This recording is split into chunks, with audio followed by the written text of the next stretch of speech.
Hello, everybody. Welcome to this incredible Lorcana Tournament that I'll be casting. I have the honor and the privilege of being live at the venue for this €30,000 Lorcana Tournament hosted by Ludotrotter. The event is in Angers in France, and I am incredibly happy to be here. I am a solo English caster for today. So the format of today's tournament is going to be, you've got 8 rounds. It's a 2-game format, so very similar to the Lorcana challenges. It's going to be 8 rounds rather than 9. I think we have about 600 players roughly at the moment, and I think we're going to get going in just a little bit. I should have the deck breakdowns for you as well, which is very good to have, so we can see what is the most popular deck list. Any predictions, pop them in the chat for sure. Go ahead. And yeah, I'm excited to get into this. It's really cool to see events of this size that are like unofficial, you know, organized so far. Yo, Pumulus, the chess kid, Cruz Clark, what's up, man? Nearly 3 a.m. here in the US. Happy to see you up for the night owls across the pond. What's up, everybody? Welcome into the stream. I think this is the first time I'm live on Podcana. And again, I will say apologies for any background music, or not background music, background sound and stuff. There will be announcers throughout the day. If audio levels are not good for me or anything like that, please let me know. Emerald Steel, I also do think there's going to be a lot of Emerald Steel, for sure. I will see if there is an update for anything soon.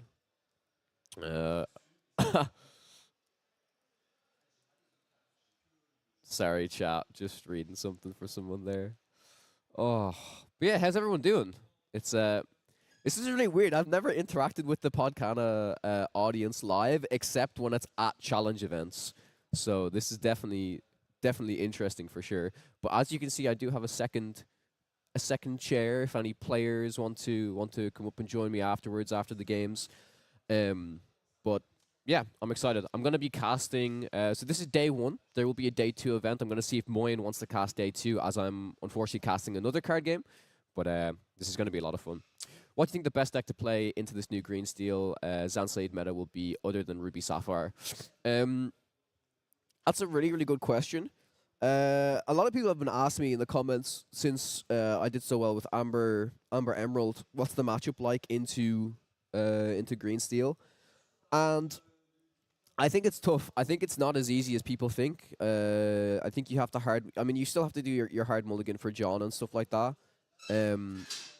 I think the Ursula on 2 is incredibly key to stop any like singing shenanigans. But as soon as they can kind of get some shift stuff down, it's really close. I think I did play against 1 green steel in my set championships, and the game actually went to time. Yeah, it was 1-1, and then the game went to time. So it's definitely a difficult matchup in my opinion.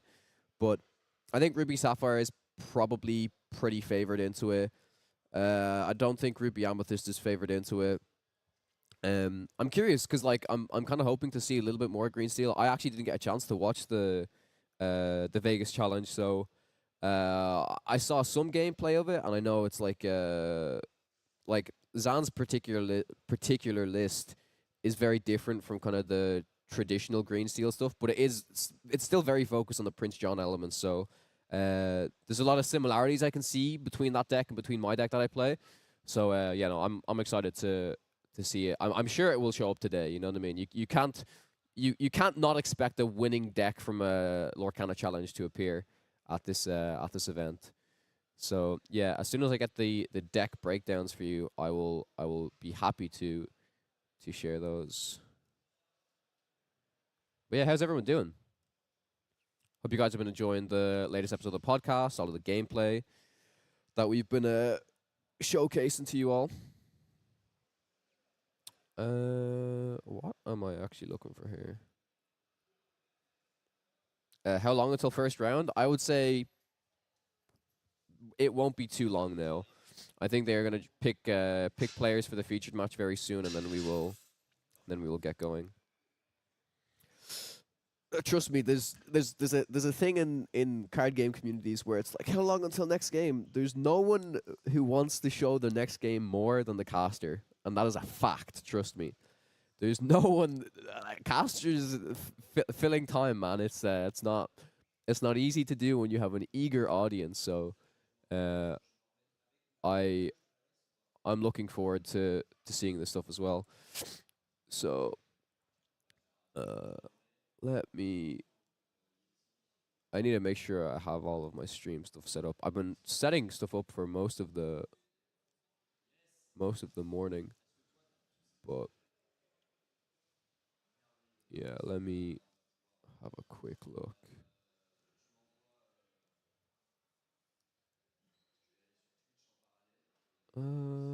That should be working. But yeah, I did bring some decks with me as well, so could play some games later at this event. It's is there's a lot of people around here is all I'm gonna say. When I was in setting up this morning, and there was a lot of people. Uh, what are we doing here? Okay, that's good, I think. So I can do that, and I can do that. Perfect. Do I think Amber Emerald is meta? If you want my honest opinion, Chess Kid, I think it's a very strong deck. I think right now in the meta, there are there are a lot of decks like Amber Emerald that I would not consider tier one decks, but I would consider them tier two or tier three decks. But that does not mean that they cannot win events and perform really well. I think the deck changes depending on its vast number of matchups and also the skill level of the player playing it. Because this Amber Emerald deck, even though most people think, oh, it's play two drop on two, play three drop, sing sudden shield, turn forward, do you forgot me on Prince John, draw a bunch of cards. Like, sure, that's the engine that gets the deck going, but the hardest thing I had to try and navigate, the hardest thing I had to try and navigate playing that deck is knowing when, after you do like your under the sea board clear combo, is how you turn on the gas and really really come back. So it's I still think it's a difficult deck to play, and I think for that reason, like, I just don't think many people will pick the deck up as easily as, say, Ruby Amethyst or Amber Steel or anything like that. You know what I mean? So I think it's a combination of things. But no, if you ask me, do I think it's a tier one deck? No, I would say it's probably a tier two or tier three deck that is still capable, very capable of winning games. So yeah. But you guys let me know what you think. If you guys have played the deck, if you guys haven't played the deck, if you've been enjoying the gameplay I've been showing off. If I had more time, I would have voiced over and commentated my thought processes when I was playing through the set championship. But as you can tell, I'm very busy trying to organize other stuff as well, traveling to events, So we will we will see, we will see. I want to do more of that in the future, though. To be honest, I'm gonna actually check 1 sec, chat.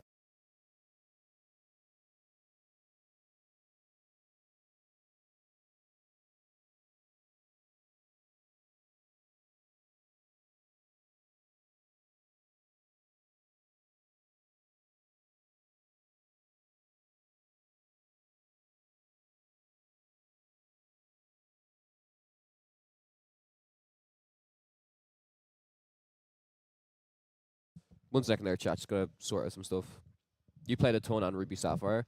Yeah, I've actually play tested against Ruby Sapphire the most, probably with that deck, which is really interesting.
Sorry about that, chat.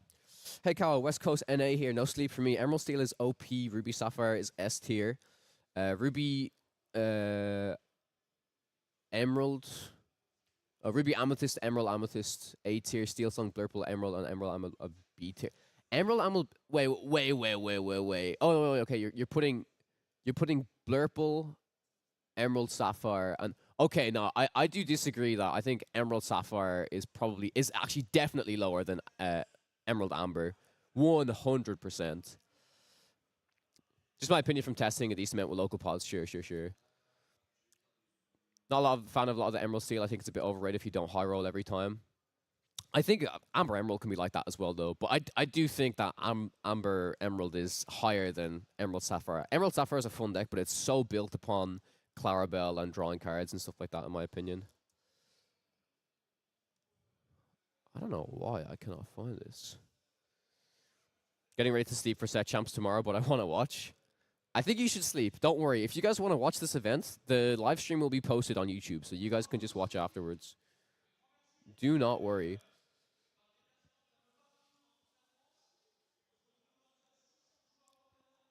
And yeah, it might be a little bit until we get going, anyways.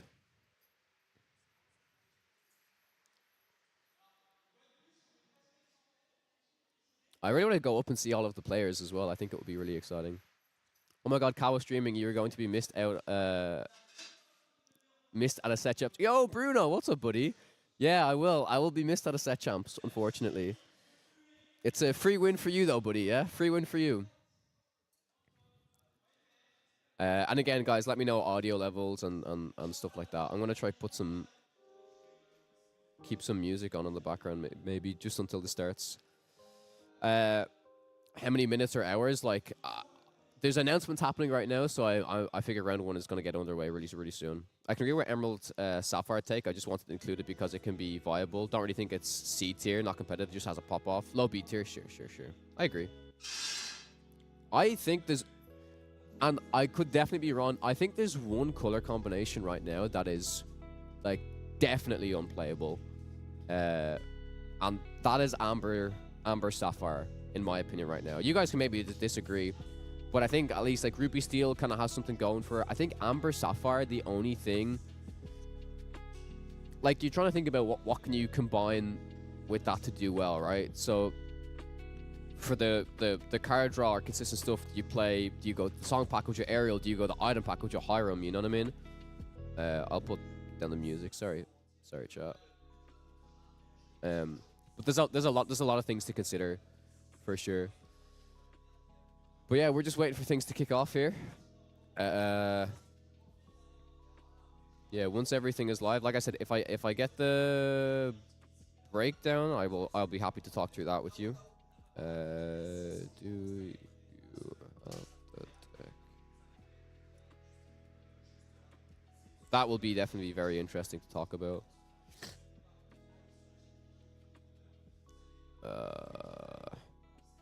I just think if you want to win, you have to be able to beat Emerald Steel or play it. 90% of my locals switch to it after Zan's win. That's what most people would do, though, for sure, yeah. Amber Sapphire, the Queen deck, only viable deck D tier. Yeah, sure.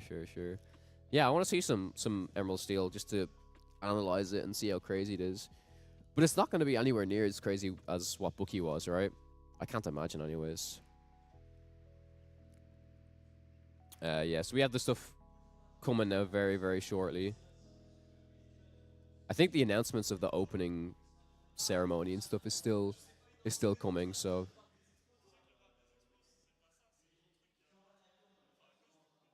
but yeah, this is really exciting. Like I said, I've never really been live with chat before, especially from Podcana. I nearly had a nightmare chat. I was gonna have to stream from my own Twitch, and I was like, I really want to showcase everything on Podcana. Since myself, Brendan, and Moyne, like, we work so hard to try and bring you guys like the collaborative content. We post everything Lorcana on Podcana now, pretty much. So yeah, I think there are still announcements going on. So we will see what's gonna happen. I'm sitting here patiently waiting, just like you guys. So trust me, as soon as the games are live, I'll be watching them. I think to be safe though, I think I will just do Yeah, I think I can do this.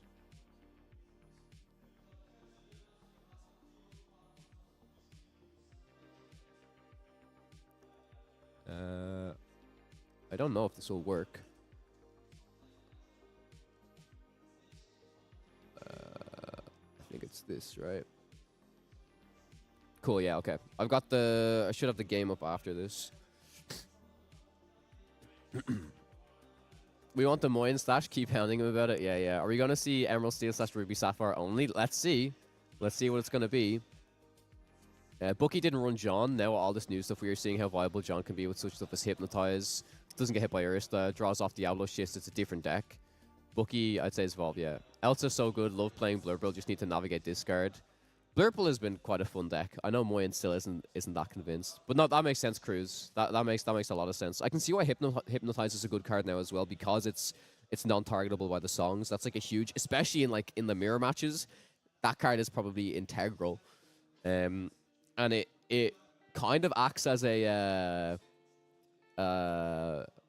similar to You've Forgotten Me in Emerald though, right? In terms of like, you're not making them discard 2 and you're drawing 2, but they discard 1, you draw a card, and then you draw a card off the Jean as well. So it's the most similar thing that Emerald probably has to You've Forgotten Me. That's also not a song and not targetable by that Ursula, right? So I'm sorry, I'm beating the Emerald Steel topic to death, but man, it's been a problem for me trying to crack beating it. No, that's fine, mate. Like I appreciate you talking about it. It's a deck that if it's popular in the meta, we have to find a way to get around it, right? You know what I mean? So yeah, we will wait and see now until we get our players lined up and ready to go. But yeah, this is 30,000 euro in total pricing. I'll try and pull up if you guys are interested to see the pricing. Yeah, let me share the screen here quickly. I think I could duplicate this. 1 second there, chat. Main. Oh, not main. Lore stream.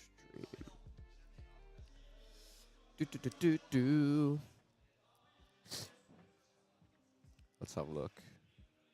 That's the same screen, which is what I want, and then I can change it. So I go from this. I can start to crop myself. Wah!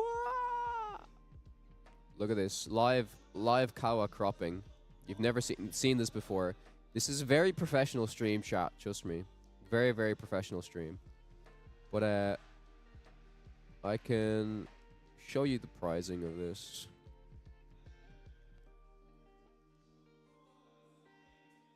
Go bottom right. So the pricing of this is...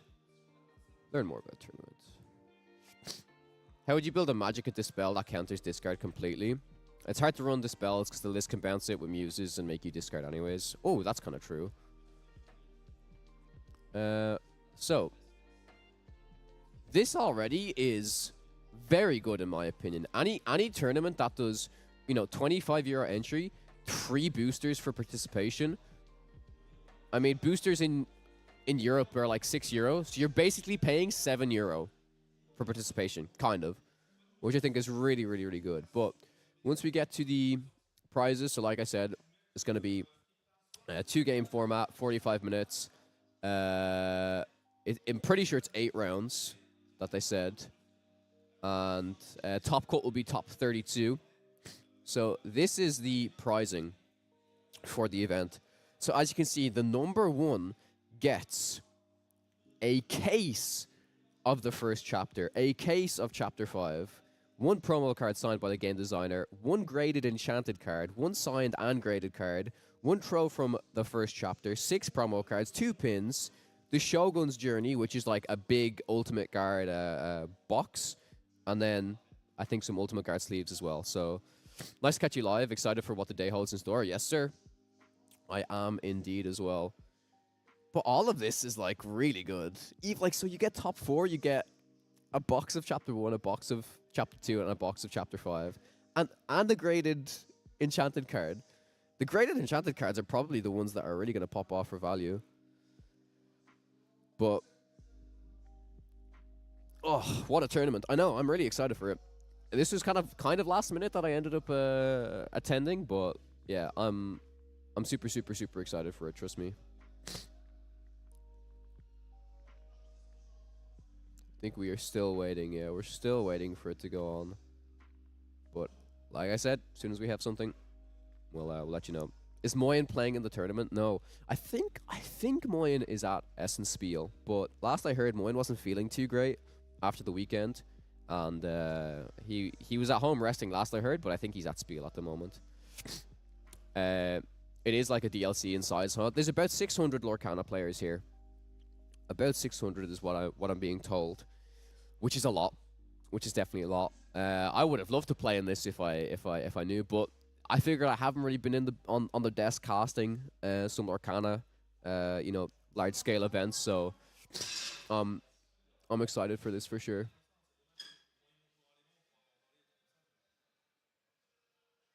I will have a quick look chat and see if I can get something for you guys. Just 1 second there. Let me go back to my full count.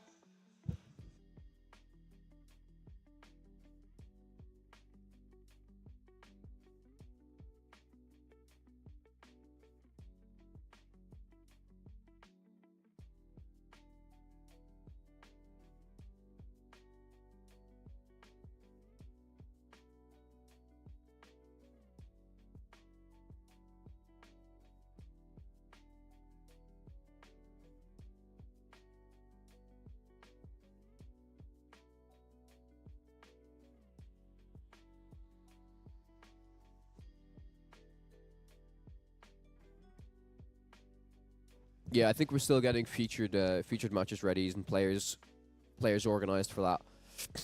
But this pricing is lit. I wish it could come down. I know, man.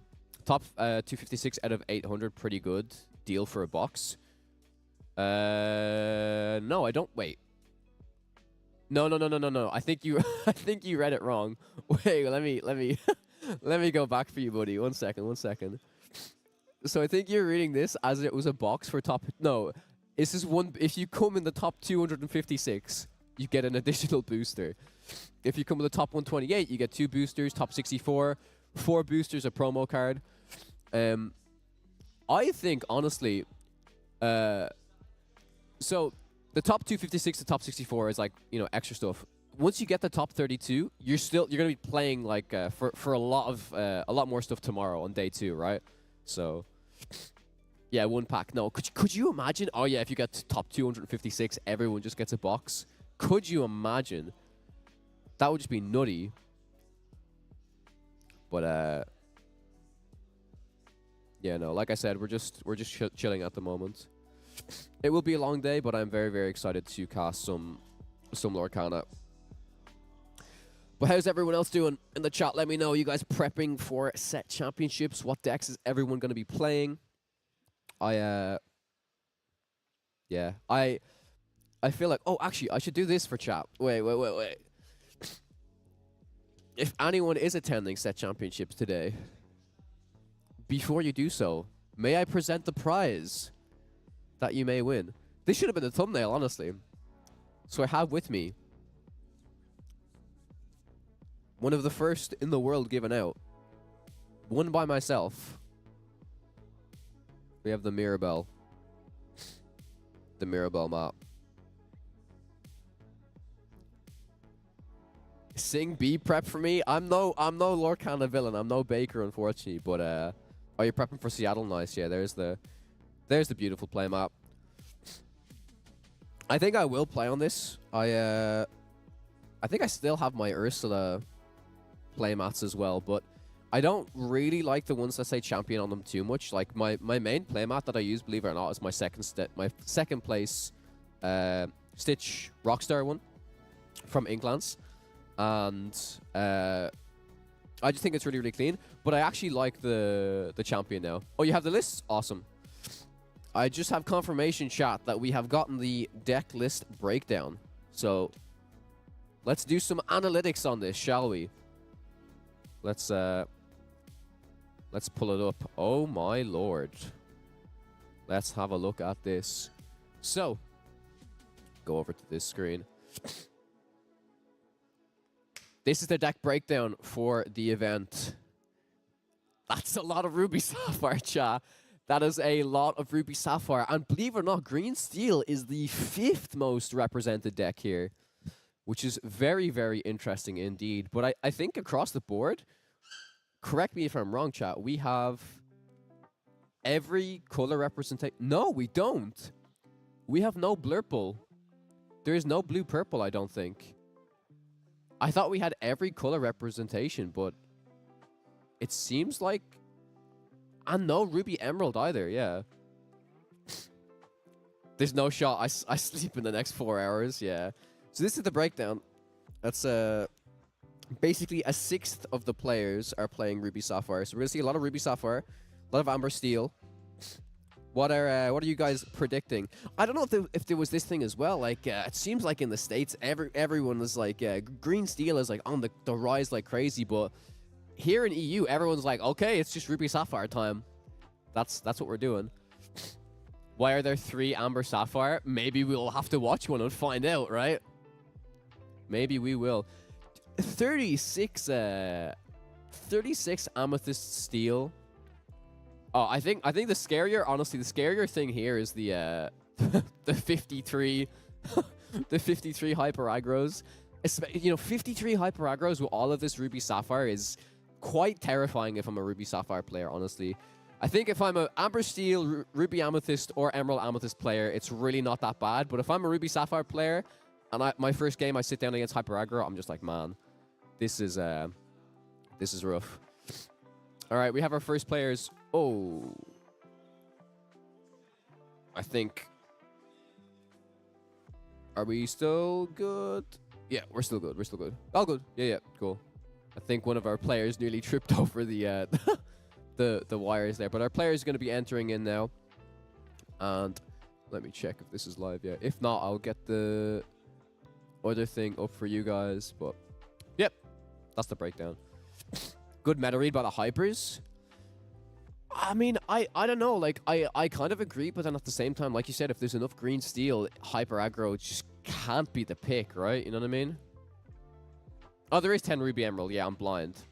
Oh, what's up, Josh, by the way? How's it going, mate? I'm sure that there's 15 Ruby Amber and no Blurple. I'm a little surprised there's no Blurple for sure. I'm definitely a little surprised. Let me see if I have the link. Oh, okay. This might be perfect for us, chat. Let me see if this works.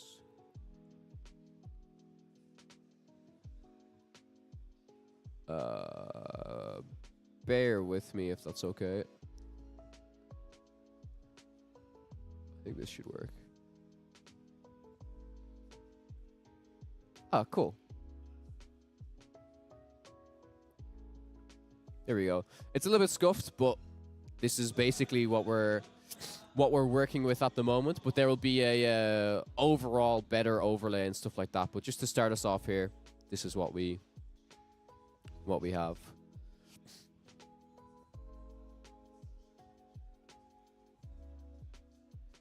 I will probably lower that down. Okay.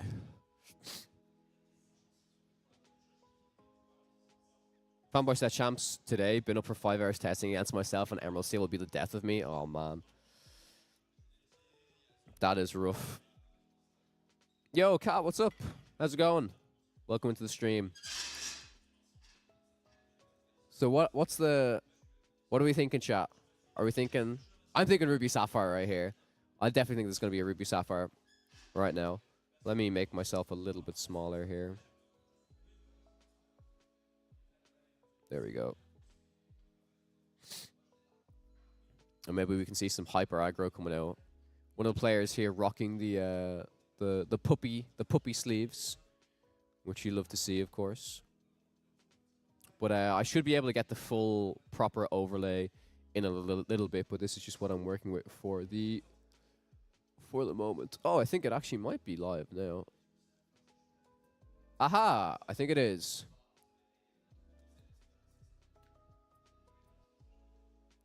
We might work off of this instead if it's a better overlay.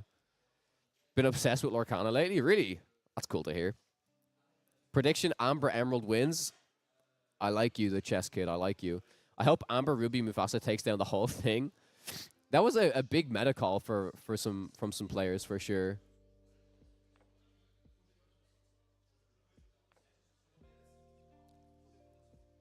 I will see if yeah, the overlay is there. But it is not here yet, which is strange. Bear with me, chat, before we get started. I'll get us a proper overlay going. I think we see some blue steel in the top 8. I wouldn't be surprised. I'd say the blue steel against the emerald steel is maybe a favorable matchup. But yeah, we'll have to see. How do you beat green steel? I guess we may see right now. Let me check something here, chat. I'm gonna leave the game rolling and let's see if I can get the proper overlay.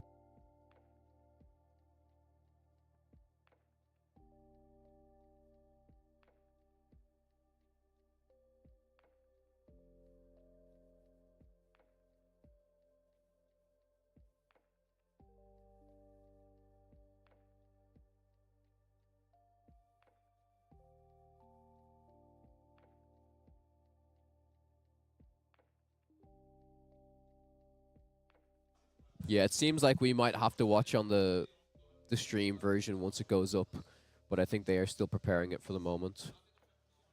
So right now we have this. Yo, Pavel, let's go. Happy to see you casting, Kawa. What is up, my friend? I'm really excited, Pavel, about is it Continental Clash? I don't know what you want to call it. But yeah, I think I'm in 8th place right now on that list, so I'm hoping I sneak in for EU. You know what I mean?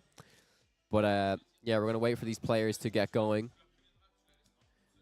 Oh, oh my God, chat! Did you see that? Chat, I think I just saw a grab your swords in this player's deck on the right. I'm pretty sure this was a grab your swords. So this is this is gonna be interesting, especially depending on what deck this puppy player is playing. Well, I've won too many Emerald Steel with Ruby Sapphire dropping Mufasa early. With the same, yeah. I hope you play and cast. Yeah, I'll do both. I'll dual wield Pavel. Yeah. Of course, you know, if I don't play, I will definitely cast. But yeah, this is fun. This is my first time like properly being live on the Podcana channel. So hopefully, if we get the proper overlay, then we can be good to go. I'm trying to see what deck this guy's playing based off of his stuff. I saw a grab your sword, so it's got to be a blue steel, right? Blue steel, amber steel. Maybe we'll see the cheeky amber sapphire come out here.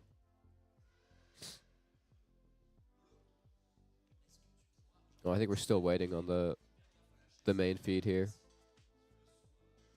Yeah, players are just gonna wait here. You also saw McDuck Manor? Okay, it's gotta be blue steel then. It's gotta be blue steel. Can I go full screen here, actually? Oh, we've got the other cameras here as well. Let's go in here.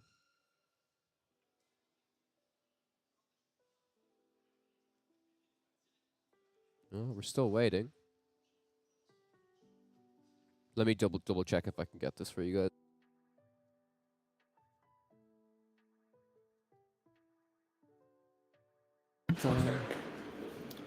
Et bonjour à tous, c'est Asao. Et salut à tous, c'est Ketan. Et on se retrouve aujourd'hui pour cet Open de Ludotrotter, Open Lorcana. Apologies about that, chat. Okay. Here we are. This looks a lot better. This looks a lot better. This is what I'm talking about.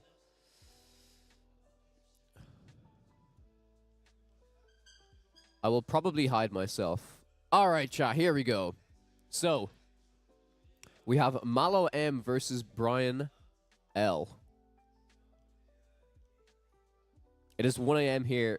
Baby, we going. Let's go. Is this a store tournament? Invite tournament? This is a 30,000 euro tournament taking place in Angers, France. It is 600 players playing at the moment. I think the the overlay is currently being updated to reflect the current players' names, and then as soon as that happens, we will get going. But yeah, super excited to see how this is going to go.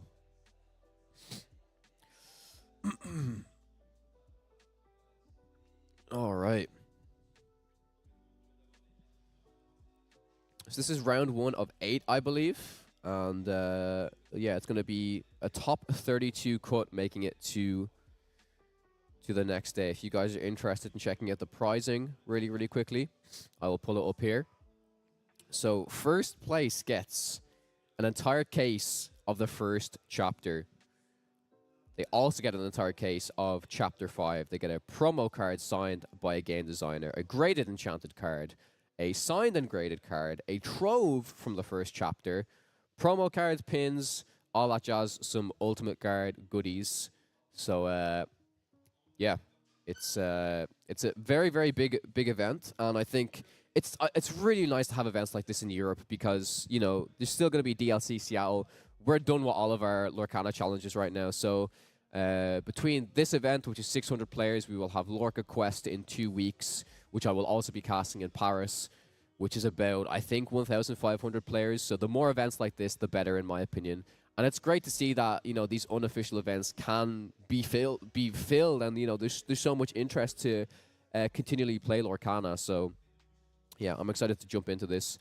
Just waiting for confirmation from the stream for the players to start the game, and then we'll jump in. How much green steel did you play against in the content creator champs? There was only one green steel.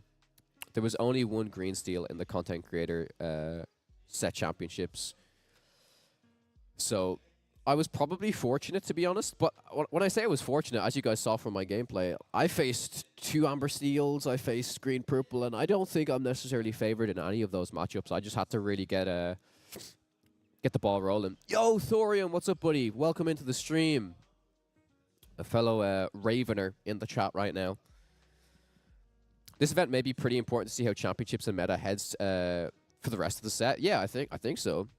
Well, I mean, this is the thing, right? Like, Paul, like you look at an event like this that has 600 players, and then you'll see all of the set championships going ahead around. It's kind of the reason why, you know, even though I won my influencer set championship with Amber Emerald, like, it doesn't mean that that's going to be the best deck kind of period. It's like you look at these larger scale events like the Lorcana challenges and like events like this, and that will really get to see, okay, what are players choosing as a meta pick against the rest of these decks, you know what I mean? So I think looking at the data for this is going to be super, super valuable. Okay. I think the players are ready to go. We're getting confirmation for them to start, and then we can jump in. I do love hitting the Muse's engine against Steel Song. Yeah, in my final game, I bounced area like 14 times. It was actually crazy. It was actually wild, so yeah. I think I've got the music on in the background as well. We'll put a tiny bit of music since it's just going to be myself. It's just going to be myself and you guys. So we'll chill, we'll vibe, and we'll watch these games.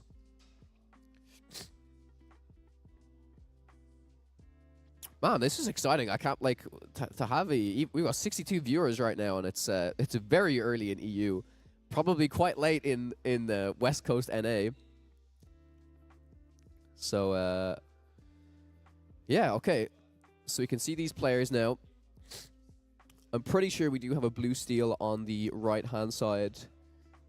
And on the left, I've yet to see what colors they are playing. So once we get past these mulligans, we will jump into this game. Blue steel most likely mulliganing for ramp, because this is a blind mulligan. It will depend on. Oh, that I think that timer has definitely has to be updated because the players have literally just started. But yeah, probably mulligan for ramp. Like that's just going to be the straight up game plan when you're on the blind mulligan, you don't know what you're against, and maybe if they find that they're against hyper aggro, then you know they can mulligan to keep some key removal pieces. if they're running Babooms or anything like that. You know what I mean? Watching from Australia, love the content. Can't wait for a guide on how to beat Green Steel Prison deck. Might have to see if Brennan wants to take that one on, because I know Brennan was fascinated when Zan was playing those games when he was casting. 1 a.m. NA West Coast. Wow. Okay, we see another blue. Is this the? Even I don't know what that card does. I think it's a 5-cost 4/5. It's being inked anyways. And we'll see Basil come down. Basil is the 1-cost 2/1 with support. Blue Steel player draws a card, does pick up a Fortisphere. Has a 1-cost Robin in hand as well, so there's a few different options of how they want to start this off. What are my thoughts on Amber Steel into the meta? Yeah.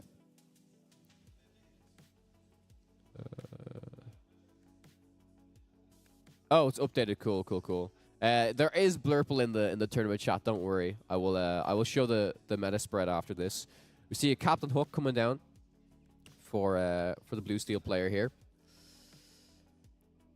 Donald Flatfoot. Oh, wait, is it the Donald 3/4? No, it probably is. We see Grammatala inked. The legendary Grammatala. So we've got a Basil versus a Captain Hook on the board right now, with an Anna coming down. Okay, so I'm sensing that this might be Sapphire, Amber Sapphire chat. This might be Amber Sapphire's type of like hero deck. Is that a turn 1 Basil? It is a turn 1 Basil, yeah. This could be Amber Sapphire. And there goes the lore. Basil has quested for 1, so will we see Hook run into it or not? So Fortisphere in the hand, Robin in the hand. I think there's a Zeus in there as well. Yep. So double Robin, Fortisphere, Zeus. I think there's a Smee there as well. Hiram. So definitely a lot of options here. Could go double 1-drop Robin, but I don't think that's really necessary when you've got a Smee. So yeah, it's probably going to be the ink the Robin Hood, play the Smee. Yep, there we go. And it'll be interesting to see if Hook decides to challenge into this Basil. Yeah, it's a hero deck, chat. Yeah. Yeah. They gave the players some lore trackers there, but my recommendation, chat, is you should always use paper to track your lore. Even in the set championship for myself, I had it being tracked on screen, but I also had it tracked in paper, and that paid off. That definitely paid off for me at some stage. So, looking at the, it is Amber Sapphire. I can see an Amber card in this player's hand. They decide to ink the 2-cost Grammatala. For 3, they throw the Donald Duck Bodyguard. This is a 3-cost inkable 2/3 Bodyguard, quest for 1, and it gives +1 lore to another character on the board right now. So that means Anna is going to be questing for, I do believe this is 3 right now. Yep, 3, so it goes from 1 up to 3, or 1 up to 4 rather. And decides to quest with Basil as well. Yeah, this is it looks to be like an aggressive hero deck, which is super interesting.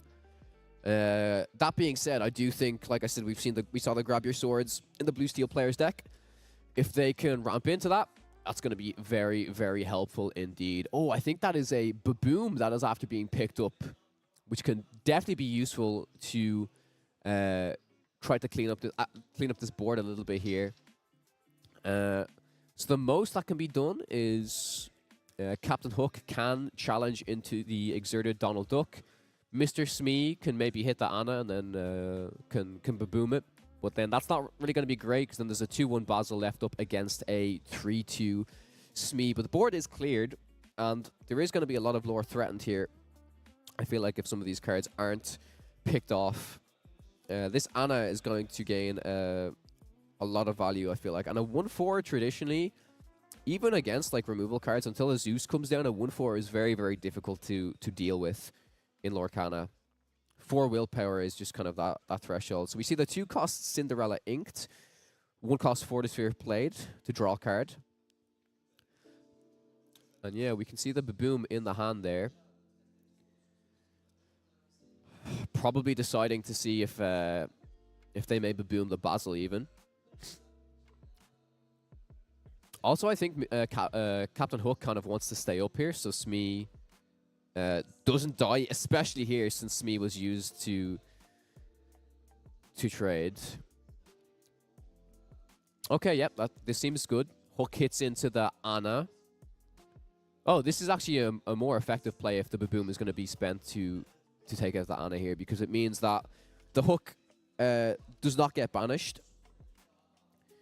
And it means that, yeah, I mean, this way the Hook is basically just still alive. We see a second Smee come down. And they pass it back to the first player.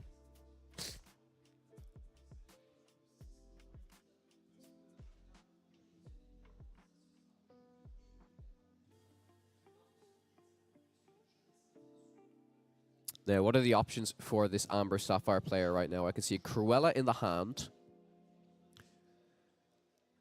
As well as, I think that's another Grammatala Legendary. Yes, it is, and it's been thrown down into the Inkwell. For 3, we will see Judy Hopps come down to banish the Fortisphere. But that does allow the blue steel player to draw an additional card. Currently 5 cards in hand for them. So cards left in this Amber Sapphire player's hand is Cruella. And I'm not too sure of the other one at the moment. Ana will quest, going up to 7. And I'm assuming that Basil will most likely do the same. So yeah, this does seem to be a deck that's focused on probably prioritizing questing rather than interacting with your opponents. Spicy decks indeed, yep. Oh no, Basil's going to go ahead and take out the Captain Hook, which is interesting. I think would have preferred to see the Smee being taken out, but I guess by taking out the Captain Hook here, it means that as soon as these Smees are exerted, unless there's another Captain Hook that's going to be thrown down onto the board, it means that they will start taking a damage at the end of the turn. Cogsworth was the card picked up here, I believe. Or it may have been Cogsworth off of the Judy Hopps, and then the Fortisphere was actually the card off the top here. So a lot of options. A lot of options right now. Smee will go ahead and take out that Ana. There is a Baboom, and there's also a Zeus available.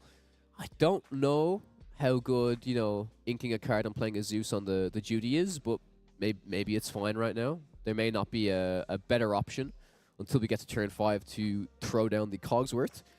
But instead, yep, we're going to see the Fortisphere played. Give the blue steel player a little more options right now.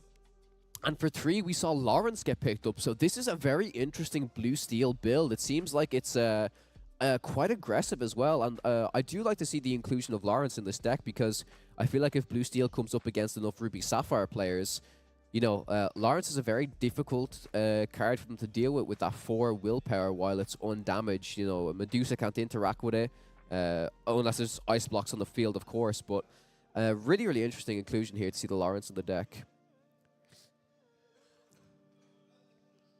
Yep, so we see the Cruella inked. There's a Gaston in hand, 6 cost uninkable. And the other card coming down is Winnie the Pooh. 3 cost inkable, 2/3. I do believe that when this quests, you can put any card from your hand down into the inkwell. This is really testing my knowledge on Lorcana. All of these spicy decks and spicy cards that you don't see too often. I'm really trying to remember the abilities of them right now. But yeah, we've got Smee, and Lawrence. 6 lore represented on the board right now.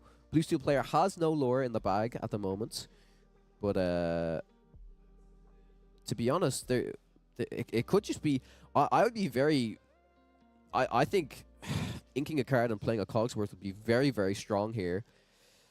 Because you can trade off one of your Smees if you want to, or you could just go full on and just ink Cogsworth, quest. You're up to 6.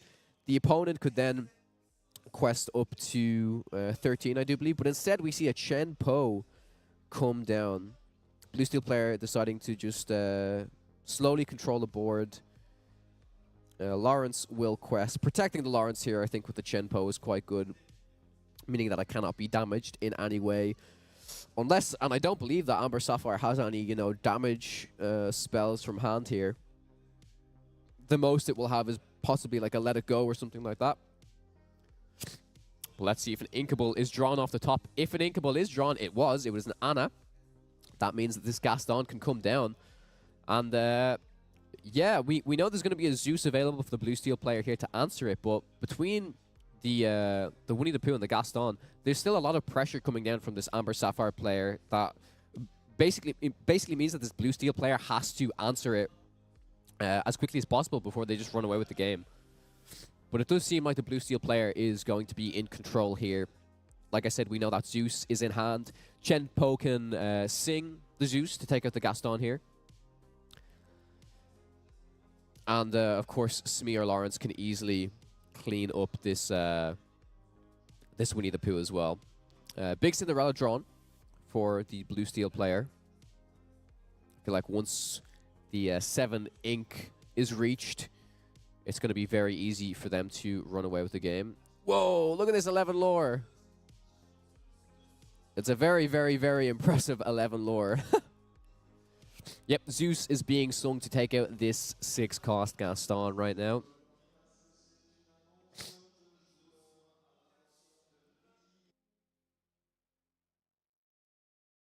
And we see Flaversham come down to banish the Forest Sphere to draw 2 additional cards. Yeah, it does seem like the Amber Sapphire player is going to be struggling here a little bit. 1 card in hand for them at the moment. And I feel like they're going to have to draw some high questing cards. And we'll have to see, though, because I do feel like the blue steel player may have some pretty good answers for it. We can see Let the Storm Rage on in the hand at the moment, alongside the Cogsworth, the Big Cinderella. So there are still removal options available for this blue steel player. Yeah, I think blue steel has this game for sure. I do agree. We'll see the Cogsworth inked in this situation. The Lawrence quests for 2, and it'll be passed back over to the Amber Sapphire player.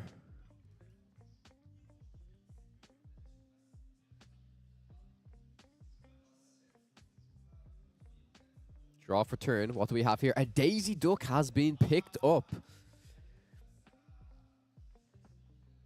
which is very interesting. Mufasa? Is this going to be a Mufasa plus a Daisy Duck? No, it seems like Daisy is going to stay in the hand, which is really interesting.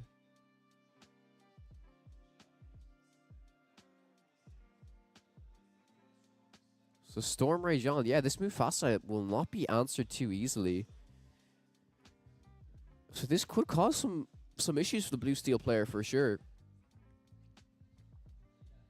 The Beast could come down. No, it's going down into the Inkwell instead, and this is going to be 7, so that the Big Cinderella is able to be played.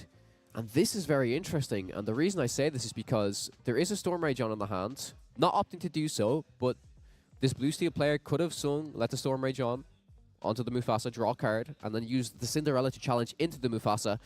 But then there is a... Actually, yeah, that's probably a decent play, because if the card comes down, you've still got the Lawrence, the Chenpo to challenge in. Because you would probably sing the Let the Storm Rage on with the Hiram, right? So, yeah, we see the Daisy come down, the Mufasa quest for 2, up to 13 here. Yeah, I don't know if this is over yet, to be honest. We're still going to have to see some key removal. Oh, the card that was drawn was not played, and I've missed what it was on the left here. Very, very curious to see what it was if the card was not played right now. Yep, we'll see a Popsicle come out to draw a card. And that's a Grab Your Swords, which is going to be quite good here in helping close out the game, in my opinion. Yep, Popsicle gets banished. Hiram will draw 2 additional cards. I do believe that's Gramatala and something else. Is it Tinkerbell? Yes. It looks like a foil giant Tinkerbell. The Cindy was played this turn, it was, yeah. Well, not this turn, it was played on the previous turn.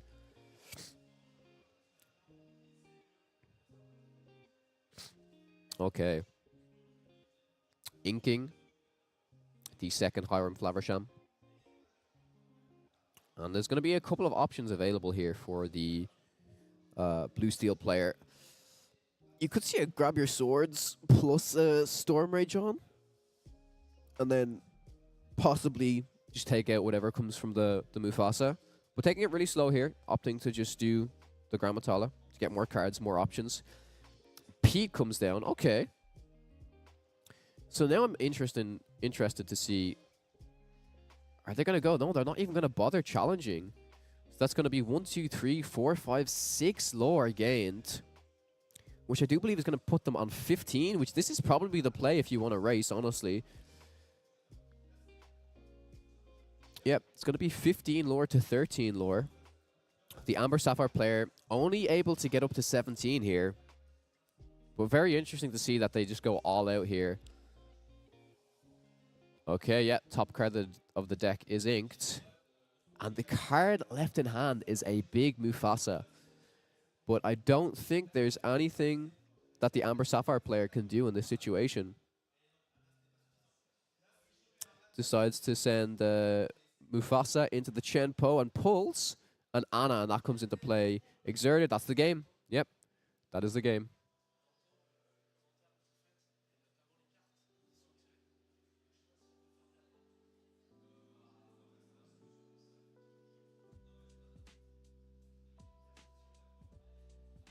There you have it, folks. So we're going to go to game 2 right now, but I'll throw it back over to the caster cam. Beforehand, what do you guys make of that Amber Sapphire deck? I think that's one of the reasons, you know, unfortunately, why I think the deck struggles is it's just very reliant on getting characters. I think if you can ramp and get characters out quickly and the opponent doesn't have the answers to it, it can definitely take a game. But I think Blue Steel is definitely favored in a situation. Mufasa, Blue Fasa, yeah, the double Mufasa deck. That's what that was right there. But while we're waiting for this next game just to start here, what I would like to show you, chat, is we've got the updated. We have the updated deck breakdown right here. So Blurple was included. So just once more for anyone that has just started to join the stream, most represented deck for this tournament is oh my god, wait, this has been updated greatly. There is now 20. There's no way there is 20 Amber Sapphire. I will have to double check some of these numbers right now. Oh my god, you're just looking at me and you're not looking at the screen. Let me change the scene. This is absolutely crazy. I was surprised by the Big Cinderella. I never saw Big Cindy and Blue Steel. I've seen Big Cindy and Blue Steel a little bit. I've seen it a little bit. But yeah, this is the breakdown right now. I really have to double check this myself, because if there really is 20 Amber Sapphire, that is absolutely crazy. But yeah, there you have it, I guess. There you have it. Right, let's get back into the next game. All right.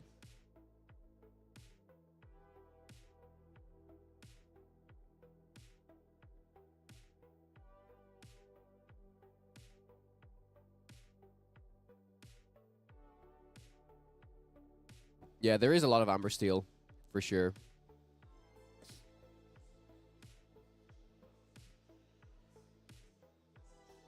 All right, and again, remember, chat, this is 2-game format, so this will not be best of 3. It says there's 15 minutes remaining on the round, but I do believe that's going to be extended because the game was a little bit later to start. So yeah, Blue Fasa Hyper, yeah. It might be a mix-up between Amber Sapphire and Amber Emerald numbers. Maybe. I kind of hope so. Okay, let's see what the mulligans are going to look like here.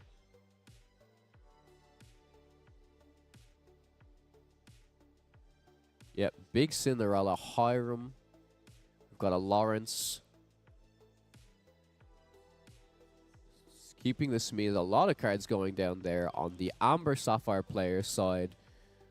There is a Winnie the Pooh, 2-cost Grammatala, 2-cost Cruella, Donald Duck.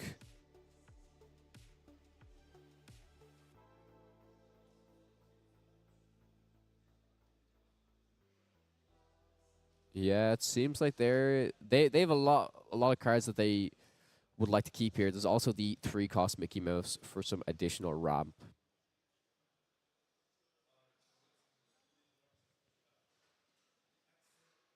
All right.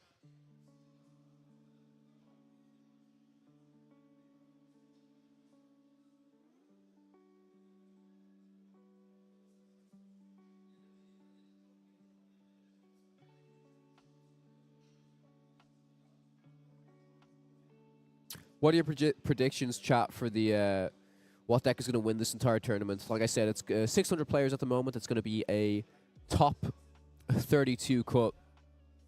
So I'm super, super, super excited to see what is going to happen. Oh, I could just see downstairs as well. We actually have the winner of the Lorcana Challenge, Bochum, in the building. I just saw him walking around there, which is pretty cool. It's probably a good sign that he's walking around, I guess. It means he's probably 2-0'd his first game. Possibly, maybe he's 0-2'd. But really exciting to see that there's going to be some, very competitive players in this event, especially going into the later rounds.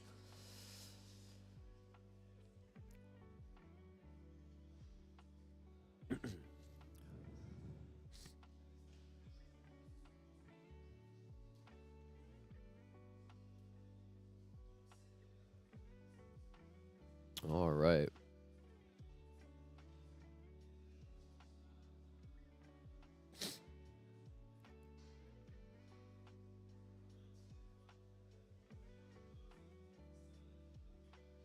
Let's see what this game is going to start out like right now. So I do believe that we saw the... Yeah, we saw the Amber Sapphire player go first. So in this situation, we're going to see the Blue Steel player go first. We'll see Hiram inked, Popsicle played, draws a card, passes the turn over. Is there a 1-drop option available here? We see an ink. I don't think I see a 1-drop in the hand. I could be wrong. Yep. And it's passed back over to the Blue Steel player, who I do believe has a Mr. Smee that is going to hit the board now on turn 2.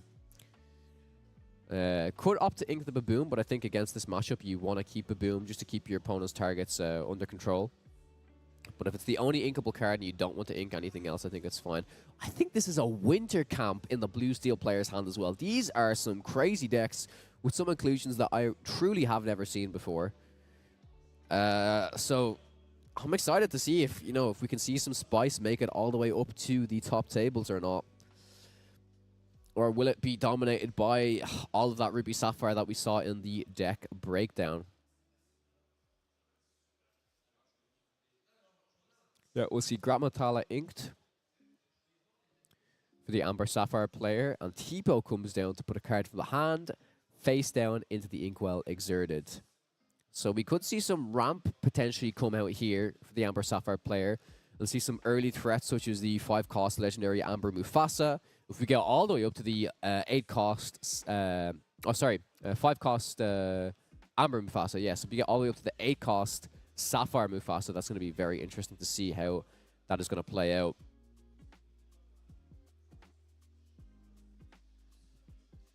All right. We see a Pete inked here, which I think makes sense because there's not really many actions I can imagine that this Amber Sapphire player is going to be throwing down. Mr. Smee will quest for 2, take a damage at the end of the turn. As it's exerted, there's no captain on the board. The turn will be passed back over to the Amber Sapphire player. Card is drawn. It is a Judy Hops. So Judy, Cruella, Donald, many options available for the Amber Sapphire player right now. Does have to decide what direction and what route they're going to take, which I don't think it's going to be an easy one against this Blue Steel. Like I said, there's so many removal options in Steel in general. You've got the Babooms, you've got the Grab Your Swords. I don't think that this Amber Sapphire deck is going to be able to hold on, unfortunately. Excuse my yawning. I've been up very early. Yo, Kim, what's up? Yes, there is Amber Sapphire in game 1 right now. I know you're a fan of the deck, but it It is 1-0 to the blue steel player at the moment. So we will see what is going to happen now. I don't think there is a... I will have to find out, but I hope there is a judge in there with them. Because I may not be able to pick up on everything here.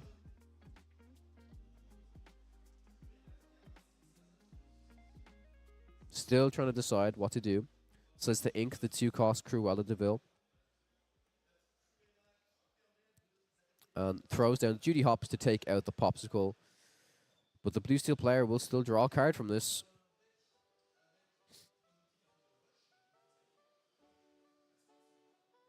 Okay. Yeah, and the turn is passed back over to the blue steel player with the Lawrence and the Smee on the board. Card is drawn. It's a 1-cost Robin Hood. Tinkerbell, a Giant Fairy in the hand alongside Winter Camp, Zeus, another Hiram, I do believe, Atala. 1-cost Robin is going to be inked. And we're going to see Grandma Tala, or as I like to call her, Nona Tala, thrown down onto the board. And we'll get some card options to choose from.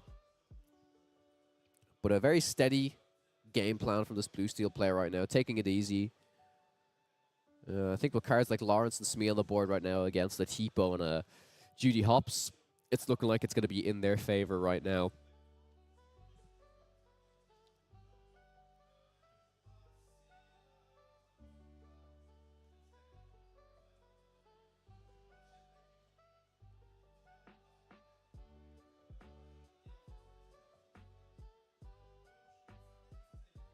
All right.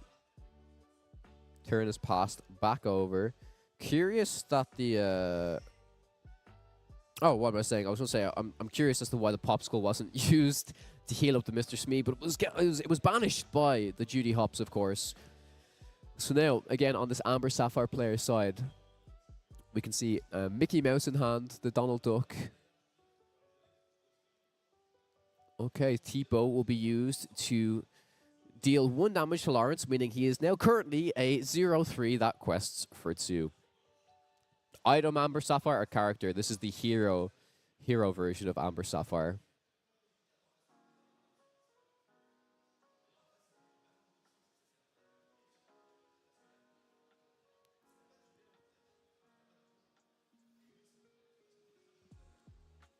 Still waiting for the Amber Sapphire player to make their decision. I think that's a Rapunzel in their hand on the left as well. So they're going to play 3-drop uninkable Mickey Mouse to ink the top card of their deck, and it goes into the inkwell face down and exerted.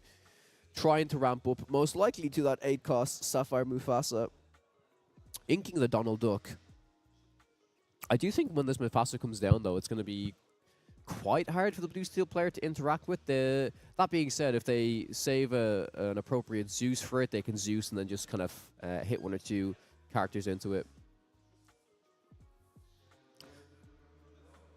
Okay, so it's passed back over to the blue steel player here now. A Pete is in hand. A lot of options available. 4 ink here, so no item to pair alongside the Hiram, though, which is a little bit unfortunate. The Winter Camp is being thrown down. Chat, this is how good of a caster I am. I don't even know what Winter Camp does.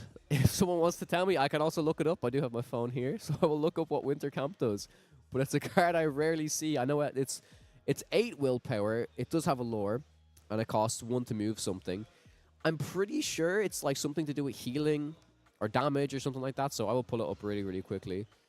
We do see 2 cards, Lawrence and Mr. Spee, being moved to the Winter Camp. So let me have a look and see what this does.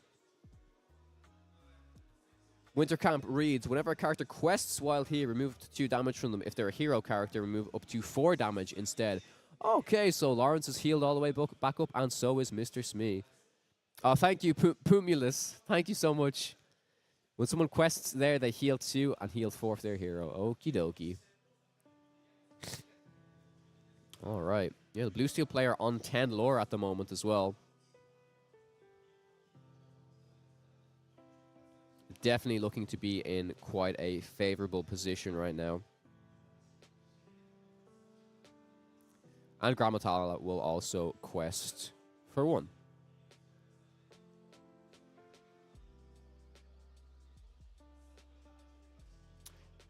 Throwing it back over to the Amber Sapphire players. What is the draw?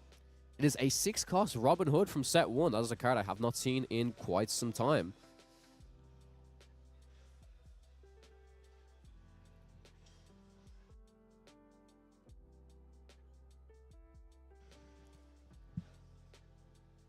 And now deciding what they want to do with it.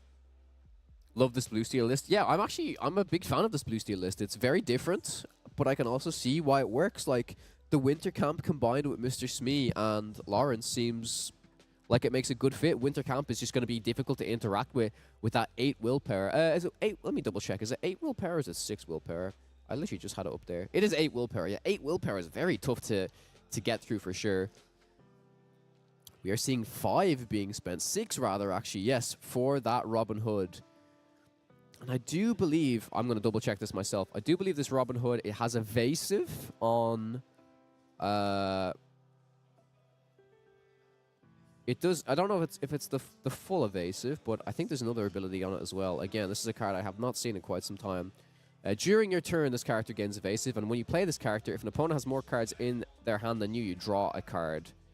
So I'm assuming I think they drew a card. No, the opponent has 4 cards in hand. So. But yeah, Winter Camp is going to... the fact that Winter Camp gains a lore as well is actually very, very strong. Quite comparable to the stats of the Library. The Library being also a 3-cost inkable location that has 1 lore, 8 willpower. So, but I can particularly see the use of the Winter Camp here with the Lawrence and the Smee for sure. Yep, we'll see... Mr. Smee being taken out by the Mickey Mouse and the Judy Hopps. Yeah, passes it back over to the blue steel player, representing 3 lore on the board. Hope they remember to tick up their lore from the location. That is not a May trigger. That is a mandatory. They have to gain the lore from the location. So they're currently on 12, I do believe. But it just has not been updated on the board. Which means that they can quest all the way up to 15 if they want to here.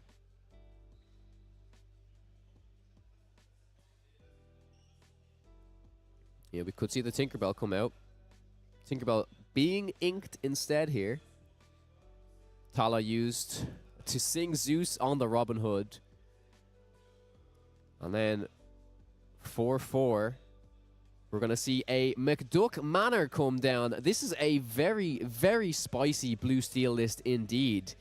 I'm liking this a lot. Now, between the Winter Camp and the McDuck Manor, how is a deck supposed to interact with this type of stuff, you know, unless you've got crazy stuff like, you know, crabs in your deck where you're bouncing them, trying to take out the manor. And right now, I do believe they're actually on 15, not on 14, which means it will tick up all the way to 18. If the Lawrence survives, that's going to be the game, but I don't think that this Amber Sapphire player has any way to interact with this board. The Smee should have 1 damage. Yeah. The Smee is gone, unfortunately. This is a Lawrence, not a Mr. Smee. But yeah, the player is actually on 15 lore at the moment. That just has not been tracked. And then after that, yeah, the Mufasa has come down. Random cards are going to come back to the Amber Sapphire player's hand. Oh, it is 14 Tala Sang. Correct. Yes, you are right. Yeah, I mean, that's all. That's going to be all she wrote. I do believe that's going to be 2 ticking up from the McDuck Manor. Yeah, and that's the game. Handshake between players right now. Very nice to see. Honestly, I'm very impressed with this blue steel list. Very, very, very spicy indeed. And there you have it. That is round 1 of the Ludotrotter Open here in Angers, France. And I'm excited to see what round 2 has to bring. All right. Let's throw it back over to my ugly face. How's everyone doing? It is quite cold in this hall, hence why I look like I'm starting to cocoon. Yeah. Oh my god, it is the Winter Camp. I'm in the Winter Camp. That's where I am, chat. That's where I am. I'm actually I'm at the location. I'm at the winter camp. But yeah, that was very, very good indeed. Oh, Judy should have been enough to kill the Smee last turn, right? No, because the Smee was healed. The Smee was healed by the winter camp. So it was 3, so the Mickey Mouse and the Judy had to be sent into it. I think I need the spicy blue steel list. Yeah, we might have to take a look at it indeed. But yeah, I'm really excited. That was a very, very fun match. Round 2, more spice, I hope. I also hope there's a little bit of spice for round 2 as well. Yep. All right, chat. I think I'm going to go to a be right back screen as I need to use the bathroom between the rounds. I am a solo caster, unfortunately. There's it's not the production quality of you know, Disney Lorcana challenges. But oh, but after the heal step, he takes 1 damage, correct? Oh, that is true. Yes, I will let the players know that then. So the damage was not put on the Mr. Smee. I will pass that along. That is a good thing to point out. Thank you, chat. I don't know ultimately how much of a difference it would have made, but it's definitely something I will point out to the players. But yeah, right now I will just go for a very, very, very quick break. Just leave up the meta breakdown? Yes, I will. I'll leave up the meta breakdown for people to be like, what? What is this? How? That is the incorrect meta breakdown, and the correct one should be somewhere here.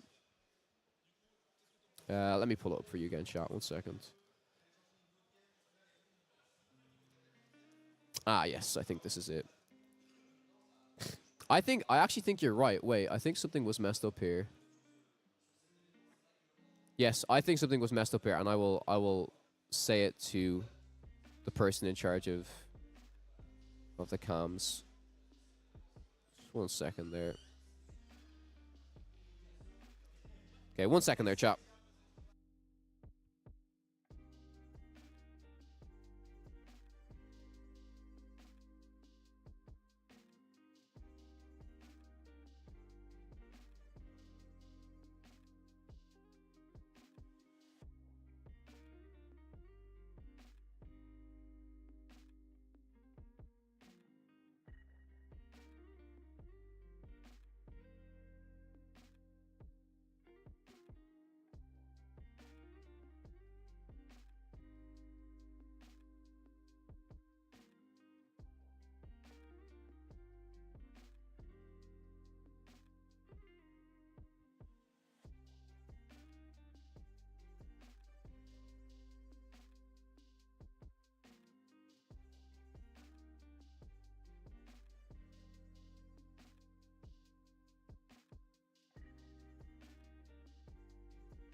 All right, chat, I'm back. Yes, I did get confirmation. Kim, no, there is not 20 Amber Sapphire. There's 20 Emerald Amber. There's not 20 Amber Sapphire. There is 20 Emerald Amber, chat. This will be adjusted. Don't you worry. Don't you worry your little heart. This will be adjusted. But yeah, until round 2, I will get this updated for you. I'm going to run to the bathroom really quickly. Hopefully grab a drink as well. So stay right with us, chat. I will mute myself.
All right, chat, we're back.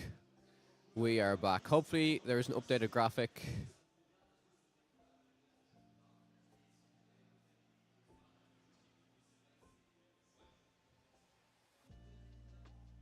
There is not an updated graphic, but I will... Is that every color combo possible? Maybe nearly every color combo possible. But, yes, these are switched, chat. These are switched. So it's not this, it's this. I can probably change this on the screen, but I'll probably wait. Yeah, so it'll be a little bit just until round 2 starts, chat. I will be hanging out with you for most of the day, to be honest, but I have had no food so far today, so I will try and grab a coffee and a snack really quickly. So I will leave the stream. I hate to leave you guys hanging, since there's nobody else with me. I might see if I don't know if Moyen is still at Spiel, but if Moyen is free, it would be good to get a second caster with me. So I will see if Moyen is at Spiel or not. I think he is, actually. Let's have a look. But I hope everyone's day is going really, really well. Okay, let me go grab a coffee really quickly, if there is a coffee. 1 second, chat.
Did I really come back to Kim and Kat once again invading my chat for one of my streams, for one of my tournaments? This is a constant trend.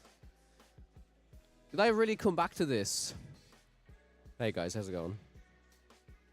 What's up, chat? The graphic for this isn't updated yet. There is no food anywhere that I can see. I may be wrong, but I'm very hungry. Oh wait. Oh no, I can see. I'm an idiot. There's a sign right there that says food truck. How could I miss that? How could I be so stupid? Well, round 2 isn't going to start for a while. I've been upstairs and asking the judges and stuff like that, so feels like a tournament ritual. Yeah,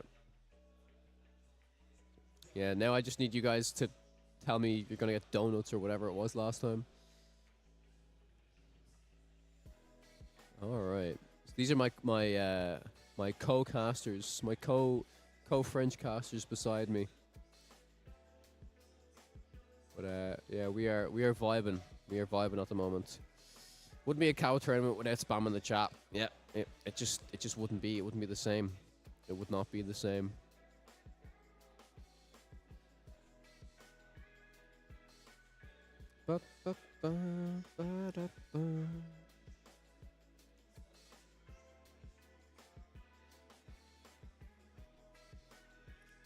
All right.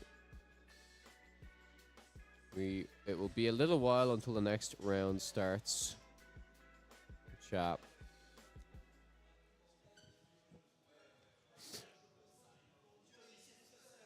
But I'll be ready and waiting. Ugh. Ooh. I'd co-cast, but I'm on the bus. Are you only leaving work now, Kim? That's crazy. All right. Am I casting on my own all day? Yes, I am. Yes, I am. All by myself. But it's fine. I'm gonna enjoy it. I really do think though, like, I know I've just left this stream. I don't want to leave the stream, but I really think I need to go get some food because I've literally had nothing today. And if I'm gonna be sitting here streaming for the next 6 to 7 hours, I ain't gonna manage. So if you bear with me, chat, I'm gonna run out really quickly. Try to get some food, and I will be back. Don't worry, the round will not start before I'm back, so it should be absolutely fine. But yeah, I'm gonna run. 1 second, chat. Back in a bit.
All right, chat. We're back. We're back. We're back. We're back. We're back. We're back.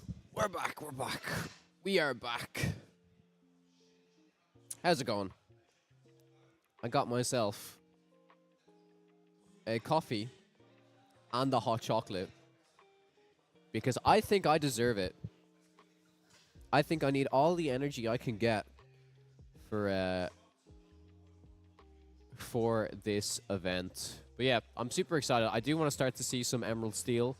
The matches, I think, as you start to get into the top tables and stuff like that, are going to be very, very interesting. So, super, super, super excited. Did I find coffee? Welcome back. I did. You guys are still here just chatting to each other, of course. Why am I not surprised? Why am I not surprised? But, yeah. I think it's going to be a fun one. I'm actually, honestly, like, I'm really, really, really excited to cast tomorrow in particular. I do deserve. Thank you, Torium. Oh, my God. Okay, I think there's a big announcement happening right now for round 2, so we should be good to go very, very, very soon. I also want to play some Lorcana at this stage over the weekend right now.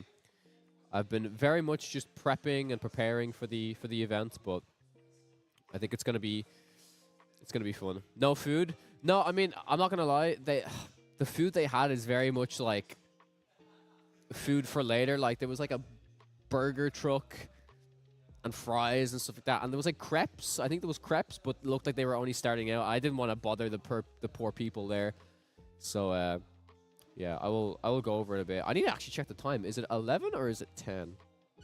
Oh, it's 11 here. Nice. Where else should we chat? That's true. How many players at the event, Ember? There is 600 players at the event, roughly. I don't have the exact amount so far, but I'm sure it will be published by Inkdex and stuff like that. A lot of Ruby Sapphire mirrors, I fear. I don't mind. I actually enjoy casting Ruby Sapphire mirrors, to be honest.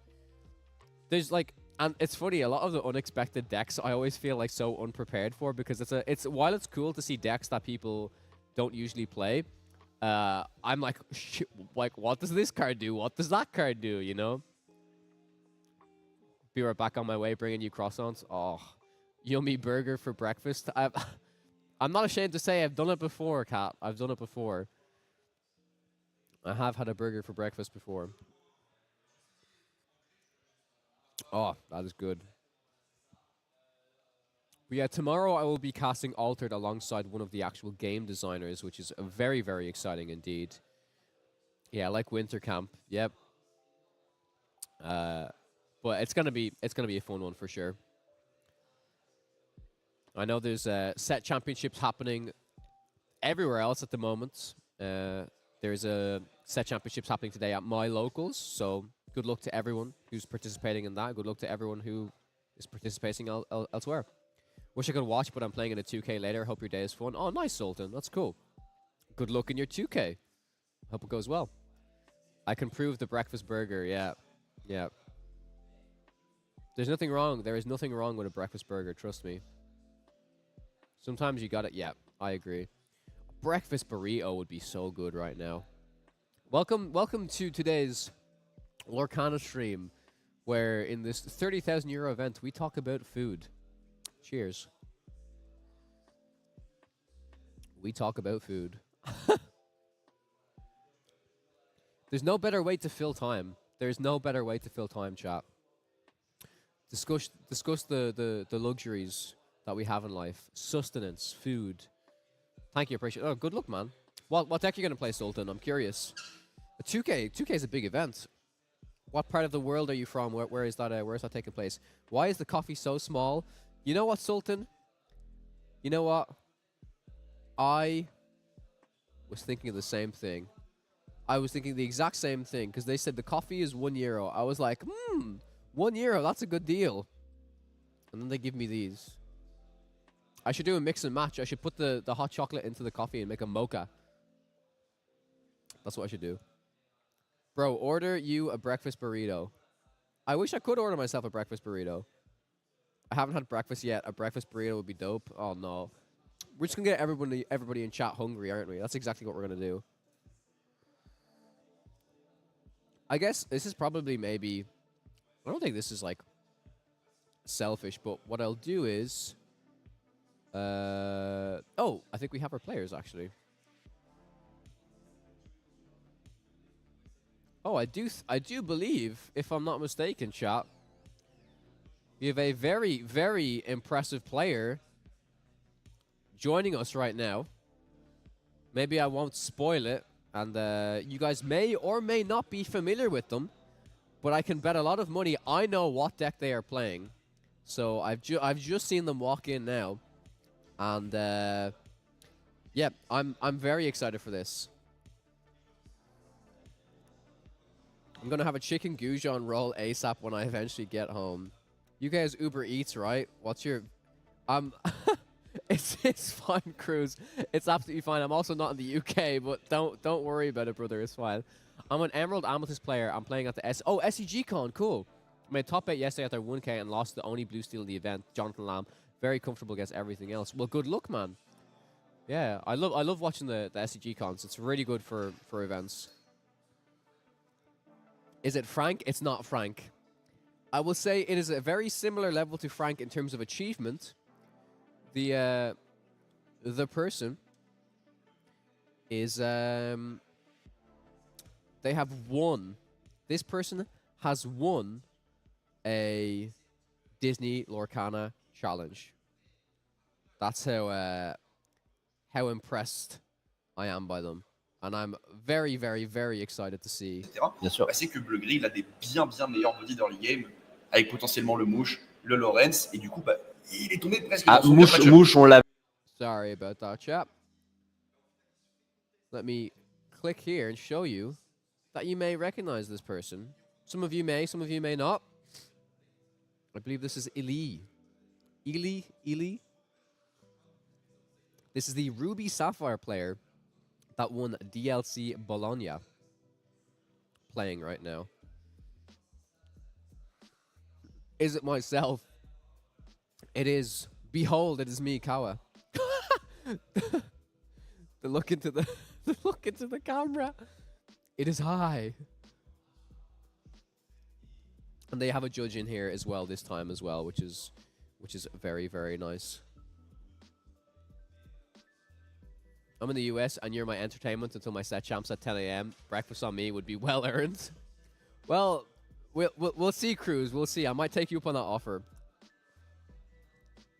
It's the Queen's item decks guy. I forgot his name totally. Yeah, I do believe it's Ili. And I met this person in.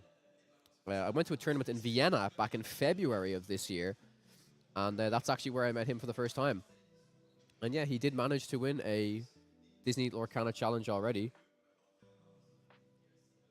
Let's see if he can win this event, right? Okay, they're going to do a dice roll.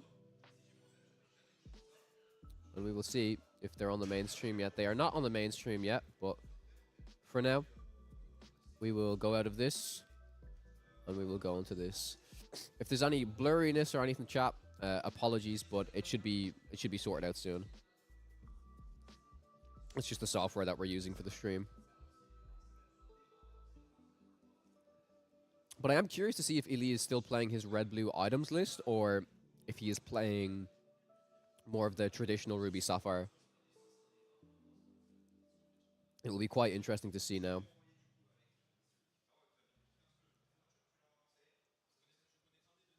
And I wonder if there will be any spice in this other player's list.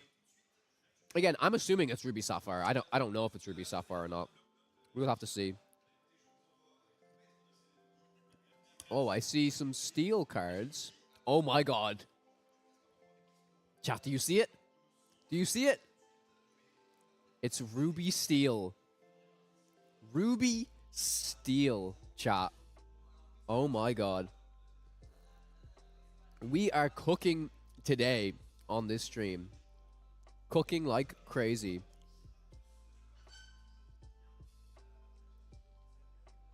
We've got I see brawls, I see beasts. I see many cards. And here we go. Let's get into it. Let's put my face away. And we will now see we have the camera for both players' hands and then the main table as well.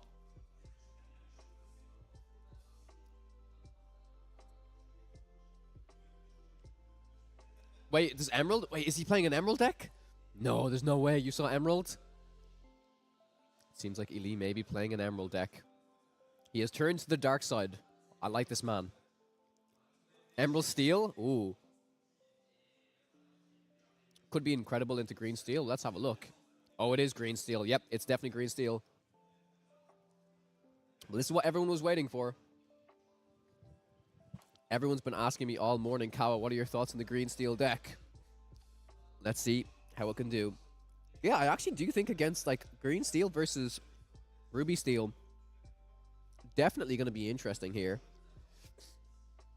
And I am assuming here, I'll have to get confirmation afterwards. I am assuming that both of these players won their previous first game. They probably both got a 2-0.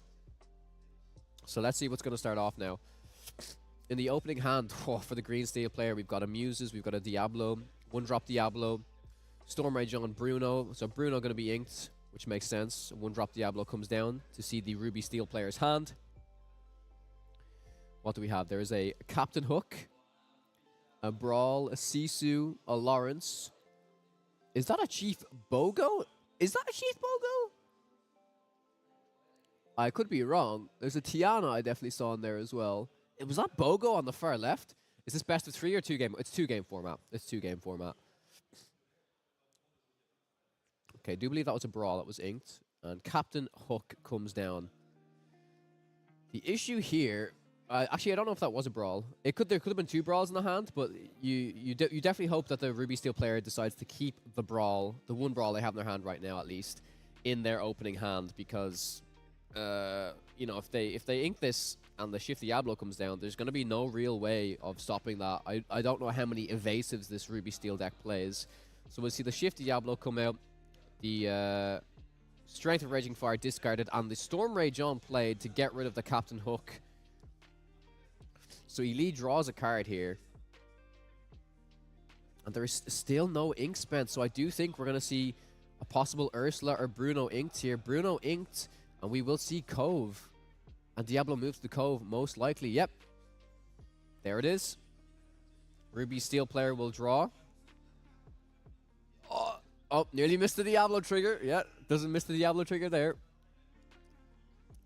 So a lot of options available for the Ruby Steel player here. For Rose. Oh, they finally have their names up here. I can start calling people by their real names. For Rose. So Rose decides to ink the 3-cost Sisu. And is there a 2-drop option here? It is Lumiere. 2-cost, 2-2. That gives all of the other characters +1 attack. The card drawn here is the Legendary Ursula. So off that Diablo and then off the card drawn off the top here, a Legendary Ursula and the Sudden Chill, which is very, very good here in my opinion.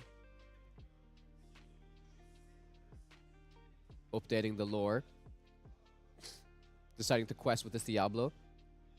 I think it's very easy to think that this 2-cost Ursula will be inked and the 3-cost Ursula will be played. Oh, deciding to just play the 2-cost Ursula to see the hand again. So it does notice that that Brawl is there. I think establishing this 2-cost Ursula is still absolutely fine because I doubt that the Ruby Steel player is going to want to ink, or is going to want to use the Brawl on this Ursula. They may use it on the Ursula now, especially because I do believe it's at the Cove. But if this 2-drop Ursula sticks, there will be a Muses paired alongside a Sudden Chill, and a Morph was also picked up this turn. This deck is looking very spicy indeed. It's one I'd probably have to try out myself since I'm a huge Emerald Amber player, and the playstyle seems to be very, very similar. We'll see a Benja go into the Inkwell. And for 3, we'll see Lawrence thrown down. So Lawrence is now currently a 5/4 that quest for 2. And it only costs 3, which is absolutely crazy.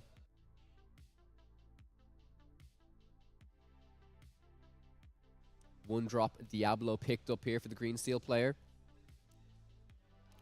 Not doing too much indeed. However, this does mean that Lumiere could possibly be bounced.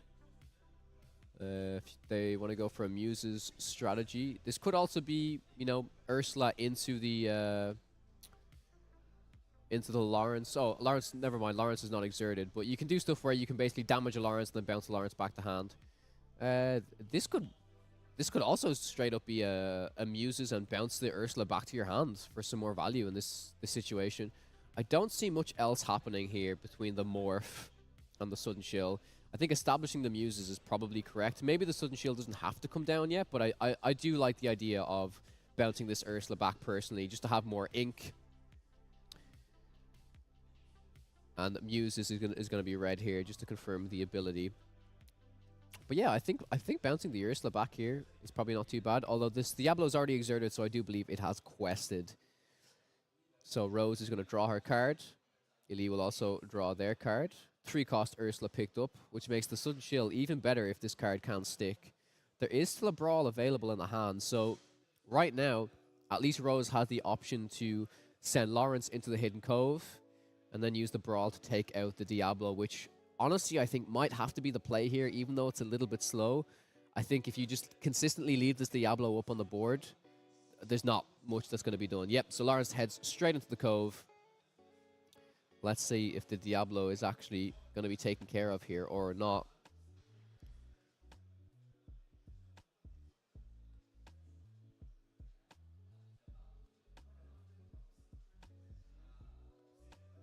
I just missed what card was inked there, unfortunately, but I think this has to be a Brawl, right? I don't think this is just going to be a Tiana. It's a Brawl, yep. That makes perfect sense to me. Clearing up that Diablo. Preventing some of the card draw now. And now oh, wow. A second Sudden Shield picked up, so if Illy can establish this 3-drop Ursula, and the particularly scary thing, I think, in Emerald Steel compared to Emerald Amber, with the, you know, when you've got the Muses in these songs, is because it Emerald Steel includes this 3-cost Ursula. When you sing a song, it will be a double Muses trigger, so you can really you know, out-tempo your opponent. Any cards they've played, if they have 2 strength or less, you could just bounce them straight back to your opponent's hand. So the Muses has hit into this Lawrence. It is now a 0-1, that quest for 2.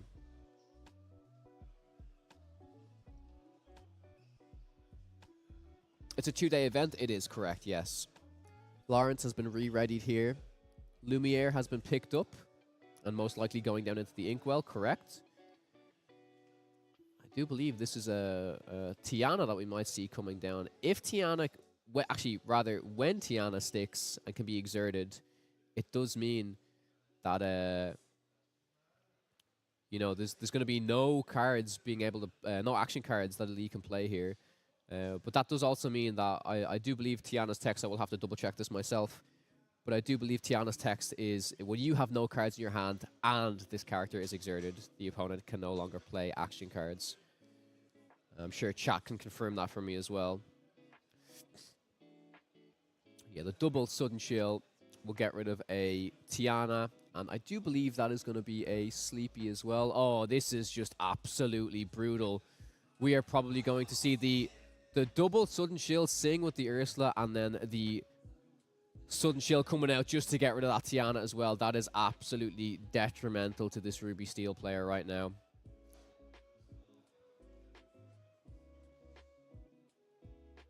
Yeah, I'm going to double check the text on Tiana. Not that it matters anymore because she is in the discard pile. A Lawrence picked up for Rose here. Yep, it's no cards in hand. And while it's exerted. So Lawrence will come down. And this Ursula with the double song, this legendary Ursula, honestly, this is it's such a powerful card. Get to draw 2 cards. Another Sudden Shield picked up. Another Diablo comes down. Pure value coming out from the green steel deck right now. And if I'm the Ruby Steel player, I don't know what card is going to pull back here. It is a Piglet, which is a 3-cost Or sorry, 5 cost uninkable, 3/5 with resist 3, and I do believe this can attack ready characters. So Pete's come down, Prince John as well. Triple quest here.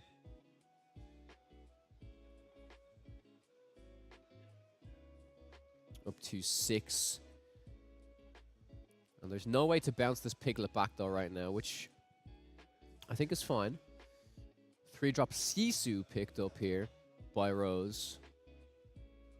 Another card that may be difficult for the green steel player to bounce depending on how many cards they have in hand, especially since there's going to be so much draw from this Diablo on the board right now.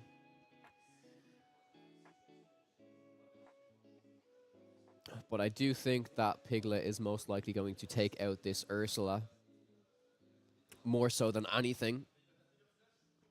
Nothing else can actually be taken out right now, so I think it most definitely will be the Ursula. Yep. Ursula is taken down. Goes to the discard. 1 damage. Oh, was it only resist? Is it really only resist 1? It might only be resist 1. I thought it was resist 3. Let me double check here. This is my knowledge of some of these cards, honestly. Piglet is... It is resist 1, yeah. While you've no cards in your hand, this character can challenge ready characters, yeah. The double Prince John. Now, this is where things get spicy. This Piglet might be able to put some work in right now. And yeah, Green Steel player is just going for the triple quest again. Which is really interesting because if the Pete went into the Piglet, that would have been 2 damage. And yeah, but then unfortunately, there's no other way. Wait, is there another way? I guess, yeah, could they have sent everything into this Piglet to take it out? I think they could have. I think if they sent Pete, Diablo, and Muses into this Piglet, I think it might have been worth taking it out because right now there's going to be no cards in the hand for the Ruby Steel player. So I really hope they do recognize... Yep. Takes out a Prince John. This is actually very, very impressive. I do think this is a misplay from the Green Steel player. Correct me if I'm wrong, chat, but I do believe that Pete could have hit for 2, Diablo could have hit for 1, and the Muses could have hit for 1 as well. And now in the hand, we see an Ursula, a Morph, and a Sudden Chill.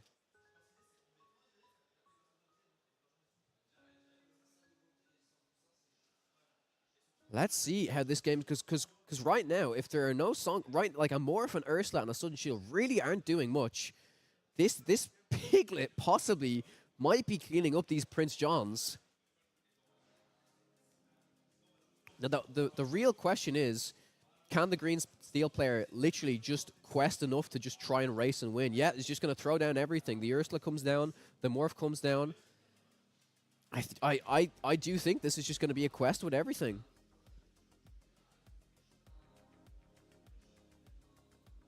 This, Green Steel player may be regretting not taking out that Piglet.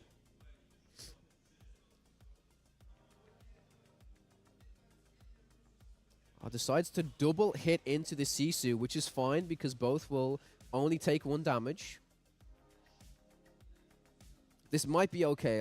I like the Piglet is pretty clutch here, but the Ruby Steel player would probably need like another Maui or something else to help out here. Even a Maui wouldn't help out that much actually because the cards aren't even exerted. I don't know what could help out here necessarily. So yeah, Maui will just have to trade into this Pete. I do assume that this Benja will just have to be played and then the Piglet will have to challenge this Prince John. Oh, no. Yeah, has to play the Benja first. I do think that's fair there is a judge sitting here beside them, but I think that's fair because there's no valid card for Piglet to challenge, so Piglet can't just be exerted, right?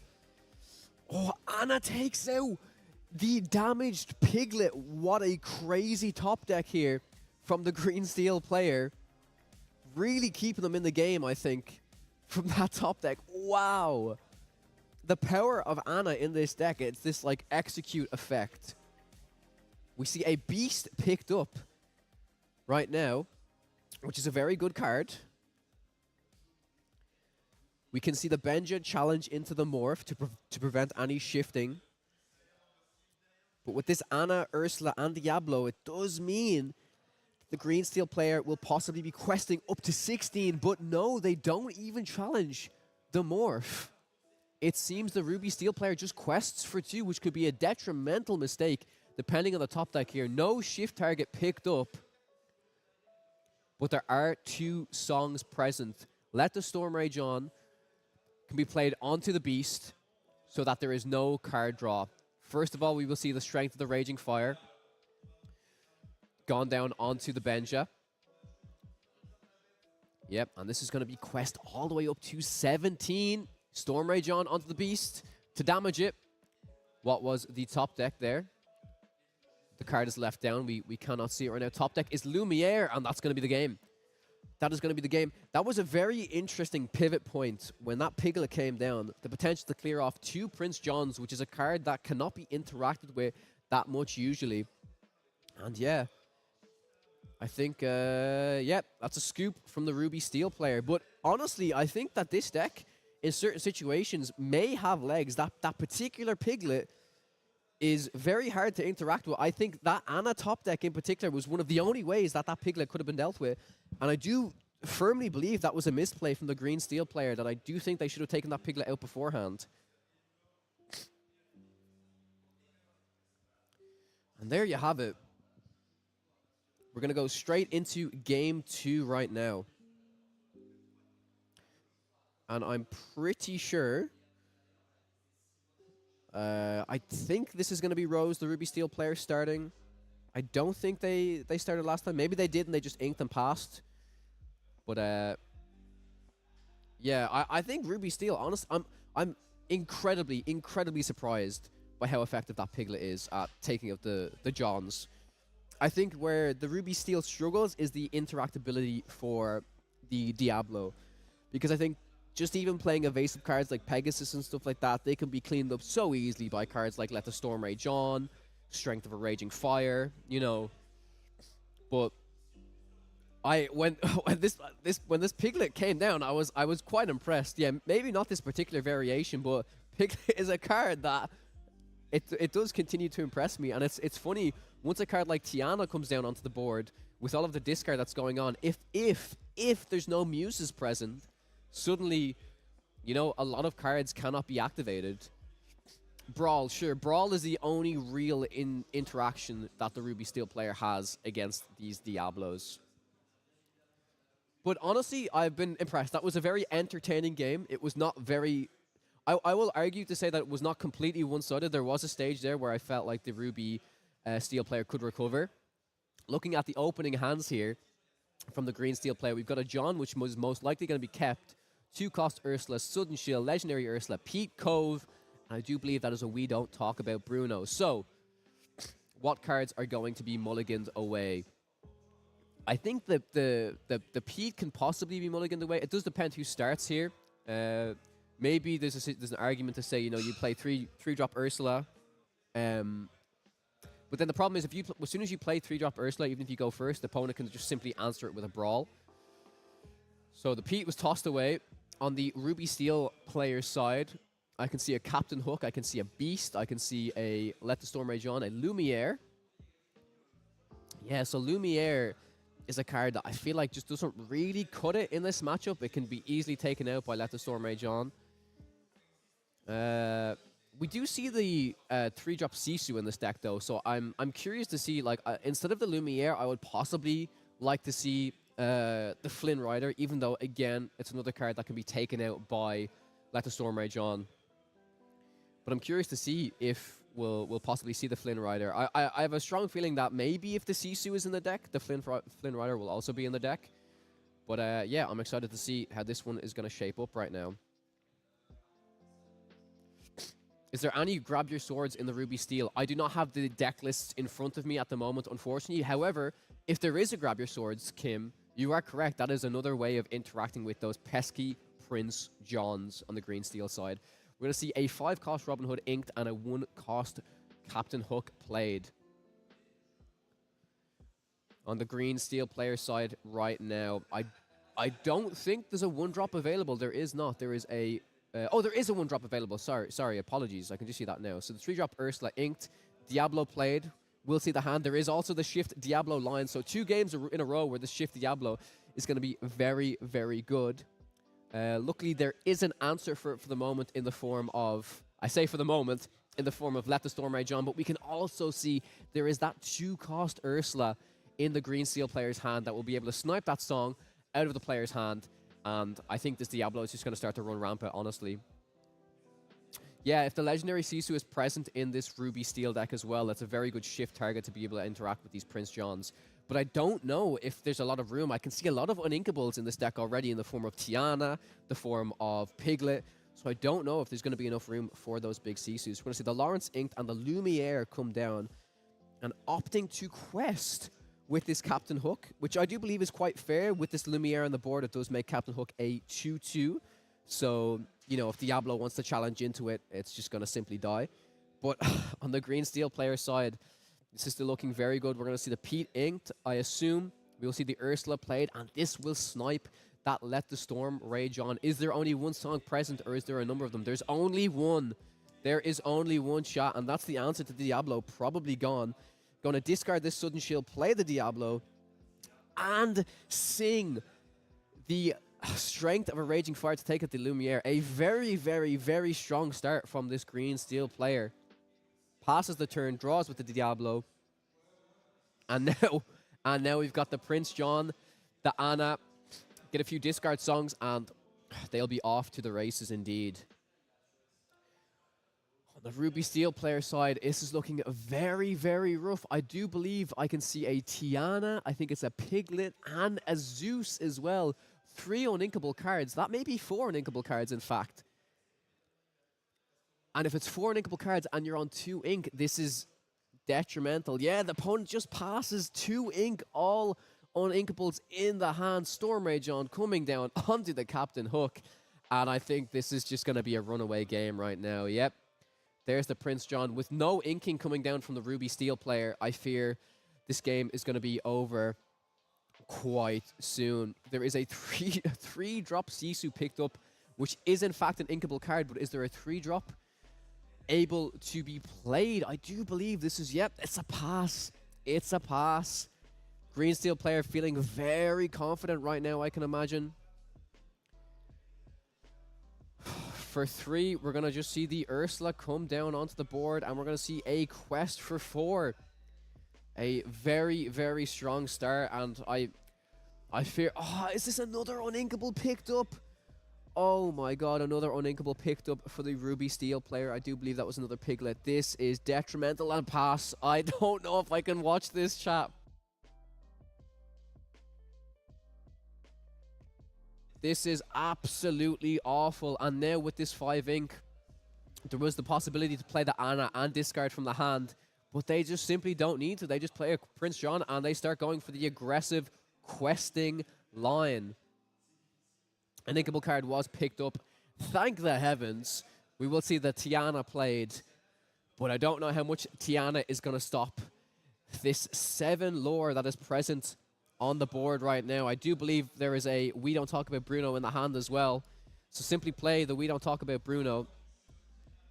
Okay, this is going to be a just double draw 2. No damage coming down onto the Tiana because of the resist 2. Oh my god, is this going to be a... Oh no, this can't be the double strength. I think it's just the Bruno. Yep, the Bruno is sending the Tiana back to the hand. The double card draw from the Prince John. Chat, I'm not going to lie. This is one of my first experience of really seeing this Green Steel deck play out its game plan. And it's incredibly, incredibly strong. Very similar, like I said, to my Amber Emerald playstyle. But you pair this 3-drop Ursula with these removal songs, and it is just very, very, very difficult to overcome. It obviously doesn't help that the Ruby Steel player drew very poorly in terms of many uninkables. But yeah, 16 lore, that's the game. That is the game. That is very, very unfortunate. I do think that the Ruby Steel player had a chance to, shine a little bit more. But if the Green Steel player is willing to come on for an interview, I would love to have them on the stream because, it's a previous a previous winner of the Disney Lorcana Challenge. And yeah, the huge congrats for the 2-0 there. Very interesting games though as well. I'm glad at least the first game there was definitely some interesting decisions that could have been made there, but I will see if I can get this player onto the stream for a quick interview. Congrats to both players though. Some very innovative deck building on the Ruby Steel player side.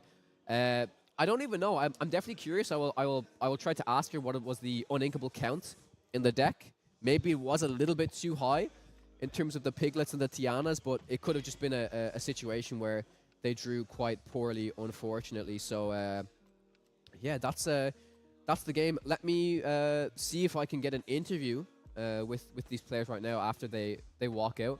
But yeah, great round 2, and I think these games are just going to get better and better as the day goes on. So be sure to stick around. There will be a few breaks now and then, so apologies if I don't stick with you throughout the entire stream. But thank you guys for watching so far. This is going to be a blast, and you know, if you're ready, stick around as well. Also for day 2, where it's going to be a top 32 cut. All right, bear with me, chat. I'm going to switch over to the cam, and I will see if I can get an interview with the player.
Okay, yes, we will have an interview with the winning player of that game shortly. They are just finishing up their stuff now at the minute. But yeah, that was a very spicy game. So what's the special at the oh my god, I thought this was a comment about the games. What's the special at the bakery at the moment? Oh, I would love some pastries right now, Kim. Cookies and cream panna shock. Oh my god. That sounds absolutely divine. Absolutely divine.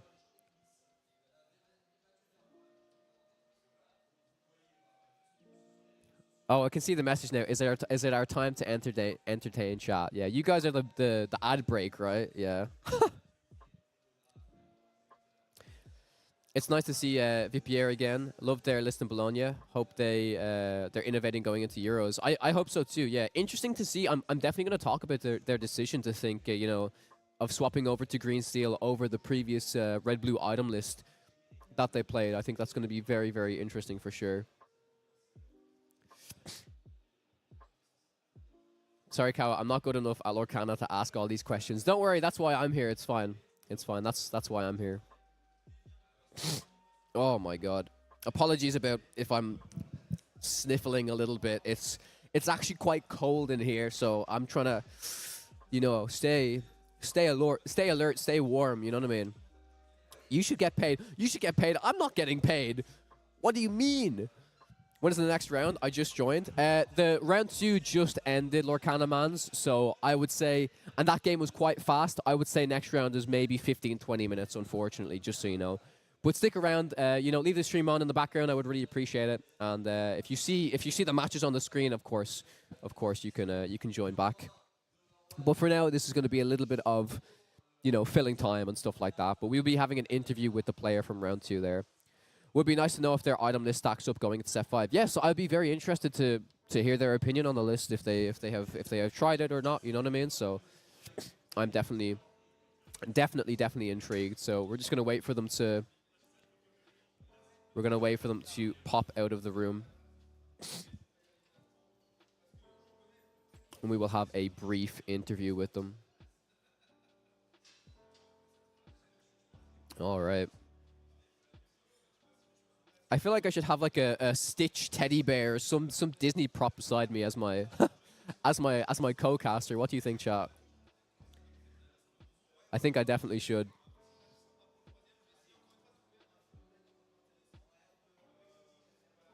All right. So coming into round 3, I'm very curious to see what decks we're going to be having a look at. I assume there's actually going to be a lot of Green Steel as well. We haven't seen any Ruby Sapphire yet, but they're definitely up there. I would love to see some Green Steel versus Ruby Sapphire again, because I think that's the matchup that people are most interested in, with Ruby Sapphire being the most represented deck. I'm an Item Queen Workshop player as well. The meta's a lot faster to set, which makes it hard, but it's still good just without the Sisu package. Yeah, I agree for sure. So I will see. Yeah, you can come, yeah. Cool, we will have the winner join us on stream now. 1 second there, chat.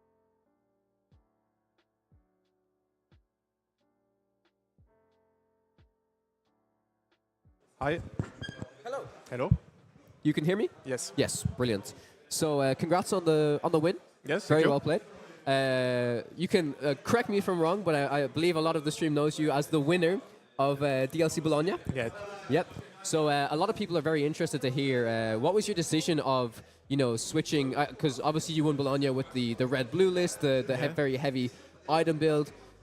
People are interested to know your thoughts on that deck in the meta right now, and then maybe your decision to switch over to green steel, because maybe you feel the matchup, red-blue versus green steel. If you want to discuss that a little bit. Yeah. The long story short, I didn't want it to play today. So okay, sure. So I didn't have any idea of what to play. So I didn't want to play Steel Song. Didn't want to play red-blue. I didn't want to play all in aggro. So I say, well, fuck it, I'll play this card. yeah, of course. Yeah. I mean, it's also a very, very strong deck as well. We saw Zan Saeed win, win Vegas with it. So, I think a lot of people are expecting it. I think I've looked at the deck breakdown. Yes. It is the 5th most represented deck, so not very, very high. I think for some reason in America, it seems a lot of players are really, really enjoying the screen steal. But the power level of the deck is incredibly strong. Incredibly strong. Yeah, it's really stable. It's play always the same, so... Yeah. Okay. I think in particular with the... I'm a big fan of... I play a lot of Amber Emerald. Yes. So you do the Prince John, the You've Forgotten Me, and there's a lot of very similar play styles. But I think when you have the addition of that legendary Ursula, that one that can do the double sing songs, if you have that and then you have a Muses on the board as well, things can get absolutely crazy. Yeah. The value and tempo that you can get just continuously bouncing your opponent's creatures, and Muses with the ward is so uninteractable that your opponent really struggles to deal with it, right? Yeah. I think the best interaction is to bounce your own turn 2 Ursula as well. Yes, I was seeing if you were possibly considering that in the first game. I was, but she wasn't playing so many songs, so I said, not worth it. Yeah. I also find it really interesting that a lot of these decks are starting to include certain cards that aren't songs, because I think it means that Ursula can't interact with them. For example, a lot of the green steel lists have a Hypnotize, right? So it's you discard a card, draw a card, and I was saying to chat earlier, I find it very interesting because it's kind of like Emerald's version of You've Forgotten Me when there's a Prince John, right? It's sure it costs 1 less, but cannot be interacted with by Ursula, cannot be hit as a song. And it's just like this kind of really powerful tool that once the Prince John is on the board, you get to establish some really, really good value with it. Yeah, sure. I was considering Lucifer too, because you have to hit a certain threshold. Yes. Threshold of discard, and but Anna is here, so it's okay. Yeah, 100%. Yeah, well, congrats on your Thank you. win. I hope to see you in the day 2, hopefully, for the top 32, and maybe you can win this one as well. Yeah, 100%. maybe. Yeah, Congrats again. Bye. There you have it, chap. So yeah, I'm excited. I do think we'll see a lot more green steel, and I would be really interested to, honestly, if the next few rounds is just a lot of green steel, but green steel versus, like, you know, amber steel, green steel versus ruby amethyst, green steel versus ruby sapphire, because I know a lot of people are really interested to see how these matchups will go. You know what I mean? Like the intricacies. If you draw this, if you draw that, like I was even speaking to Ili earlier about, you know, his decision. He really did consider taking out the piglet. But he told me his thought process was, yeah, if I get the Anna or if I get the Bruno, it's probably okay.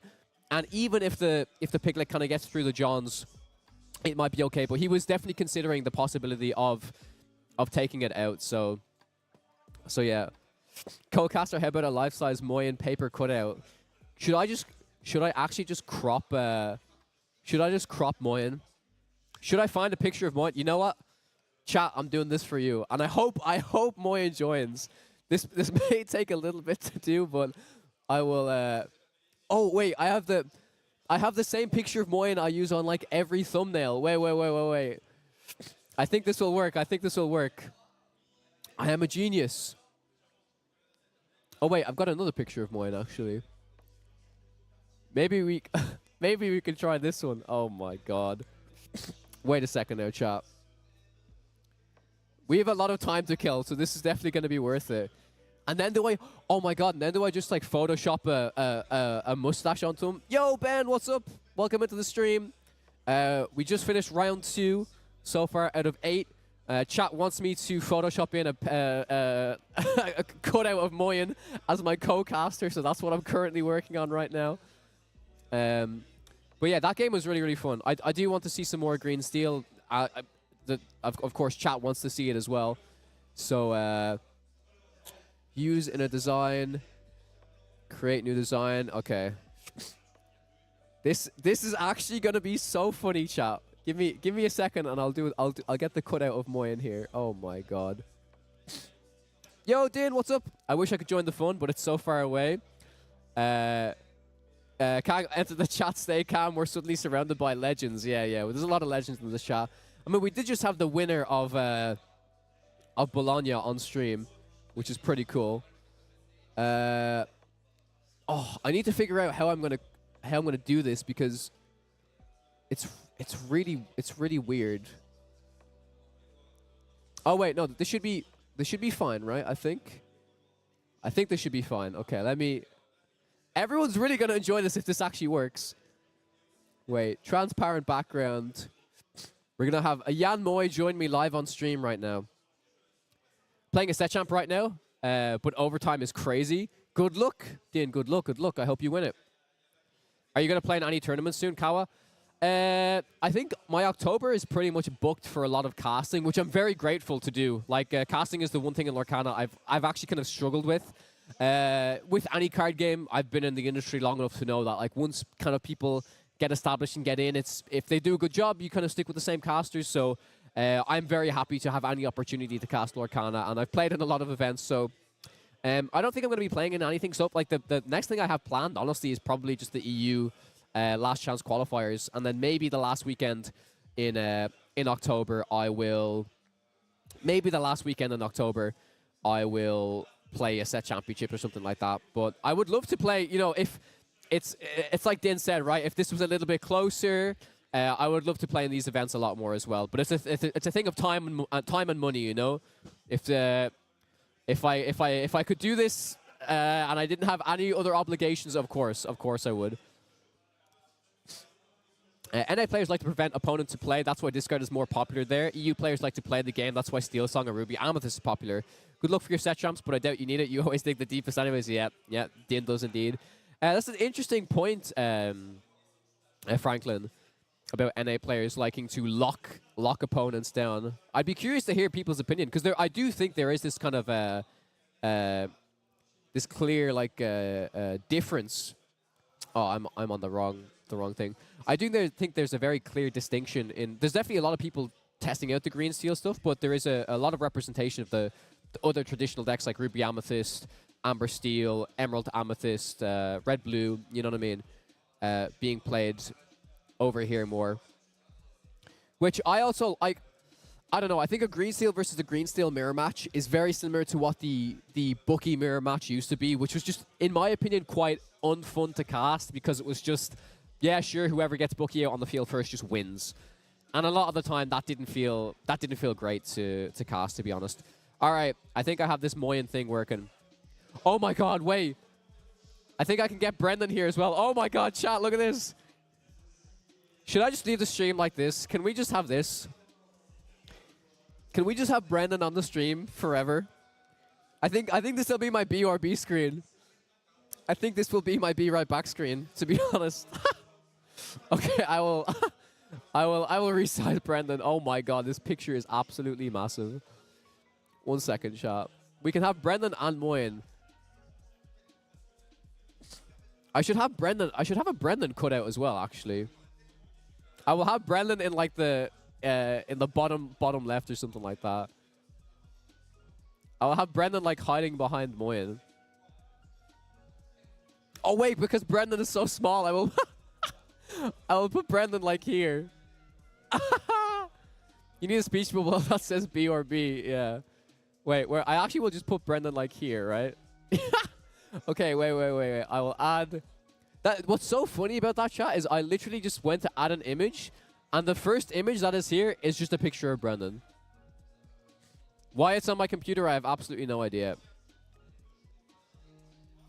Okay, I really hope this Moyen picture works. I don't know how well it will look because I need to crop it and change it. There he is, chat. It's the man, the myth, the legend. It's the Moy man. It is the Moy man. Maybe if I flip the main cam, right? So I'm on the other side. Let me see. There we go. There he is. There's my boy. It's cropped a little bit weirdly, but there's my arm over there. Okay. We've got Moyen and Brendan beside me. Kawa speaking to me while Brendan stares me dead in the eyes. Wasn't on my bingo list today. So look, it's me and the Podcana boys. What a fantastic! This is actually so funny. Oh my God. When you can't stream with the boys, you bring the boys to you. It's like in Game Board, there was a genre opposed to Euro games. The NA vs EU tournament is coming up, right? We might see regional tendencies play out there. We may. Wow, it's Moyen from Podcana. Look, guys, it's a European qualified player, live on the stream. Come here, I will show you. I have Moyen. I have my podcast host. Okay. I just have a picture. I have just a picture. Yeah. The chat loves it. This is one of the French casters. So yeah, the games were good so far. No, the game was really good. Yeah. The Diablo is very accurate early game. Yeah. 2 time very good early game. Yeah. If you don't have a brawl or you don't have let the Storm Mage on, you cannot kill it. You know, yeah. It's incredibly strong. So yeah. Awesome. I hope you have a good day with Waka. Yeah. No, you're fine. Yeah, it's so fun. Everyone here has been like, what is your name? I have 3 people that have called me Waka. Waka. Yeah, and then I had someone call me. It's like, oh yeah, like the Shakira song. Yeah, Waka. Yeah. Yeah. Hips don't lie. Yeah. So yeah, we are waiting. The games were really good, and I think there's for the next few rounds, it'll be really interesting to see. Will there be a lot more Emerald Steel, Diablo, or from the breakdown we saw lots of Ruby Sapphire, right? The graphic. Yeah, I have it. Yeah, I showed stream. Yeah. Yeah, very interesting. Just two yellow blue. Yeah, 2 yellow blue, and one is already shown. Yeah. And yeah, we have a yellow blue first game. Yeah. First game, exactly. Yeah. For the part of everyone. Yeah. Here. Thank you. You are here. Thank you everyone. People of other countries. Yeah. Thank you. You are here on his stream, and this is very important for us to share. Of course, yeah. It's the reason why I'm here. Yeah, I want to share more events. Yeah, 100%. Yeah, this is a very great day for the TCG world. 100%. Yeah, definitely. Well, man, thank you very much. Yeah, we're waiting for round 3. Round 3 will be up next. So yeah, that was one of the French casters. Everyone here has been absolutely so kind. It's so funny, actually. One of the French players that I played during the Creator Set Championships, he's one of the casters here as well. So he was like, "Oh, maybe I will get my revenge on you," because I played so many Diablos against him. There is not 20. There is not 20. There is 2, Kim. There is 2. We don't hear what he's saying. I'm very sorry. Yeah, it's because this microphone is very sensitive. Brendan seems kind of small. You know what I think? I'll tell you what I think about that comment. I think it means Brendan needs to be even smaller. That's where... I should make him so small that I wonder if anyone actually notices him at all. That would be the funniest thing. I think this is my the funnest part of the stream is just just to have a massive Moyen cutout beside me. Can I crop this more? I actually probably can, right? Wait, if I crop this like this, I can get rid of the... Oh, brilliant! Perfect. So he can sit in the chair right beside me. Can I put my arm around the Moyen? There's not 20, Kim. There's 2. But yeah, for anyone interested in the... I don't know if I was sent the updated thing, actually. I don't think I was.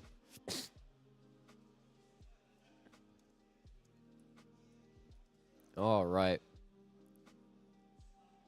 I'm so glad to see there's so many people playing set championships today as well for the first weekend. Is there anything I can even take out to show you guys? I don't think I have anything. Do you know what I will do? Since we have some times between rounds, and it's a big deal for what I'm doing tomorrow,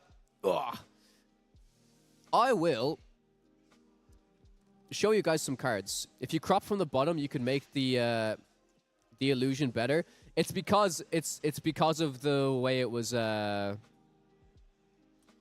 It's because the way this was taken. So I could probably do this. Yeah. It's unfortunately it's because Moyen was at the side of the camera. There we go. I'll just leave Moyen there like that.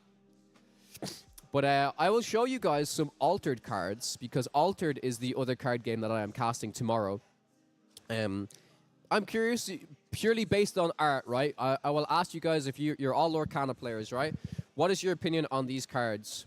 How they look compared to Lorcana? Because I think the art of this game is very, very beautiful. So let me show you. I'm going to have to probably get quite close to the camera here. But I have to... Oh, no, the lights! I don't know if it will even focus. I will have to minimize Moyen. Goodbye, Moyen, for the moment. So this is the card. Very, very, very nice. The foiling on this card is really beautiful. Are we studying Altered? No. I'm just showing people what they think. Oh, do I play Altered? Yes, I will be streaming the biggest Altered tournament so far in the world tomorrow. Not on this channel, on a channel called Altered Insights. It is my other collaborative channel where I make Altered content, Altered podcast. If I were to have a figurine of any Lorcana card, what would it be? That's like saying would I have a figurine of any Disney character. Honestly, many people may be upset for me for saying this. Bucky. I would have a statue of Bucky, and I would pray to it every morning. I would bow to it. So here is another one. Really, really beautiful card in my opinion. I know it's backwards here, but the art for this game is truly, truly stunning. And I'm really, really, really excited to cast the game. So not every card has this like full kind of borderless thing. Most have the black border around them. The QR cards are so distracting for me. I really wanted to like them more. It's an interesting TCG. So there's an interesting thing about the QR codes, right? So the QR codes, I also, and by the way, all of these cards are scanned. So if you guys want to try and scan these cards, go ahead. But I already own them. So the QR codes, I also thought were like, it's a bit distracting. Could you not put, could you not do the QR code maybe on the back or something like that? But then the argument is, well, if you ever want to make a double-sided card, it will limit design space, because in Magic there are double-sided cards. In the Star Wars TCG there are double-sided cards. So the bottom right, I do agree it's probably quite off-putting for some people, but at the same time, the fact that you can have this digital, like you can play this game digitally as well on the system Board Game Arena is absolutely huge. It means the game is incredibly more accessible. Like, for example, for me, I know the game is quite popular in France at the moment, but there are not many local game stores in Ireland, where I'm from, where that stock altered. So it's really nice that I have the options, basically like what Pixelborn was for Lorcana, right? The option to play the game online. You don't notice them anymore after playing a bit. I agree. I also don't notice them after playing a bit. I will show you one more card in this deck just because there's only one more card that's very, very fancy and very, very shiny. It's one of my favorites, actually. So in Altered, for those of you who don't know, you have common cards. So a common card will be like this. It has the black border around it. Then you have the rare card, which is the one I keep showing, which is the borderless, and it has this little blue gem on it. And then this one is very special. This is called a unique card, if it wants to focus. So a unique card is, there's only one version of this in the entire world.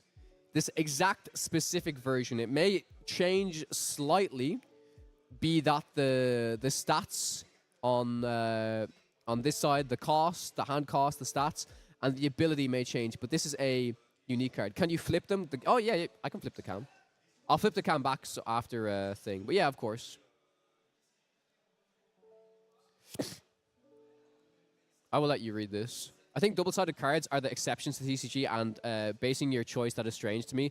But I totally agree the art is beautiful. Good luck with your casting tomorrow. Thank you.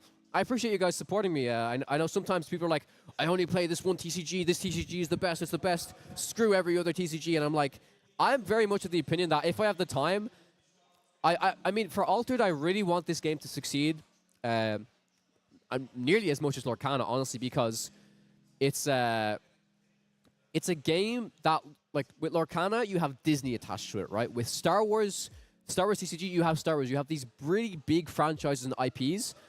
But a game like Altered, it's like its own universe. Sure, they use characters like Robin Hood and stuff that they can kind of utilize, but it's its own IP, its own art, its own story, its own lore. And I think if you make a card game successful with that, it's very impressive in this day and age where card games are mainly associated with these large IPs. You've got One Piece, you've got Dragon Ball, you've got all of these cards, you know what I mean? So yeah, Ethorium, if you want to read this card, I will put it up there. If you struggle to read it, I'm sorry if my hands shake a little bit. But this card is particularly good. There is a unique Robin Hood that there's a unique Robin Hood that makes your opponent's cards cost 2 more, which is absolutely insane. And I'm pretty sure those uniques go for like a lot of money, because you can imagine an ability that says cards your opponent play cost 2 more is absolutely insane, like insanely powerful. So, like, I imagine some uniques will go for a lot more than others, but because you can only have one type of, you can have up to 3 uniques in a deck. I don't know how much, like, how paradigm shifting it will be to have, if I have these absolutely broken cards, I just always win. Because you're not always going to see the cards, you know what I mean? So I just love how it's more fantasy themed in its own kind of way. Yeah. It's a very unique art style that the game has as well. Oh. I'll take out my Lorcana box as well, since we have some time to kill. And there's nothing impressive here. This is literally just my absolutely degen disgusting Lorcana discard Amber Emerald deck. But yeah. I love the lore and questing and the art for Lorcana. Really like watching it being played. I bought a couple of packs Lorcana cards and coming from One Piece / Pokemon, the Lorcana foils and rares, yeah. Oh, you say the Lorcana foils and rares felt a tad underwhelming. That's probably fair. I think with the foiling, they could do a lot more. And the foiling that they do for their prize cards is very, very cool, in my opinion. I have a unique Kaibara and 9-cost Bravos card. Oh, nice, Thorium. 9-cost one. The unique ability must be... The ability must be very powerful then, is what I'm assuming. For sure. But yeah. I don't have any super... I think the coolest ones is I just have the, like, foil... I have a foil Under the Sea, because this is like the centerpiece card, of course. Under the sea, under the sea. Yeah, I've got a foil one of those, and I think I actually have 2 foil. I think I've got 2 foil Kitas, and a foil Prince John as well. I don't go crazy with my foiling. If I have a foil legendary and it's a deck that I play a lot, I just tend to use them. How's the altered community? Because that's the part that makes Lorcana the best for me. All of the communities I've tried to enter so far seem a little more closed off-ish. What I'll say, Soko, is the altered community, it's still a very new community. The game's only been officially out for about 2 or 3 weeks. So the game is continuously growing. It seems like the community in France is really strong. But for me, one thing I really want to do is I really want to grow the English-speaking community. And it's difficult because... in America, sure, like that's probably will grow over time. But for Europe, it's like I need to grow in Ireland, in the UK, across Europe as well, of course. But it's something that's interesting because the game can be played online, but it can also be played in person. It's this balance. It's this balance that not every local game store will commit to a brand new card game without this. Like it's hard. I feel like it's hard for retailers to say, right, oh, there's this new card game. I will just buy. I will just go, right? Unless there's ones that, you know, they have seen the game before, they understand the game, they believe in the game, excuse me. They believe in the game that yeah, I think it's definitely difficult for just retailers in general to hop onto a game. But it's incredibly fun. I encourage you guys to try it out if you can. I'm sure there are demo sessions and stuff like that. Here are my two beauties. My two killers that I play this and I play another card and then I destroy my opponent's hopes and dreams. My foil Kitas. I love that it has not 1 but 2 clients already as opposed to Lorcana. Yeah. The fact that it already has this digital client is very, very good. It's a 7/7/5 gigantic tough one. Oh, that's interesting. That's quite good, no? I think Thorium? I think so. 7/7/5. I mean, I'd have to look at the standard one. I think the standard is 8/6/6/6 gigantic, I think. So for 9, I guess you get 1 less in water, 1 more in mountain and nature, and tough 1, which tough 1 is definitely relevant in my opinion. But yeah, I don't have like crazy uniques myself, but I definitely have some decent ones. Maybe I keep the camera like this and I just flip Moyen around. Where's my boy? There he is. Oh, I don't even have to flip him around. That's perfect. There he is. La la la la.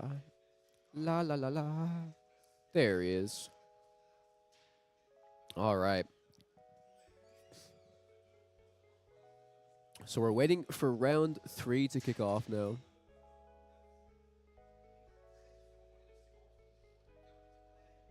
This is such a cool event. This is really, really, really cool to see. Many players at it. And by the way, there are 4 events that are taking place this weekend. I do believe that today there is a One Piece event. There is Lorcana. There is Star Wars. And then tomorrow there will be the big altered event as well. All right, the players have just entered the building. The featured players. So I will wait until we can throw it over to that. I'll toss my cards back in there. Wow. I joined back at the great time. I just see Moyen pop up. Yeah. I sent to Raven's Discord. You can check when you get back home or when you have time. I will. Thanks, Thorium. I definitely will. Appreciate it. Do you have any plans of going to more set champs? This weekend, no, because I'm in France for the entire weekend. Next weekend, I am betraying Lorcana, unfortunately, to play in a Star Wars tournament. It's called the Planetary Qualifier, where if you come first in a planetary qualifier, you basically skip day one of Star Wars's World Championship. So I don't know how I'm feeling about Star Wars game right now, to be honest. I really like the mechanics of the game, but it's going to depend on if the competitive scene really starts to take off or not. So, and then the weekend after that, I'm in Paris for another Lorcana event that I will also be casting. And then after that, it will be the last weekend of set champs. So I think I'll probably just play the last weekend if I can.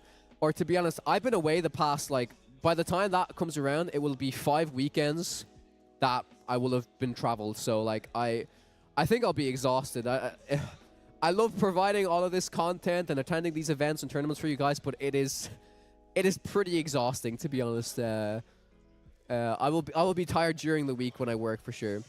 Will that be streamed? Yes, Thorium. So the event I'm not the Star Wars one, the next Lorcana event will be streamed on it will be streamed on Specimen's channel.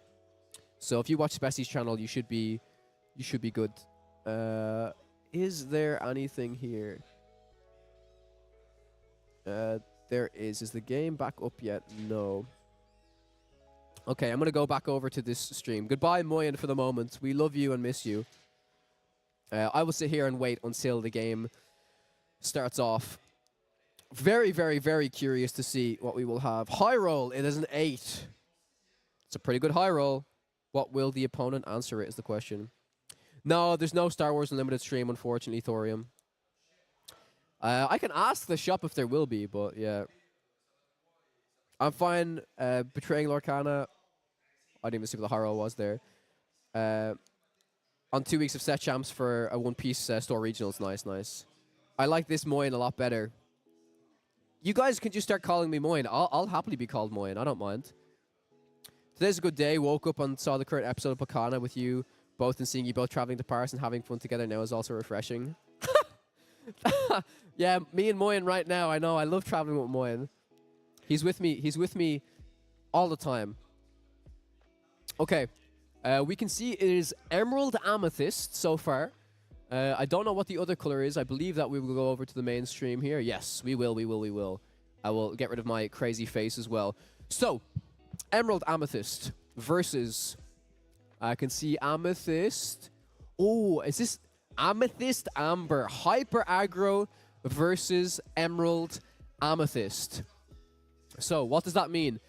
In my opinion, I think it means that Emerald Amethyst is going to be quite favored in this matchup. They have a lot of interaction through cards like the 5-cost Elsa. They have rush cards like Madame Mim Fox. So I think unless the Hyper Aggro player just gets ahead really fast and the Emerald Amethyst player has no answers, I'm going to be quite confident to say that Emerald Amethyst will come out on top for this match. Don't forget Brendan is also there. Yeah, yeah. Brendan is also here. All right. Here we go.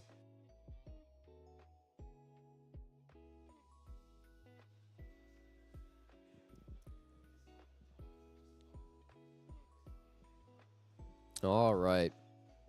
So, opening hand for the Emerald Amethyst player. A lot of options available. We will see that 5-cost Elsa inked and pass the turn over to the Hyper Aggro player. I'm not going to lie. This is not the best start because as the opponent of a Hyper Aggro deck, you want to have a 1-drop to establish some board presence against this aggro. We're going to see the 1-drop Uninkable Maleficent come down for the Hyper Aggro player. The 1-drop Pegasus was drawn. If that was played on turn 1, that would be quite good. It's also interesting that the turn 2 Ursula is an option right now, which we are going to see played, but the deck doesn't tend to run that many songs, and if there are songs, usually the card is just inked before turn 2 comes along. There it is, Gathering Strength and Knowledge, or Knowledge and Strength, whatever the card is called, one of Raven's favorite cards. This is a card that is particularly spicy because the Hyper Aggro player can win the game literally out of nowhere with a card like that. But at least the 1-cost Ursula, for now, can contest this Maleficent. Befuddle comes down to send the Ursula back to the hand. I think it's a pretty strong play, to be honest. There's not going to be any rush cards that can come out. Madam and Fox cannot be played without another character being present on the board. So this Maleficent will simply quest for 2, pass back over to the Emerald Amethyst player. A 5-cost Bell was picked up here that I can see. There's a Crab available in the Emerald Amethyst player's hand, as well as that Fox. And like I said, unfortunately, the Fox cannot be played right now because there is no character. Yep, the 2-cost Ursula will be inked, and the Crab will simply come down to try and contest the board. The Hyper Aggro player will now ready, set, draw. Or they did it backwards, but that's absolutely fine. Oh, I think that's a cheeky library that I see here as well. Now, the library is a card that, honestly, in my opinion, in this current situation, you don't want to play. And that's what we see. The Hyper Aggro player is inking the library, deciding to quest with both cards, going up by 3 lore. The reason you don't want to see the library is there's the possibility that you could do, you know, Crab can hit into it, and then Madam and Fox to buff the Crab up, take out the library. So I'm assuming we're going to see a 3-cost Baloo. We're not going to see Baloo. We will actually see a Fox come down here to further protect that Maleficent, which I think is honestly quite fine as well. Baloo in this situation will just be hit by the Crab anyways, and it would mean that the Crab would just take out the Baloo, probably be bounced with the Fox, and then the Fox will just take out the Maleficent that quest for 2. Emerald Amethyst player going to go for the Rabbit to draw an additional card here. Try to find some more options. I feel like as soon as they start establishing a bit of a board, it'll be okay here. Also to note that this 5-cost Bell in the Emerald Amethyst deck I think is quite good against Hyper Aggro, because traditionally the Emerald Amethyst decks don't have this kind of ping damage, but this 5-cost Elsa, or 5-cost Bell rather, offers this kind of ping damage like utility as long as a character is damaged. We're going to see the Baloo and the Maleficent come down here, and both characters quest for 1 each, the Pascal and the Madam and Fox, bringing the player up to 7 lore right now. I do think that the Emerald Amethyst player right now is lacking in board presence a little bit here. Another Rabbit drawn. We do see the Bell here. Now, I'm curious to see, there's no effective way to utilize this Bell. Besides, what you could do is you could hit with the Rabbit, so you could use 2 for the Rabbit to hit into the Baloo, and then you could move that damage with the Bell to take out the Maleficent. Not going to do that in this situation. Just simply going to take out the Baloo.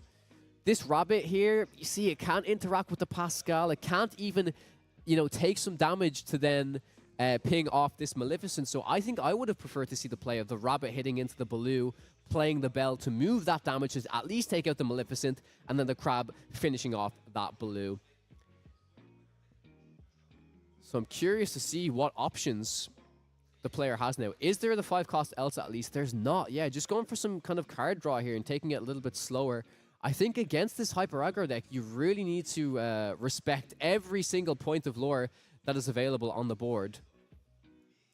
At least trading off this Fox here is not the worst. And let's see if anything else can be established. I can't remember if the 1-cost Pascal was inked. But instead, we're going to see one of the Bells inked and the Banzai come down onto the board. Quite interesting indeed.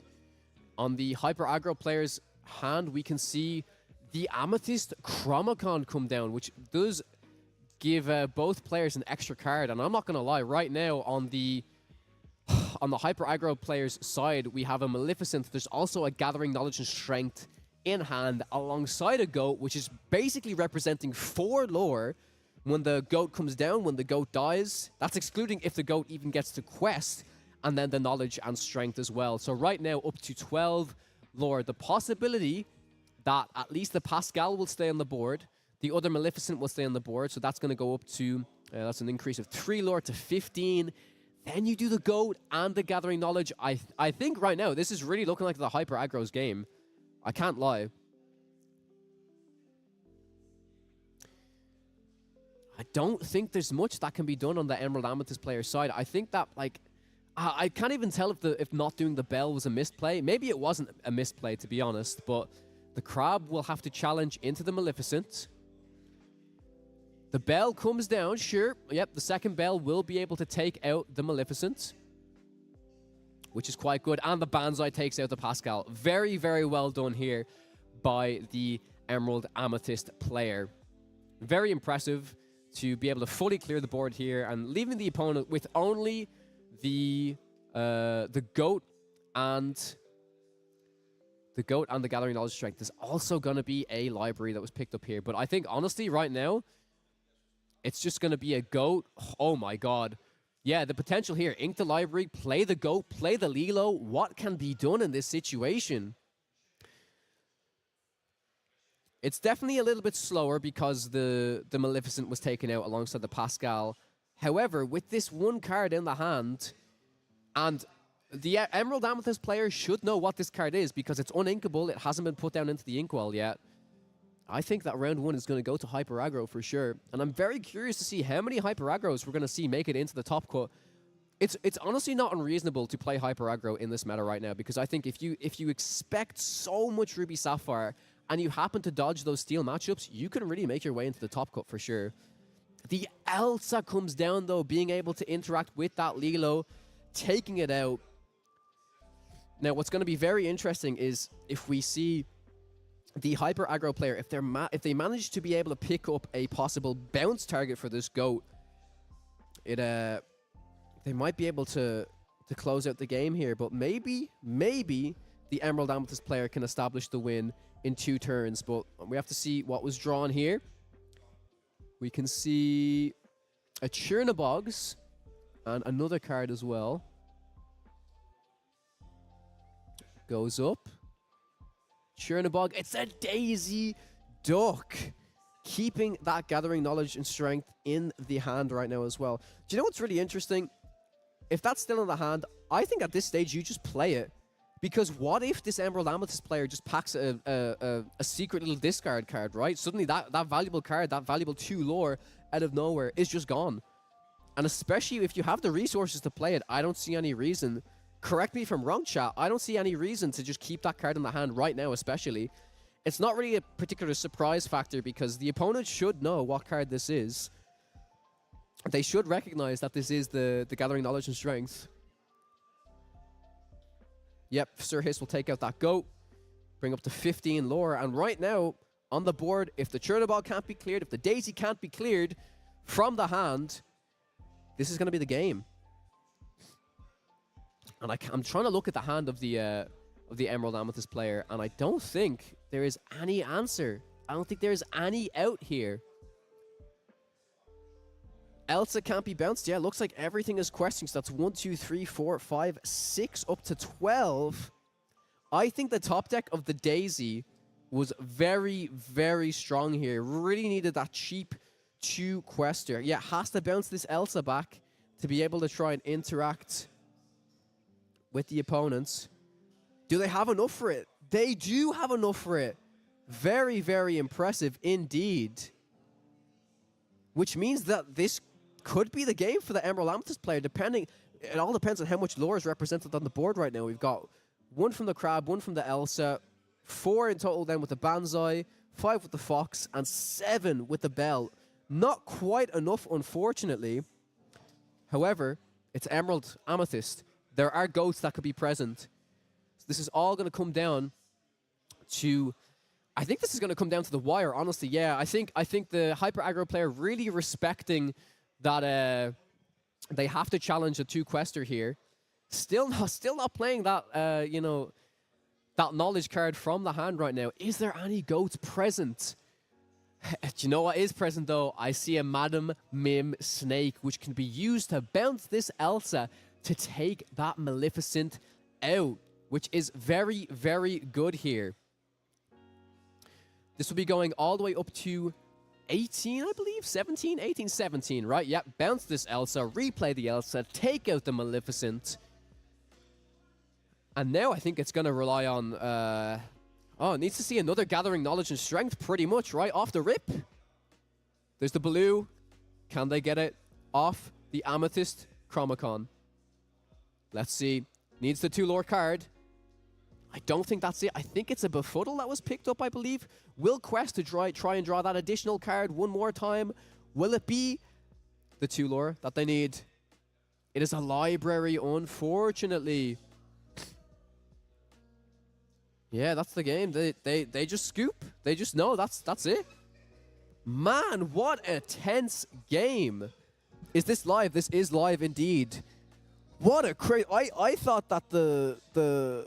Wow, I thought the Hyper Aggro player had the game there in the bag for sure, but I think it was so crucial that the Emerald Amethyst player needed exactly 7 ink to do the bounce on the Elsa to then take out that Daisy Duck. Very, very well done by the Emerald Amethyst player. Incredibly, incredibly close game. I think if the knowledge was taken off the top, that would have been absolutely crazy. But yeah, we're going to be heading into game 2 right now. And yeah, I think this is still going to be tricky though, because I do believe that the Hyper Aggro player will be starting off here. I think they will be starting this off because yeah, for the Emerald Amethyst player, last game we saw they inked they inked turn 1, didn't play a card turn 1, and passed it over. And you know, usually when Hyper Aggro goes first, it's a huge difference in the win rate for the deck. It's very, very good. So we will see what's going to happen right now. Very, very intrigued.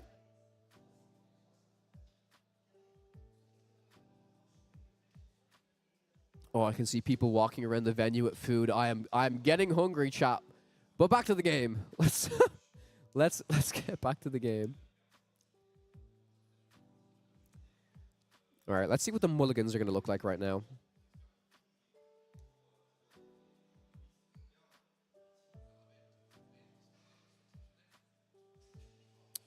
Okay.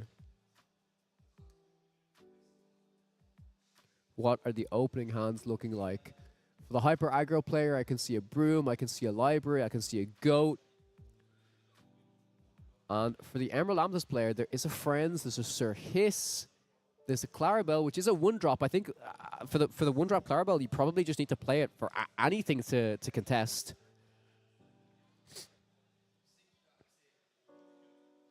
Yeah, so I think there's only 2 cards going back for... 3 cards, apologies, for the Emerald Amethyst player here.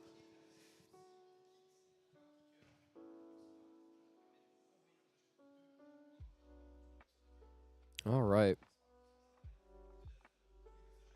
Yeah, passing it back over to the Hyper Aggro player now. They will be starting this game off, and for this opening hand, we can see a Dolores, a Library, a Churnabogs, amongst other cards. It's just going to wait until the opponent shuffles their deck back up, offers the cut, and we will get into game 2 of round 3.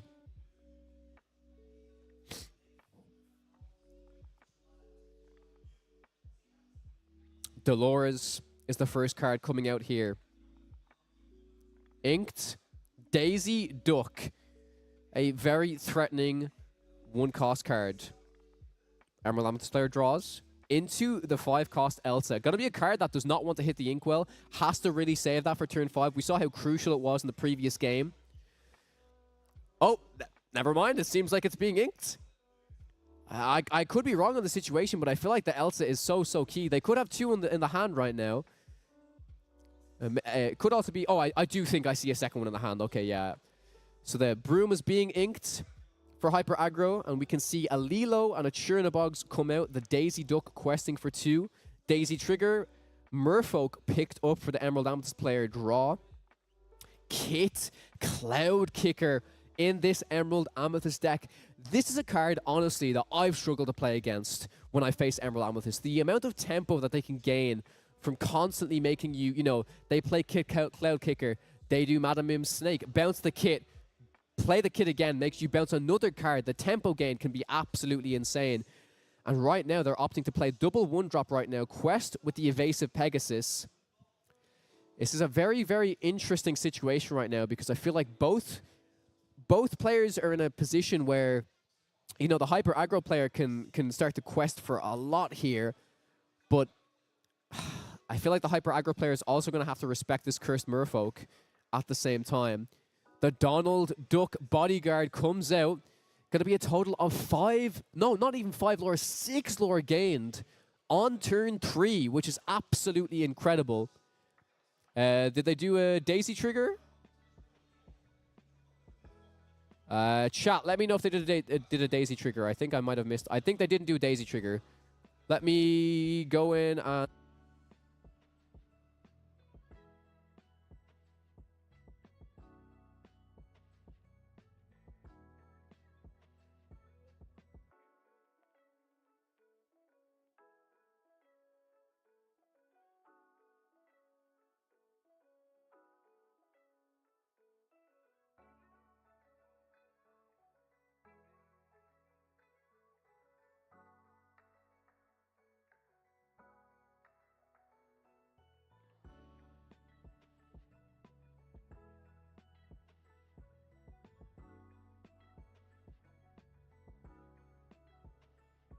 All right, I'm back. Apologies, chat. Yeah, apparently they did do the Daisy Duck trigger, but I thought they didn't because there was a kick cloud kicker there.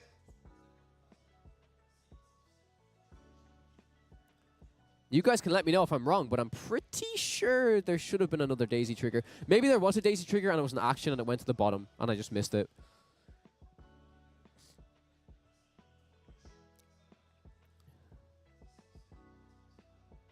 Okay, there's a crab coming out here. Merlin crab on the board. I'm assuming it's buffed up, buffing the merfolk, taking out the Donald. Yeah, the Donald protecting this Daisy is very, very, very strong. Yep, but still fully trading off all of the hyper aggro players' cards here. Passing the turn over. Daisy Duck has been readied again. What is in the hand here? We can see a library, we can see a goat. And a knowledge. That card, is it going to be played this turn to win the game potentially? It was very close last game. Very difficult turn here, I think. Only sitting on... Yeah, only sitting on the 3 ink there. Forced to ink the goat and play the library in this situation. Trying to opt for some more card draw in this situation. Did they do Daisy Trigger there either? They just aren't doing... Am I going crazy, chat, or are they not doing Daisy Triggers? I might be crazy. Please, someone tell me if I'm crazy in the chat, because I'm pretty sure that was 2 daisies now, and there has not been... maybe they've done it fast and I've just looked away. Inking the Sir Hiss. Bouncing the crab back to deal 7 damage to the library. Draws a card. Another Daisy Duck present now. So will this be a Daisy and just bounce Fox? Potentially. It does protect the castle. It does protect the castle. Yep. That's going to be a pass. But they don't opt to do the Fox. Oh, challenge into Clarabelle. Okay, thank you, thank you.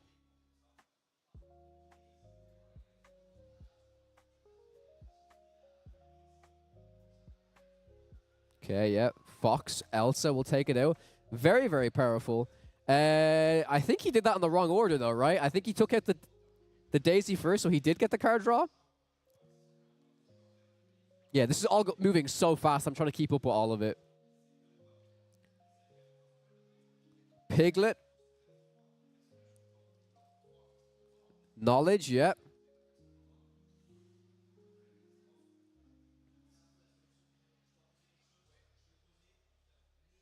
Yeah, I need to make sure all of this is being tracked. Yeah, I don't know if the lore gain has actually taken place from the location yet. Although the location didn't stick around long enough, did it? It did for 1 turn, right? Yeah, I think it did. Yeah, sings friends with the Fox here. Draws 2 cards. One is Banzai, one is Sir Hiss. Yep. Uses Kit to bounce the Piglet back to the hand. Elsa Quest.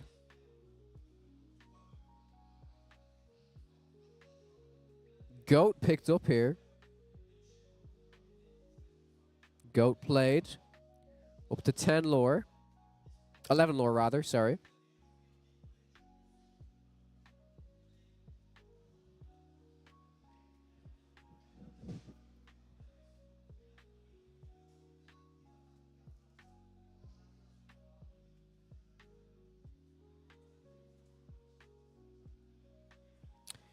What else is going to be done here now?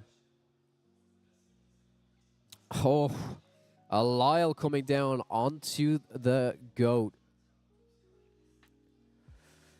Which honestly probably means the goat might just be bounced here.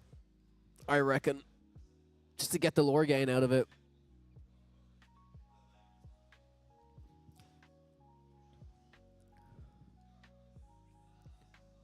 Yep. Turn is passed over. What's the draw? It is a befuddle. Don't know how much befuddle helps out here. Is this on Twitch? This is on a Twitch channel, yeah. It's on the Ludotrotter on Twitch. It's being cast in French on that channel, though, so I am the English. I'm the official English cast for this stream. I'm present at the event in France. Yep, it's going to just be the fox and the piglet. If there's no more interaction here from the Emerald player, do they have a bounce to bounce the kit? They do, I think, right? They can fox the kit, quest the kit first, and then fox the kit, replay the kit, bounce the piglet back to the hand. I think that will really, really, really slow down the opponents. And no, it's on Twitch as well, being cast in French, but I am the official YouTube stream. I'm not multi-streaming to Twitch. This is just on Podcana right now.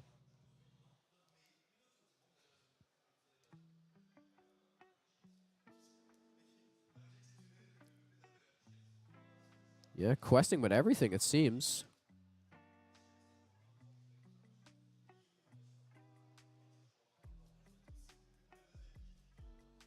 Yep, the fox and the kit bounce the piglet. It's probably going to be the game. I just can't see how they come back from this realistically. They're on 11. 1, 2, 3, 4, 5, 6, 7, 8. 8's not enough unless there's a goat from the hand. Let's have a quick look at the Emerald Amethyst player's hand. Or are they down? Oh, they're on 12. Oh, never mind. 1, 2, 3, 4, 5, 6, 7, 8. Yep. Yep, so it does seem like this Madam Mim Fox has to challenge here. If not, that's going to be the game.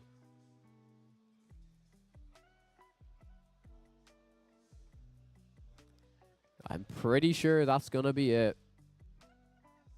Donald, non-bodyguard. Quest, there's no other way to interact, right? That's going to be the game, I think. Piglet. Yeah, that's going to be the game. Yep. There you have it. Huge, huge congrats to the Emerald Amethyst player in that game. And that, I mean, to be honest with you, I'm not going to lie. I think that's exactly how that matchup goes. Don't you agree, Moyen? Yeah, I know. Yeah. No, I agree. Yeah, yeah, for sure. Really? That's a really interesting point. Yeah. Man, you're so knowledgeable. I'm so lucky to have you on the stream with me as my co-caster. So yeah, that was Emerald Amethyst versus Hyper Aggro. I will see if any of the players speak English, if they would like to come onto the stream and like to have maybe a bit of an interview, get their thoughts. I would be keen to speak to probably both, to be honest, but I would be keen to speak to the Emerald Amethyst player, their thoughts on Kick Cloud Kicker. On the Bell inclusion in that deck, I think is particularly interesting. So I will see if either of them would like to come for an interview. If they speak English, if they don't speak English, then it's absolutely fine. Super close game. Yeah. The first game was particularly close, like very close. So yeah, very impressed with all of it so far, though. We've still got 5 rounds to go, so many games, many games to be played. I will go and congratulate the players, and I will see if any of them want an interview. I will leave you in the great company of Moyen, of course.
You can hear me, yes? Yeah, I do. Brilliant, yep. Well, yeah, congratulations on the game. Thank you. I am the English caster for this event, so I've been casting the games. I'm particularly interested to ask you about some inclusions in the Emerald Amethyst deck, some that maybe are not included in every version. One card that I'm a particular fan of is the Bell, the 5-cost Bell. Yeah. In this game, we saw it was particularly useful, you know, to be Yeah. able to kind of ping off the weak characters, because usually Emerald Amethyst... That was Maleficent. Yes, yes. Because yeah, you know, it was not. It was ready. I mean, I was unable to trade it. So when I saw it with the Pascal, I think, Yep. I couldn't trade the Pascal. So if I remove the Maleficent, I could. You can clear the whole board, right? Yeah. Exactly, yeah. And I think that saved me for the first game. Yeah, it's particularly interesting because Emerald Amethyst usually doesn't have access to this like ping damage. It's usually steel, right? You know what I mean? So the card like Bell is super, super useful. And then the other card that I find I struggle when I play against Emerald Amethyst is Kit Cloud Kicker. Yeah. Kit is such a pain powerful card. Yeah. A pain in the ass, yeah, for sure. Yeah, definitely. Especially because once you play him, it's not like you play him and that's it. Yeah. You can play Madam M Snake, bounce him, and we saw you do that with the fox in the game. You know what I mean? Yeah. That's what I do, and I think it can go in this deck, you know, because usually the Bell I use it with Elsa because I play Elsa, I take 2 You damages, take a trade. and because it's how do you say it? The attribute insaisissable. Yeah, I understand. Yeah. Unreachable. Yeah. I don't know. He cannot trade it, so vacant damages are on the Elsa. Yeah, so it's because it's evasive. Yeah, evasive. Yeah. Evasive. Yeah, oh, I sorry. understand. Yeah, that's fine. I'm not used to playing in English. So. Yeah, no problem. And yeah, so I use it this way, so to remove some characters this way, and just by opportunism, you know. Yeah. So, and even if the card is not good, you know, I can just ink it. Yeah, I'm also curious because I saw that you had the few cursed merfolk in the deck, which are particularly good against the Ruby Sapphire. Can make you can end the game faster.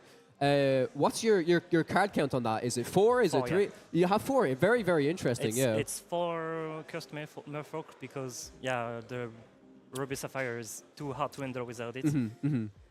Same for Benz, I have 4 of it. Okay, yeah, sure. And only 3 Pegasus because it's annoying with the mirror matchup, and it gives me another evasive character. So with the crab, I can kill Diablo, right? I can trade many things with this. Yeah, for sure. Yeah, and I think it's particularly interesting. Again, a real benefit of Kit is Kit Cloud Kicker is incredible against Diablo. So especially if they do the shift Diablo, you bounce them both back, because all they will do is play it again, and then you will bounce it back, and they will play it, and you will bounce it back. You know what I mean? Yeah. Very, very good. So yeah, I'm very impressed by your list. I hope it goes well. The last question I have is, do you expect to face a lot of Emerald Steel? You know this Emerald Steel deck that Zan Said won in Las Vegas? Yeah, I'm very, scared. very powerful list. Yeah, I'm really scared. Yeah. To be fair, that's probably one of the worst matchups. Worst for me. matchups. So I avoided it for now. Fingers crossed. Yeah. I'll keep my fingers crossed, and I hope I'll go as far as I can. Yeah. Well, good luck. Yeah, congratulations Thanks. again on your win. Yeah, see you next time. Thanks, you man. So yeah, that was the end of round 3, chat. We're going to be moving into round 4 very, very quickly. That was very, very nice. I love having interactions with people on the stream and stuff like that. Yeah, and always interesting to hear the insight, right? To hear the insight to say, oh, they're on the 4 merfolk, they're on the 4 Banzai, stuff like that. You know what I mean? So definitely interesting for sure. I think I may go get another coffee, chat. I think a coffee is in order, and maybe some food as well. So again, I will leave you in the more than capable hands of my friend Moyen.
All right, chat, we're back. I'm very sorry about that. There's a massive queue outside for the food, so I managed to find some pain au chocolat, which will keep me going for the time being.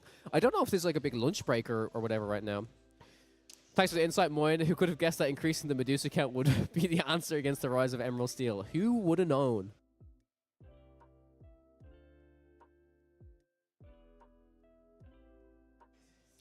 I did get food. I'm sorry I took so long, chat. I wish I could just like chill and stay the whole time, but I also have to move. I will be sitting a lot today, you know. But I ran into the winner again of DLC Bologna and another like really high level player. So he is playing red blue, and he told me he is 1-1-1 because all he faced so far is hyper aggro. I'm like, what can you do, bro? What can you do? So much hyper aggro in this, which, like I said, it's a good meta call if you can dodge all of the steel. If you can, it's a good meta call in my opinion. But I think maybe a better meta call is to just it's hard, but like slightly tune a deck that's already, you know, if you slightly tune kind of a tempo deck to be able to turn more aggressive against red blue, I think that's probably the better strategy than just playing hyper aggro, like the way Emerald Amethyst can do, right? Like the way Emerald Amethyst has 4 Banzai, has 4 Curse Merfolk. You can just kind of put those tools in to be that more aggressive against the Ruby Sapphire, you know? Heck yeah, the whole gang is here. Yeah, we're all here together. We've got Moyen, we've got Brendan down there in the in the corner. I'm very glad this actually like worked out. I whipped up the whole setup like really fast. But it seems to be working. I think sound is good. I think internet is good, so you guys can keep watching. I think for the most part, anyways. Do you see what they got me? Kawa influencer. I'm so cool. I'm very cool. The problem is I'm not in a suit. I should have brought a suit. But the other issue is I don't have enough so I've been carrying around this suitcase all around Angers. And people are thinking I'm just crazy. I have a crazy amount of clothes. No, it is just audio equipment. It is like this and my mixer and everything. Can I show you guys? I probably can. See this? Look at this thing. This thing's massive. I have to carry this. I have to bring this all the way from Ireland. It is not easy to do. I've been thinking of trying Purple Steel aggro deck. You should definitely give it a go, Big Bell. It depends how you build it though. Like this is the thing for me as well, right? Like I feel like we're in a stage of the game where like back in set 2, like I feel like you could build like a proper aggro deck and just hope to like maybe dodge Amber Steel and that's it. But now we're in a meta where like there's so many answers to aggro decks that I don't know if just building a pure aggro deck is ever the way. I think you might have to build, like I said, like a kind of a tempo deck that can turn aggro. It needs to have a solid game plan, but then you can also turn it aggressive. I don't know how well general aggro decks will do, because sure, like some normal hyper aggro decks, they're against red blue, I'll like, you know, blitz them, win the game, but then as soon as they face that matchup, like they're screwed. Whereas there are other decks that I feel like have more balanced matchups all around, and for me at least, I would prefer to have more balanced matchups than really good ones and really bad ones. But maybe that's just my opinion. Moyen seems to be a little shy around you today. Yeah, he does. You got media training to smile at the camera. Ha!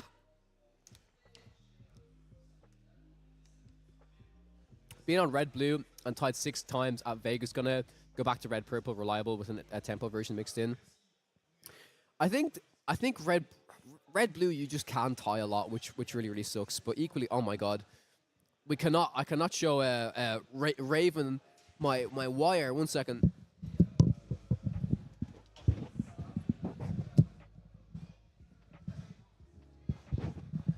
Raven would be so disappointed when I have this caster curse where if you have a wire come straight across your body, it's like really unprofessional for casting. Oh, Taylor, what's up? Well, the gang's all here. I almost can't believe it. What's up? Din, back for a sec. That could have got me for 5 seconds. Yeah, Moyen is here in the flesh with me. How's your set championship going so far? Hello, Annika. How's it going? You guys are off work today. I'm so amazed. The the amount of support I get from everyone is truly amazing. I know Raven would be crying. I literally had the wire like this. It's a caster curse. Never. You should have a headset like this where the wire goes down your back, never across. It is literally a caster curse. But yeah, right now, round 3 ended. We'll be moving into round 4, and we've seen some Emerald Steel, which I think every time I see this Emerald Steel deck now, I really see the power potential of it. And I was talking to Kim, and I was like, I've played a lot of Amber Emerald. I think I'm ready to try something else, and it's like, I think Emerald Steel might be my next pick or my next testing phase, anyways, because it's very similar to at least the playstyle I like to play in general, right? Touch his nose to prove it. I'll just tickle his. I'll tickle his ear. I'll just tickle his ear. See, he's smiling. He liked it. He liked the chat. Oh. And for those of you who didn't notice, Brendan is just chilling in the corner down there. He's so small that we almost forget about him sometimes, but he is there. He is there in his presence. But the games have been good so far. I think the earlier ones, like, we've been... I think the stream, they've been trying to showcase more unusual decks. So, like, you know, Ruby Steel, Amber Sapphire, all this type of stuff. And it's fine, but, like, it makes for sometimes games being, I don't know... Oh, well, there's a reason this deck didn't win. Oh, you know what I mean? Like, I don't know. For me, I mean, now they're at the stage where they're just going to start highlighting undefeated players, you know what I mean? But I think as the rounds go on, we will just see more... We'll see, in general, like, you'll just see better players, better gameplay, stuff like that, you know what I mean? So... How do I respond to the allegations? The allegations that I won the influencer tournament. Wait, how do I respond to the allegations that I won the influencer tournament? Is there allegations that I cheated or something? Because I definitely did not. If you're asking how do I respond to winning, I'm happy I won. It was not easy to win. It was an absolute sweat fest. The French players came to win. They definitely came to win. He's staring into my soul. He knows I played 62 cards. Yep. He's staring into your soul. He's like, you better cut those 2 cards or I'll come after you.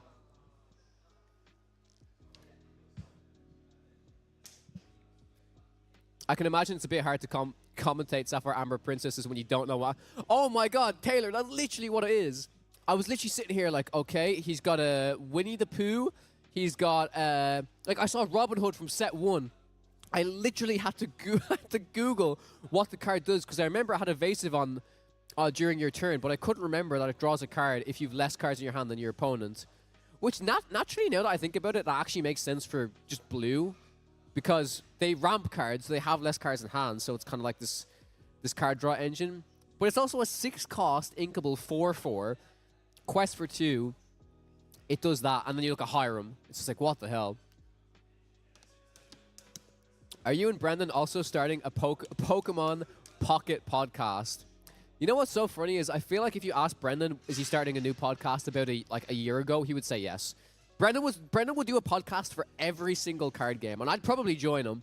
But unfortunately, we live in a world where there are 24 hours in a day and 7 days in a week, and you know, I don't think that's it's possible to fit every single card game in. I think I paid $10 a pop for those Robins when the game dropped. Yeah. I remember those Robins. It was kind of worse though because there was some Ruby Steel cards. We saw Ruby Steel in round 2. I was trying to remember some of the stuff. But the cool thing I found out is that Piglet, the legendary Piglet, is actually such a sick counter to Prince John. It's such a cool counter to Prince John because they discard all of your cards anyways. You get that Piglet, slap it down, bam, Prince John out of here. Who cares about Ward? The card is dead.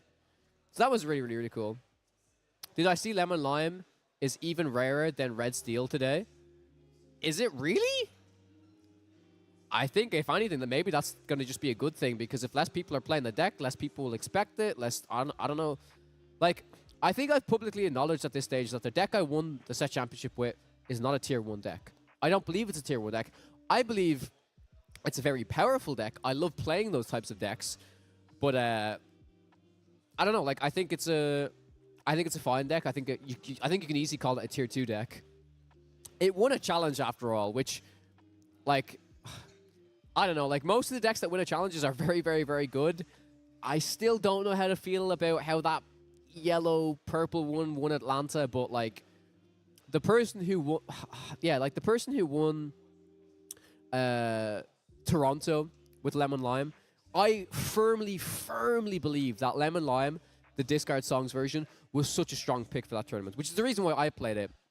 I think it was literally the deck to bring for that specific tournament because Bookie was gone, which was previously the deck's like worst matchup. So yeah, I do need to test Amber Emerald into Emerald Steel more for sure, and it'll be interesting.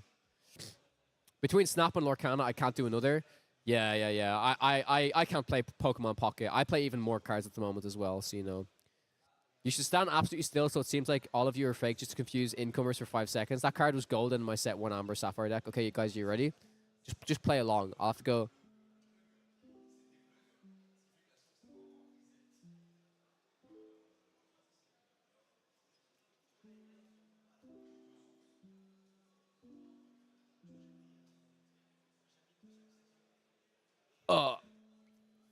There. If anyone joined for 5 seconds, don't worry. We're back. That was a glitch. Glitch in the Matrix, chat. Glitch in the Matrix. But yeah, we should be starting the next one very soon. I'm going to go on mute really quickly just to eat something.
Chat, all I need now is a little text bubble that says, I slept in my bathroom. For Brendan. That's all we need right now. Actually, I think... Chat, you think when new people come in, I literally just do the jump scare of... This is literally the new meme. I think in my own personal stream, if I stream any games, this is my new BRB screen. That's what it is. Oh man. But yeah, this event has been really, really fun so far. Excited to see some more decks represented. We haven't seen any Ruby Sapphire yet, which I'm positive there's definitely some at the top tables. Once they hit my head on the toilet, yeah. Why Brendan scares me, he probably sleeps in my bathroom. Oh. Poor Brendan at the moment. Brendan's missing all of this glory, all these glorious memes because he's still you know, like getting all of his stuff together for San Diego. I think he's moved into his apartment now, but he's just like, you know, taking everything out of the boxes, packing everything up. So, yeah.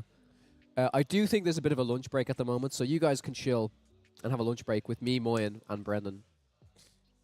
I did not think I would have this much fun. I thought I would just sit here, cast a tournament, come to France, have a good time. I'm having more fun pretending that Moyen and Brendan are here with me, honestly. Every few minutes, just go, what do you think, Brendan? And throw that up with your best impression. My best impression, I don't think I've even impersonated Brendan before. Okay, let's try this.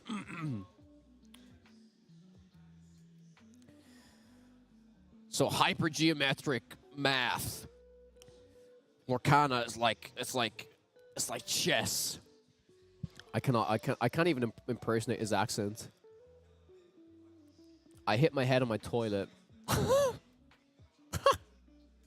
Won't this be saved as a VOD? Oh, you bet your bottom dollar this will be saved as a VOD. Brendan can enjoy this on repeat. Brendan can enjoy this on repeat for sure. Oh, are you gonna? I think the French guys are gonna open some product on stream. I should open some stuff on stream.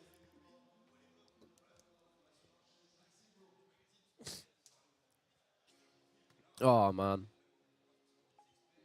63.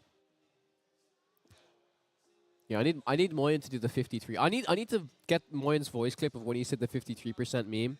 I'll just use it on the stream the whole time. All right. So you guys have seen wide Brendan. Can we see horizontal Brendan? It's probably going to be the same.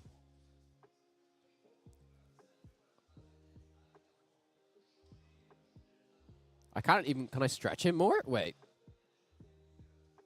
Oh my god, I can.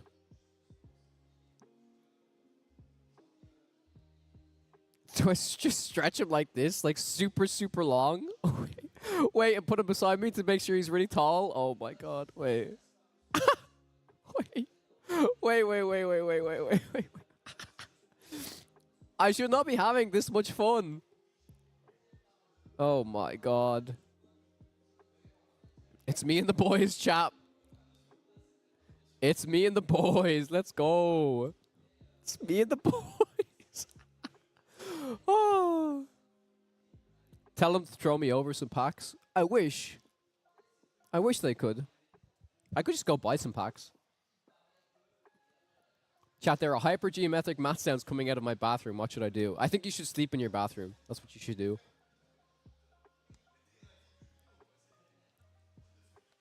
Okay, this is actually the setup. This is me, Brendan, and Moyen. This is what a casting desk with us three would actually look like. This is the dream team right now. I need to message Moyen and say, if you're not streamed into the stream, you need to watch.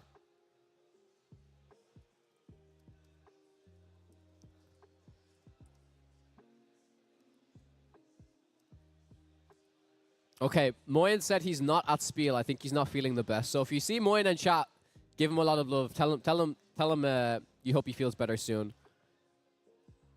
But I told him to join the stream so he can see that he's actually sitting beside me. I'm like, he doesn't know it, but Moyen's actually sitting beside me.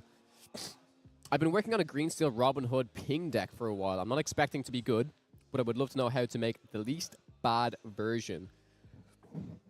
Oh, actually, I would recommend, if you want direct feedback and stuff about deck lists, if you join our Discord, which there should be a link to our Discord in the description of the stream or in the description of any of our videos, we have dedicated sections of each ink color combination. So if you post it in there, we might see your deck list and we could possibly get back to you, and there's other people within the community that can help you out with it as well, for sure. You sent it into the podcast's Discord? Oh, you sent the screenshot? Wait. I should make an announcement, shouldn't I? I should tag everyone and just make an announcement and be like, guys, I'm with my boys. I'm just chilling. Or did you tag me? Oh, you sent it a while ago, did you? Nice, nice.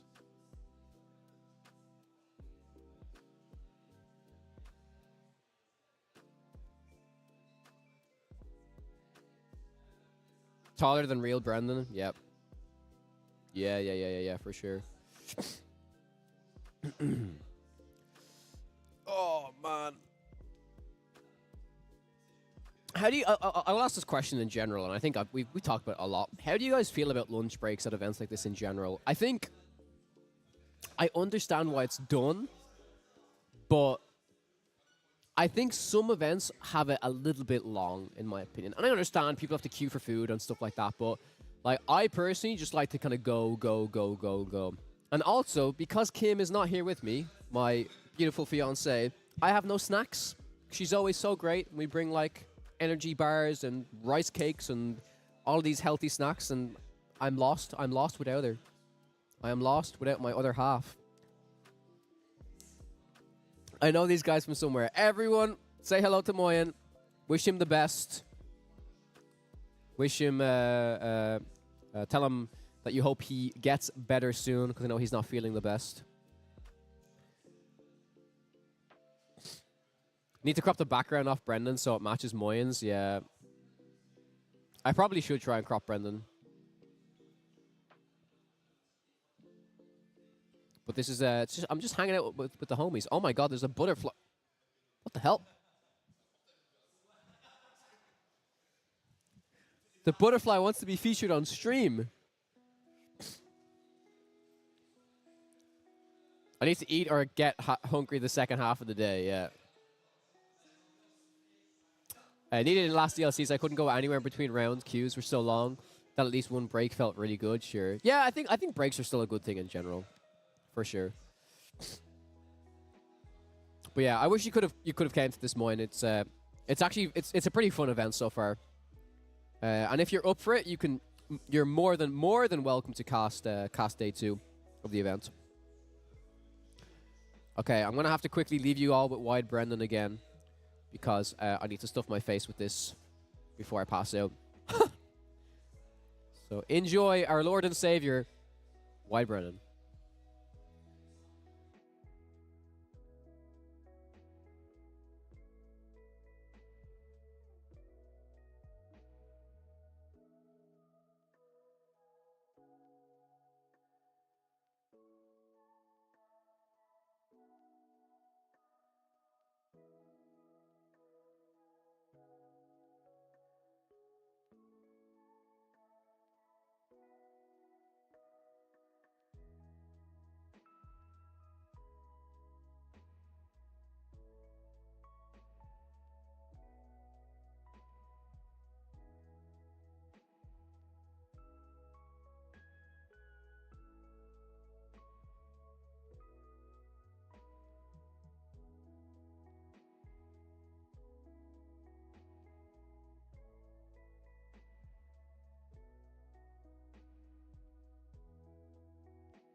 All right, we're back, chat. So yeah, we're gonna just chill until the next round starts. Like I said, it will probably be a little bit. But Moyen, if you're still in the chat, I think we talked about it a lot on the podcast, but everyone is super interested to know your thoughts on green steel. Kim, did you bring Kawa some croissants? No, she did not, unfortunately.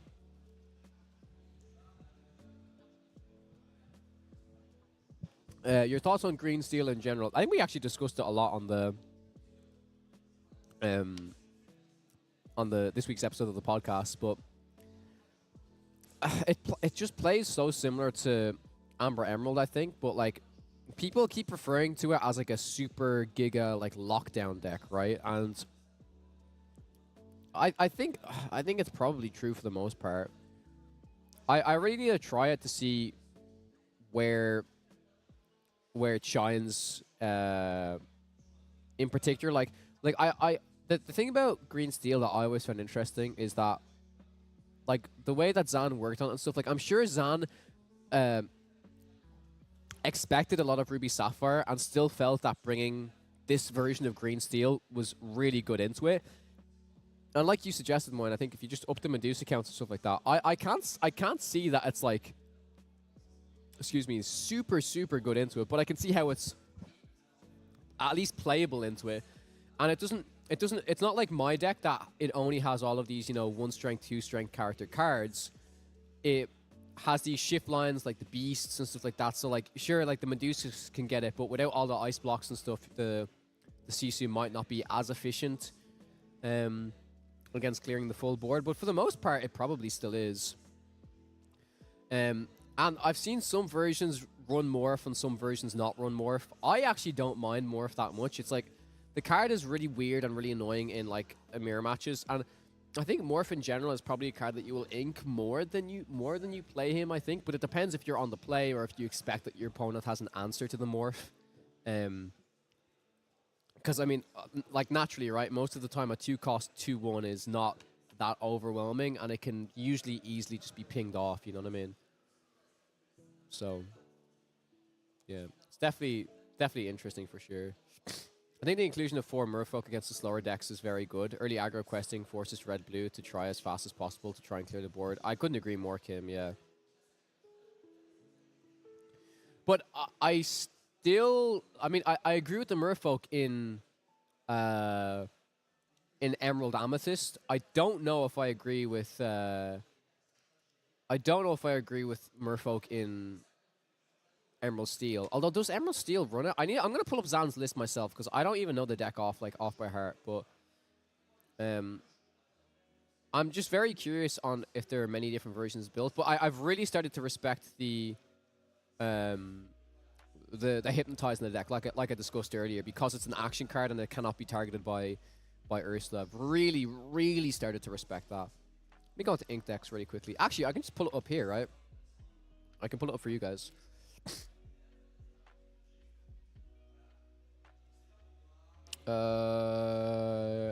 Ink decks. Tournaments. Sign my life away, sure. DLC Vegas. Main event. Emerald Steel. I don't think there's Merfolks in this, right? Yeah, no, there's not.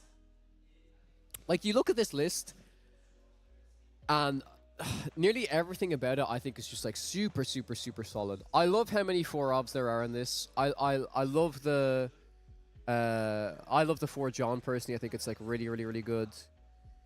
The Anna I wasn't too convinced on, but I'm after seeing the power of it as well. How long am I going to be in France for? Come back on Monday. How's the Emerald Amber matchup versus Amber Steel or Emerald Steel? It's okay. I think naturally, Green Steel is probably favored into it. Realistically, it still has the Ursula, which can snipe your really key songs. It has I think a deck that has Ursula and Pete. Pete can like really stop your discard. Can stop your Under the Sea. Ursula can really disrupt your songs.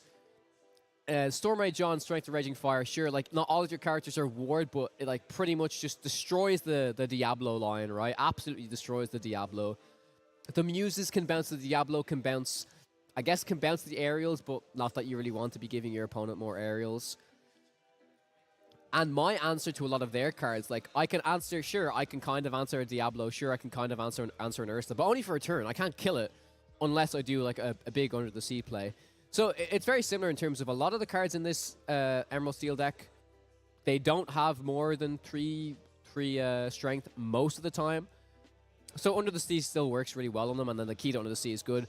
Think about I think this particular version, at least because it doesn't run swords, it's okay. But I think for the most part with the Peats and even the hypnotizers and stuff like that, because I can't interact with the hypnotizers, it's pretty rough, to be honest. And then the Hidden Cove can help them a lot, because if they Hidden Cove stuff and then I want to do Key to Under the Sea, well, the Key to Under the Sea stuff is fine, but if I want to just do Under the Sea, it's very, very difficult. So yeah. It's definitely, like, I really, really, really want to playtest this. I should have built this deck and also had my Amber Emerald deck and played it. And see, the thing is, I can't make both. I can't test both decks in paper because I don't. Well, honestly, I don't know who owns fucking 8 Diablos. It's just the Diablos that really matter. The rest of the stuff I would have double ups of, I think. But yeah, the 8 Diablos is kind of crazy. I think the Ana inclusion has actually been really good, like in round 1. Yeah. Well, that was round 2 that we saw that, but yeah. I think that the Ana for the discard is like, meh, like every time I think about that, it's not great.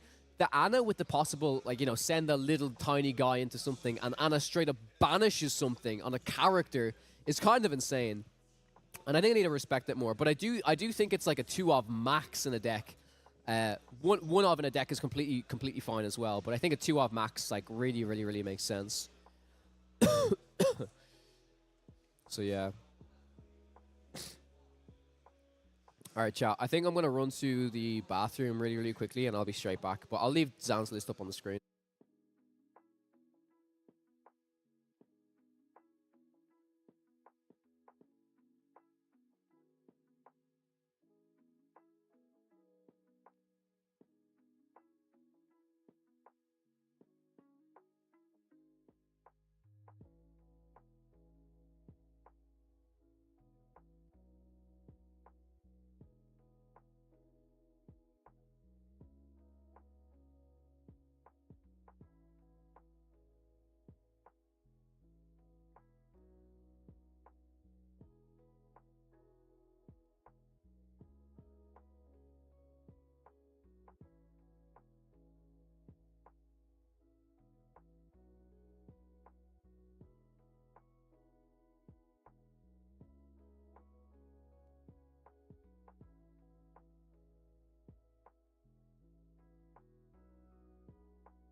I'm back, chat.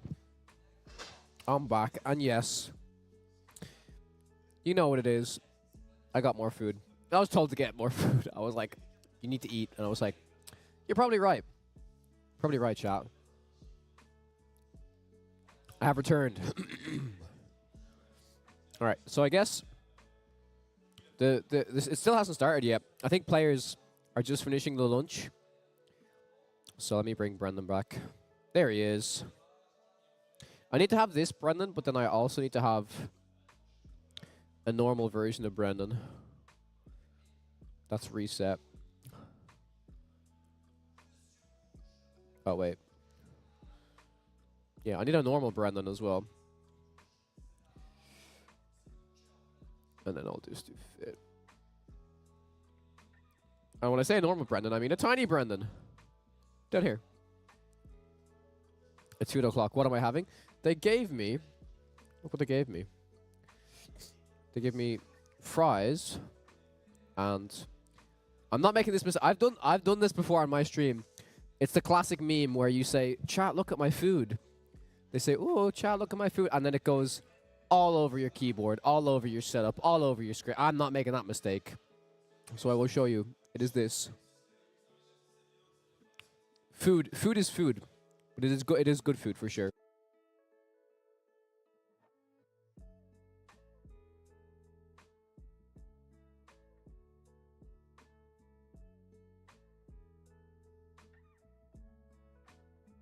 I could put Coda's picture up here, Kim, but nobody would know.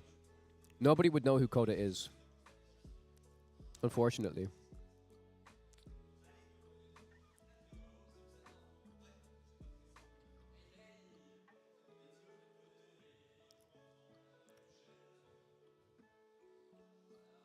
All right.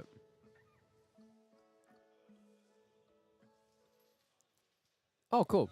The players are in there apparently. I didn't even realize.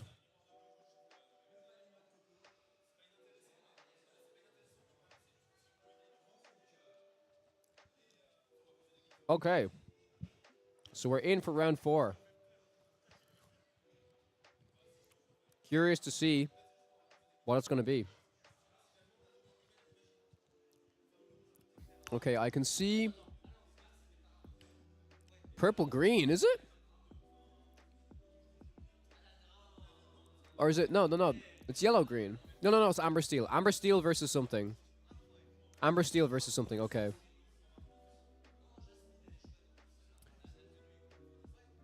Yeah, the game's not on stream for some reason, so I guess we're going to watch it like this for the moment. Amber Steel versus Red Blue. Here we go. What's going to win?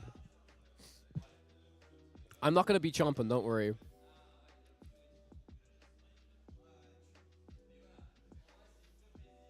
Okay. So Popsicle coming out. This is probably going to be a standard Red Blue list and a standard Amber Steel list, I'm going to guess. But we may see some spice.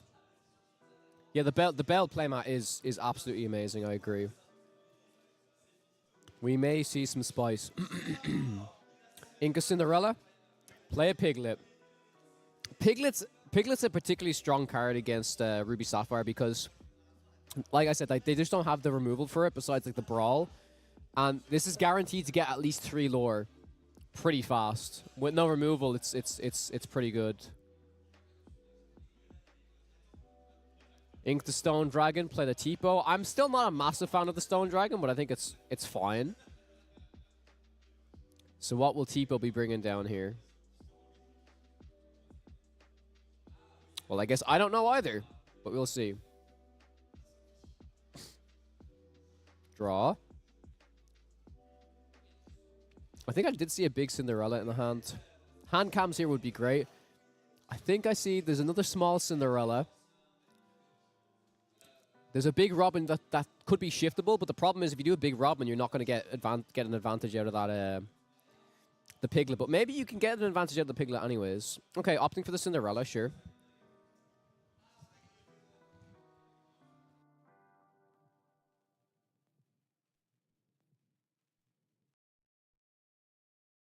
Inking Bare Necessities, and there is another Bare Necessities in the hand. Yep. Oh, That is a weird hand. Double Quill, double Ice Block. I think in this situation, you just get rid of one of the Ice Blocks, right? Oh, okay. Yeah, sure, you get rid of the Inkable item. I wouldn't mind getting rid of one of the Ice Blocks, because if you establish so many Ice Blocks, then it might just be really, really bad, but I think that's fine.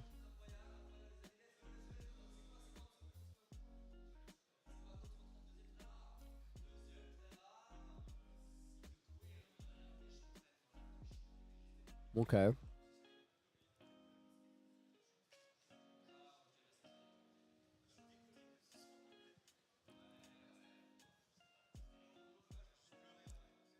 One second there, chat.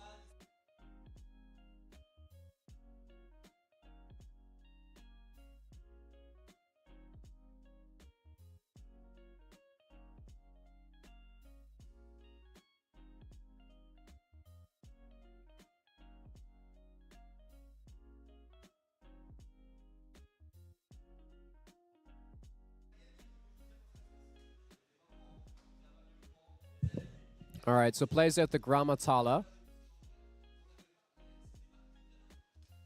Ready's back up for the Amber Steel player here.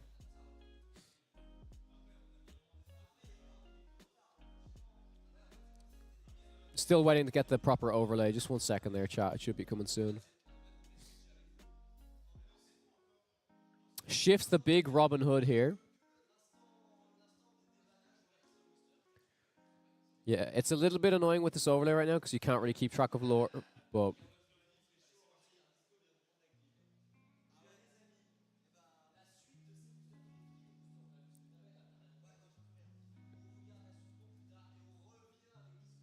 still deciding if they want to quest or not.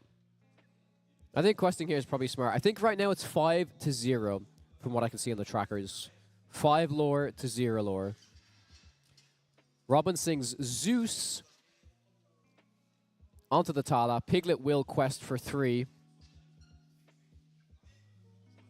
And Cinderella will quest for 1 as well. Bringing it up to 9. So it's 9-0 right now. Let's see if the red-blue player has an answer to this big Robin Hood. Only on 4 ink right now. Needs to have a Maui in hand to at least deal with that Robin Hood. And from what we saw from the previous hands, right, we know there's 2 ice blocks in there. Another Popsicle really fishing for it now. And this is an example here, I think, where you've seen the red-blue player kind of brick their hand a little bit. And once their hand is bricked, it's very difficult to stop this, even this early aggression from the Amber Steel player. So I'm going to swap over to see... Nope, still not ready. Sorry, chat. Hiram comes down. Is able to draw more cards, but I don't know if that's going to be good enough, especially you're only coming in to your 6 ink turn.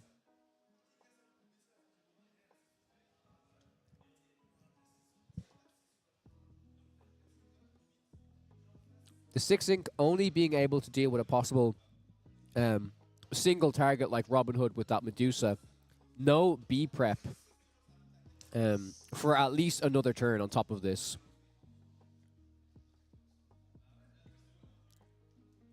And I think at this stage, the Amber Steel player just has to start questing. Looking at the hand, I did see another Piglet in there.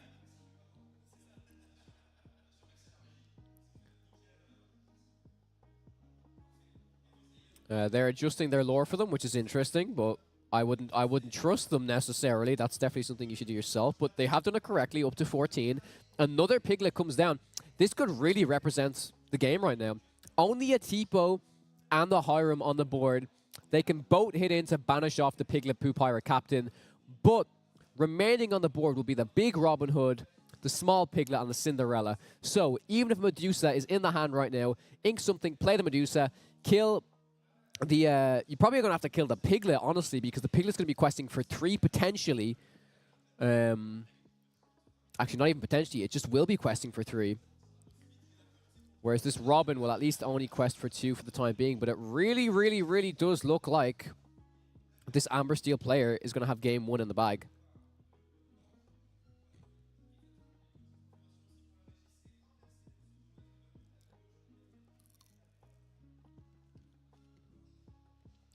changed my red blue list further. Ramp is just more important than early ice block CC removal. That needs to be.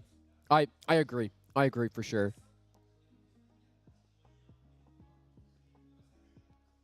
And I also think that with the rise of Emerald Steel, as Moyen has pointed out many times, you really need to maximize the amount of Medusas you have in your deck. Maximize like your key removals against them.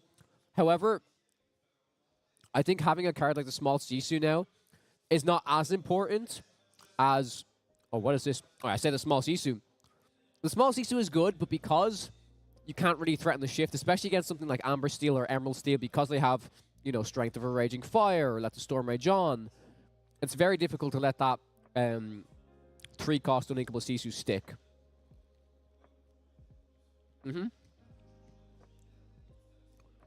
Why did he go for Fishbone? Try to get high ink and then B-prep Sisu, plus get rid of double ice blocks as ink. It's very difficult to tell when I can't see the full hand right now, but I do agree it's interesting for sure. Inking a Brawl. Okay, so it's 15 right now, which I do believe, if there's a big Cinderella in the hand... Oh, wait, Amber Steel player is only on 3 ink still. So even if there's a big Cinderella, the shift is not possible right now.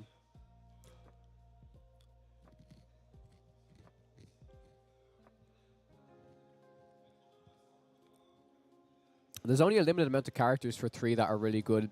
I think an aerial pickup here would be really, really good, but we don't see it happening right now. I feel like if there was an aerial, it would be like instantly thrown down. Big Cindy inked, yeah, like I said. If there was one more ink, that would literally be the game right there. That would have been a game. I don't know what this last card in hand is.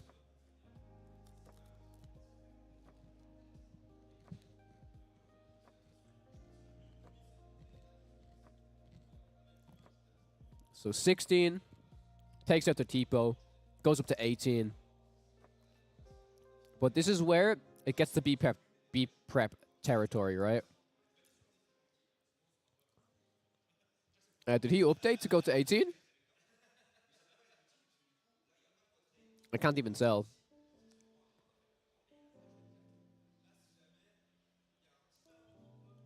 I'm going to transfer over to this because I'm hoping that it's on now. It still says 15, but I'm pretty sure it's 18 now. 18, cool. Yep, all sorted. So the Hiram comes down to get some more cards. Oh no, never mind.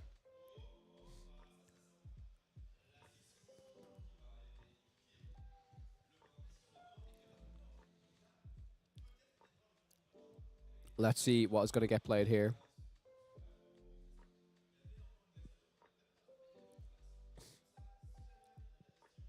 Ice block on the Robin Hood. The big Sisu shifting down, taking out the Robin Hood and the Cinderella. But since this Amber Steel player is at 18 lore, the red-blue player is going to have to consistently get answer after answer after answer to continue to remove their threats. Now, like I said, they are still only at 4 ink, and that definitely restricts the amount of characters on the board. And with this double ice block, it seems like even if there's a brawl, even if there's a small Sisu, it can still take out at least a 3-strength character, which I'm pretty sure is the average strength of most of the characters in the deck, around 2 to 3. So, in order to win this game, I feel like this Amber Steel player would have to establish at least 2 bodies on the next turn and hope that only one can be removed.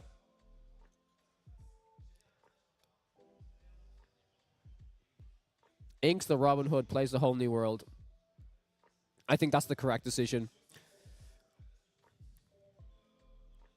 I didn't actually see if there was a B-prep that was removed there. But a Bare Necessities is picked up for the Amber Steel player, which does mean they are able to at least play that in anticipation of a big board clear and gain some more hand knowledge from the opponent. But this would be a really impressive comeback if Red-Blue comes this now.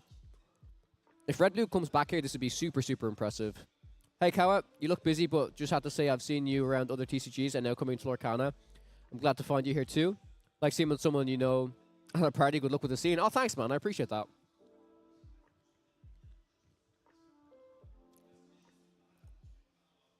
Okay. Tamatoa. I mean, Tamatoa is just going to end the game so quickly if the Amber Steel player has no answer here. Draws the card. We can see the B prep is in hand as well. I have seen that.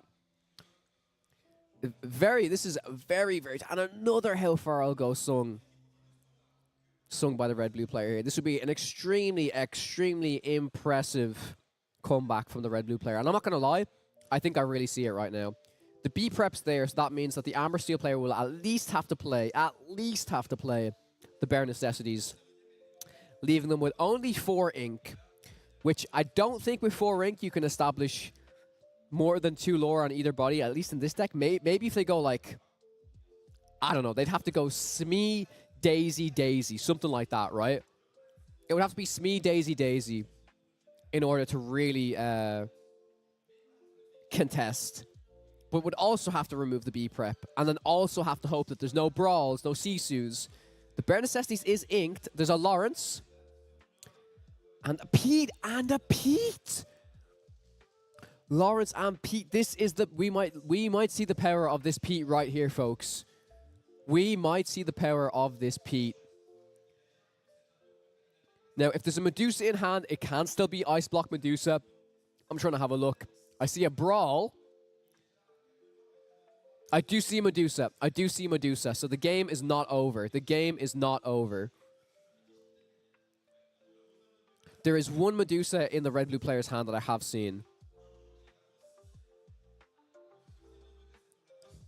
There's a lot of brawls. There's definitely one Medusa. One Medusa is all it takes right now to at least ensure the game is still strong here. We'll probably take it slow. Do another Ice Block here. Really building up that Tamatoa lore right now. But needs to remember how many resources are going to be available. Oh, no, don't play Brawl. Don't do it. Why are they using 2? They can't do it. Why use 2? Is it going to be another Sisu? Sisu shift onto Sisu? That would be a stellar play. They'd have to Ice Block the other Pete and then shift Sisu on top of the big Sisu already. I'm ready to see this right now.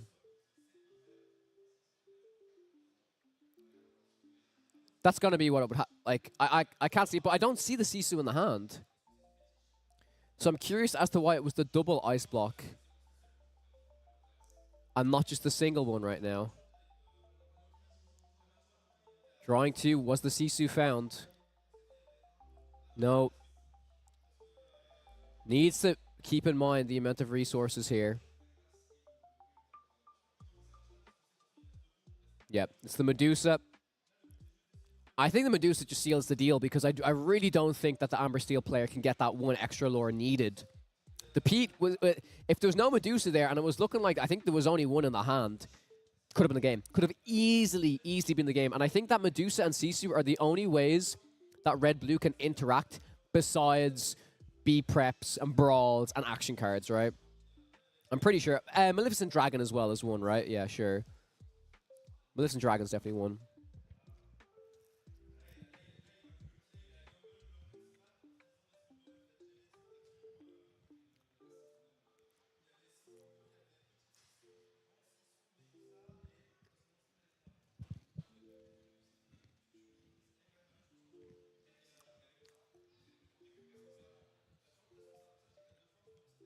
Yeah, just quest.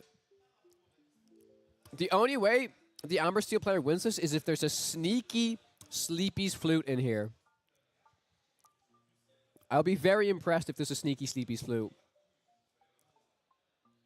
But they just don't run it, right? There's absolutely no way that they run it. I think he just scoops here, right? Unless there's something in the deck that can actually get that extra lore. It's got to be a scoop. It doesn't have the ink available to even clear all of these threats. Okay.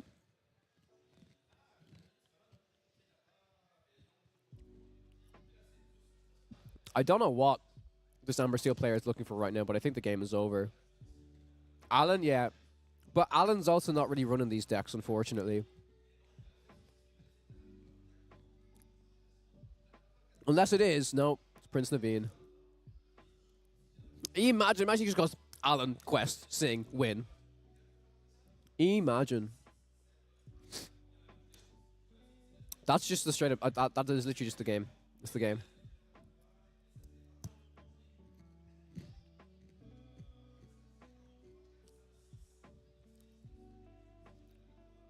One, two, three, 4, 5, 6, 7. 7 exactly, yep. It's going to be Tamatoa to quest and win.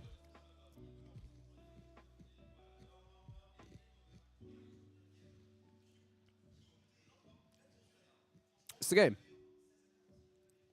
Does he not see it? Oh, he's just trying to further do it.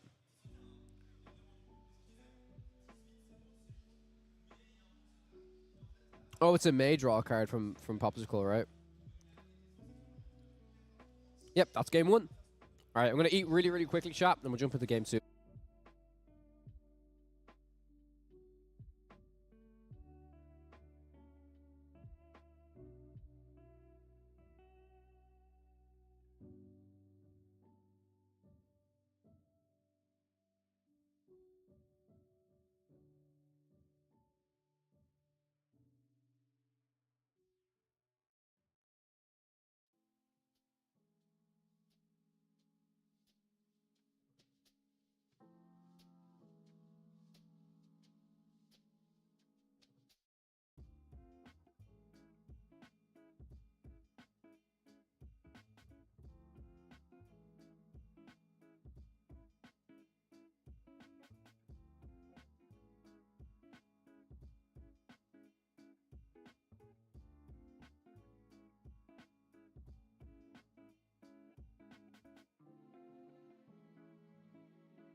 All right, we're back, chat.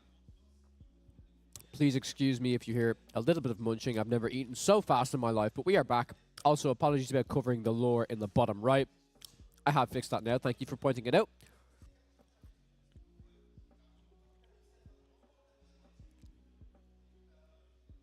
Okay.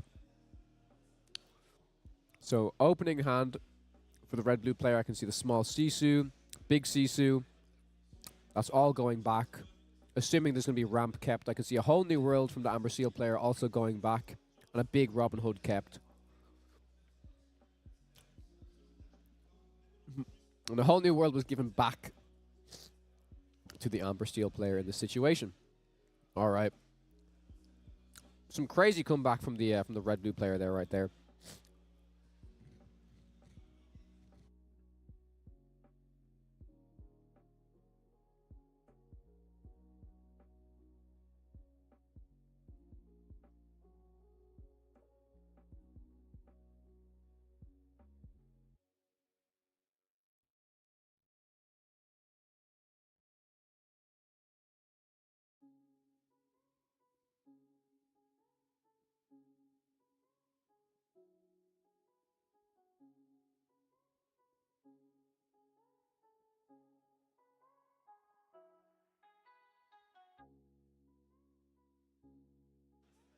thank you. This is not my. Sorry, thank you. This is not my stream. This is an overlay from another stream. But yes, I do appreciate it. The board swing was wild for sure.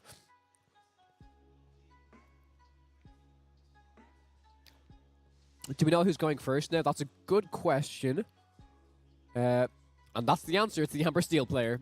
Oh, no. It's the... Apologies.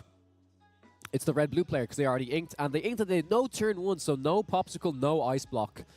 Inking a Tipo, most likely playing a Tipo, in my opinion. The only real reason you see a Tipo inked on turn 2.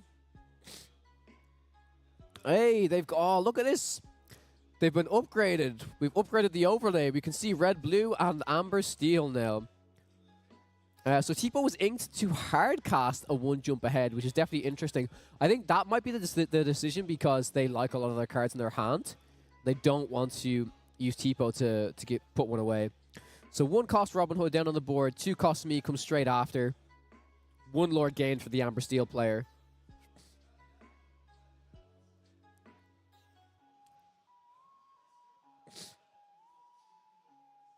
And Gramatala, or Nonatala as I like to call her, has come down. Can see an Ice Block, and I believe that was a Great Stone Dragon. And I think the Ice Block was taken here, which makes sense because leading into the next turn, you can go Ice Block as the item, and then you can play the Hiram to draw some better cards. Because right now the cards are not looking too great, I don't think.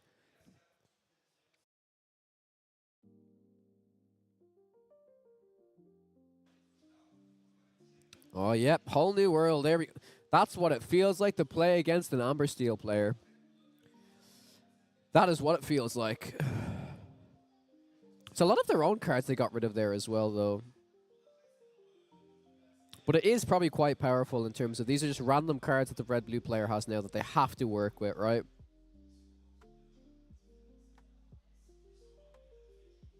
I think we've seen 2 O's in every round so far, so it would be very interesting to see if the Amber Steel player can bring this back and make it a 1-1. So Smee quests, the damage is taken.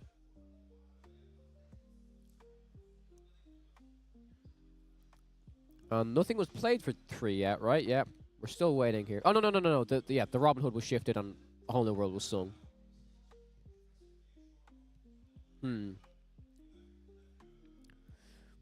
I think that was probably okay. But they are after just refueling the red-blue player's hand, and they've also ramped. Dragon inked. Oh, this player is playing fast. They know exactly what they want to do. Did they even draw? I didn't even see them draw. Takes out Smee with Nonatala.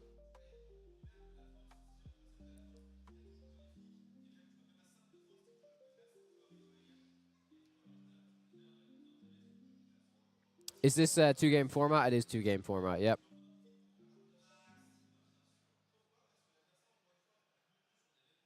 Two ink spent on a Tipo,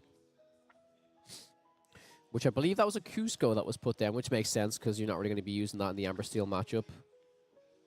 It will 1 jump into... This is the Giga ramp right now. Really, really ramping up, making sure that the red-blue player has as many resources available to deal with this board that's most likely going to grow from the Amber Steel player.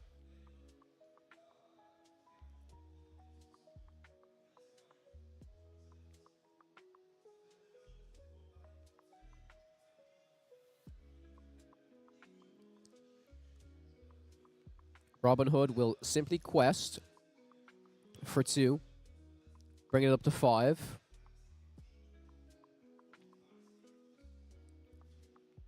Now, again, only 4 ink available. Like, what's the best thing Amber Steel can do? Maybe a Naveen into a pretty powerful song. Opponent looking to play a Lawrence, or rather ink it right now. 1-drop Cinderella, 3-drop Pete. So there will be no B prep today, is what the Amber Steel player is saying right now. But will there be a Medusa to say something about that Robin Hood? Popsicle will be searching for it. Off the rip! I think it was off the top deck! Oh my god! Oh, that absolutely pains me. If I was the Amber Steel, that actually hurts my soul. The Medusa off the rip. Man. Yeah, that one hurts for sure.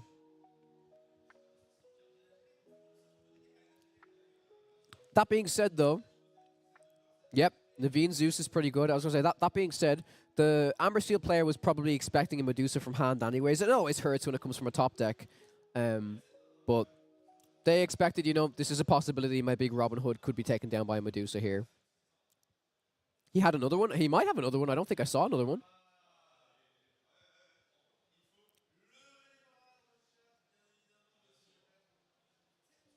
Is there no? Oh, there might actually be another one in hand. Yeah. Quest for one with a Tipo.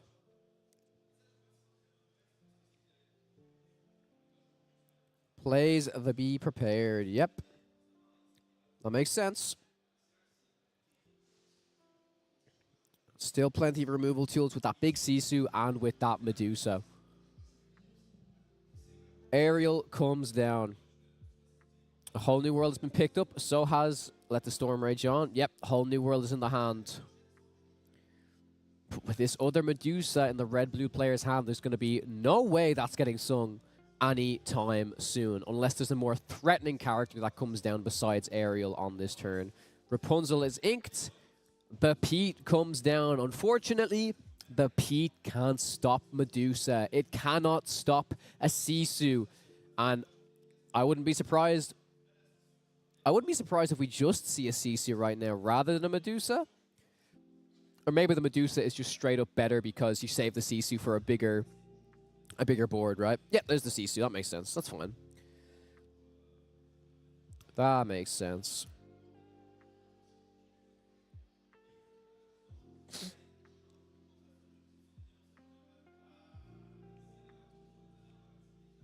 Inks a Hiram Flaversham and passes the turn over.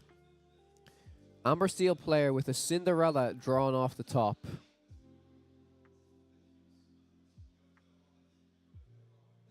Looks to play the Cinderella. Looks to play another Pete. But I'm not going to lie. Even if nothing crazy happens this turn, it's only a Cinderella and two Petes. And I'm pretty sure the last card left in the Amber Steel player's hand is a whole new world with no singers on board.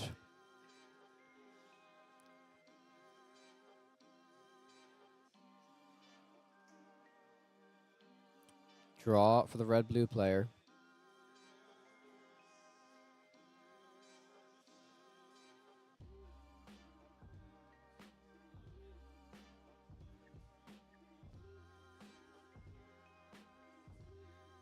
Tamatoa coming down. Ice Block also joining the party right now.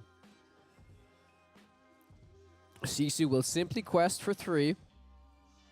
And yeah, we'll probably see this whole new world. Maybe, honestly, at this stage, the Amber Steel's players' only hope is to mill their opponent, especially since I'm assuming with Hiram and stuff they've drawn more cards, but maybe not enough to start the milling process yet. What was the card that was drawn?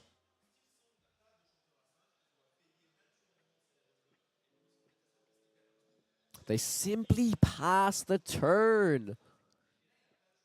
Oh, no, they don't. They don't. Never mind. I thought they did. Yeah, whole new world. Oh, they drew the other one. No, that's really, really, really bad. That's what I was saying. It's like the one way that they might be able to win the game now. It's if they top deck the other one, it's super, super bad. Man. Can't see the Amber Steel coming back from this position, no. I think the milling was maybe the only thing, and now that second whole new world is actually gone off the top as well, I just don't think there's even a possibility, unfortunately. I do not think so.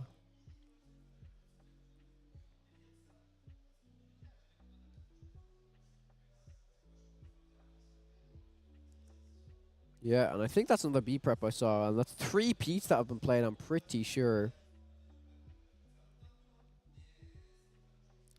Not that you want to necessarily be prep a board with a Tamatoa and a Sisu on it, but You could just quest with Tama.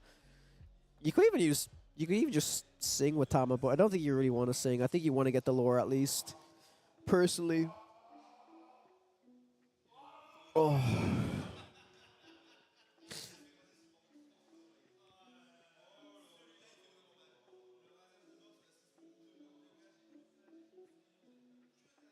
Ice block? Oh, it's not double ice block another Sisu, is it? Oh my god. It is. It is, yep. GG's. GG's, mate. My god, this Tamatoa is going to be questing for 5 alongside the 3 from the Sisu for a total of 8, getting up to 12. Threatening lethal questing on board next turn. Yeah, I mean, this is what Red Blue does against Amber Steel, in my opinion. This is just what the deck does. Yeah, Red Blue's won the game. Hands down, they've won the game. Up to 12. What can be done, right? Yep. GG's. Good game to both players there. Red Blue demonstrating exactly what it does against Amber Steel. Can be slow to the start. Amber Steel, if they have the aggressive package, they can pass them out. But Red Blue remaining strong with these cards, like the Sisu, the B preps, the Peats to stop the B preps. It's just not enough sometimes. It's really, really not enough. So me and Moyen agree. Red Blue just had it there. Yeah, back-to-back disc Sisu clutch. Yeah. The Sisu is just insane. I thought it was going to be a big shift Sisu on it, like a shift the shifted Sisu and then shift the Sisu on top of that. But yeah, that just didn't even seem like the first one was close, getting to 19 there. But yeah, Red Blue demonstrating why it's, in my opinion, the strongest deck in the format still at the moment. I still truly believe it is the best deck in the game right now. So I'm going to go see the players, see if they want an interview. And we'll be with you guys really quickly. Stick around for round 5 coming very, very soon.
The stream is very much online, chat. Don't you worry. We are between rounds right now. The players have just finished. That was incredibly close, to be honest, especially game one. I felt so bad for the Amber Steel player. They had to ink up to... They were on 3 ink. They could ink to 4 ink, and they had to ink the big Cinderella. If they had the 5 ink to play that big Cinderella, the game would have been over. That literally would have been GG's. Gotta fix my wire now. I'm gonna leave the screen on like this. I promise you, chat, I will literally be 1 minute. I'm gonna get some more water. I'm out. And after that, yeah, we can discuss deck lists and stuff like that. We're getting to round 5 next, right? So we're gonna see some really, really high-level players battling it out. So I'm really excited. Stay tuned. Don't go anywhere. I'll literally be 1 minute. Get some water. We'll be back.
All right, chat, we're back.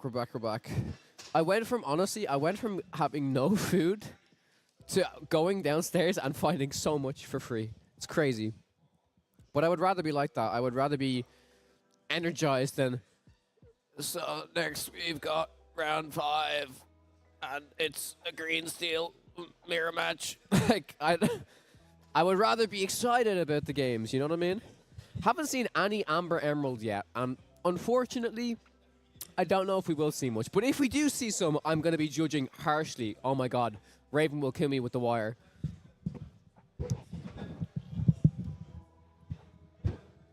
All right, we fixed the wire problem. We fixed it. No one saw anything. I mean, to be fair, you can cast for... There are some casting gigs that you just cast for hours and hours and hours. And with one person, I mean, like, there's a reason why I have to leave. Like, I don't want to leave the stream dead for a few minutes, right? But I have to go to the bathroom or get some food. Like, that's why I think 3 casters is so ideal for any event, because you've got 2 on stream at all times.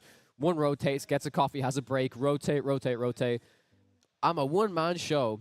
Well, he's here too, but, you know. He's here too, but, you know, he's just staring into everyone's soul and just being mad at them. He's looking straight into your soul, and, you know, he's saying to you with his eyes, he's like, why are you playing over 60 cards? That's what he's saying. Kim, don't... No, if you sent Raven a picture, you have to send him a picture of me now that I've corrected myself. That's what you have to send. I've corrected the issue. I've corrected the microphone thing. By the way, Alphos, had some people here who were asking for you. Eli was on the stream. He won playing Green Steel. He was asking, how are you doing? He hopes you're doing well. And I can never remember his name, but it's someone who he's gotten like top 32 and top 16 at least. I think he got top 16 in Bochum. He played against Keen. He's a French dude with really long flowing hair and glasses. Very, very beautiful man. But yeah, everyone's asking about you, so it must be nice, you know. It's always nice when people ask after you. So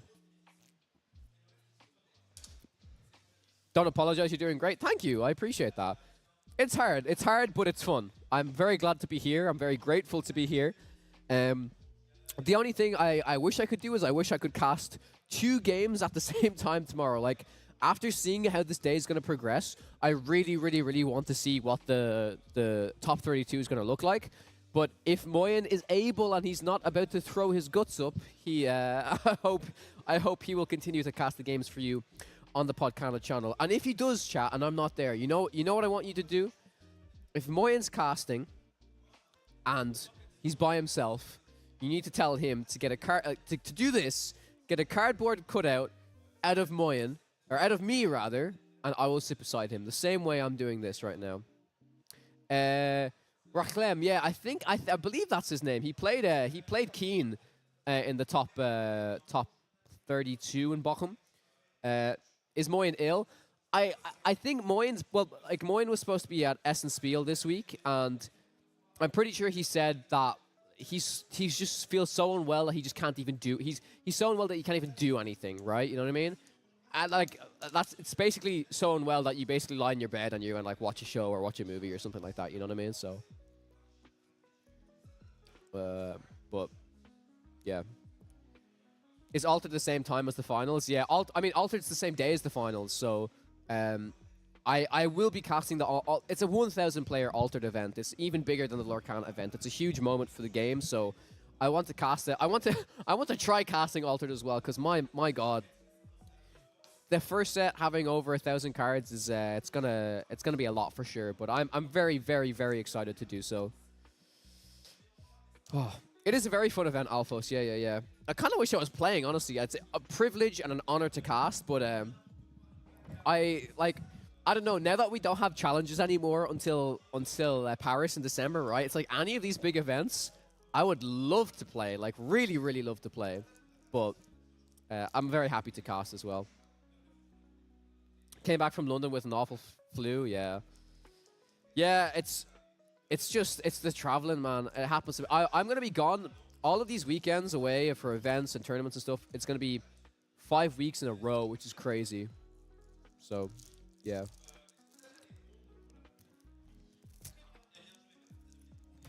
It's, sorry about my chewing.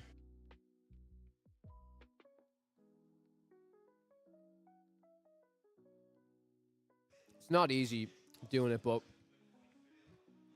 I enjoy it. There's a reason we do it, right? There's a reason why I go to so many events and travel so much. Make content for you guys. Gain experience myself. Actually, everyone in the chat, right? If you could do me a massive, massive favor. if you have not seen already, I'm going to post a link in the chat. And if you guys click on this link, then you can vote for me to be in, I believe, there is a European event. Well, it's not going to be a European event. It's going to be NA versus EU. You can vote for me, guy. I feel like I'm a politician. If you vote for me and Moyen and Brendan, there is a chance that we will be able to represent EU and NA, respectively, as a region, because there's going to be an 8 versus 8 content creator battle at the very start of set 6 via webcam. So, if you guys could do an absolute massive favor, here's the link. Vote for Alphos, vote for Brendan, for Moyen, for anybody you want. There's like an unlimited amount of votes, but if you could please pop down Moyen, my name, and Brendan's name as well, it would mean a lot. A lot of people came back from Birmingham, Ardabax, Earl, Moyen. Some of my friends seemed a lot more than Bochum, Bologna, Lille, and my little influencer friends bubble. Hope everyone's well. Yeah, I mean, I came back not feeling great at all, but I managed to push through. But yeah, if you guys could click on that link and support me, it would be greatly, greatly appreciated. I don't think we have matches up yet, do we? We don't. No problem at all. I think the organizer was looking for me to possibly open some boosters on stream, which would be very cool. We actually have 3 artists. I never got to tell you guys about this. All day yesterday, I was speaking to some artists from Lorcana, and let me tell you, they are incredibly nice. One girl has flown over from Mexico, which is super, super, super impressive. Another gentleman from Italy, and if you see here where my finger is, these 2 guys, I'm pretty sure one of these 2 guys are absolute legends within the Lorcana community, and you might not even know who they are, because I did not know who they were until yesterday. And do you want to take one guess as to why they are absolute legends in the community? They drew, or one of them drew, a certain card that was absolutely meta defining. So much so that this card may have been drastically changed. Oh, look, he hears me talking. He's coming for me, chat. He's coming for me. Oh my god, he's coming for me. He hears what I'm saying. I don't need to say any more. You already know exactly what card I'm talking about. How iconic is that? Alphos got it. It's Dinglehopper, guys. This man did Dinglehopper. Absolutely crazy, right? No, of course it's Bookie. Of course it's Bookie. Imagine just saying, oh yeah, I work on a Disney card game. I've drawn this little squirrel from Emperor's New Groove, not knowing the impact it would have on so many people. You know, you're playing Lorcana, you're having fun, and this little squirrel comes down, and you're just like, oh my god. So I'm very sad I didn't bring any of my bookies, because I would have got him to sign every single one. Guaranteed. I would have got him to sign every single one. But it's what it is, right?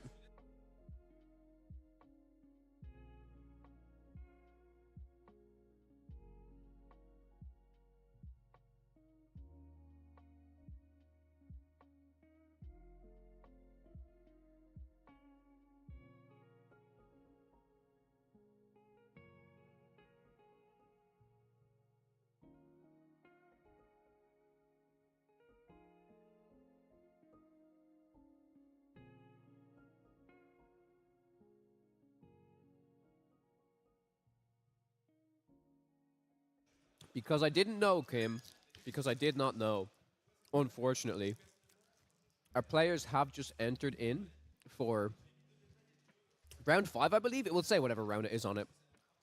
All right, I gotta go. Busy day. Have fun. Take care, Alphos. Bye-bye. Thank you for popping into the stream. I really appreciate it. Okay. I think I've had enough food to last me for the entire day now.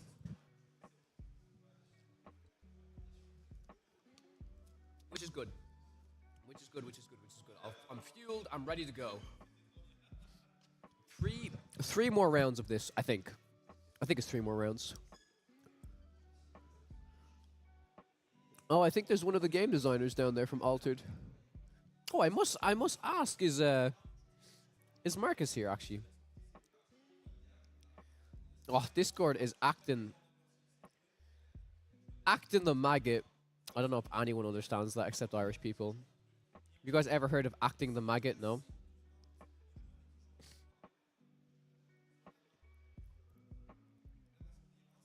Alright, players are starting to write down their stuff now. Let me message somebody really quickly before we start this.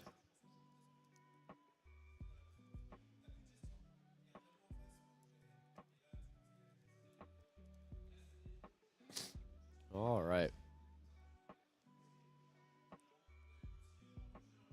Don't call him little, that's just mean. No, he's just a wee little guy. He's just a wee little lad, right? He's a wee little lad. Alright. Let's swap over to this. And this is the wrong scene. This is my overlay. Which would look great, but we don't have it, so...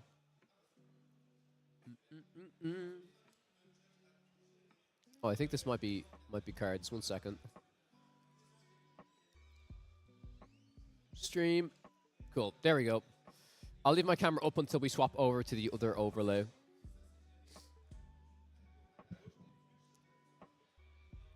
So I'm not too sure what colors these players are playing. We will find out very, very shortly. There's some nice sleeves.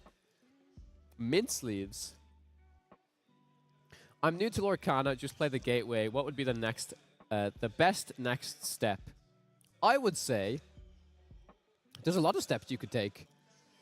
I think if there's a local game store where you can go and play games, I would recommend bringing a deck. Even a starter deck would be completely fine. Starting to play games against some people in the shop, they'll be happy to talk to you about competitive decks and stuff like that. And if you can't really go to a local game store, there are options that you can play with your cards online. Pixelborn Connect is one of them. And yeah, interacting with the community on Facebook and stuff like that. But if you want to play the game, I recommend try to go to your local game store. If not, if you have a few friends that want to play, just pick up the game and start playing. It's the best way to learn. Literally, it's like same way we all learned this. We just picked up, started playing, and had fun with it, you know? He's just shorter than expected. All right, lovely handshake from these two gentlemen right now. Lovely handshake. And we are going to jump into this right now. Okay. Chat, why do my lips look so red under this light? Is this just me? It could just be me. My lips look very red, which is very strange. All right. Cutting each other's deck. This will be round 5 indeed. Let me see if it's been switched over. It has! There we go. Okay, I'll actually remember to minimize myself this time. Again, I hope audio is good. I hope I'm not too loud. I hope I'm not too low. If any audio issues do occur, please let me know.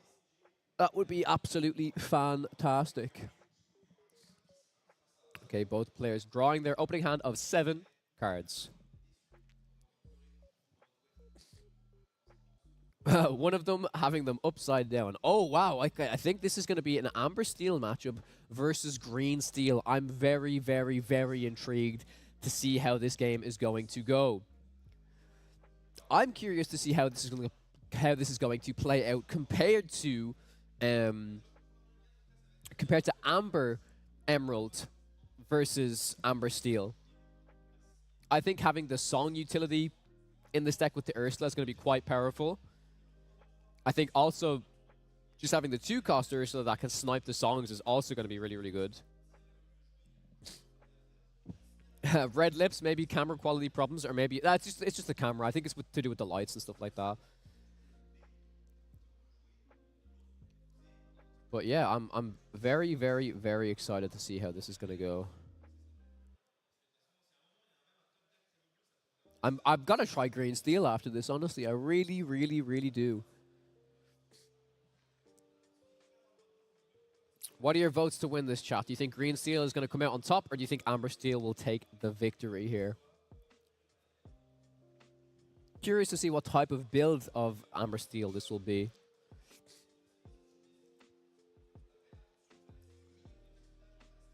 I will say games are running pretty smoothly right now. The timing, I thought the timing might be a little bit delayed, but it's actually pretty on track, which is nice. Okay. Amber Steel player going first, inking the Bare Necessities and playing the 1-drop Daisy Duck. Daisy going to be a card that's probably a little bit hard for Green Steel to interact with unless they have that Singer Ursula or possibly the Muses to bounce it back to hand. Now on the Green Steel player side, a big Mother Gothel is included in the deck, which kind of makes sense the more I think about it if you want to go for the Morph Shift line. And there is going to be a 1-drop Robin Hood coming down. And I can see in the Green Steel player's hand that they do have a 2-drop Ursula into a Shift 5, or Shift 3 rather, Robin Hood. So we will see what is going to happen here.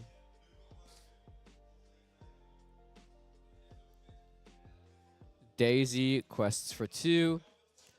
And what is the Daisy trigger going to do here?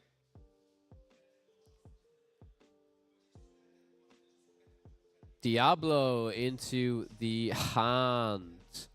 Okay. My heart says Amber Steel, but my head says nah, still Amber Steel. Seen enough this card win the last couple of weeks. Yep. Cinderella inked for 2.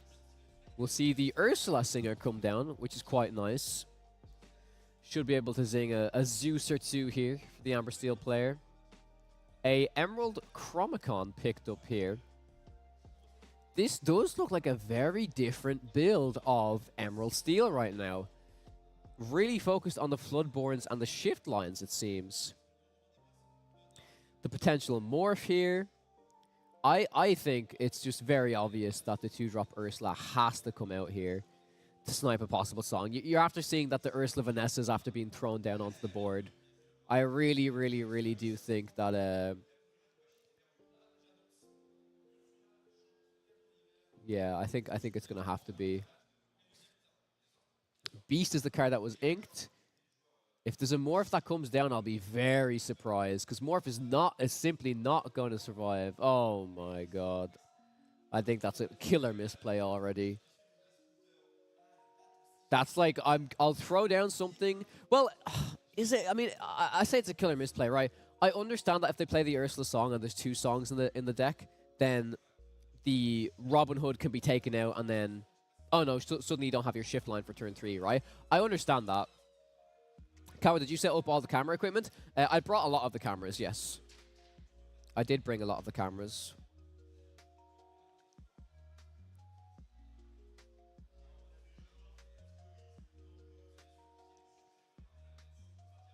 So yeah, Amber Steel player just trying to decide if they want to do Let the Storm Rage On or Strength of a Raging Fire. Probably Storm Rage On, yeah, just makes sense. Get a card draw.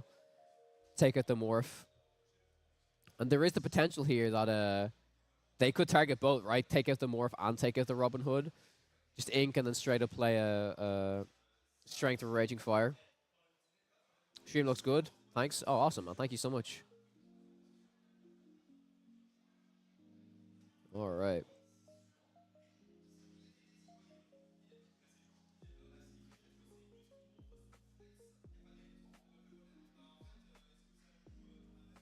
All right. So the Piglet was inked.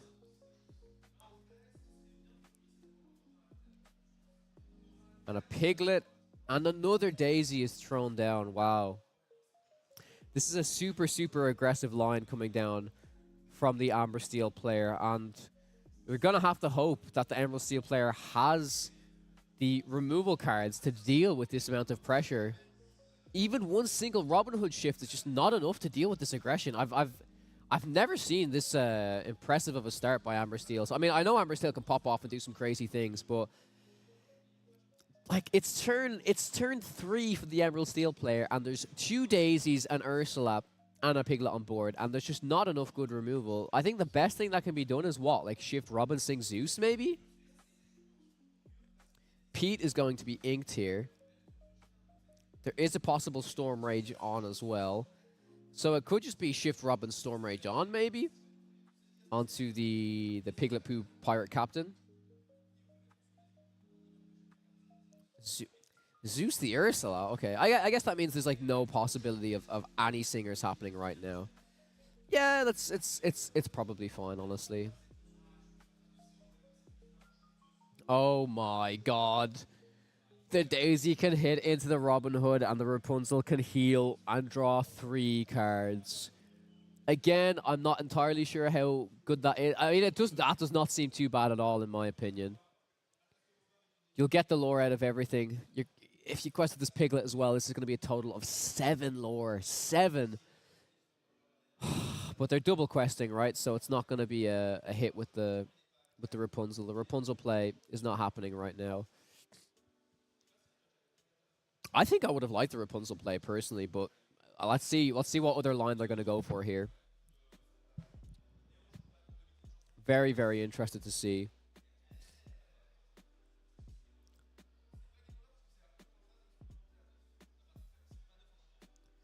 So it's a Rapunzel, Strength, and Pete. Really? I think the Rapunzel line had to be better, no? Maybe it's just a Pete. They can only take care of the Piglet. Yeah, I guess this line is fine. But this line is fine, but doing the Rapunzel way, sure, you're getting 1 less or 2 less lore, but you're also establishing another 1/5. They've just used a Zeus to clear your 1/4 Ursula. Like, I don't know. I feel like the Rapunzel was the much better play there. I find them, I flatten them, picked up. Inking that for sure, as Amber Steel's not really rocking too many items these days, besides maybe a possible Lantern build. The Hidden Cove comes down with the ability to actually take out one of these daisies, finally. Alongside that, it's probably going to be the Ursula, I imagine. To take a look at the hand. Oh, it's hovering over a potential morph right now. Ursula will be coming down. Snipes the Strength of Raging Fire out of the hand with only the Rapunzel remaining. And now that this Robin Hood is on the Hidden Cove, Rapunzel is going to be pretty much useless. With the Pete, Piglet, and the Daisy, that can be used to take out the Cove, but it's not enough to then get some Rapunzel value because none of their characters will be damaged.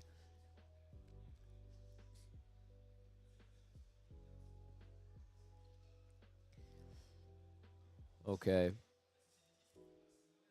Draws for turn. It's going to be an Ursula and a Rapunzel. Yeah, like I said, this Rapunzel is literally just going to sit in the hand, and I really feel like you should have utilized that Rapunzel when you could have. The potential to draw 3 cards, I cannot believe that the Amber Steel player passed up on that opportunity. Just sacrifice two lore for 3 cards. Like, come on. I think that has to be it.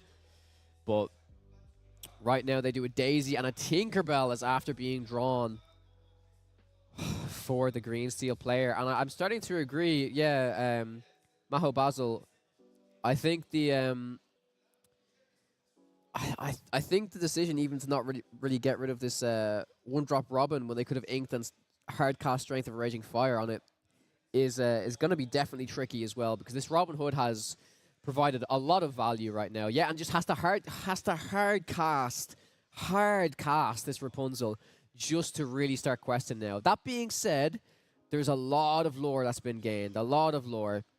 And even if the Amber Steel player does end up winning out on this game, I fear that, like, I don't know, I just feel like the 3 extra cards would be way, way, way better. Because if this board is dealt with, which I don't know if it actually necessarily can be dealt with. I'm just trying to look for the... Oh, yeah, Storm Rage on, okay. Wait, can this be dealt with? That might be it, right? I think that's actually the game. There's no way. Yeah, nothing can kill Pete, I don't think. So it was still a win for the Amber Steel player overall, I think.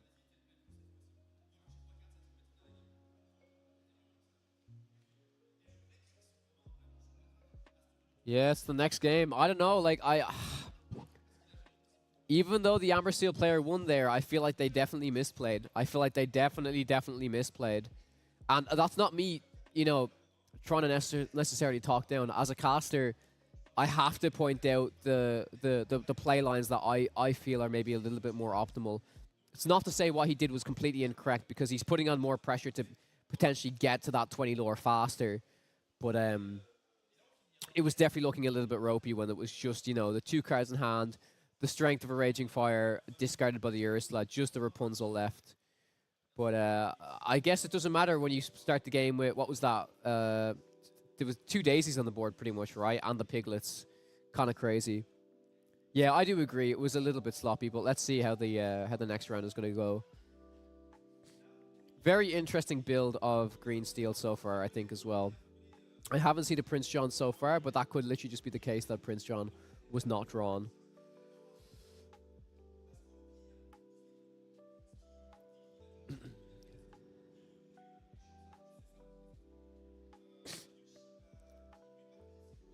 Okay. All of this guy's cards are upside down as well.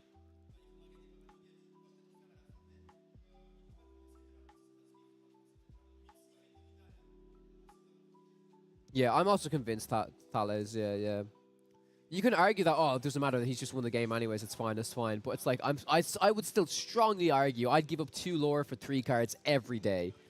I really think that was, like, just way better. Okay. So we can definitely see the 1-drop Cinderella in the hand of the Amber Steel player right now, which is going to be a nice start. Let's see if the Green Steel player also has some good luck in a starting hand right now. Oh.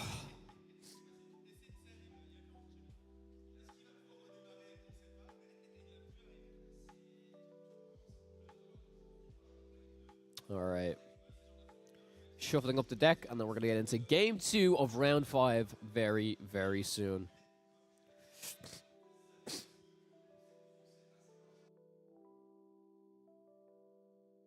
Is this like the DLC where only top tables are streamed and how many rounds are played today? There will be 8 rounds today and top 32 tomorrow. 8 rounds today, top 32 tomorrow.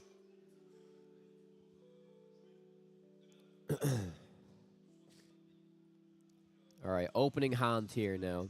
I can see an Ursula. I can see a Morph.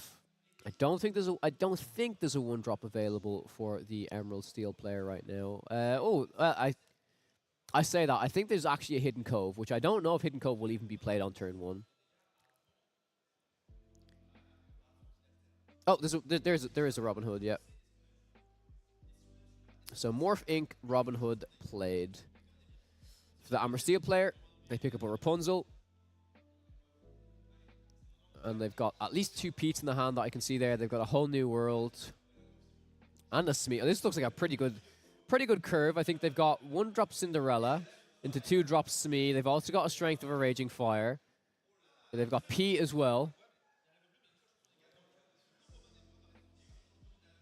But this Strength of Raging Fire might be taken out by this Ursula. I really hope that we see an Ursula come down on turn 2 rather than the Morph right now, because the Morph is just very susceptible to some removal. So it's going to be the Whole New World or the Strength of a Raging Fire. Yep, opts to take out the Strength right now, which is fair. It's an inkable card.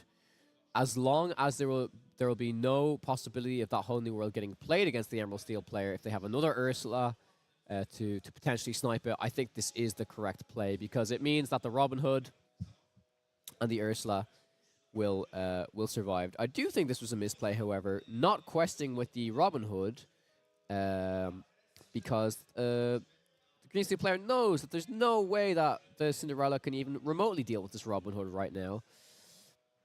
So I think there is definitely potentially a lore miss. You could even argue, sure, oh, if a Strength of a Raging Fire is picked up, but if a Strength of a Raging Fire is picked up, they're just going to play that on the unexerted Robin anyways.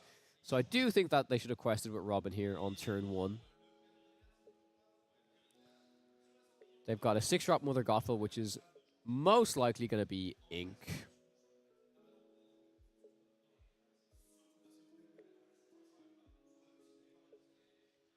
Shift Robin Hood does come down. Storm Rage on to take out the Cinderella. And a card is drawn, and it's You're Welcome. You're Welcome's interesting in Green Steel, to be honest. But I don't know how good it is. I think it actually shines very well in Amber Emerald, but I'm not too high on the card in Amber Steel, or Emerald Steel, rather.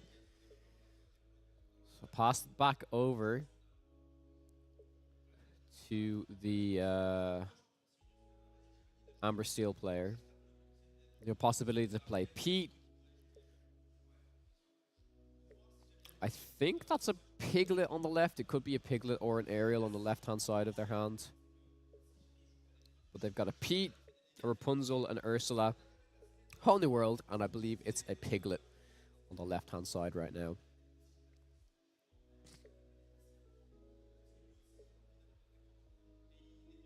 So it's going to be Ursula Vanessa inked. And just for general curve, I think it's got to be the Pete that's going to come down here, right?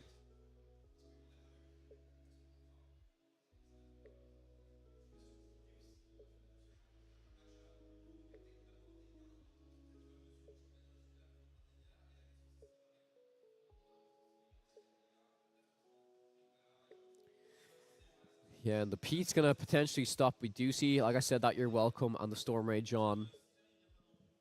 In the Emerald Steel player's hand, but this is a very, very rough start, in my opinion, for...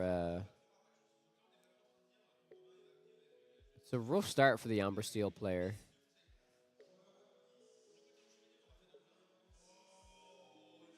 That being said, this Smee... Yeah, I mean, I actually kind of like this play because it means that the Robin Hood's going to have to challenge into the Smee rather than utilizing, you know, the Storm Rage on. Looks like they're going to go for a Hidden Cove line here to continue to buff up this Robin Hood. And I feel like that four strength number, particularly against Amber Steel, is really, really, really good, really effective at taking down probably the majority of their characters, right? Even the 1/4 Ursula, a lot of the 3/3 characters can't, you know, hit into it and, like, you know, heal up or anything like that. Well, they can't hit into the normal Robin Hood either, but you know, I think just in general, this a 4/7 is way trickier to remove than a 3/6. Inking the 1-drop Clarabelle here and just deciding to take out the Mr. Smee, gaining 2 lore in result of that.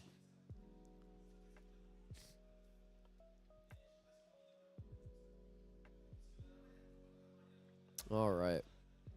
Amber Steel player picks up a Storm Rage on, which maybe helps in the situation, but not enough to take out this Robin Hood by any means. Can't utilize the Rapunzel to heal in any sort of way.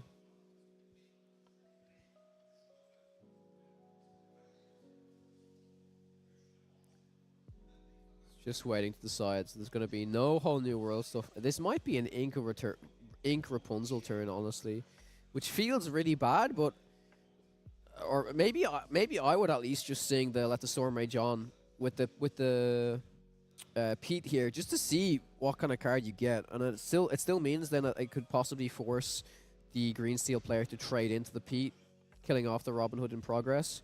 Like, the options in the hand right now, I know you guys can't see the hand because he's covering it for some reason, but not intentionally, obviously, but yeah, okay, decides to ink the Piglet in this situation, and there's either going to go for the 4, I think, or has the potential to, I don't know, like this is what I was talking about, right? You could just swing with Pete into the Robin Hood and then just hard cast the Storm Rage on to kill it off, and then they don't draw a card. It does kind of leave you in a pretty weird board state, and maybe just playing this 1/5 is okay as well.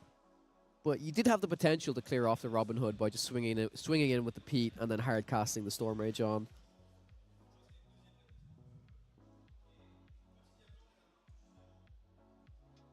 Oh, thanks, Play Nation. I appreciate that. Yeah, for 3 ink now, we're going to see that Storm Rage on come down onto the Rapunzel, dealing 2 damage, drawing a card. 1 drop Diablo drawn, which is just going to be instant ink pretty much. Oh no, he's actually going to opt to play this card, sure. I guess that's quite valid information for the opponent to know what's in the hand right now. Because in this particular situation, right, again, if the Green Steel player just decides, right, I'm going to just quest with this Robin Hood, well, okay then, Pete hits into the Robin Hood, hardcast Storm Rage on, even possibly sing Storm Rage on with Rapunzel. Seems like they're still going to quest. They're still putting on the pressure. And I think, honestly, this is... we're at a very mid-ground stage right now. I think once this Tinkerbell comes out, it will be a little bit difficult to deal with if there's no Zeus drawn. But right now, I think the Amber Steel player might be okay here. Depending on what the draw is. Is it a Naveen? It looks like a Naveen. I could be wrong. Or is it a Daisy? No, I do believe it's a 1-cost Daisy Duck. So I really hope they recognize swing the Pete first, then do the Storm Rage on. Come on. Please don't misorder this. Swing in. And hard cast. There we go. That's it right there. So he draws. There's no draw from the Robin Hood. The Daisy can still be played, which is quite strong here. And the other card picked up, I do believe, was another Daisy Duck as well, which is super, super powerful here. And Rapunzel is going to get on the board, going up to 2 now. It's all going to rely on some of these top decks coming out. Actually, the reason why the Diablo 1-drop was played as well, which I didn't really consider, was it's going to be like this weak minion, weak character rather, that you could just use your welcome on to shuffle back into your deck and get 2 better cards. So I actually do think playing that card in this situation was probably correct. I think that's fair to say. But it's still a really weird situation right now. It's like the morph could come down if the opponent knows, or if the Green Steel player knows that there's no damage removal, right? But if there is even a hint of damage removal, then this playline is so bad and you should just ink the morph every time.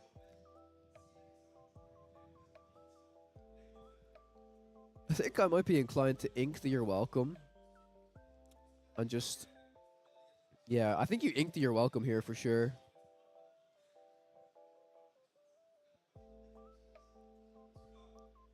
This Diablo cannot take out the Rapunzel, unfortunately. Rapunzel currently a 1-3. Diablo is a 2-3. So could only bring the Rapunzel down to 1 willpower right now. Still decides to do it, I do believe, right? Yep, brings it down to 1 willpower. Which makes sense because, you know, next turn potentially, if this... okay, they did not ink the You're Welcome, which I actually think is a huge, huge, huge error on the Green Steel player's part. They need to be able to make sure they can at least hard cast this Tinkerbell if damage removal is drawn. So I do think the You're Welcome should have been inked there. I understand they're probably holding it for some value, but I personally disagree with that decision.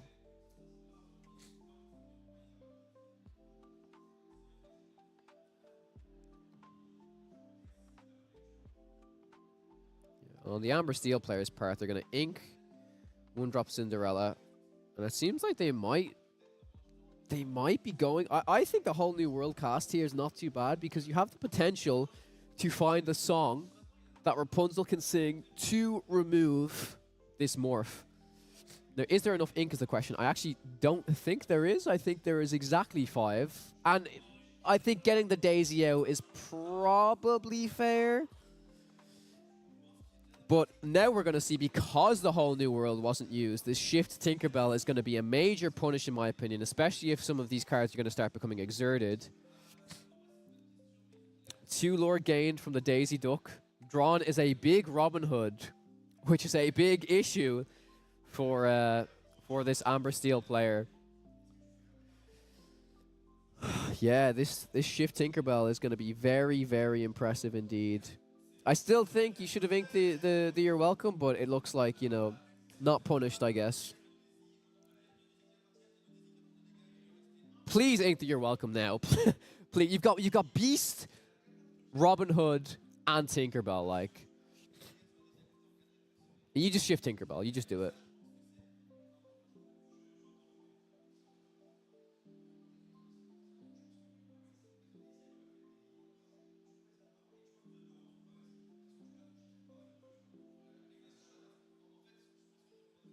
Takes out the Daisy and deals an additional 2 damage to the other Daisy Duck on the board.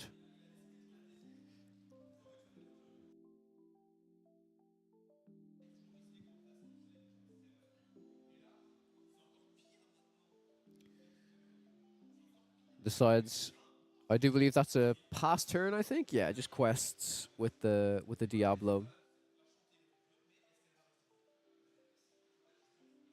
Are they wait. They're still on 4 ink? Or did they draw another card? If they're still on 4 ink, I think that this is a huge mistake. I don't know what this player's doing if they're still on 4 ink. You got a beast on a Robin Hood. Do you really value the You're Welcome that much?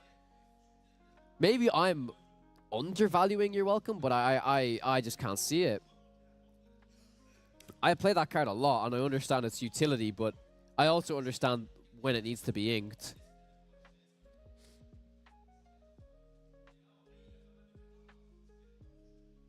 Yeah, still on 4.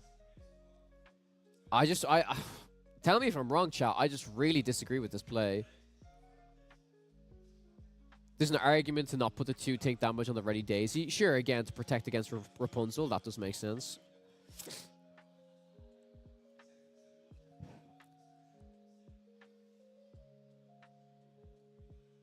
Like, I know that, sure, if you keep the You're Welcome, you could just ink something else and still play the 2 5s, but I just don't think You're Welcome's ever going to be super useful in this situation. But again, the player was not punished right now. He's hoping for Diablo Shift. Really? I think at this stage in the game, if you're just going to ink anyways, you can just hard cast a Diablo. I don't think the Diablo Shift is like that necessary in my opinion right now. Finally decides to... Oh, actually, it's just... What? It's just hard casting You're Welcome. See, I'm going to explain the reasoning why I think this is really strange and really slow. Your opponent can whole new world you at any time. You're keeping these cards like Beast and Robin Hood in your hand, opting to not play them when you 4 ink and you can ink to 5. Your opponent has an aerial on the board. I mean, we know there's a whole new world in the hand. They should still know there's a whole new world in the hand because they played a 2-cost Ursula, and they're just deciding to draw more cards. I'm like, this seems so incorrect to me. They even drew another Ursula, but they don't have enough ink to play it. Like, this... I feel like maybe I'm being too harsh, but this feels like they're possibly throwing the game right now.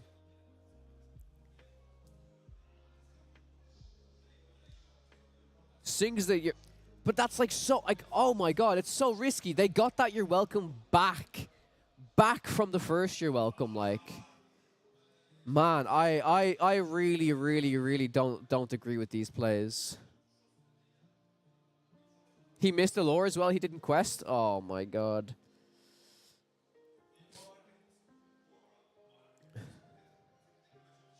Yeah, it's getting me too fired up. I really shouldn't be reacting this much to it, but I just like I felt like the game was could have been closed right at one stage there, and because of the You're Welcome off of the You're Welcome, they're somehow not punished by it.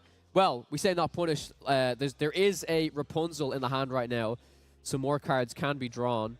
Yep, plenty of cards indeed. 3 cards drawn.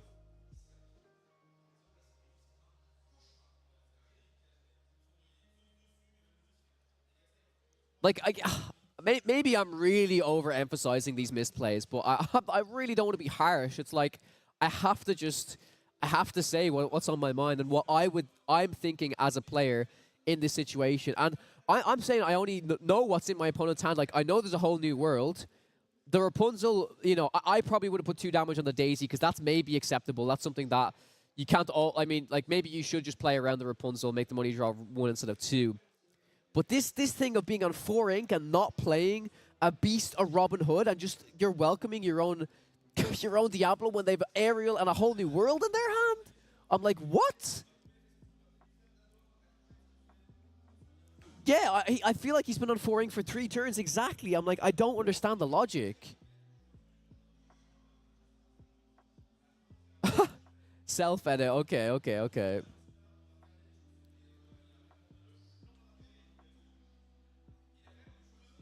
Alright. Clarabelle in the hand right now as well.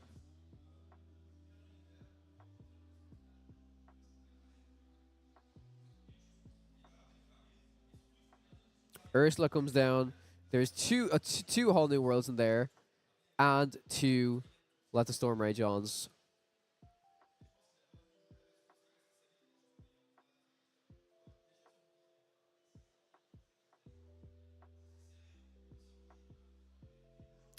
The Pete comes down to stop any more shenanigans from happening. Another great example of why Pete is so good in this matchup, in my opinion.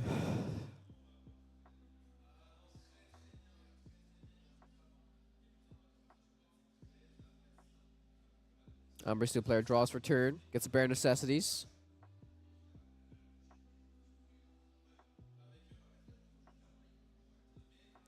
Free for Aerial here. Strength of a Raging Fire is the song that was picked up.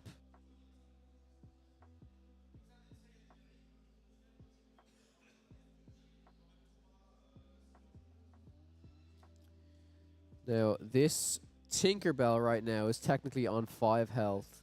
So, if 2 more characters can be played, Strength of a Raging Fire can be sung by this Rapunzel to take out the Tinkerbell, which would be very, very important if this is possible. But looking at the hand, I actually don't see that many characters.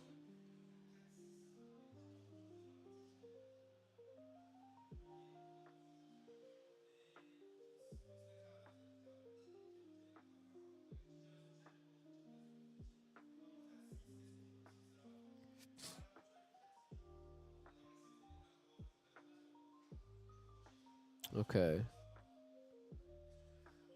The big Robin Hood is on the board as well. Oh, wow, wait, the Amber Steel player passed? I guess they don't really have much other option. Oh, I'm an idiot. They couldn't do the Let the Storm Rage On because of, or they couldn't do the Strength of Raging Fire because of the Pete. Yeah, never mind, chat. I was Pete blind right there. I was Pete blind. But it does seem like at least the whole new world has a possibility of actually being sung right now.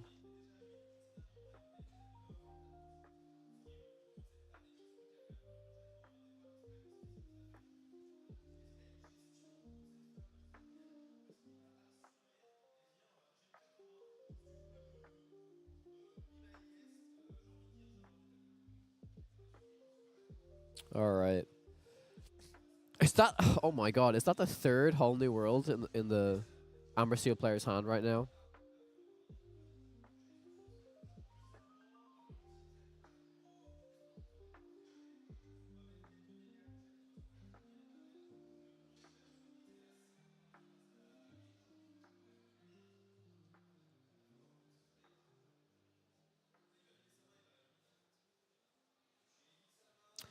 So Strength of a Raging Fire is going to be used on the Aerial, so 3 more damage coming down. This is a potential whole new world into some more damage removal songs, maybe.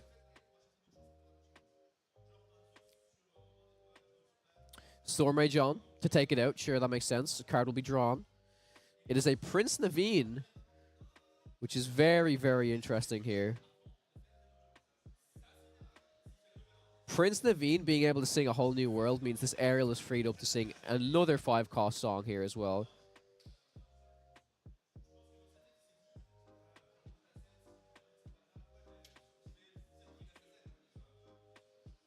Yeah, 4 is being spent on this Naveen. To do a whole new world. It was just a beast remaining.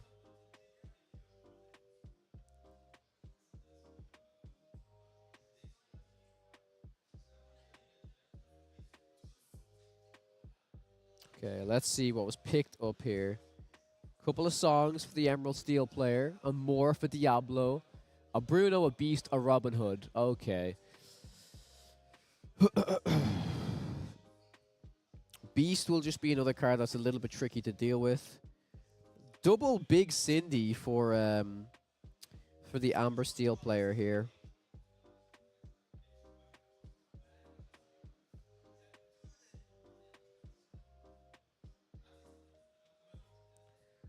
Double Big Cindy is definitely interesting. Gonna decide to ink a Lawrence.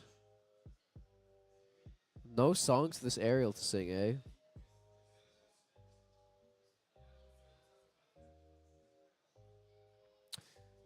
Oh, there is a Zeus, right? But Zeus just can't really take care of anything.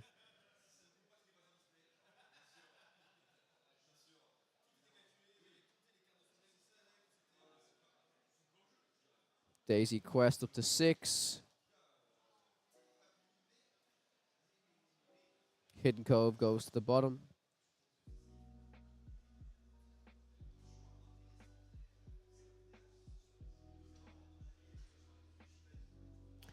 So I'm going to go off casting for a little bit here, Gordon. I appreciate the feedback, but since this is not an official Ravensburger event, I will probably just say what I want to say. And I appreciate the support if I want to start working for Ravensburger stuff. Like, I really, really do appreciate that. But I do agree I should probably tone it down a little bit. But some of these plays, to me, it's just, it is, I get very passionate about the stuff, and maybe I shouldn't get so passionate about the things. I do agree. I maybe focus on it a little bit too long, but it's just frustrating to try and see the logic at times. But that's something I naturally have to work on for casting. So I do appreciate the feedback as well. So thank you. I do appreciate the feedback, honestly. All right.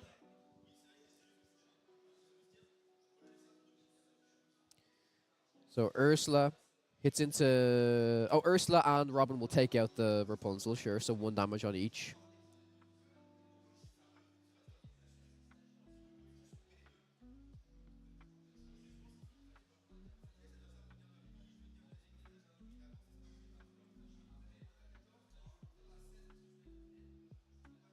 So there's another Rapunzel here. The Robin being on 1 is always tricky here because you can't just Zeus it, you'll have to take out the Cove as well. It's a really interesting fine balance here to think about how much lore can be threatened on the Green Steel player side. It's also a very interesting Green Steel list because there's no Prince Johns or Ward characters that I've really seen. So 2 damage on the Naveen, a card will be drawn. Another 2 damage on the Naveen, sung by Pete to take Naveen out.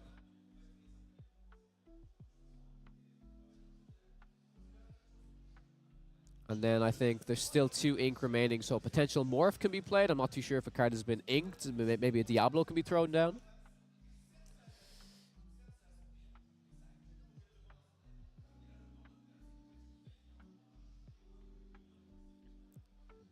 Okay. Yeah, Zeus. Oh, yeah, the Ursula was actually the much better 2-drop there. Taking out the Zeus. I think this will probably close us out to be a 1-1 now. Because there's just too many characters on the Green Steel player's side of the board to actually... for the Amber Steel player to actually deal with this effectively. Like, Amber Steel, or Green Steel player right now is threatening 5 lore. Which, sure, only gets up to 19. But I didn't see any removal songs. The only thing that we saw for removal was that Zeus, right? So, we'll have to see now when the Amber Steel player draws a card... if they have any options. And I could be mistaken. There could be definitely routes to take. So I guess we'll see. Card drawn is Golden Harp. Yeah, this is just Naveen, Rapunzel. What can Rapunzel do here even? I mean, Rapunzel, at least you could swing Daisy into something. And maybe you want to swing Ariel instead. But this is really, really tricky. Because no matter what you get back out of it, I don't think there's any song that's significantly going to save you over, like, the next 2 turns.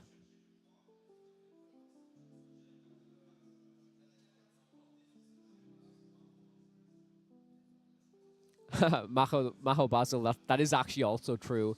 It's a thing I kind of respect for Brendan, where Brendan literally just... Brendan is himself, and he still he lets it roll. You know what I mean? Like I actually heavily agree with that point. Yeah, and I just am kind of doing what's coming natural to me. You know.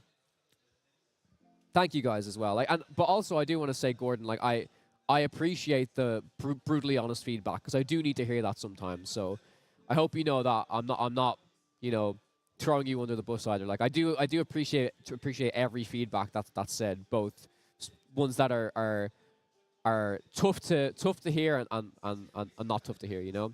Brendan doesn't drop the F-bombs during gameplay coverage. Podcast F-bombs are one thing. Gameplay F-bombs are a whole different animal. Yeah.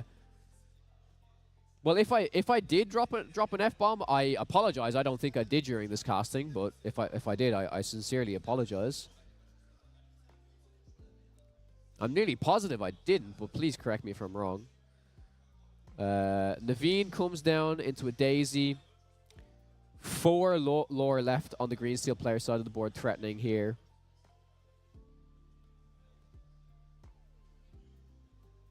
There's no way to instantaneously gain lore from the green steel player, but I'm pretty sure if they just build their board up enough, this should be pretty easy to close out the game.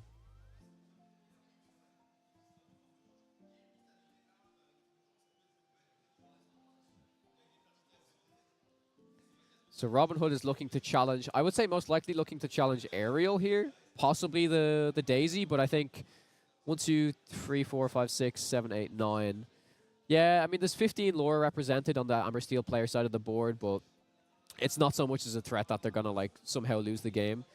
This means that the Green Steel player has taken out the Daisy, so they still get the lore. They didn't update that yet, which it should have been updated. Wait, was it updated? No, it still says 14. I might have to tell them to update that. Take up Shimmery Skies with my OP cards just for the lols. Nice. All right, chat. I might have to go in there and just say about the lore gain from Robin Hood.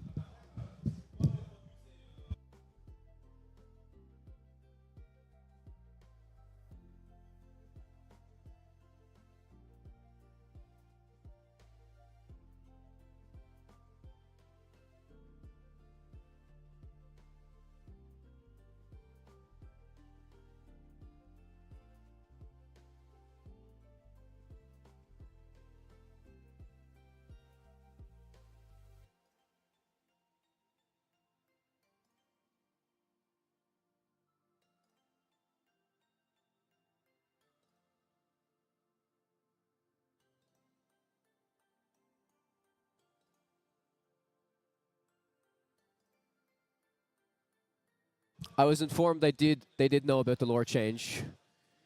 They are just updating it now, I think. Yeah. Look at this.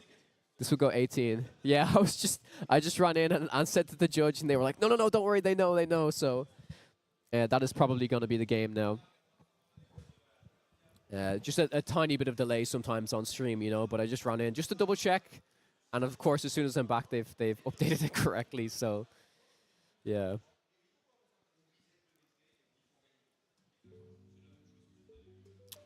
Yeah, that's going to be the game, though. Unfortunately, I can't see the Amber Steel player making it back from this. Yep, GG's to both players. Interesting decisions made by both players in that game, but the 1-1, like I definitely find it interesting. The Green Steel versus Amber Steel matchup. I think the big takeaway I have from this game is that the Ursulas are incredibly powerful. Being able to snipe those songs from the Amber Steel player is just absolutely insane. So, chat, I'm going to go on mute really quickly. I think I have to speak to one of the organizers. I'll be back in maybe 2 minutes, all right?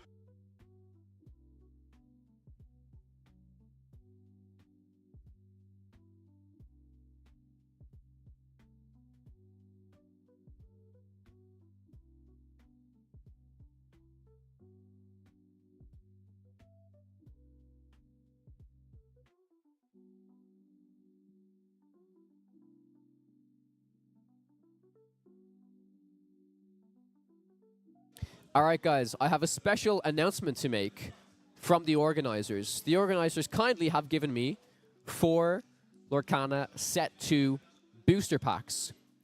Now, these are to give away to viewers. Okay? They're to give away to viewers. And I will be opening them, though. And the catch is, we have some artists for Lorcana, which are just there. They're along here. And some of them have drawn some Set 2 cards. One, most notably, is a very, very, very popular card that we talked about a lot on the channel. Maybe not so popular anymore, but was a heavily featured card within the meta. It is the Ruby 3-cost evasive Minnie Mouse. So the artist who drew that card is here in the venue at the moment. And we also have another amazing artist who has drawn many, many, many, many, many, many cards. So we're going to open them up. I know the names of the artists, and we will see. As I said, also the Bookie artist is here. So if we get a Bookie, which Bookie and Minnie are kind of likely because they're uncommon cards, right? So I guess we will see how this goes.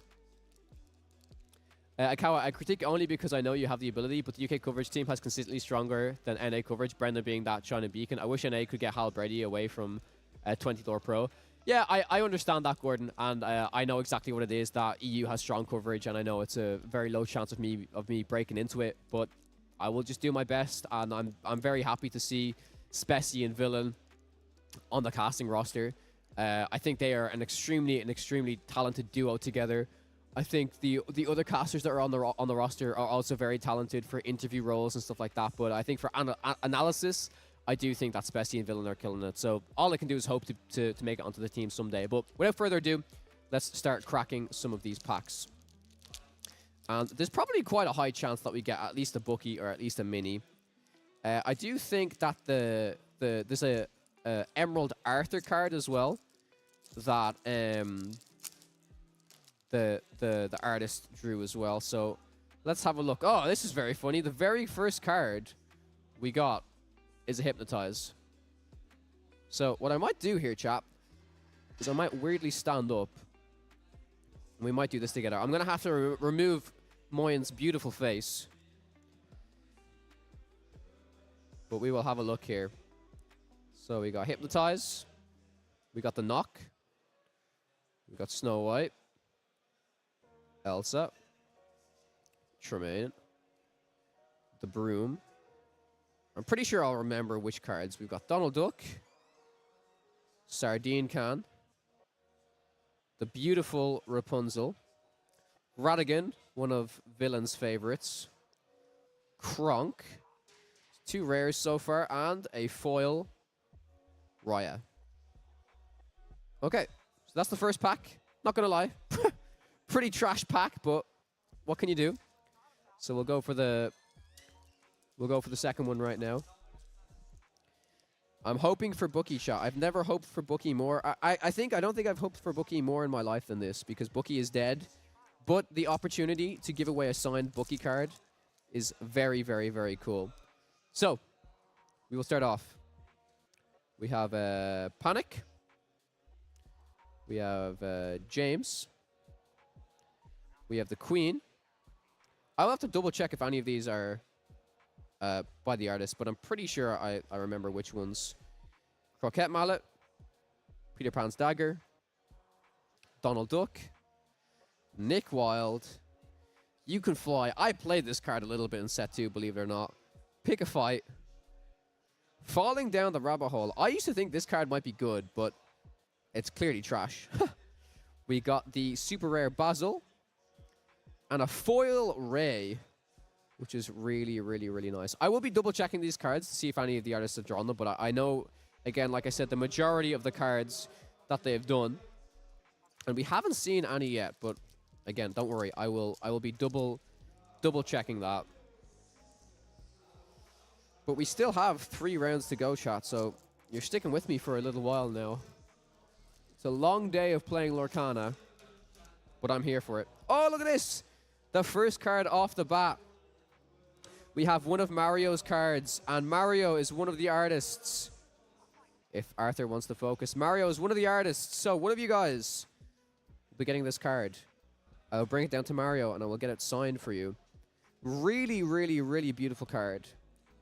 Haven't really actually. There was like a Shift Arthur right in set 5 that maybe this could pair nicely with, but 4 cost 4/3 quest for 2 is like it's not really great, right? I think if it was 3 cost, it would be very, very, very strong, obviously, but I think in general, it's probably not the strongest. So I'm gonna leave that to the side though, and that will be a signed card for somebody. And let's see what else we get. So we've got a Basil. We've got a Rapunzel. I'm very sorry about the light, guys. Facilier. I'm going to just hold it here. Facilier. Oh, my God. When Fidget... I can't believe that this card used to be in the meta. Poor little Fidget, eh? Prince Naveen. We got the Belle. Fairy Grandmother. Do we have to do something to enter the contest? I've only been told about this literally in the past 2 minutes, so I have absolutely no idea how to run this contest to see what viewers will get it or whatever. But I will decide that. So I'm saying I have this as a prize card, and I will be giving it away to viewers of Podcana somehow. So don't worry about it for the moment. There's no requirements or anything. I'll figure it out. We got 0 to Hero. Gruesome and Grim is actually also another card. This is by Mariana Moreno, the artist who came over from Mexico. Which I think the art of it is actually very, very beautiful if it wants to focus away from the light. There we go. So Gruesome and Grim is another card that you guys will be getting. We got Cobra Bubbles. Oh, we got a foil.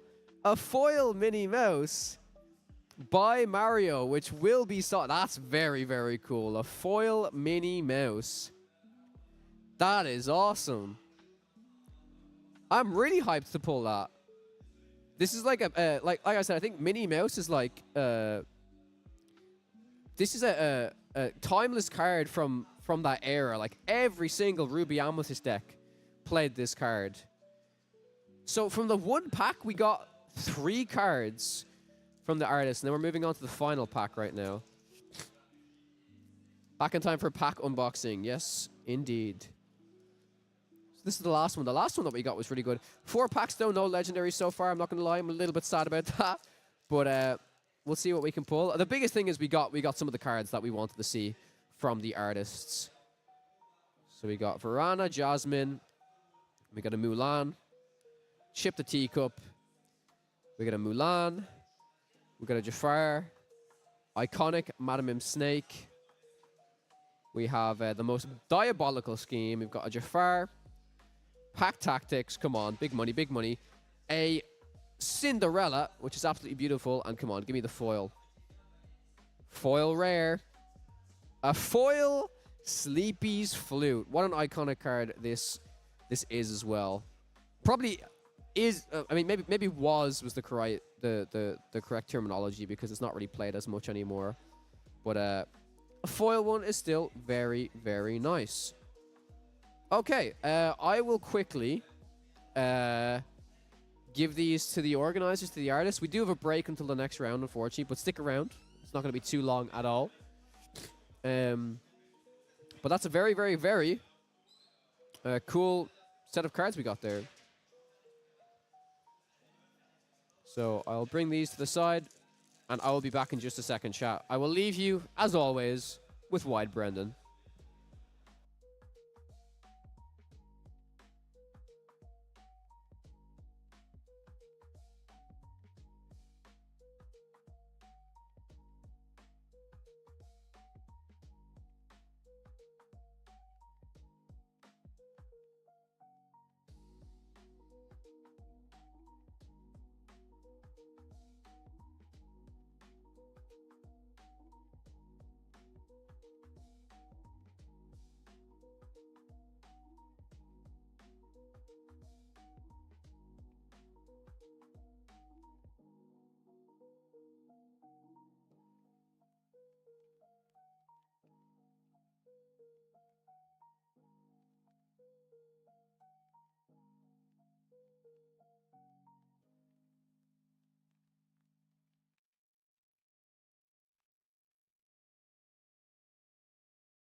Hello, chat. I have returned. Don't you worry. We're back. So I've left those cards to be signed with the artists. Hopefully, I'm sure they will sign them, of course. And now we're just waiting for the next few games. We need round 6, 7, and 8, and then we're done for the evening. Then we know who the top 32 players will be for this event. As I am a fidget, I need to be doing something constantly. So I have my deck here, and I'm just going to shuffle it. Because why not? Everyone tell me, how is your day going? Have you been playing in any set championships? Are you preparing for any set championships at the moment? If you guys are just tuning into the stream, this is the Ludotrotter Open in Angers, France. There's 600 players attending it so far for the Lorcana event, that is. It's going to be 8 rounds of Swiss, 2-game format. We're moving into round 6 very, very shortly. And it'll be top 32 to progress into day 2. If you guys are interested to see what the pricing for this event is, I will pop it up onto the stream right now. The pricing is extremely good in my opinion. So, the first place winner of this event is going to be getting a case of Chapter 1. An entire case, 4 booster boxes of the first chapter. They're also going to get 4 booster boxes of Chapter 5. 1 promo card signed by a game designer, 1 graded enchanted card, 1 signed and graded card, a trove from the first chapter, 6 promo cards, 2 pins, the Shogun's Journey by Ultimate Guard, which is basically this very, very decorative, massive deck box holder of cards thingamajig, and also Ultimate Guard katanas. So, yeah, I think the pricing is very, very good. The second place gets some very good prizes as well. 2 boxes of Chapter 1, 2 boxes of Chapter 5, 2 boxes of Chapter 6. And I think in general the pricing is very good. If you make it to just the top 32, you will get 12 boosters and a promo card and a signed and graded card. Just top 32, you get a signed and graded card. I think that's quite good. Hi, Kawa. Going to set champions today and playing your Amber Emerald discard list. Would you make any changes? Great question, Stomp the Horizon. And I will say, good luck to you. I hope you do amazing. I hope you've put in the testing and you've been watching my videos from the set championship, because the deck is definitely not easy to just pick up and play. There's a lot of play lines and sequencing and stuff. Honestly, if I were to make any changes, I could run that exact deck back and be very, very, very happy. I think if you really asked me to change, like if I had to make even one change, even the slightest change, I might possibly add my 3rd Cricky back in. So in my original list from set 4, the only difference between my current set 5 list and my previous set 4 list was in set 4, instead of the 2 You're Welcomes, because Your Welcome wasn't out yet, I played 1 Mother Knows Best and an additional Cricky. So I think for this, you could, you could keep just 1 You're Welcome, and then put in a 3rd Cricky. But it depends how much you actually utilize Cricky and how good you think it is in a deck. Are you going to be inking it more? I just was a really, really big fan of the card because it's the card in my deck that quests for the most. It can really bring me back into the game when I've got loads of small little guys and kind of help me clear off the board a little bit. But I actually don't know what's correct, if you should do the 3 Cricky or if you should just do the 2 songs. I think a 2 and 2 is good. The 2 Cricky and the 2 You're Welcomes. And I'm really impressed with Your Welcome in the Amber Emerald deck. I'm not too high on it in too many other decks, to be honest. But I think specifically in that deck, because you have so many, you've got the aerials with that Singer 5, that you can sing Your Welcome on aerial itself, put it into the deck, get some new cards. Sing it on Muses, put Muses into the deck, and then you can still do the Muses trigger. You can do some really cool, wacky, funky things with it.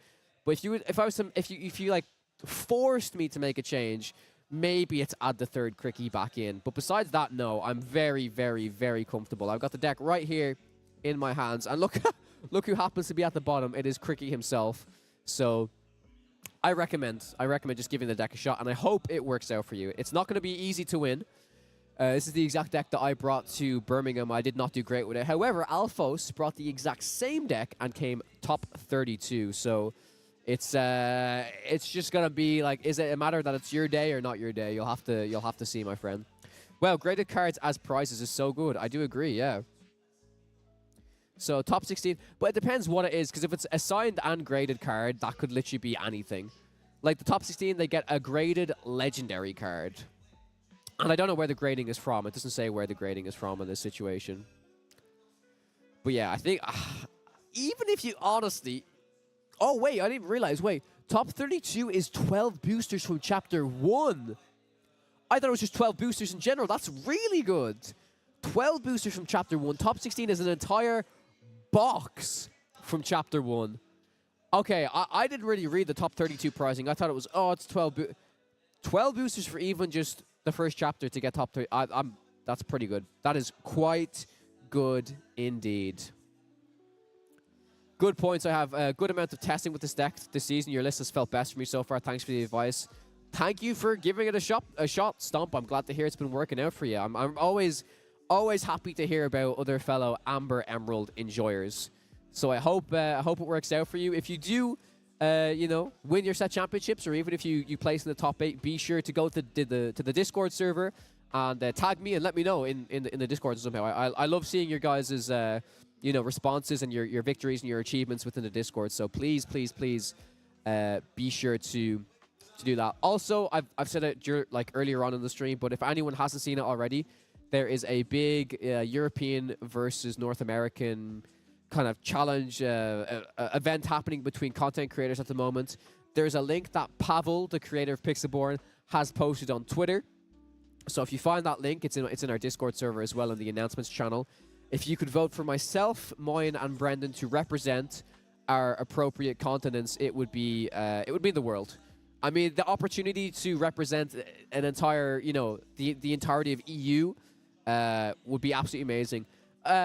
Moyen could definitely do it a few more votes. He's only first. He's only first on the leaderboard in terms of popularity and choices and votes by people. So that's really, really cool. I think I'm in 9th or 10th at the moment. So any support that you guys have, it would mean a lot, because I would kind of hate to miss out on it by being in ninth place. You have all the way until the end of October to vote for it. So go to the Discord. You'll see the link in there. I'll probably post it here as well if anyone wants to do it. But I'm excited for it. I really hope I make it into the roster. I'm just worried about Amethyst Steel matchup. Then Pete looping makes that matchup feel abysmal. Yeah, I played against Amethyst Steel a lot with this deck. If they start consistently doing the Pete looping, it can feel bad. But I figure that they don't, I've tested against it. I feel like they don't get to pop off with that enough. Because if they're just doing that, I still feel like they're not really winning the game that much. Maybe they are. But I feel like one Pete to stop discard for a turn is fine. When Pete becomes a problem is when it's on the key under the sea turn. And most of the time, they can kind of recognize if you're going to do the under the sea. If you at least have the aerial plus the John, or the aerial plus the muses as the singer combo, they will recognize that you have the potential to do the under the sea. But they still have to guess if you're going to do it or not, right? It's like I feel like when they do Pete on turn 3, so on turn 3 you do Prince John, on turn 3 they do Pete, and then they're like, oh, I can't do You've Forgotten Me anymore.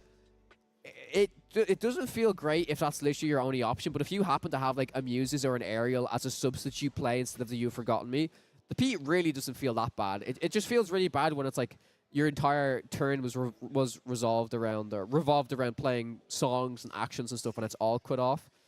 But I think if he stops it for one turn, it's fine. If he stops more of a big board clear from coming down, that's when Pete becomes a big problem. But that deck, I mean, it's not an easy matchup. To be honest, the more I keep talking about this deck, I don't think this just has a very, very easy matchup. I feel quite comfortable into Ruby Sapphire, believe it or not, with this deck. I feel like the Ruby Sapphire players who are experienced and know how to beat it will be able to beat it. I don't know if I want to say easily, but they just need to keep in mind their card count in hand, ramp efficiently, get to the big Sisu, and as soon as I hit the big Sisu and if I can't discard the Sisu, the game's over, in my opinion. Or if they do a big Sisu, then that needs to be one of the things they've just top decked, and then I've had Diablo or John on the board where then I can I have enough fuel in my hand to redump onto the board and keep playing, you know what I mean? So yeah, it's definitely interesting, the deck in general, I think. And I don't know how many straight up favored matchups it has, but it's just a weird, it's like a combo sequencing deck that the more I play it. I feel like I can win against nearly any deck, but that's by no means am I saying I'm favored. Against each deck, I know what I have to do, but that does not mean by any means that I'm favored. Like against green-purple, I know what I have to do, what I ink, what I don't ink, the threats that they can have, like Cloud Kicker, Elsa, stuff like that. Against Amber Steel, I know what I have to do. I'm inking Sir Hiss, I'm playing Ursula on turn 2, as much as I can, sniping their songs, clearing the board with Under the Sea Kida, stuff like that. Even potentially, again, especially against Amber Steel, knowing when you have to like commit John to sing an extra discard song, even if he's left open to be, challenged, but then they have no cards left in their hand, and they're really relying on that top deck. And sure, it happens. It happened to me in the set championship where they, the Amber Steel player plays the aerial, finds the whole new world, sings it, they just win the game. But it's card games, man. Like if you top deck an aerial or if you top deck a whole new world, it can just happen. It can just happen the same way I top deck an under the sea, right? So I have to. It's something you kind of have to accept that just will probably happen. I still feel quite favored into Ruby Amethyst for the most part. Again, Ruby Amethyst players, if they know the matchup, they know exactly what to do. They don't care if you discard their cards. They will just set up Flynn, Sisu, and they will just win the game on board. And if you don't have, if you haven't established the muses or anything like that, then you just simply won't be able to clear that much pressure, that much lore gain from the Flynn, etc. So yeah, there's a lot of things about the matchup. There's a lot of things, but yeah.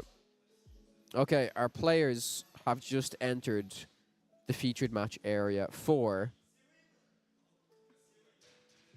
round 6. So once they're set up, we can jump straight into it and start casting round 6 of the Ludotrotter Lorcana Open, €30,000 Lorcana Tournament. But yeah, sorry if I was rambling a little bit about this deck.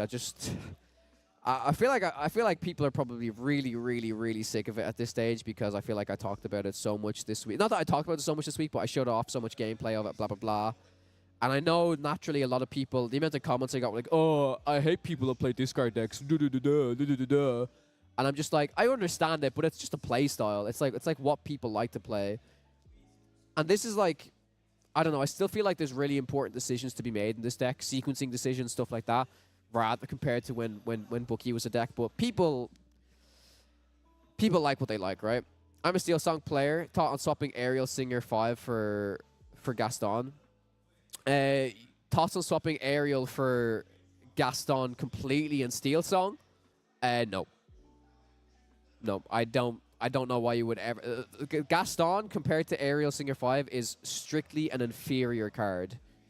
I think there's arguments to maybe. I don't think you've the space to fit Gaston Singer 5 into decks now, but I think the argument could have been made a few sets ago where if you wanted additional Singer 5s, you could just play Gastons. But I don't think you ever make that replacement. You know how good Aerial is such a good card. It's insane how good the card is. I don't think you ever swap it. Okay, let's swap over to where are we going? The stream. The stream. Here we go. Let me cover my camera.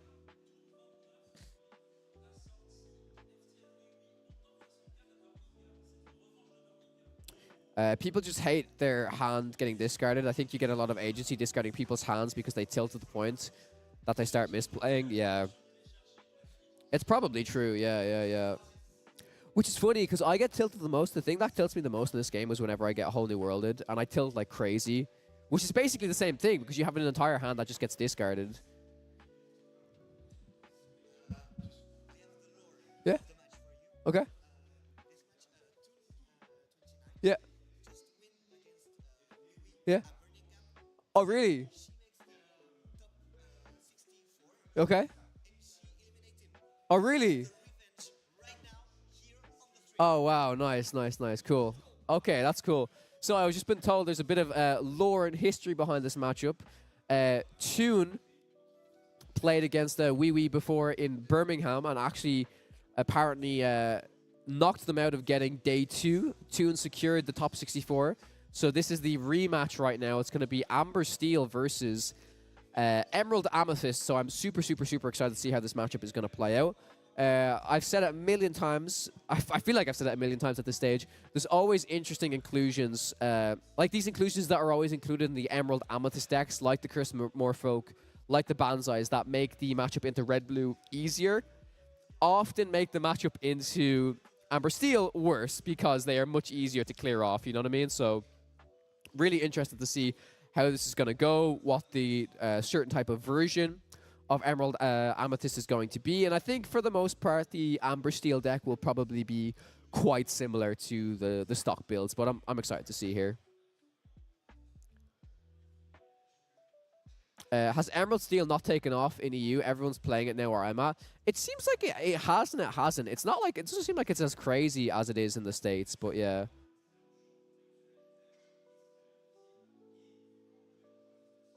Would I consider Small Cindy instead of Cove?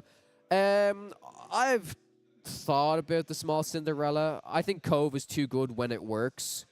But Small Cindy's fine if you just want more one-drops that can actually sing some of the 2-cost songs. I wouldn't be opposed to it, but every time I ask people, like, why Cove, why is it good, like, all the reasons they say it's good, it makes so much sense to me. Okay, so we can see the opening hands here. 2 one-drop Cinderellas for the Amber Steel player. A Pete, a Lawrence, and some other goodies. We can see the Madam Mim Snake. We can see the Sir Hiss.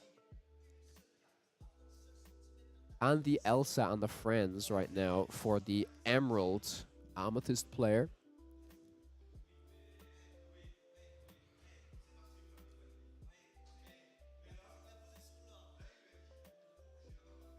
So we have Toon versus a Wee Wee. This is going to be a good matchup. I mean, you can tell that these are both very good players. If they were both in Birmingham at the, you know, competing to get into the day 2 slot, some very, very, very competent, competitive players. So I'm excited to watch this one for sure.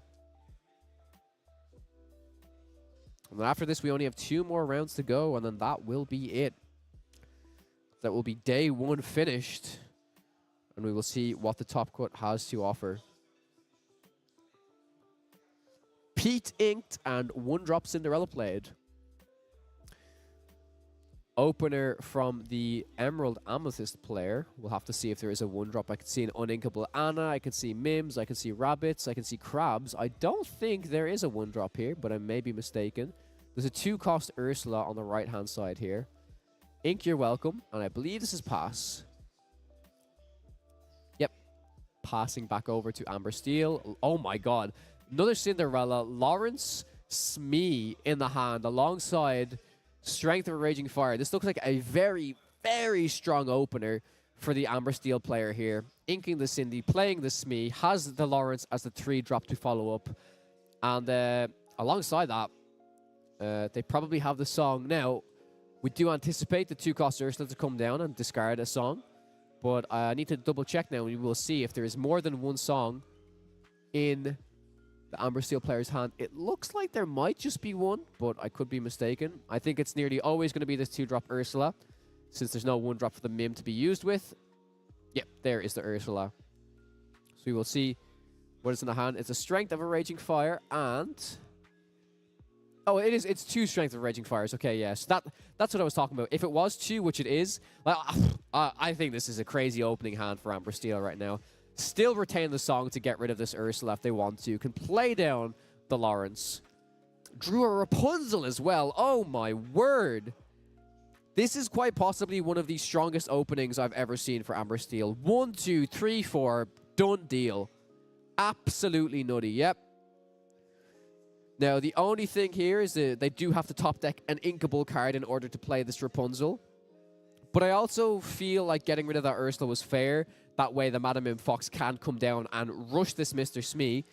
This is then going to guarantee that, yeah, if you draw that inkable card, you play the Rapunzel on the Mr. Smee, draw a card, and just keep on chugging along.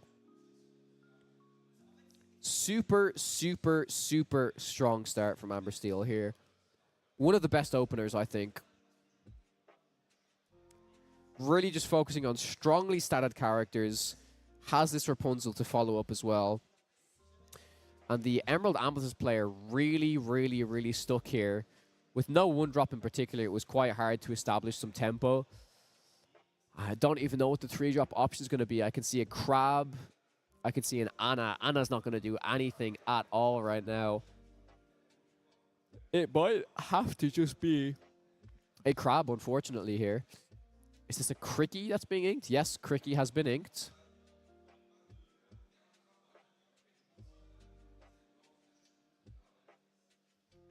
And the 3-drop Clarabelle, 3 cost, 2/3.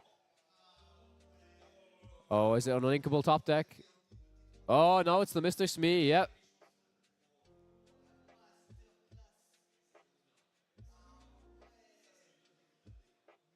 So we will see an ink of Mr. Smee. Rapunzel will come down. And let's see what card is top decked. Oh my god. Storm Rage on top decked here. The perfect cards for the perfect occasion. Now, it's not going to completely get rid of this Clarabelle.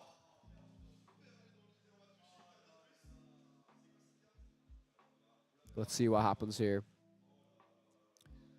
Mr. Smee will quest. I imagine Lawrence will quest as well. Deal 2 damage to Clarabelle. What is drawn here? A Robin Hood. 5 cost card, and you know what? You just draw another Inkable, and you're actually just winning the game. This is so... I mean, I say it's so clean, right? It's so clean, but it's also the perfect top decks every time here. What is drawn? I think that is another Ursula 2-drop card that has been drawn by the Emerald Amethyst player.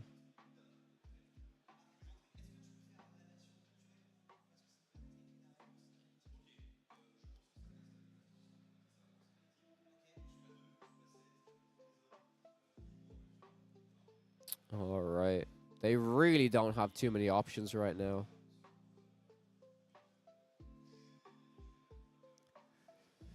Only being able to go up to 4 here as well.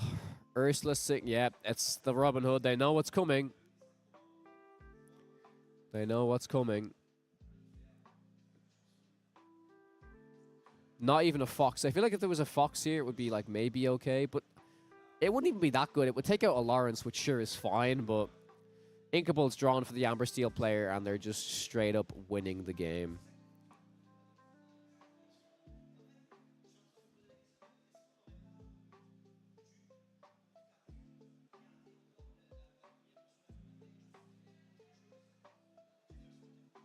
Ink the 5-cost Elsa. And for 2, I don't think there's much that can be done here, honestly. Maybe a Banzai would be nice just to have a body on the board. I think this Clarabelle is going to have to trade into the Mr. Smee. It's the Cinderella's maybe fair as well. They don't want the potential top deck Cinderella ink the Robin Hood, shift the big Cindy, because then the game is really over.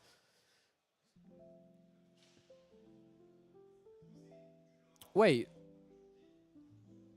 Could they play the... Oh, they bounced the... Okay, sure. They snaked the Ursula back to their hand. Yeah, I missed that for a second. I was like, wait, doesn't the snake die? No, it's fine. Snake is fine. Did they top deck the Inkable? It's a Prince Naveen. They did not top deck the Inkable card. That being said, Prince Naveen is still a 4-cost 3/3 that quests for 2, which is going to be very difficult. Very difficult for this Emerald Amethyst player to overcome. Currently on 13, I believe. So we're looking at 1, 2, 3, 4, 5, 6, 7, 8. So with this snake, 1 card can be taken out. That 1 card being Mr. Smee. After that, it's gonna be very, very difficult to challenge this entire board. And I think if I'm the Emerald Amethyst player right now, I think I'm probably looking to scoop sometime soon. There's not too many options available. Even with the potential to go to 5 ink here. Like, it's just not enough, I don't think. I really, really, really don't think it's enough. Because you can't even, like, use the snake to hit something if there's a fox in hand. Because there is a fox on the left there. The fox just doesn't accomplish anything because the snake's just going to die. Unless it's specifically snake hits Rapunzel. Bounce snake back to hand with fox. Fox clears off the Lawrence. It still technically leaves them in the game. but it doesn't establish anything more. It does get rid of Lawrence, which might be a more more of a tricky card to deal with, especially with this Mr. Smee only being on the has 2 health left. So if Smee just quests one more time, it's gonna die. Is there an event or just commentary? There's an event happening. This is an event. This is a 600-player event in Angers, France. This is the featured stream at the moment.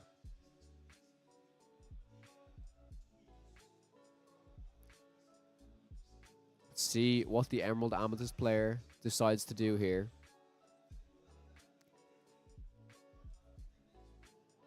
Goes for 3. Goes for 5 to play the Anna, which can then just take out the Mr. Smee, but it's kind of the same thing. Oh, wait, no. Oh, they just discard the Robin Hood. Okay, you know what? Like, that's fair. Because the Robin Hood, they just knew they could not deal with then, right? Oh my god, they top-decked another one. And they're still on 4 ink, though. It's fine. Okay, it's fine. I think they're still on 4, right? 1, 2, 3, 4. Whew! Oh my word. So they go up to 19. That Robin Hood top-decked literally cannot be played, but that was kind of crazy. Unfortunately here, I still don't think there's any world where everything can be dealt with. Amber Steel players on 19 lore. Crab into the Rapunzel. Yeah, it's Crab into Rapunzel plus this Fox, but then there's still going to be 2 lore on the board, so that's game 1 in the bag right now. With that, that's a crazy strong start. But at the same time, when I say it's a crazy strong start, it's not even the crazy stuff that Amber Steel can do. Amber Steel usually does the ridiculous stuff with Ariel so early and, you know, a whole new world and all these removal songs. There was plenty of the removal songs, and the Cinderella put in a lot of work as well. But the Cinderella put in a lot of work. But the thing is, this 1, 2, 3, 4, 5, Mr. Smee, Lawrence, Rapunzel, everything, turn after turn after turn. It's just too much to overcome, right? So we'll have to see. The Amber Steel player did go first there, which is notable. That you know, you could probably look at the rough statistics, but anytime Amber Steel goes first, there's usually that 1 cost. When that 1 cost Cinderella comes out, it's always powerful. To be able to then sing removal. But it also wasn't really in favor for the Emerald Amethyst player there, unfortunately. No 1 drop, really poor 2 drop. So let's hope they have better luck this time.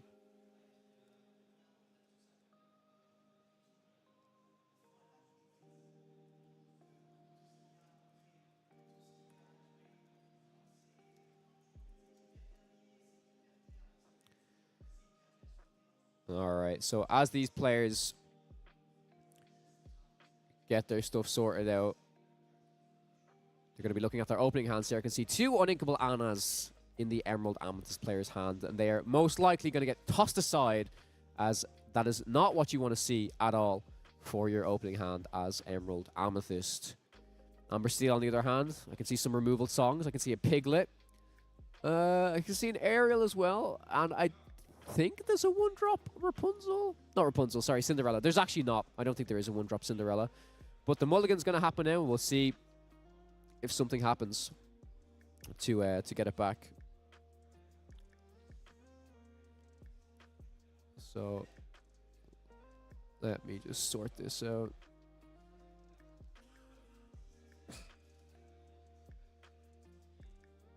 All right, here we go. Back into the midst of it.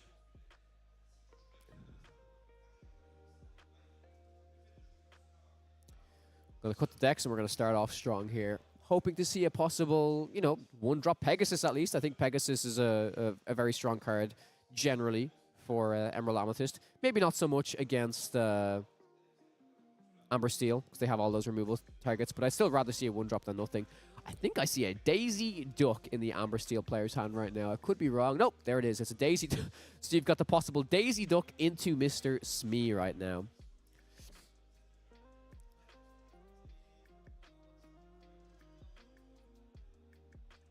The Ursula being present in the Emerald Amethyst player's hand right now. Inking the friends.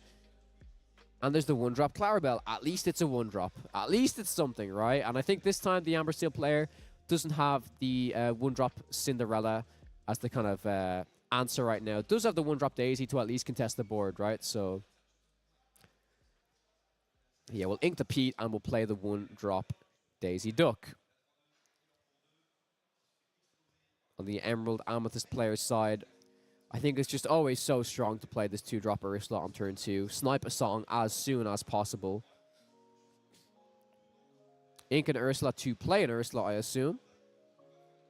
Opting to not play an Ursula, opting to play a Banzai instead, which, you know what, in this situation is not too bad. It's really threatening this Daisy Duck. If Daisy Duck does quest, you can toss the Banzai and the Clarabelle into it. Also, knowing that there's no potential removal songs coming down on turn 2 right now means the Banzai is safe and will remain on board. There's the top deck of the Storm Rage on. Luckily, it cannot be sung by anything right now. If it could, the Banzai would be having a very bad time indeed. The Ursula Vanessa 1-4 played onto the board here, so on the next turn that can sing Storm Rage on. And I think in general, it's a very difficult card for Emerald Amethyst to deal with. At least until it's exerted, you can always toss a Fox into it, but it will definitely guarantee to sing at least one song, I think, before it leaves the field. We see the 3-drop Clarabelle picked up for the Emerald Amethyst player right now. See if there's any particular option. I think that's a Sir Hiss in their hand right now. If I were them, honestly, I think that was in the hand before as well. I'd be inking that way before I ink any 2-drop Ursula. Just because it's never really useful in this matchup. It's always going to get pinged.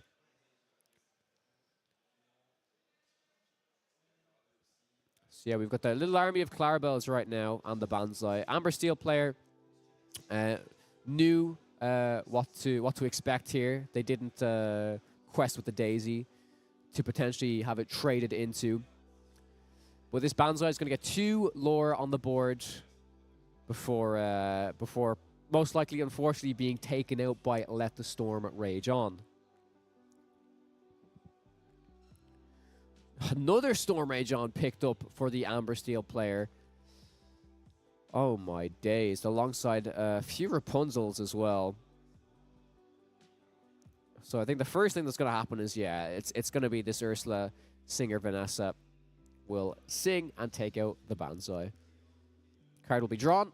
What is it? Is a 1-drop Robin Hood in the hand right now. Which, to be honest, is a very, very perfect card. Perfectly acceptable, inkable card right now.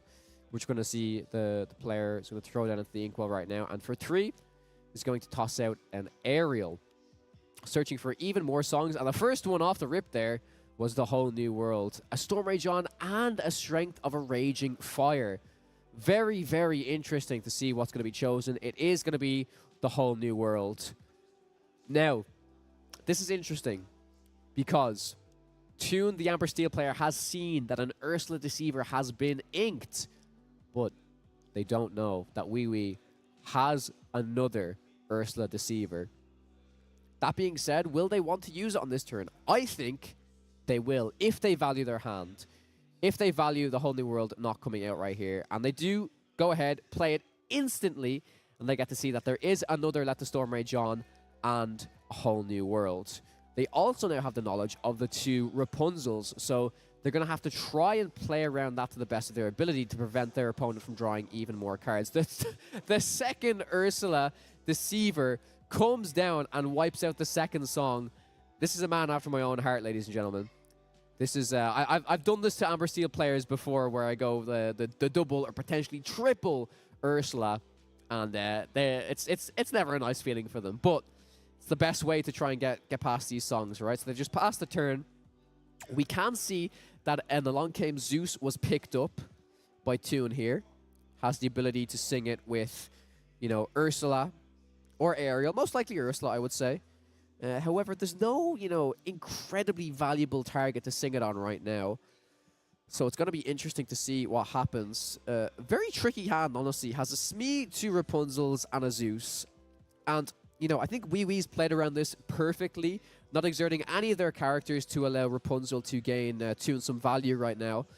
So like sometimes there's this weird situation where if you have a character with so much health, like you want to just like Zeus it, and then play Rapunzel and just start to draw your own cards. But in this situation, there's like nothing great. And what I find particularly interesting about this is, you know, Weewee's coming into their turn 5 right now, where they can potentially, right, Toon doesn't know what's in their hand, they can potentially shift Ursula, so the 7-cost Ursula with the shift 5, or shift Clarabelle, which shifting Clarabelle, maybe it's not as good, especially since the Amber Steel player doesn't have that many cards in hand right now. I think if it's a shift Ursula possibility, that is very, very strong, and I have just spotted it, the corner of my eye on the right side of Weewee's hand right now. So I think this potential shift line is extremely, extremely strong. And you know what? I honestly think that if you just shift the Ursula and trade it in or attack, or challenge into the Daisy Duck, I think it's pretty fine, right? Because, I say it's pretty fine. I keep forgetting that the Ursula is, the Rapunzel's a 1/5. So maybe it's not the best because then the Ursula 1/5 challenges into. The Rapunzel 1/5 challenges into the big Ursula, and then the other Rapunzel comes down and you get to draw some cards. So definitely considering what is the best option to do. I do think that the shift in general is very, very strong because then suddenly your opponent can't exert anything to sing songs, which is particularly strong against Amber Steel.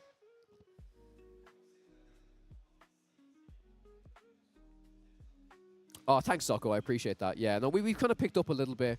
I've been trying to stay on the stream a little bit more during the downtime. But yeah, this is a particularly interesting turn right here. Like I said, I don't think there's the Clarabelle possibility in the hand right now. And even if there was, I don't know how good it would be. Maybe it would still be fine. Maybe you would still do the Clarabelle challenge into the Daisy, because then that way the Rapunzel truly can't get any value. But it's a difficult decision, and Weewee's definitely taking their time about this. But I think it has to be the most valid option. The only other options I can see in the hand is there's a Rabbit, a Cursed Merfolk, and a Kit Cloud Kicker. Kit's going to be inked. Pretty positive we'll see the Shift Ursula come out. Yep, there it is. The question is, like I said, I don't think you want to challenge into this Daisy Duck, which is really rough. Because you, as much as you want to clear it, you just don't want to give them Rapunzel value. But if that's the case, what are you going to do in the meantime, right? Are you just going to stall and not attack with any of your characters? Like, you could just say, okay, I'm going to go in, I'm going to take out this, like, at least if you take out the Ariel with the Clarabelles, and then you put the Ursula into, it's got to be the Daisy Duck. Sure, the Rapunzel can come out, but, like, you're clearing off some major threats right now. Yeah, I do think this is the correct decision. Opting to get rid of the Ursula Singer instead, which is maybe fair, I guess. They can't really sing anything with the Ursula on the board at the moment already. Oh my god, and that was a whole new world top decked with this Ursula on the board. That is absolutely crushing for the Amber Steel player. Yeah, nothing that can really be done except, like, it's pretty much Rapunzel challenges in. Well, it's actually kind of either way, right? Daisy can challenge in, you can heal the Daisy, or Rapunzel challenges in. Depends if you want the 2 cards or if you want the 3 cards, right? And I think they're going to go for the 2-card option here, which is fine, which is completely fine. Another whole new world, oh, double whole new world, Anna Lawrence. That is not what you want to see, especially with the legendary Ursula on the board, preventing characters from singing songs. So the option to hardcast it is still there right now. But I don't know. I've actually never seen this legendary Ursula really lock down Amber Steel like this, and it's pretty impressive. I'm not gonna lie. It's actually quite impressive indeed. The only real way that they're able to deal with it is like, oh, I'll put like a 2-strength character into it. I'll hardcast a Zeus. But right now, those options are not available for the Amber Steel player. Okay, a Rabbit will be played for 4. I'm going to double check the text on the Ursula, but I'm pretty sure it's even the Ursula can't sing songs in this situation. I think it says all characters, or maybe I'll be proven wrong here that this might possibly be able to sing a Friends. But I think you would rather that Ursula quest, I think, in this situation. Mainly because there's always the weird potential of the whole new world, and you're kind of drawing cards for no reasons then. Okay, so we've got a Lawrence, a Storm Rage on. Storm Rage on can't even be sung right here. And only on 4 ink. This is really, really, really tough for Toon right now. Double Rapunzel against a very threatening board. Decides to just simply play the Lawrence out and go ahead and quest for 4, bringing them up to 9 total lore.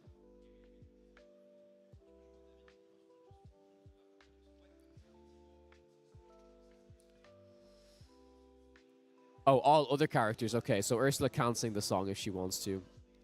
That's probably going to be a pass. Yeah, the double whole new world top deck was very, very rough for Toon here. Usually that's exactly what Amber Steel players want to see, but in this exact situation, it's not really the ideal hand to have at all. So being passed back over to the Emerald Amethyst player right now. We're going to see the Rabbit and the Ursula most likely challenging into the Rapunzel, I think. Oh, this could actually possibly be a Rabbit and Fox. Yes, that's exactly what it is. Rabbit, Fox, bounce the Fox, or bounce the Rabbit back to your hand, draw an additional card. Fox will then go and take out this Rapunzel. There's also a Lyle in the hand, which I feel like might be coming out to play right now, unless it's going to be a friends on the other side. Yep, Lyle comes down. And it will force Rapunzel to challenge something here, most likely. I'm assuming it's going to be the Rapunzel on the right that's chosen. Oh, Lawrence is chosen instead. Okay. I think that's kind of fair, actually. It means Lawrence just has to attack right now.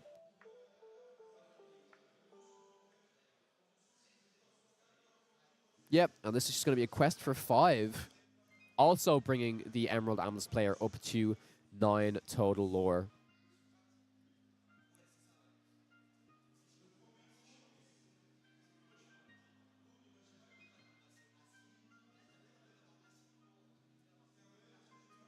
All right. Passing back over to the Amber Steel player. We see the 2 whole new worlds in the hand. 1 let the Storm Rage on, and the Aerial. So the potential is here right now, though, to send the Lawrence into the Ursula and then use Hardcast the Storm Rage on to at least get rid of that. Just checking the ability of Lyle Tiberius Rook.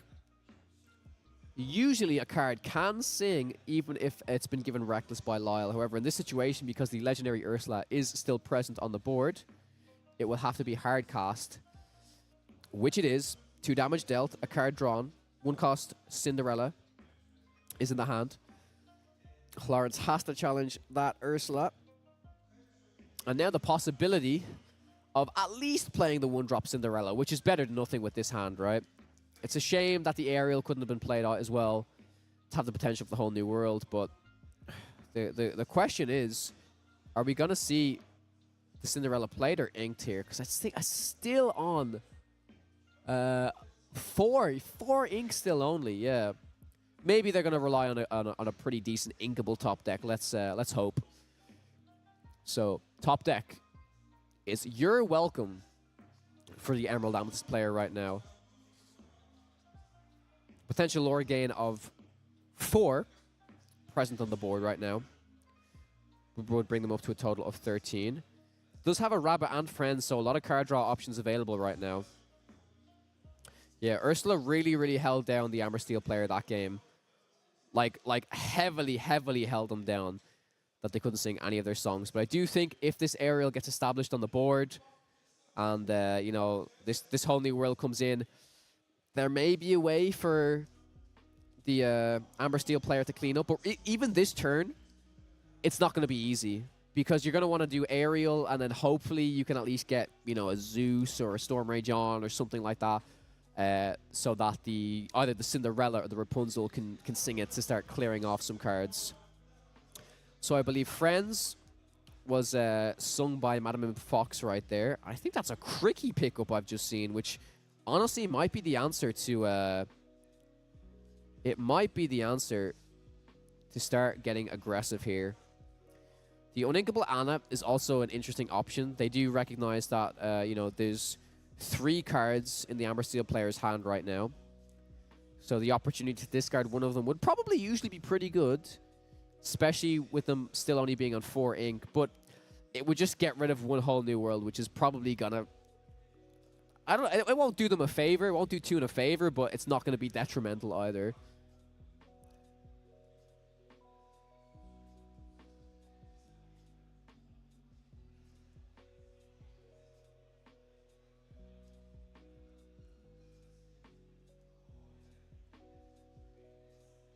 All right. Play the rabbit, draw the card.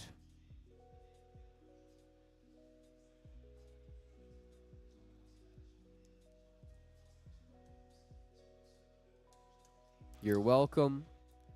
Play another Lyle Tiberius Rourke. Targeting the Rapunzel. Giving it Reckless. Which again, it can still sing something if it finds a song from this aerial. Going up to 11 lore and passing the turn over to Amber Steel. They draw a Piglet Pooh Pirate Captain. Aerial has to be the card coming out here. We have to start searching for something. See if something can save us. That is a Strength of a Raging Fire. And that is the only option, unfortunately.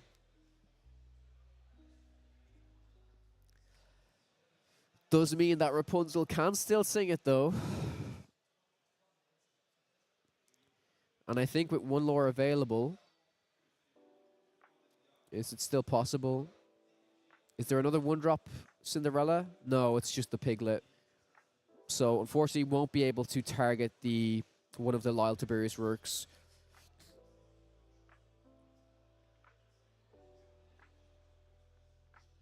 Rapunzel might have to sing a song here and simply take out the fox. Yep. And I do think that Cinderella will be challenging into this Cursed Merfolk right now.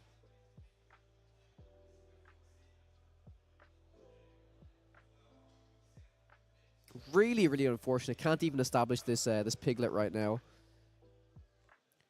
If they don't take out the Merfolk, it's the potential gain of 5 next turn, and they've decided to leave it up, allowing the Emerald Amethyst player to get up to 16 this turn if they so wish.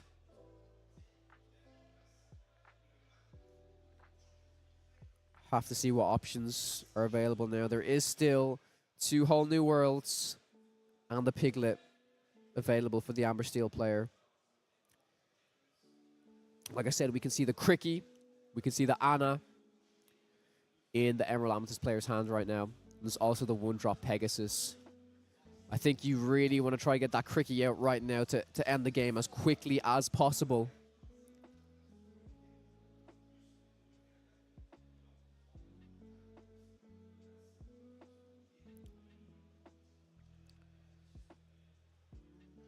Yeah, we're going to see a lot of questing happening right now. All the way up to 16.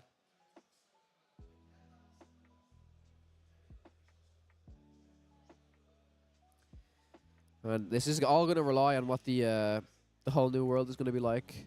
I find them, I flatten them. Pretty useless card off the top deck here, unfortunately.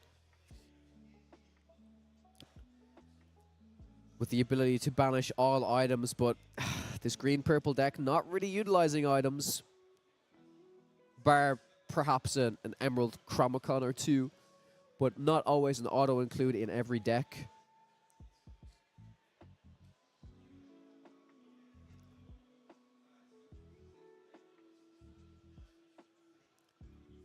Just trying to count up how much lore the Emerald Amethyst player is threatening right now. I do believe it is a total of 9, if I'm not mistaken. Yep. Whole new world will be sung by Ariel. Let's hope there's enough removal cards drawn for the Amber Steel player. This could also, you know, give the Wee some potential to see. I was about to say goats, and it's the first card I see in their hand.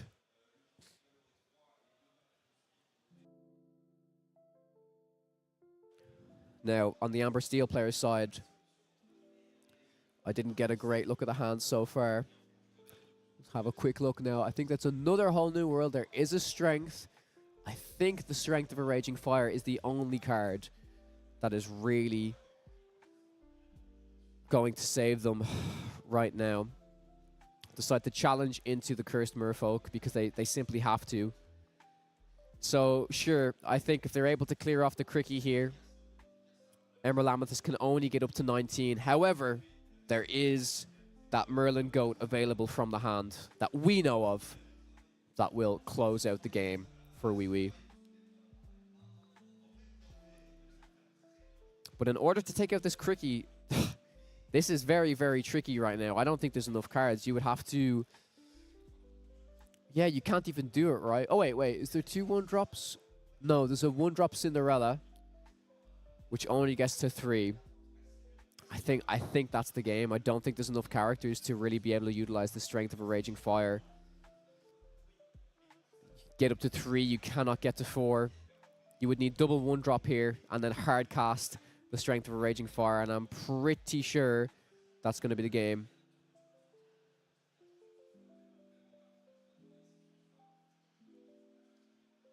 Oh, when does Lyle trigger? They never lost lore. That's true. I will make sure that is noted. Thank you so much. Strength of a Raging Fire. There you go. It's gone down now.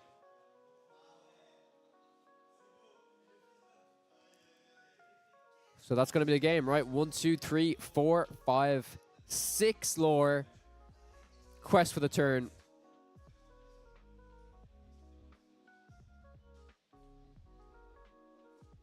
And that's it. That's the game. That's all she wrote. The count is not updated yet. It's a little bit delayed. The count got updated there, but a lot of the time for these broadcasts, unfortunately, chat, it's not going to be updated instantly. There is always going to be a little bit of delay. But thank you for pointing it out, because these things can easily be lost for sure. So yeah, it's that was a tough game. I've never seen Ursula be as powerful as she was against Amber Steel in that match. Really showed the power potential of that card right there. But yeah, great game by both players. Moving up to, we'll have round 7, round 8, and then we're going to be done for the day. These games are getting very tense. Every decision each player makes is critical.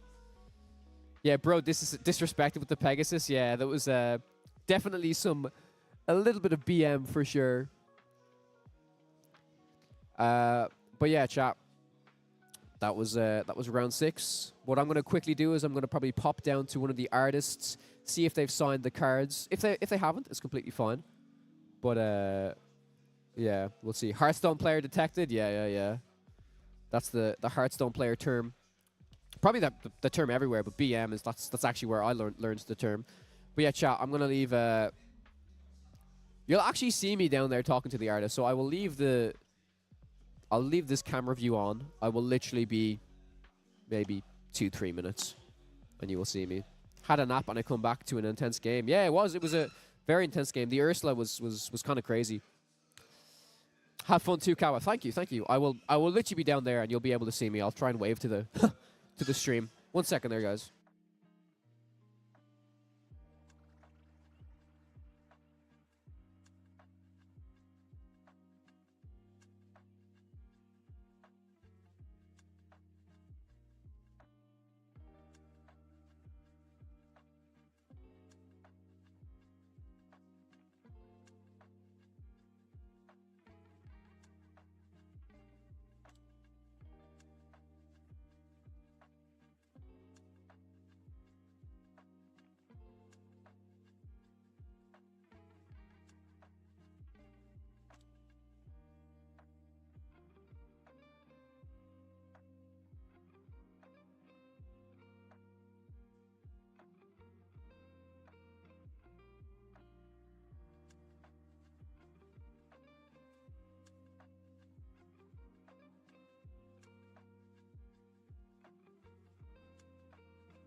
I'm back, chat. Don't worry, I'm back.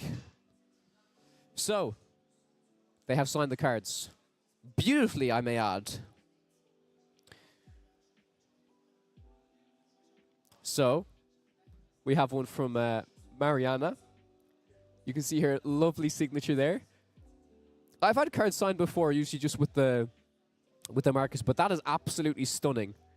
I mean, I'm very disappointed I didn't bring more cards for these artists to sign, because that is absolutely amazing. So these will be given away to viewers because we did open them on the stream, and it was a gift from the organizer. So I will host some type of competition to give these away, but that's absolutely beautiful. I know which one everyone's going to want. So the signature for that is great. We have Mario's little signature on the bottom of the card there, which I do think this Arthur art is absolutely amazing. But the one that everyone wants, and he's even drawn a little Mickey Mouse on it. It's the foil Minnie Mouse, signed by the artist. So I think this is the one that I feel like most of the viewers will want, especially the Ruby Amethyst fans of the Brendan and Moyen of old. So I will probably get some sleeves. I think I've got some spare sleeves, right? Let me check. Ah, yes. I always come prepared, chat. I always come prepared with new sleeves. So they will be given away. And this is the thing, chat. I don't know about you guys, but I speak about this a lot when I'm watching a lot of competitive card games, be that digital, be that physical. Anytime I watch competitive card games, even if it's a game I haven't played in a few years, like I watch competitive Hearthstone, it makes me want to play the game. I don't know if you guys have this feeling, or if it's just pure entertainment for you guys when you watch matches and stuff, but I always have this feeling that it inspires me to want to play the game more. And when I get to see players do really creative stuff, of course it's all for entertainment, but I always kind of get this feeling for card games in particular. It could just be me, but whenever I watch these games, it always makes me want to play. So, right, they are all sleeved up, and I will toss them back in the sleeves box just to be absolutely safe.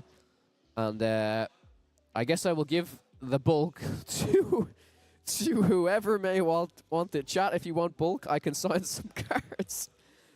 I've got Sleepy's Flute here. Actually, the foil Sleepy's Flute, the more I look at it, it's pretty badass.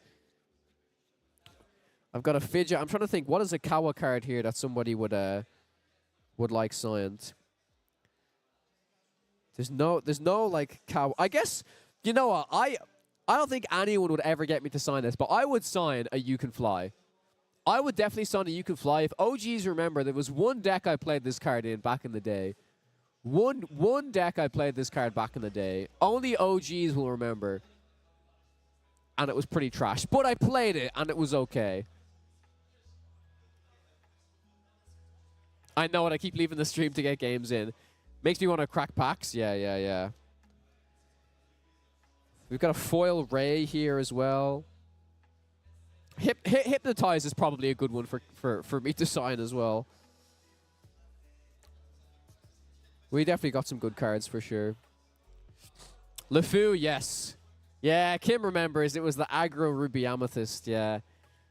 Back in my day, I played aggro Ruby Amethyst, you know. I feel like you can just never play that deck anymore, though. It was such a... I don't know, I loved it. It was such a cool meta call for me to pick at the time. And I was also... I mean, it also shows how lucky I was. I was also extremely lucky to dodge as many Amber Steels as I did, right? I dodged so many Amber Steels in that tournament. Sing me a Kawalanche.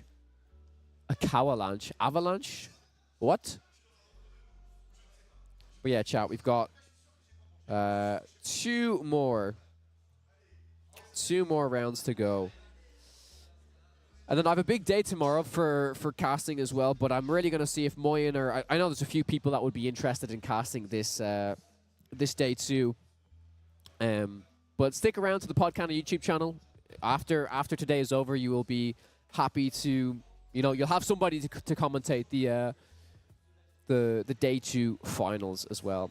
Brendan, oh, Kawa's finally playing a good deck. Oh, never mind. Yep, yeah, that's exactly what Brendan said when I played aggro Ruby Amethyst. Exactly what he said. So, yeah. Oh, I am getting tired though as well. It was a long night last night. I probably got 5 hours of sleep last night, maybe 6, probably 5 to be honest. It was a lot of setup yesterday as well for product and stuff like that. But this event has been super, super, super fun so far, and I'm incredibly grateful to Ludotrotter for allowing me to cast this in English. I'm the only English caster for this event, so I'm very happy to represent the English-speaking Lorcana community and showcase this tournament to you guys. I think it's just going to help people. All of these tournament events, it really helps people out with deck choices, sees what the percentage of the meta is like, stuff like that, so I'm very, very, very happy to be here and to do this. So yeah, that was the round 6. It will probably take a little bit for round 7 to commence now, but yeah, we'll see what we can do. If you guys have any topics of conversation you want to chat to me about personally, again, it's very rare that I feel like I'm just live here talking to the Podcana audience. But this is a really casual, nice broadcast. Of course, I'm casting the competitive games, but it's nice to be in between and talk to you guys as well, for sure. It's nice getting to know all of you. And the amount of support that you show myself, Moyne, and Brennan, it really does not go unnoticed. So thank you so much, everyone who watches the podcast. If you tune into the odd gameplay video now and then, it truly does mean a lot. We wouldn't be doing this without you guys, so thank you. I've been playing green-blue deck, and it's frustrating to everybody. I'm still yet to play against it, I don't think. Maybe I played against it once on Pixelborn Connect, but the deck just seems like a fun deck. It just seems like a fun deck.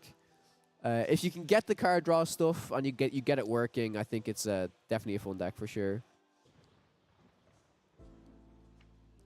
I said KT mid-game, but this has to be exhausting. Heck, doing a job for 4 people alone must be so hard. Thanks for the shift you put in. Oh, it's tiring, but I love it. I love doing it. You know what I mean? I would love if there was like, you've no idea the difference. Like when there's one person, even if there's a single other person to have a duo caster, it's like, it's night and day. It's so much different. Like if I could do it with someone even from home to have this conversation, this back and forth, it would help so much. But really carrying it by yourself it can be tough, but I'm here for it. I enjoy doing it for sure. Matchups, I'd love to try these inks together. Yeah. The blue-green one, the blue-green deck definitely sounds fun. From your winning green-yellow deck, what is a card that underwhelms that you would consider swapping out? It's a good question. What's a card that underwhelms? Well, I have it right here. I wouldn't say there's a card that particularly underwhelms. I think there's cards you can try instead. Like, I've played this deck so much that I pretty much love every single card in it. I think if you don't want to vibe with a certain card and you want to try something else, you can try something besides this, but I have become a big fan of 2 of these. I like it because it's inkable, because it's a really, really solid song. I think you can try Be Our Guest, or I used to have, in set 4, I used to have One Mother Knows Best. And that worked out quite well. I had One Mother Knows Best, one Cricky.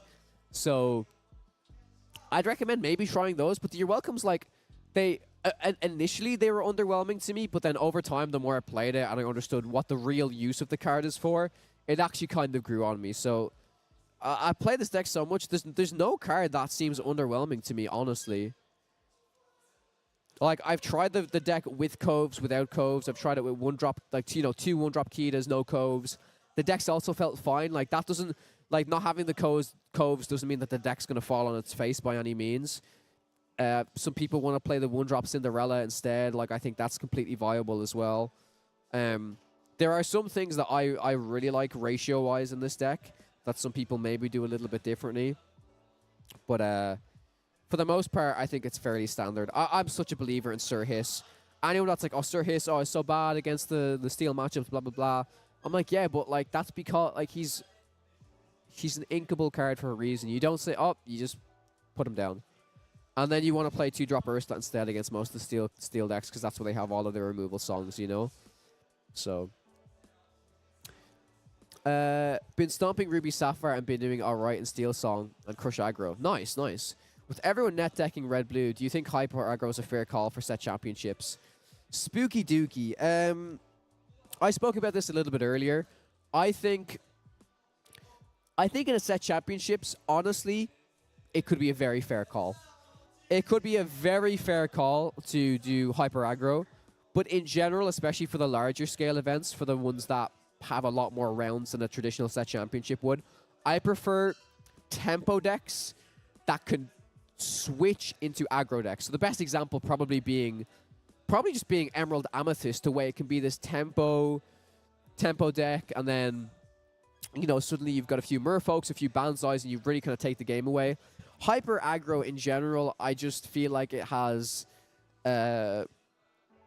like, there's no, like, I'm not saying there's weakness to it. In fact, like, with this set, it's gotten really, really good with the daisies and with the, you know, gathering knowledge and strength or whatever the hell that card's called. Like, I think for a set championship, you could go bring Hyper aggro and you could win the event. If you think but then equally, it's like, because Zan won, you know, Vegas with green steel, you could go to a set championship, it could be all green steel. Or it could be 50-50, and then you run into so many, you know what I mean? Like, I just don't necessarily like the decks that go full in on aggro. And I've tried the ones before with aggro, but it was a different meta, and it was a different time when I played those decks, to be honest. So, yeah, it's kind of your own call. If you enjoy those decks and you think it's a good call, and most of the people in your locals are going to be playing red-blue, I think just go for it, honestly. How many rounds is this? This is going to be 8 rounds. There's been 6 rounds so far, and there's going to be 8 rounds. I miss Wide Brendan. I felt safe with him on the screen. He's always watching. Don't you worry, chat. Wide Brendan is always watching. This is going to be... I should have a poster of this in my room. Wide Brendan. That's what I should do. We're just funny internet words on your screen. Wish you had someone by your side too. It's all good, mate. I appreciate every single one of you guys that are in here. I run 3 in mine, and it's amazing. Oh, yeah. I think it's good. Would love to see your list. You're running Hiram package, Muses package, Clairol package, all 3. Yeah. Seems good. Mufasa or Hades. It's a wild list that I've built for me. Are you in the anti-steal camp? Awesome. I'm toying with the blue-green, but I just can't get it to work. 2 Mufasa, no Hades, no Toa, and 1 Dime. No Toa, really? Ooh, I feel like Toa is still such a big win condition in the blue-green deck, but it could be a very different version of blue-green that you're building. And if it is, fair dues, mate. The no Toa is a big change for mine. Yeah, I mean, yeah, I didn't even get to read that comment. You pilot that green-yellow so well. Got to get my reps in to see if that's what I'm taking to Seattle. Thanks for your matchups from Set Champ. Super helpful. Thank you, Eli. I appreciate that. Thank you. Throw this up in the next pod. I will, yeah. I'll open the next podcast with Wide Brendan for sure. That means a lot, Eli, honestly. Like, I'll be honest, I was feeling a little bit shit this week because a lot of the comments, understandably so, were saying, oh, your gameplay was so trash. Your audio was really bad. You're breathing into the mic, blah, blah, blah. And I'm like, at least I showed you guys something. I wanted to record my experience in some way and present it to you guys so you could learn from it. And, like, I feel like most of the people that enjoy it, and understandably will just, like, sit down and enjoy it and, you know, like it or whatever. There's just always these people that want to point out all of the negative things about it. You know what I mean? And it's just, like... It's just tough because I basically spent all of last week, like I came off of like winning that set champs, and I spent so long just editing and putting stuff together. I could have spent longer. I know people wanted to hear my commentary over the games and my thought process and my analytics, but I had to come to this event. I had work to do. Like I say, guys, there's only so much time in the day. You know, I can't do everything, unfortunately, but yeah.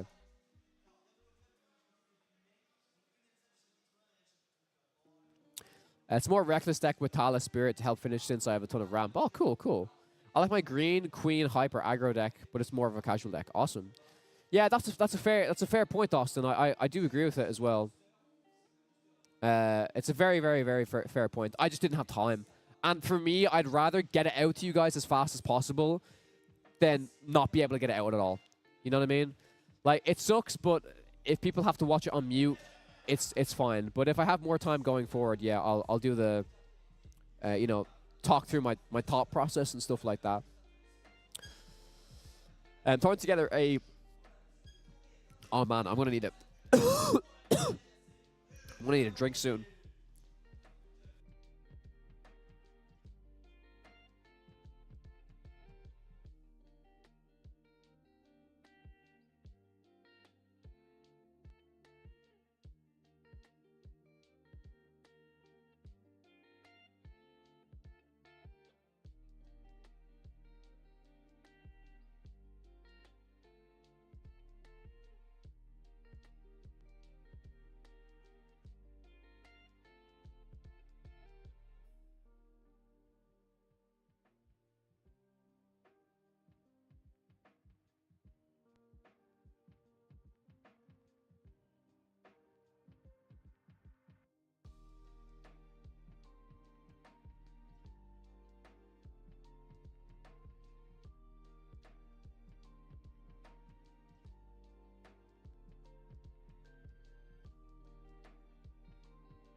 I'm back, chat.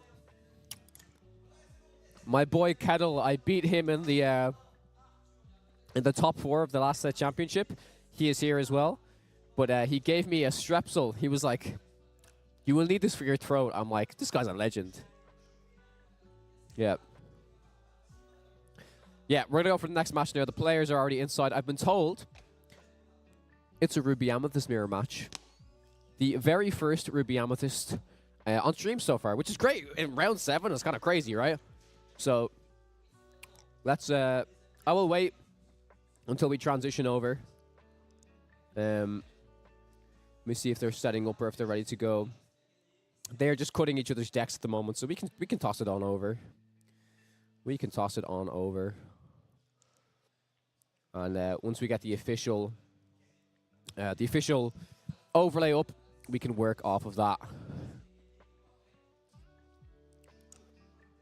Do you still think Amber Emerald is a good deck for DLC if we think Ruby Sapphire will be the most represented in Seattle? I think Amber Emerald has a fine matchup into Ruby Sapphire personally.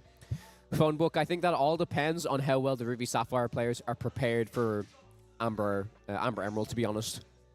That's the matchup that myself and Kim have practiced literally like nearly every day. So, yeah. Looking forward to see you at the LCQ in Paris. Hope you make it in. I hope so too. I hope so too. Yep. EU Kawa La Fire. Yeah.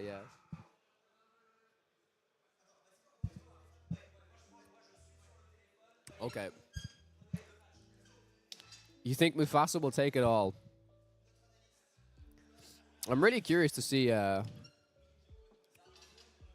think we have a female player as well, which is really cool to see. On the side with the pink sleeves right now. Over here. Yep, which is cool. Thanks for the info. No worries, phone book. I think, like, I don't know if you want to say it's the perfect pick.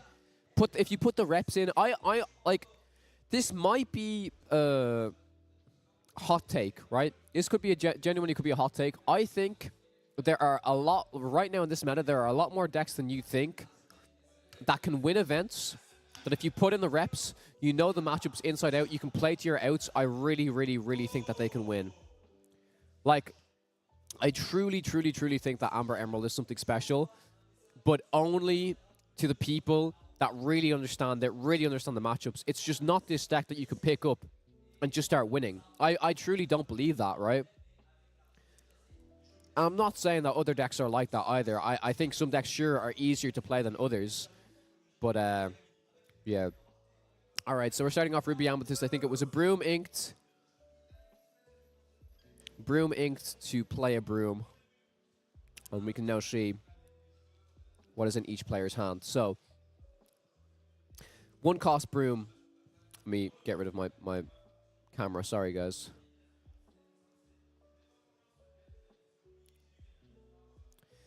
Card drawn. Ruby Amethyst mirror match. This is what all of you guys are here for, right? This is like the entire Podcana audience, no? Are you not? I thought you were all Ruby Amethyst players, no? Okay, Goat is inked. Is there a 1-drop present? There is not, unfortunately. Chernabog picked up for Micra here. Chernabog's followers could come down. Doesn't seem to be a 2-drop. Oh, it's going into the Inkwell. Maybe there is a 2-drop. Is there a Flynn Rider there that I can't see? That's sneaking around.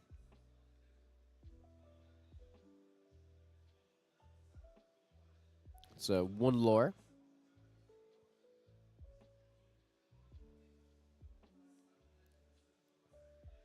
Yep, there is a Flynn Rider, and I'm pretty sure I saw Sisu as well. So this is going to be 1-drop Flynn Sisu territory.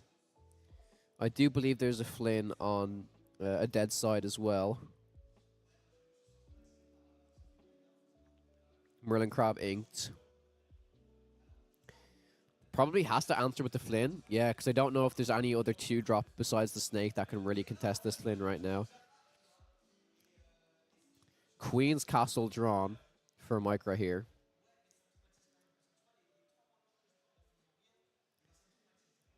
Would guess they're going to decide to quest with this Broom and then possibly pop it after playing another character card.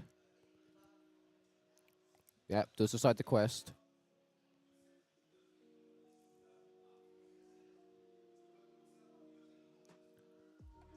And I think it's just going to be a Sisu, right? Oh, we could see a Brawl coming in on the Flynn. Oh, yep. Ink. Ink the Brawl. Play the Sisu. Yep, and they decide to draw the card from the Broom and pass the turn over. Options for a dead here right now. I imagine they may answer with the a Sisu of their own. I'm not too sure if it's going to trigger or not. Will this match go into time? I guess we'll see, right? I guess we'll see, phone book. Yep, the Sisu comes down as well. So right now, I do believe that the Flynn on Micro side is going to trigger, depending on how many cards are in hand. Yep, Flynn does indeed trigger. Going to go up to 5 total lore. God, I have some nightmares when I see this Flynn Rider, honestly. It done me over in my very first game for DLC Birmingham, so... yeah, we've kind of got this standoff right now, though. And we see 2 cards being drawn from friends on the other side. Is that a Jim Hawkins I see? My boy. Micra is playing a bit of spice. Okay, suddenly I've woken up from this Ruby Amethyst mirror match. Cheeky little bit of spice here. Wants to definitely keep that Queen's Castle if possible. Inks the other Sisu. And plays a rabbit. I think I would have liked to see the other Sisu kept if possible, but again, if it's like one of the only inkable cards, it's completely fair. This is the next turn is what I want to see. You throw down this cheeky cheeky Jim Hawkins plus this Queen's Castle, and things get out of hand pretty quickly. Or at least you have to, you know, your opponent really has to answer that, I feel. New to set championships, but how long are Swiss rounds, like, time-wise? It depends on the format for set championships, but set championships are usually best of 3, 55 minutes per round. The number of rounds will depend on the number of players playing in the event. Gonna see Sisu Quest here. So 2 lore gained for a dead here.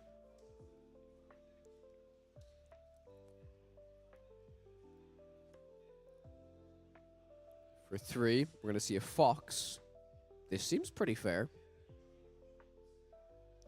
Fox will come and take out the Sisu. Well, I hope it takes out the Sisu here.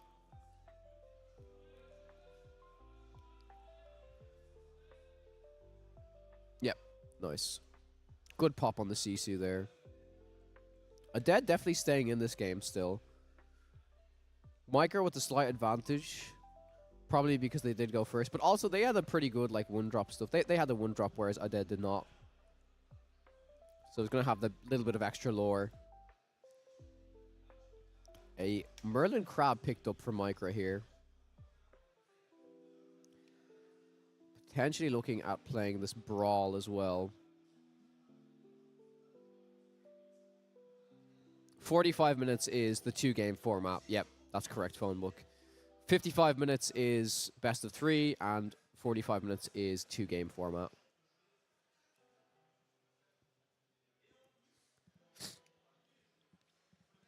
Flynn Rider into the Inkwell. Oh, yeah. Let's do it. Jim Hawkins into the Queen's Castle. This is the bit of spice that I love to see right now. Really, really, really like to see this. We also just saw a Fox go down, so the only real answer to this is what? Is this just going to be like a Maui?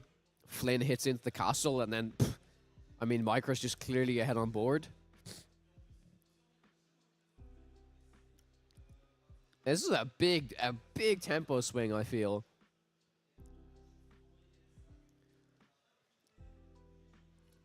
Oh, yeah, and oh my god, Jim moves to the castle for free as well when it's played. This card's just so crazy. We saw friends on the other side get inked. It's probably going to be a Maui. Oh, it's an Elsa. Very spicy indeed. Oh, exhausts Jim? Huh.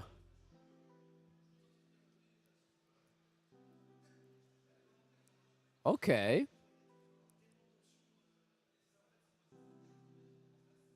You know what? I kind of like that play, honestly. It means that Flynn isn't going to start gaining lore. Does gain 2 lore from the castle, though. Maybe it's the only play that she had, though, to be honest. It's not, like, awful. It's better than literally doing nothing, right?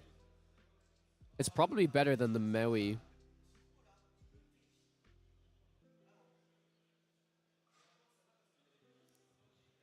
Let's see what happens here. Inks the crab. Is there much way to interact with this Elsa? Yeah, Medusa. Yep. I wonder. There it is. The Medusa comes straight down.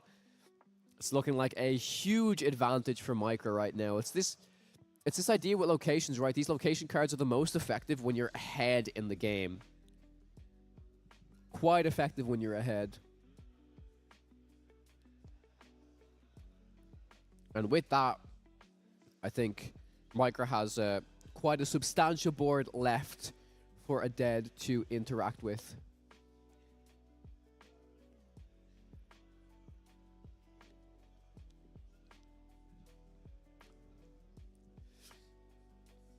And I honestly don't know if there's much of a way for her to come back from this. We'll be at 6 ink soon, so maybe, you know, if the board builds up very crazily, if there is a possible B prep on the hand, that might be the only way for her to come back here. And I can't really see her hand at the moment, unfortunately, to let you guys know if it is present there. I know I saw a Maui in the hand. Okay, wait. There's a Maui, Sisu, Fox, and another card. A Medusa. Okay. You know what? That helps. That definitely helps. There's not going to be a absolutely ridiculous amount of lore gain right now. Medusa definitely helps. Okay, we're not completely out right now. Depends on the cards that are in Micra's hand. So there's an Elsa. Oh, there is a Bee King, and I think the Bee King will most likely come down right now. The Rabbit will sing it. Yeah, Rabbit sings Bee King, and probably Goat move everything to the castle. That seems very strong, because then even if the Bee Prep comes down, the castle will remain. Yep. Very impressive Ruby Amethyst deck so far by Micra. Lots of little spicy cards in it. The Bee King Undisputed, which not everyone's running at the moment.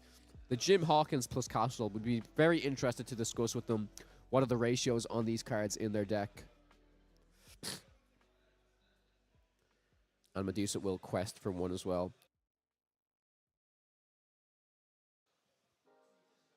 All right.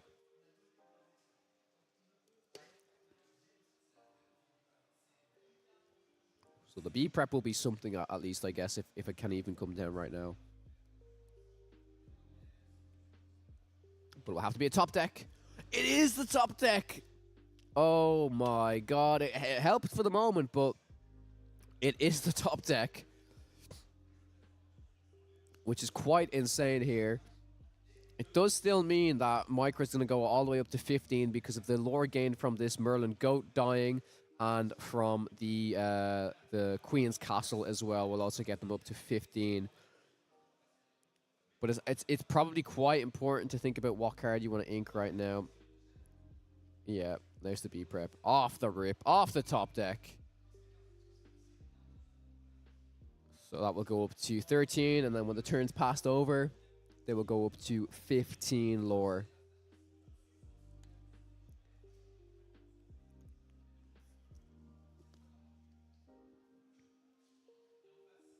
$155 lore, wow! 15 lore present right now. A library, oh my god, the game's over. The game's just, this is just absolute, this is a massacre. This is locations past, watch, this is crazy. Yeah, do you have, geez, how many, do you have 4 Mauis in hand? And 20 ink? I don't think so. Oh.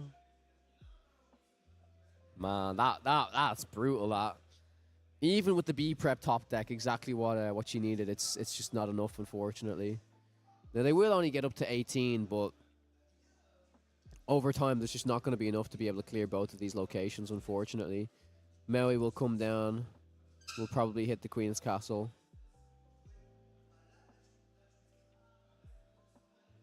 Yep.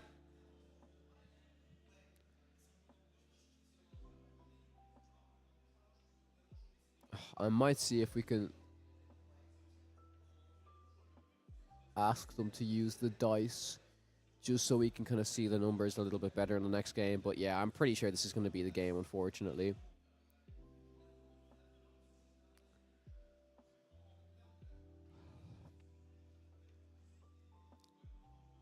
Yep.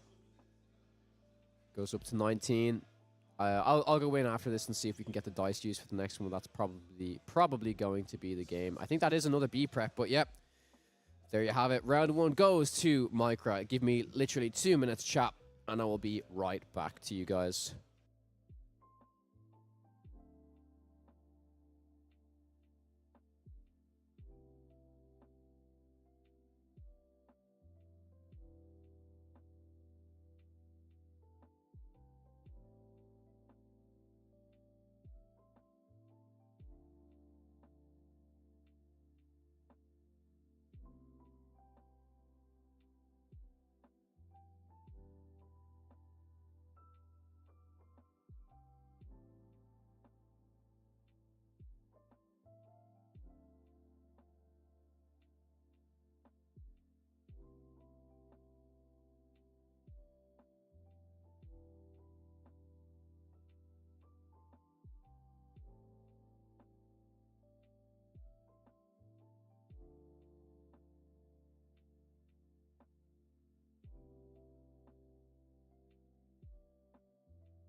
And we're back, chat.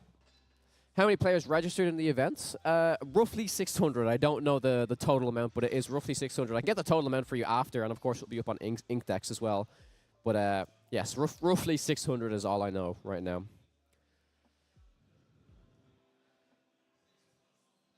So yeah, I feel really bad because I was like, oh, like, do you mind if you use the dice instead? And they're like, oh yeah, no problem. It's just easier for the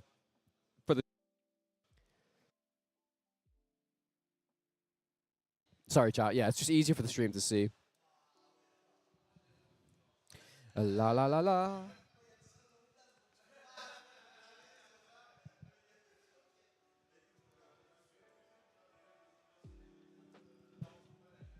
La la la la la la la la. All right, we're going to be getting into game 2 right now. Let's see if both people have the Flint opener this time. I feel like this might be a very similar situation of like, is you know, the Bookie mirror match. Do you have the Flint opener? Do you not have the Flint opener? That type of thing, you know. But I guess we will see.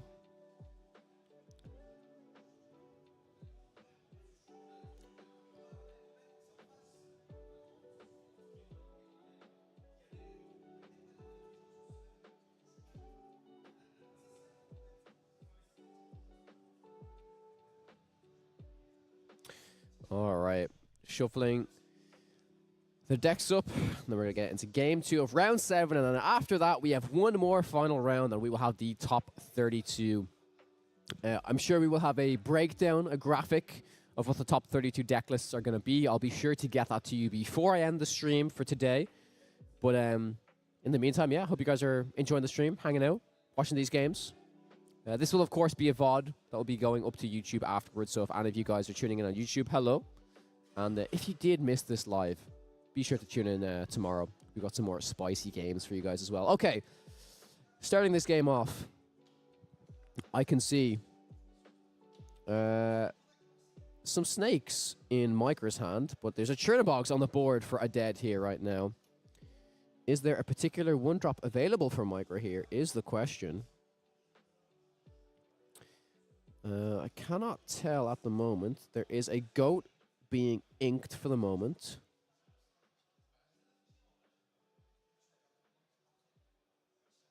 And it's going to be a pass, yep. So no 1-drop from Micro this time around, unfortunately. And the question is there a Flynn Rider? There's definitely a Madam Mim. I can see her hovering over that. Decides to ink it, which probably tells me there is a Flynn Rider. Or if there's not a Flynn Rider, I wonder what the plan is here. Show me Flynn Rider. Do it. Oh, pass. Okay. Sure. Actually, the more that I've seen her hand there, I actually do believe that the hand is quite uninkable. So having to make that decision to ink the 2-drop rather than play it and bounce the Chernobog's back. Sure, it's like fine. You can bounce the Chernobog's back and then still ink that card, but it's maybe the hand. I mean, I can see 2 Be Prepared in the opening hand right now, which is just not great to work with. So I think inking this snake right now is like it's fine, especially since the opponent hasn't really done anything themselves. Be inking Chernobog's and playing Flynn Rider because there is a Sisu in Micro's hand right now. Luckily, though, I know a dead does have a Brawl in the hand. Has drawn the Queen's Castle. Probably a nice inkable target, in my opinion. Yep, goes straight down into the inkwell. Can do the Brawl on the Flynn. And then still has enough cards in hand to essentially do... they have a 5-cost Elsa in their hand, so they can ink that and they can throw down the Merlin Rabbit to start drawing some cards. It's not a crazy advantage here at the moment, but... You know, when you have 2 B preps in the opening hand, it's definitely difficult. Kim, there is not. I will get back to this in a minute. Sisu played for 3 ink here. Card drawn is a Sisu of a dead's own right now, which is interesting because will that be played over the rabbit is actually very, very interesting to me. Yeah, we'll banish the Chernobog's. We'll draw an additional card. It is the library.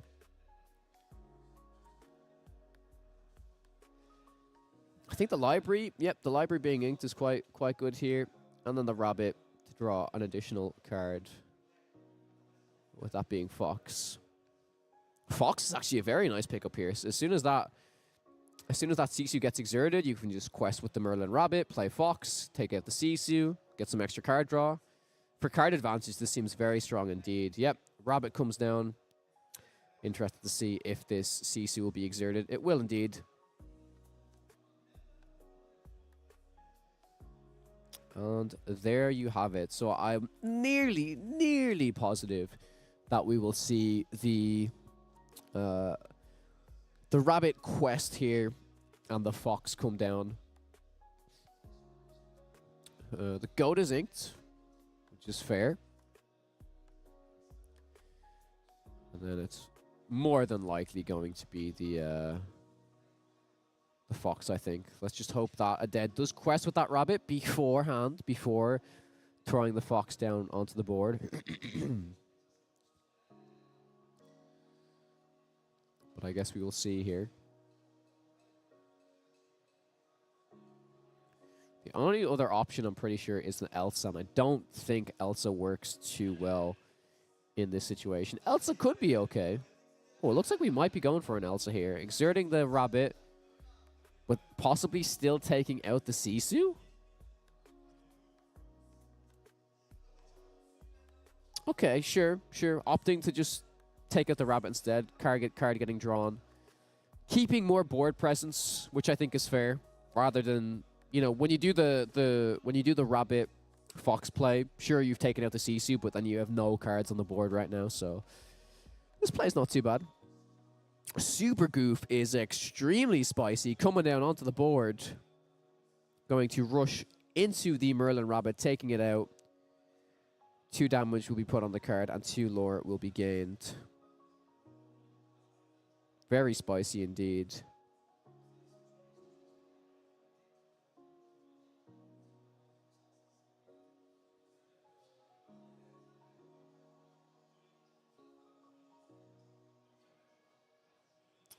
The Sisu will be questing for 2 here. Going up to 6 in total. Now, at least this Elsa will be able to take out this Goofy and still survive as well. Just seeing what card is going to be inked by Micra here. I don't think a dead is out of this yet. I think it's just very, very unfortunate that these two B preps are just kind of sitting in the hand right now, you know? Forcing red-purple players to lose rabbits before they can bounce them is big, but if it was an awkward way to do it, no, I think it was an acceptable way, to be honest, yeah. I think the line was fine. And it makes sense, as you pointed out, Maho, like, yeah, making them get rid of their rabbits before they get to utilize the bounce is actually pretty good. Elsa will take out the Super Goof. May have the potential, I do believe the Fox is still in hand, the potential to bounce this this Elsa, I think, is quite nice, honestly. So Fox bounce the Elsa, take out the Sisu. Elsa still remains, and then if Micro starts to gradually build up a board, there's a clear B prep. Oh, this could be even nicer. Potential bounce on the 1-drop instead. Yeah, I like this. I like keeping the Elsa on the board. There's no real way to interact with it besides the Brawl in the Ruby deck right now. Sure, Micro could have their own Elsa, but I really do like this play. I think it's pretty good. Very, very strong players right now. I feel like they know exactly what they're supposed to be doing on this deck. Like I said, the situation about Elsa taking out the rabbit and stuff, that's stuff that I am not educated enough on the Ruby Amethyst matchup. So, like, that is super, super interesting to see. Both players extremely strong right now. We're going to see what Micra's game plan is now to start to, you know, build up a board again and potentially gain control of the board again. This is for 3. Oh, sorry, for 4. The rabbit was played, so a card was drawn. It's potentially a little bit slow right now, but again, I know that the 2 of the cards in the dead's hand are dead. Dead cards for the moment. You don't really want to B prep your own board unless you're in a dire situation. So it's definitely going to be interesting here.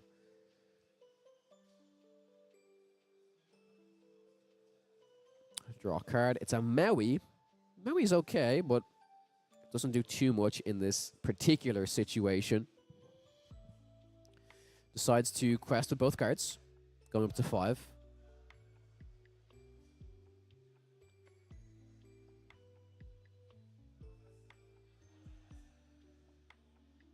Go to 4 actually at the moment. Okay, I think they're just speaking to the judge about something at the moment.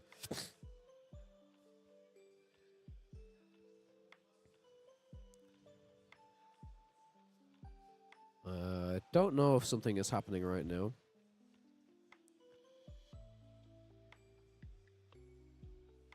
We will see in a minute. Yeah, the card is banished. The card is drawn.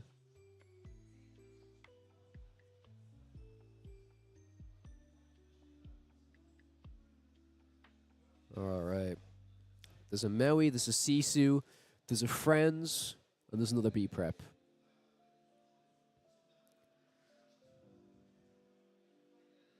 Friends. Friends is hard cast here. With another Maui and a goat being drawn. Okay. I'm a little bit unsure as to what's happening right now.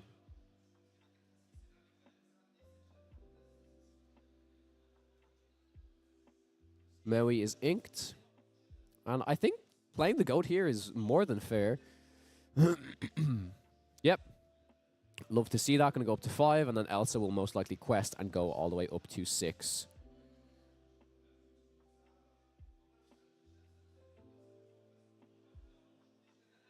Yep. So it's 6-6 right now. And, you know, the thing is, there's the B preps in Aded's hand, but there's not a lot of good value cards, a lot of tempo cards, and on Migra's side, there's actually no B preps. We're really going to be searching for some stuff here now. Picked up a library and a fox. These location cards in Migra's deck are particularly interesting because they probably want to stick around a little bit longer compared to most of the time you want to ink them in other decks, because if you do manage to pick up a Jim Hawkins, like I said, that tempo swing is absolutely insane.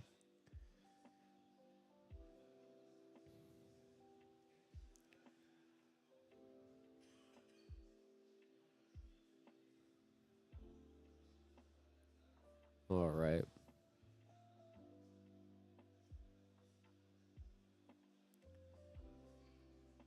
A lot of decisions to be made right now. Kawa, what's it like working with organizers before casting? Is it like a bidding system where you have to compete with other potential casters slash teams? It depends, Maho. Depends on the event and stuff like that. For the most part, it's always very smooth and very nice. Everyone I've interacted with at these events has been extremely kind, both at official events and unofficial events. But you just have to... You basically have a caster CV. It's the same as applying for a job, basically. And you have to show past experience and, you know, knowledge of the game and stuff like that. So it's not easy to just jump into casting. And I think a lot of people think they can just jump into casting very easily, but it's not the case. There's a lot of prep that goes into it, a lot of work. Not everyone is well suited for it, in my opinion, at least. But I really do enjoy it. Okay, passed back over to Aded's turn right now. It's still 6-6. Only the Medusa came down to take out an Elsa that already had 4 damage on it, so that's not too bad. I do think if she had a couple more goats or a couple more Sisus, things will be going a little bit more swimmingly right now. But unfortunately, that's not really the case. The Brawl is going to be inked. Is this going to be... there? Oh, there is that Sisu. I forgot that Sisu was in hand. So the 2 cards left in hand are definitely those B preps right now. And this kind of happens, though, right? I feel like this kind of happens with... in the Ruby Amethyst Mirror matches, it's who gets the rabbits first, who gets more of the card draw, right? So Aded's going to want to have to close out this game pretty fast, but like without getting some rabbits and getting some other cards in hand, I think Micro might be able to... Well, it depends, right? Micro will be able to build up a board potentially, but then the 2 board wipes in it as well is going to slow down the match drastically. So Medusa's just going to quest. And was this a B prep that was picked up? It seems like it might have been. No, there is no B prep in the hand right now. Seems like there will be a Madam Im Fox coming down. Medusa will be bounced back to the hand.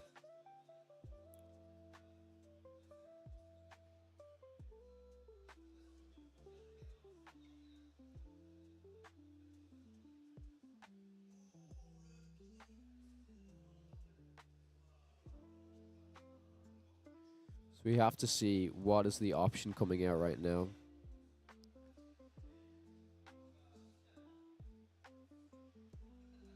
I know some of you may find this boring, but I think this is an extremely difficult matchup. The Pinocchio is featured in this deck. Micra's build is extremely, extremely spicy. Man, I miss seeing this Pinocchio card. This was my boy back in set 3. My word. Pinocchio coming out in making an entrance right now to take out the Sisu.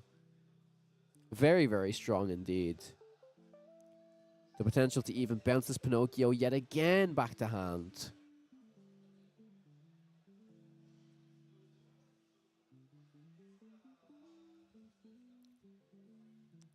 Let's see what happens now.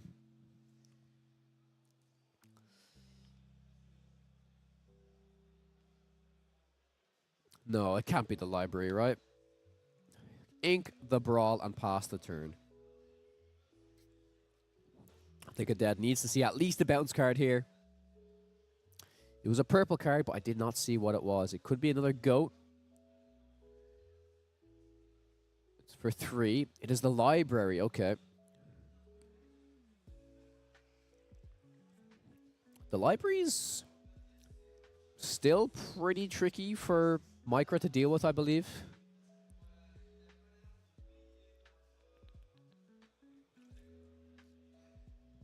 Going to move Merlin Goat and Maui to the library right now.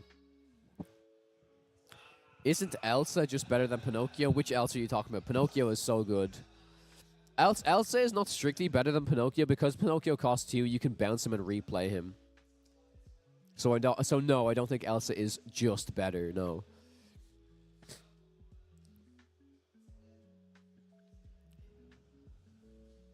I do think it's unconventional to see Pinocchio though in this meta right now.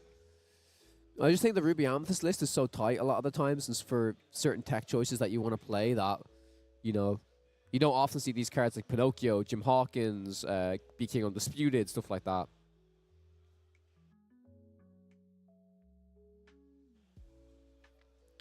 You can bounce... yeah, I know you can bounce the Elsa too, but bouncing cards that are cheaper is way better because you can replay them a lot easier. Bounce cards are the most valuable when you're bouncing... if you're bouncing cheaper cards because you can replay them easier. Not the most valuable. Maybe that's the wrong word, but like, yeah. Yeah, I know it's 5-drop Elsa. I understand. Yep. I know exactly what card you're talking about. I'm just telling you why bouncing the Pinocchio is so good as well. So Maui into the library, 6 damage.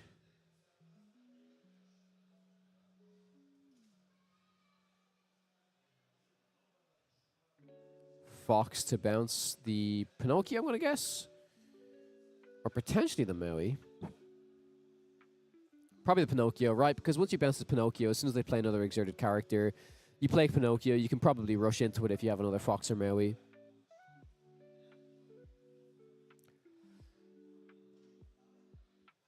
Yeah, I won't talk about Pinocchio anymore. I've already said my point about the card. But yes, it being uninkable and sometimes it being in your hand can be frustrating, but the times when it's very good, it's a fantastic card. Hence why I imagine it's only a 1 or 2 of in this deck.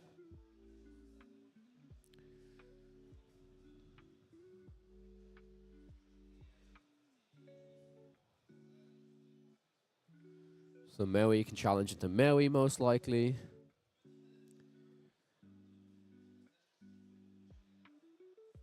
It's a big. This is a very awkward hand. A big Sisu, 2 B preps, And I think that's a Chernobog's followers. Like, if these were any other cards, I feel like a Dead would just have this game in the bag right now. Oh.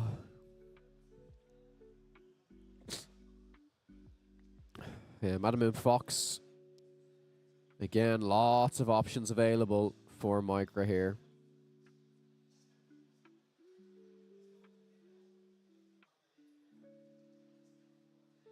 But maybe a Dead can just slowly, you know, take it easier right now. If Micra loads up the board with a lot of 2-strength characters, then suddenly the Sisu is going to be detrimental. And this big Sisu is not played in all of the decks, honestly.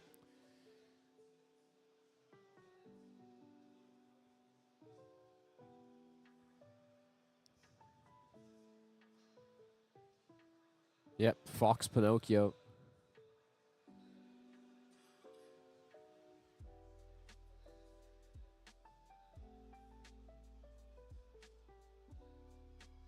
Pretty good to take out the Chernobyls, honestly. I mean, this is the value that you can see of this Pinocchio, right? It was 2 cost. You play it. As soon as they exert something, you can just, you know, you can take it out again. Or since they play something, rather, you can exert it and take it out. Bro, what is happening? I'm going to need a gallon of coffee, yeah. I don't know. I used to find these mirror matches maybe a little bit boring, but now I find them quite interesting. There's a lot of technicalities about them. It's just unfortunate, I think, of a Dead's hand right now.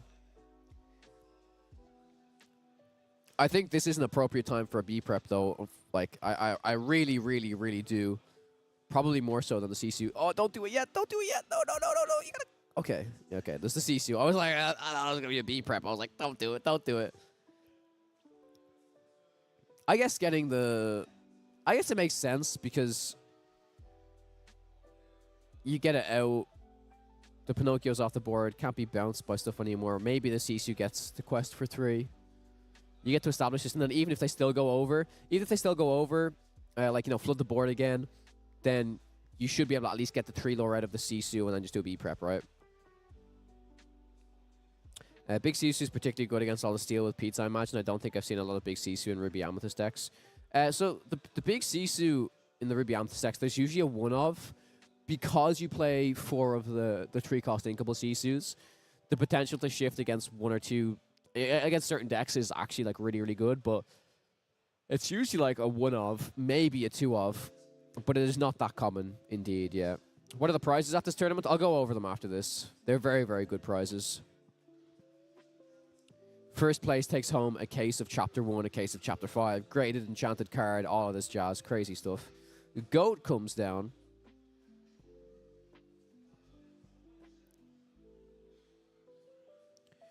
Right now for Micra. Could be the potential of a double GOAT right now as well. Double GOAT's kind of crazy. Yep, double GOAT. Oh, I feel just really unfortunate for a Dead here. She's put up a good fight, but her hand is just really, really bricked her right now. And it's so unfortunate when that happens. Like, it's just going to be a B prep, and that's it, I imagine, right? Broom. Really? Broom Tremaine? Interesting. Broom Tremaine take out the castle.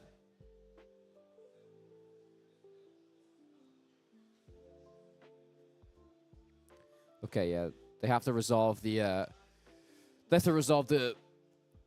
banishing from Tremaine before they resolve the trigger of the magic broom. So one of these goats is going to get banished. Probably the one on the... I would say the one on the library, so you get an extra card, right? That's what I imagine. I think most definitely. Yep.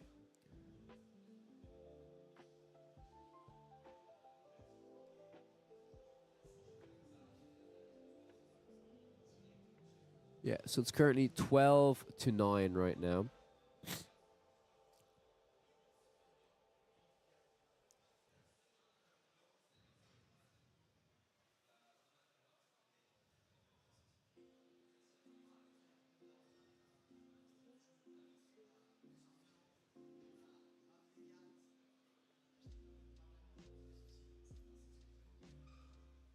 Medusa. B prep. B prep. Okay. Now, what does the Sisu do? Does the Sisu quest, or does the Sisu take out the library? That's the question. Oh, it's really tricky knowing that there's 2 B preps in the hand. Is it too greedy to quest? It might not be too greedy to quest. I think this library might have to get taken out, because if it doesn't get taken out, there's no other easy way of doing so. B prep can at least clear up the board. I feel like the Sisu wants the challenge here. Probably. It's very tricky. Yeah. Takes out the library rather, yep.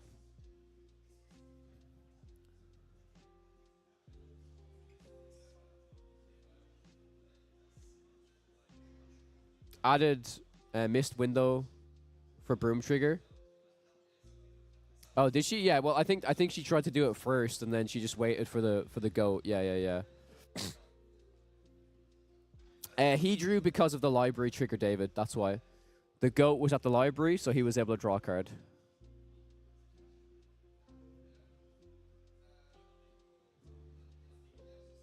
Wait, did I miss something? What took out the second goat there?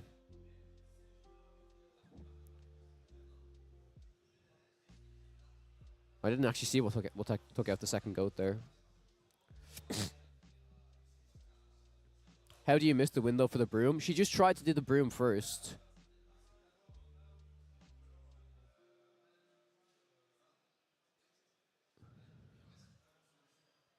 Okay, so this is Medusa plus library. This is a very tricky board to deal with right now. Oh, he traded go for Sisu. Cool. Okay. This might be time on the round though, yeah. It's getting close to that stage right now.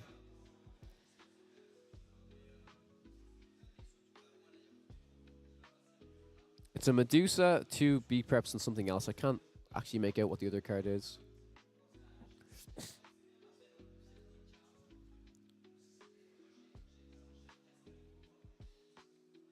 Oh, if it's a B prep, it's so bad. Oh, it just plays the Tremaine. Trying to make them build up their board more. It's probably it's like the best play that can be made, maybe. I don't even think it's that like necessarily like that bad. Oh, there's a second castle though. There's a second castle. This is just gonna be over, I think. The 2 B preps in the opening hand like have been detrimental to a dead here.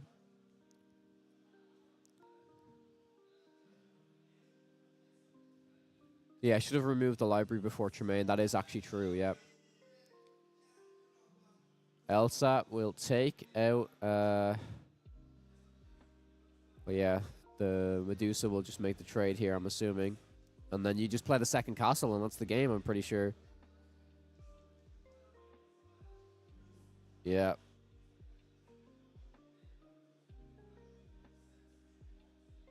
That is going to be all she wrote. They missed the window to trigger broom because added let go and library resolved before the broom was banished for a draw, but the active player is supposed to resolve their triggers first. Okay, cool.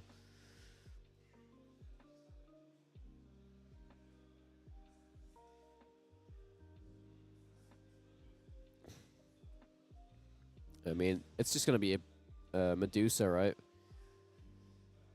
Get up to 19, and I think there's a... Wait, there actually might not be a goat in hand. There's been a lot of goats that were played. So let's see if there was a goat played or not. It's just the Medusa. There's the Flynn Rider. You just play both cards, I think. Oh, do you play both cards? Yeah, you still play both cards. It's fine. You play both. If there's a B prep, you win with the castles. GG. That's the game. It's very unfortunate though, chat. I don't know if you guys agree, but the double B prep is just too difficult. It's yeah. There you go. There you have it. Micro is the winner, 2-0. Very, very grindy games. Huge congrats from both players. That was very, very, very difficult indeed. But there you have it, chat. That's the first Ruby Amethyst that we've seen today. And yeah, it's... the mirror matches aren't easy, in my opinion, right? And I'm sure people say, oh, if you get the goat, or if you get the rabbit, blah, blah, blah, blah. And it can come down to that sometimes, you know what I mean? But I think both players played to their outs as best as possible right there. Yeah, the B preps were just not doing her any favors right there. But I will go and congratulate the players. I will probably just run to the bathroom quickly as well. I hate leaving you guys so much, but I'll leave you in the more than capable hands of Wild Brendan. Be back in 2 minutes.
The problem with the preps in the mirror is if your opponent has castles in hand, it's just bad. That is true. It's very difficult.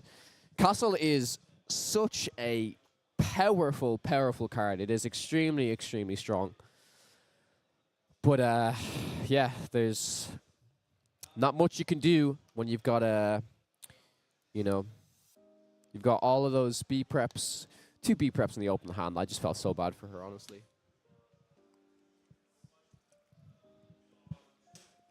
I felt really bad. But what can you do, eh? What can you do? Oh, it is still so cold in here. You guys have no idea. I will probably go and get some more. I will just get coffee tonight. I won't even eat food.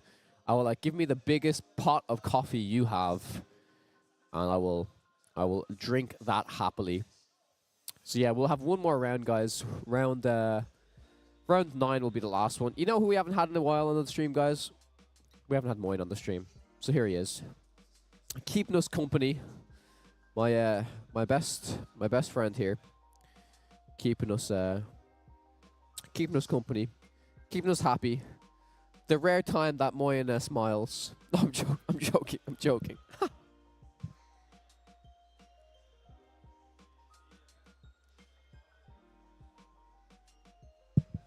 I definitely should have brought a code. That's true. That is definitely true. But yeah, I'm just chilling with my boy right now. Me and Moin are having a great time. And it's been really fun hanging out with all of you guys from the podcast as well. This is one of my first times actually streaming on YouTube properly.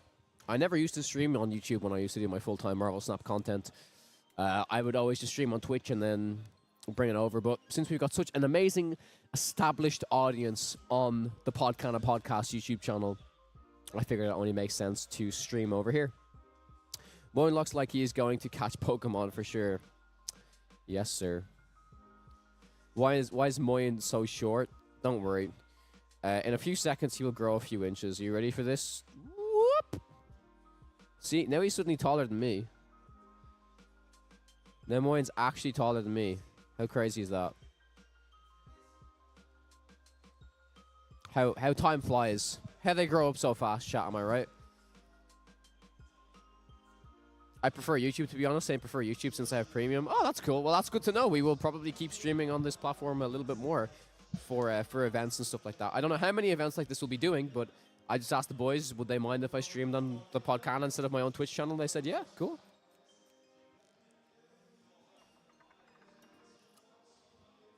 But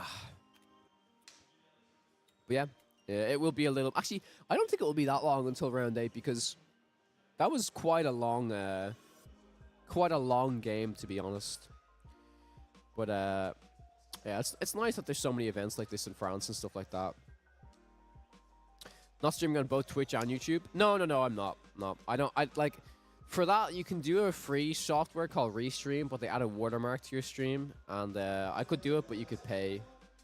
What's with the microphone cable? Oh my god!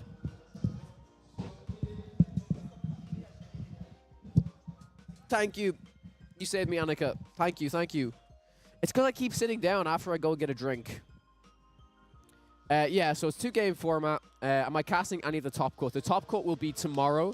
Top 32. I did get confirmation as well. Unfortunately, we won't have the top 32 deck lists like locked in by the end of the day. It will just be revealed tomorrow during the stream. But no, I will unfortunately not be casting the top cut. I'm going to see if Moyen is able to cast the top cut or Raven or somebody else. You know what I mean? So I think it should be fine. But again, unfortunately, I'm casting a different card game tomorrow. Which I definitely have to study up on, but you'll be in the more than capable hands of most likely Raven or Moyen. If Moyen is up for it, anyways. If my boy sticks around in the venue, he will steep over in the venue, you know.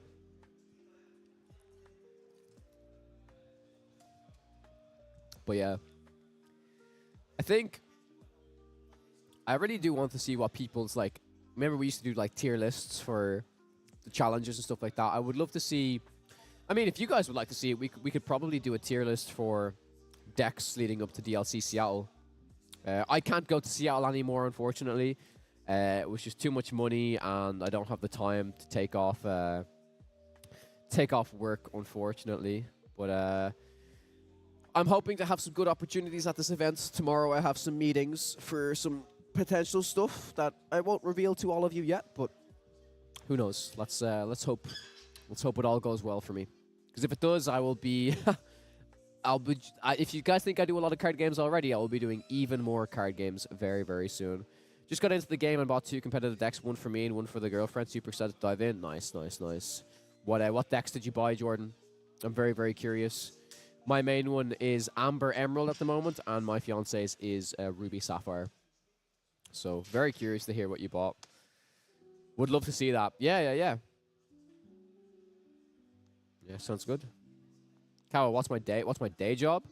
Is Moyen playing? No, Moyen is at home sick, unfortunately. But he will probably be streaming tomorrow, the event. I hope so. I asked him when he said if he's up for it, he'll be happy to do it. My day job, Macho Basil, is I am a community and content executive for a tabletop RPG company called Cubicle 7 Games. We make Warhammer tabletop RPGs. So think of Dungeons and Dragons, but slap like a Warhammer theme on it. We also do Doctor Who tabletop role-playing games. We do lots of different things. But for me, my dream now especially is I love card games so much that I would love to break into the industry and get a job within a TCG company or something like that. So if any of you happen to work for one, please hit me up. But we will see what happens. Are there more rounds today? Yes, Esteban. There will be one more round after this, and then we'll probably close up the stream. I will say thank you to everyone for tuning in and stuff like that. If you guys are only tuning in now, don't you worry. The VOD will be available over on the YouTube channel, so you can go back and watch the games. You can watch all of the memes that happened as well in between the breaks, because there's only 8 rounds, so there was a lot of downtime between the rounds, but it is what it is. We take it, So, no, Kim, you're definitely not switching to that deck. I don't think we were proved on stream today that I don't think that deck is there yet. But if you want to switch to it, you can switch to it. Did Amethyst Ruby for me and Emerald Amethyst for my girlfriend. Did the 3rd place Vegas build because it was still moderately budget for competitive. Nice. Those are 2 very, very, very solid decks, Jordan. So, yeah, that's super cool. I am so happy that from the very beginning, Lorcana had such a big group of women playing. Hope more and more get involved with competitive. I agree, Annika. I think it's super, super cool to see so many women playing the game. And also, we've seen some women actually qualify for... I think the first woman qualified Toronto for the North American Championship. And I think a big thing that we need to see within the community more is we need to see more female casters. Right now, it's a lot of white males, which I am, and I would love to just see more women in a position of casting, especially I think, when you have a good representation of women within the competitive card game scene, it's a very daunting thing for females to get into, in my opinion. But when they get into it and they're competitive and they're just as good as the guys, then it's great to showcase them 100%. You know what I mean? It's we should have more of it within the community. I agree. Do I like the new Star Wars game? Yeah, I'm a big fan of the new Star Wars game, actually. Next weekend, believe it or not, I'm actually traveling to the UK to play in a Star Wars Unlimited planetary qualifier, which is basically, it's kind of like a store championships, but maybe like a little bit bigger. And the winner of that event gets a qualification to Day 2 of the Galactic Championship, which is kind of like the Star Wars TCG World Championship. So I will see how that goes. But Star Wars is a drastically different game from Lorcana. There's a lot of different mechanics, a lot of different preparation and stuff you have to do, So we will see what happens. I was going to go over pricing. Yeah, I'll go over pricing. I've gone over it a few times on the stream, but for anyone that's tuned in, I'll be happy to go over it again. So the pricing for this event, let me switch the scene really quickly. The pricing of this event, the top 32, so the top 256, top 128, and top 64, they all get basically boosters from Chapter 5 from this from this particular set. But top 32 is where things get interesting. So top 32 get 12 boosters of Chapter 1, the first chapter, a promo card, a signed and graded card, And then Ultimate Guard have a few goodies that they've thrown in, like sleeves and deck boxes and stuff. Top 16 get an entire box of the first chapter. They get 1 graded legendary card, 2 promo cards, and then there's some pins and some Ultimate Guard stuff again. Top 8 get 1 the first chapter box, 1 Rise of the Floodborn box, and 1 Chapter 5 box, 1 graded foil legendary card, 3 promo cards, 2 pins, more Ultimate Guard stuff. Top 4 gets a box of the first chapter, a box of the 5th chapter, a box of the 2nd chapter, a graded enchanted card, 1 graded prize card. Wait, 1 graded prize card? Does that mean... When it says 1 graded prize card, that might mean from the challenge event, which is really cool. Oh, it probably does 1 graded prize card from the prize wall, probably, right? 4 promo cards. And yeah, I mean, the number 1 is crazy. You get an entire case of Chapter 1 and an entire case of Chapter 5. A promo card signed by a game designer. 1 graded enchanted card. 1 signed and graded card. Absolutely insane. So, yeah, the prizes are very, very, very strong indeed.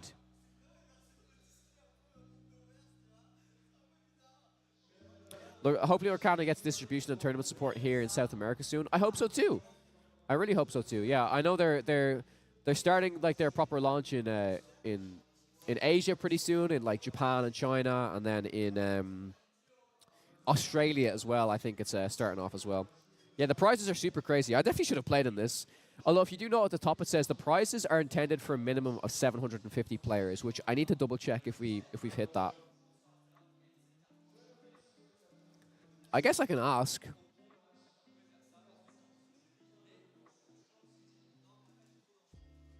Let me have a quick look. Yeah, I'll ask after. Good prizes. What was the entry fee? Entry fee was very reasonable. Entry fee, €25. Participation, 3 booster cards, a promo card, and a raffle ticket.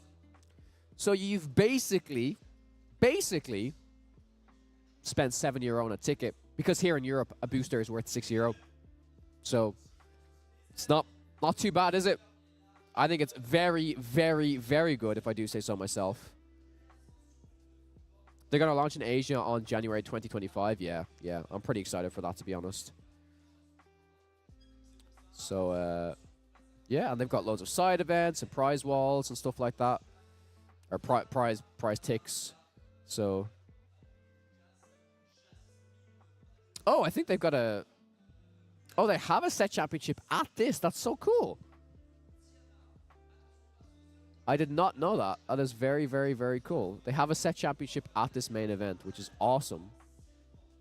64-player set championship. That's no easy thing. How many participants? I will probably double check now.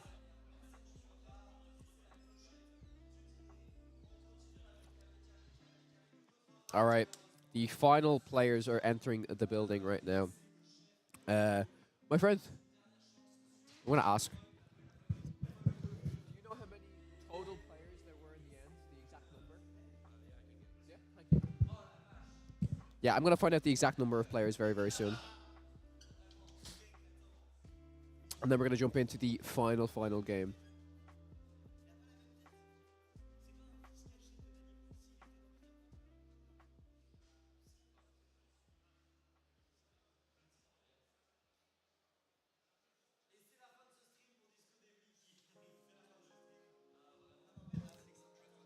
Okay, cool.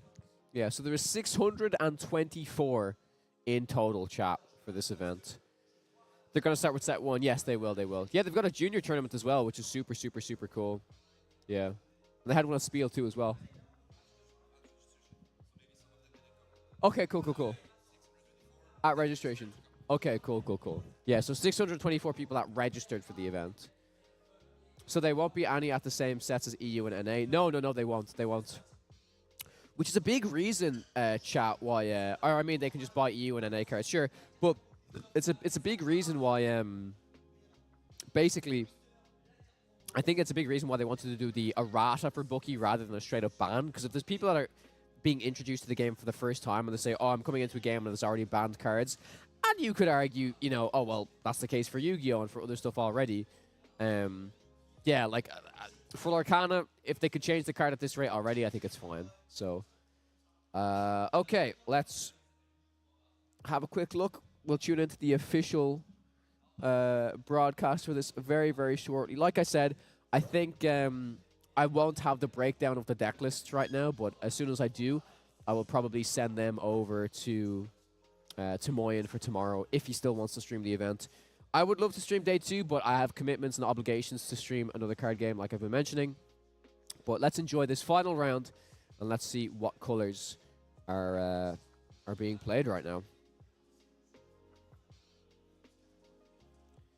This is the final round. This might determine who gets the first in the Swiss seed. I'm imagining. I imagine these players are like some of the top players at the moment. You know.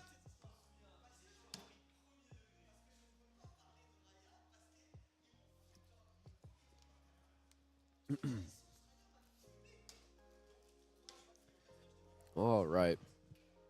What other card games am I streaming?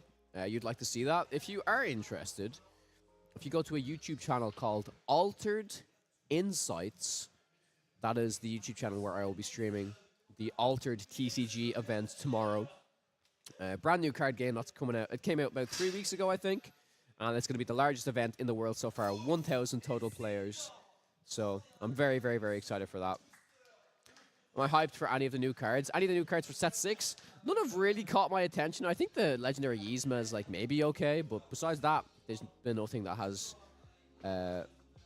been, you know, super, super, wow, this looks insane type of thing. And again, I could be wrong. I haven't seen all of the spoiler cards, you know, but we will see.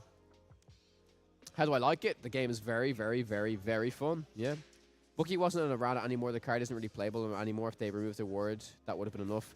Yes, but the reason why they did such a heavy errata is because if they removed it, they needed to make sure that what they did was enough so the card would basically become unplayable.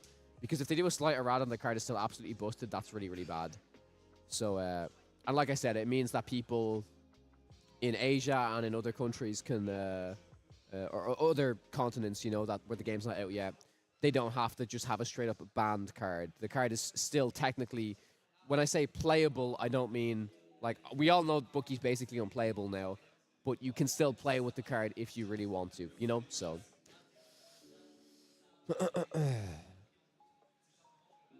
All right, we're going to go into the final round right now. Round 8 of the Ludotrotter Open Lorcana event, 30,000 euros.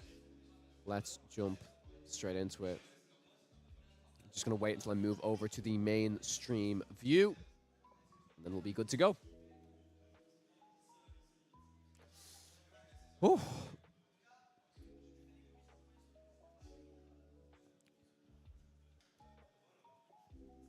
All right. This makes... I haven't played Lorcana all weekend. I'm itching to play the game, honestly. Absolutely itching.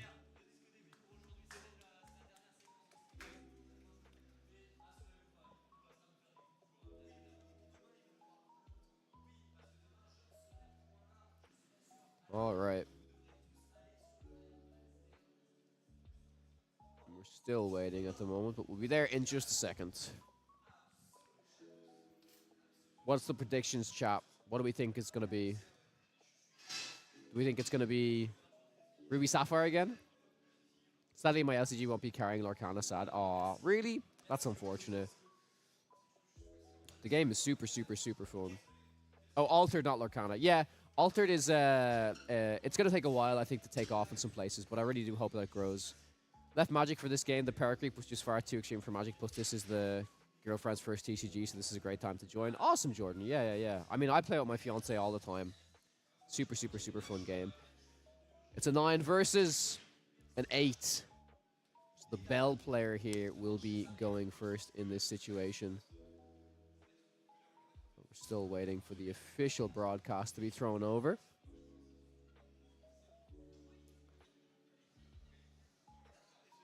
Okay, it's Red-Blue versus Emerald Amethyst. Let's get into it. It's not a mirror match, but it is one Red-Blue player, from what I can see here. Final game is going to be very, very exciting indeed. Let's see if Emerald Amethyst can out-aggro the Red-Blue player, or if the Red-Blue player can stabilize enough to win the game. So I think we're just waiting. Here we are. We're over. We're on the game now. We're on the game now. There we go. Hallelujah. We are good to go now. So players will just do their mulligans, and then we will be good to go.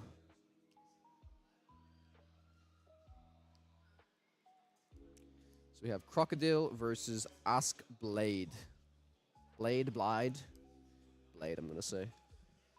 I'm drinking so much water, chat. It's crazy. I don't even normally drink this much water.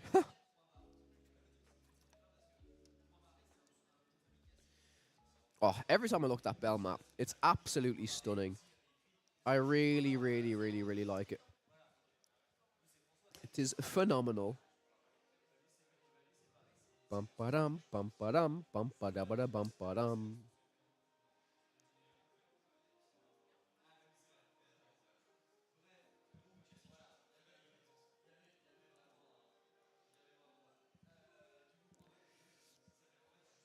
All right. So, players have their opening hands right now.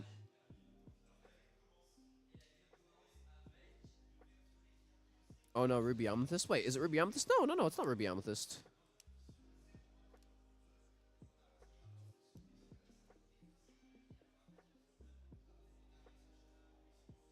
Okay, Ink Rafiki, play Cursed Merfolk. Player draws. Oh, it's Ruby Amethyst. It's not Red Blue. You're right.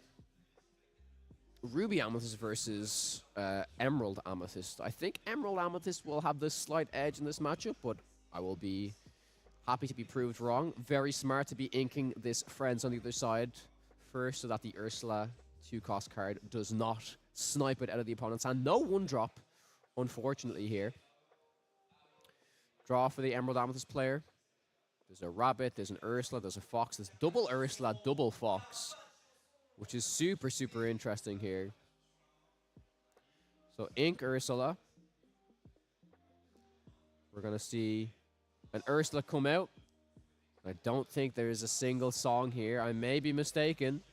There is not a single song, and this is a Flynn Rider. I mean, it's a Flynn Rider, but there's no Sisu. Flynn Rider Crab, yeah, whatever. But Double Brawl is potentially a problem, maybe. It's a pretty slow start for Ruby Amethyst, honestly. Like, usually they have, like, a way stronger hand. They go 1-drop, they go 2-drop Flynn, they go Sisu.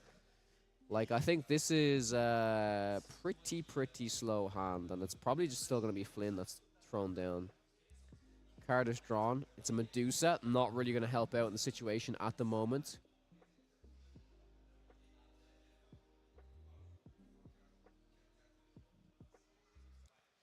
So, Ink Brawl.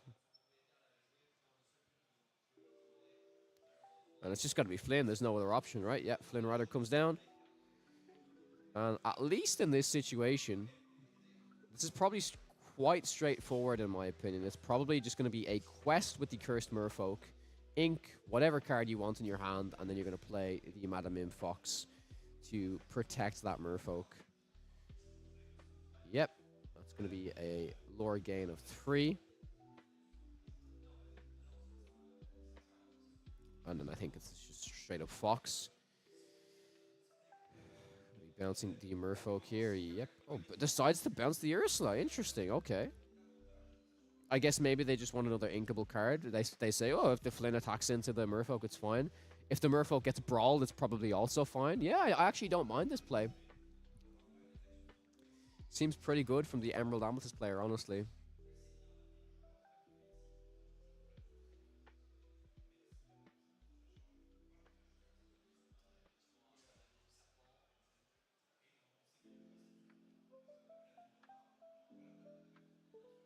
Yeah, really difficult decision, I think, here on the Ruby Amethyst player's side. Of what they want to ink, what they want to keep. We're going to see a Madam Mim Snake inked. And are we going to see a brawl come down on this Cursed Merfolk? It's going to be very, very interesting indeed. Right now, it does seem like it's in the Emerald Amethyst player's favor, I think.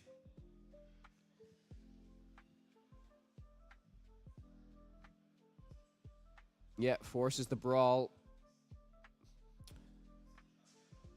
Flynn stays protected this way. Plenty of lore was gained, though. There's that Singer Ursula. Or rather, I guess, non-Singer Ursula. The anti-Singer Ursula. So, and even, like I said, with that 2-cost Ursula being bounced back to the hand, we could potentially see that being thrown down here for the shift line. But I think there's a rabbit in hand, right? So the rabbit potential is probably a lot better. I think the Ursula being inked is probably better than the Fox being inked here, but opting to just go for the rabbit to draw a card. We see a Clarabelle picked up. Very interesting indeed. I think passing the turn here could be okay, but questing is also fine, right? The only thing that can realistically challenge into it is another Fox, and that will just be a straight trade. And that would also result in the Flynn having to be bounced back to the hand.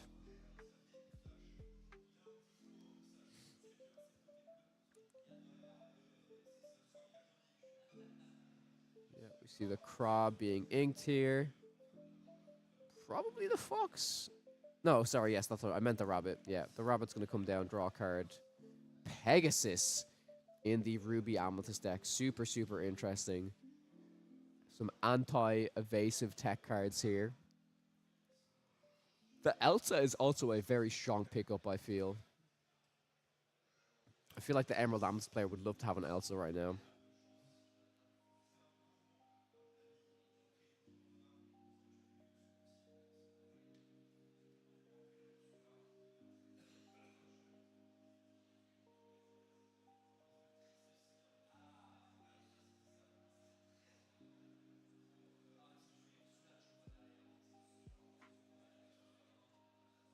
All right, deciding on what card they want to ink. It is possibly, yep, it's the big Ursula, which is quite interesting because it's a card that the Ruby Amethyst player may not be able to interact with too much, but opting to go a little bit wide here for a Sir Hiss and Ursula, just to see the hand again. I do believe there's 0 songs.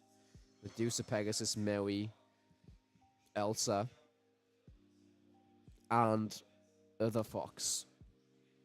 Fox being able to bounce back this Merlin Rabbit can be particularly good to get a few more cards in the hand. Does he have a spellbook in hand? No, I don't think I saw a spellbook. I'll have to double check now, maybe. Maybe he does have a spellbook in hand. If he does, it would be quite spicy indeed. Yeah, we'll have to wait until he picks up his hand again here.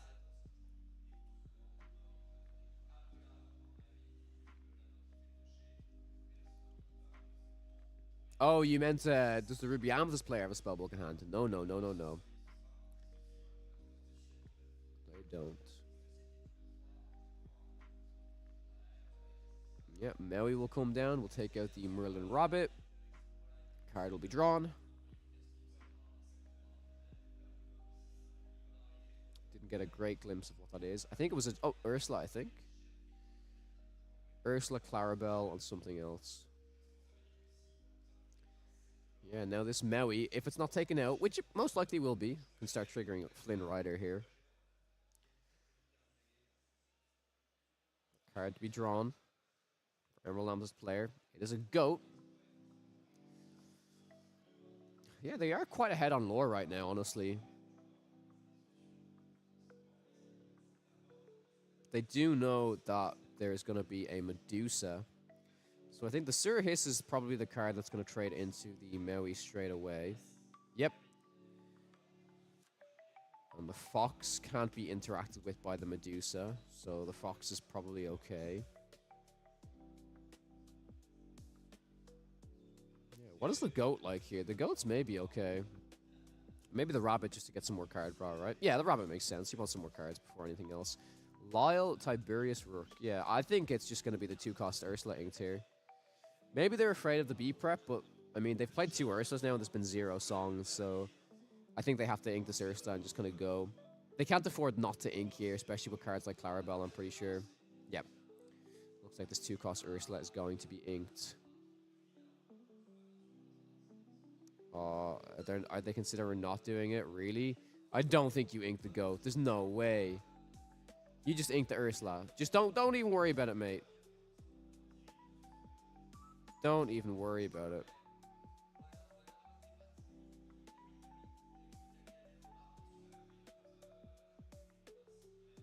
Don't ink. Oh, inking the goat. I think that's a really bad decision. Another Ursula. Yeah, I think this is really bad. I think you needed that goat to really, really want to close out the game. Goat is also very hard to interact with for the Ruby Amethyst player side.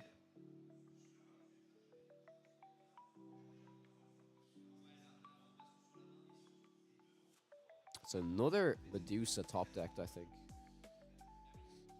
Medusa can at least interact with the Merlin Rabbit to clear it off.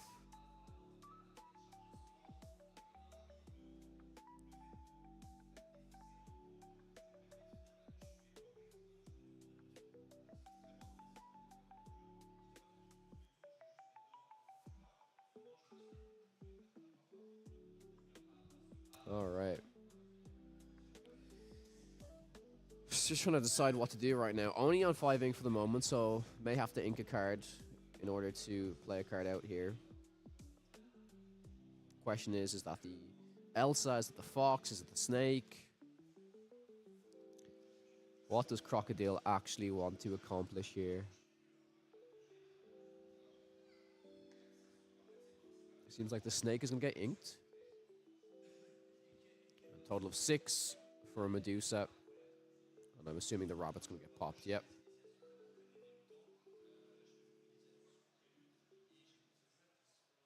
So Friends on the other side has been picked up. Yeah, I truly believe, you know, not inking that Ursula, inking the goat might be a mistake, but maybe not. It's also very difficult, right? If they top deck the B prep in that time, then you just, you know, if they top deck the B prep, then you snipe it out of the hand. So yeah, we're looking at a Clarabelle, a Lyle, and a Friends on the other side. They drew an extra card from what? What did they just draw an extra card from? For turn, was it? Ah, they drew an extra card for turn, right? Yeah. Because they drew the card from Rabbit. Yeah. Makes sense. Very, very difficult indeed.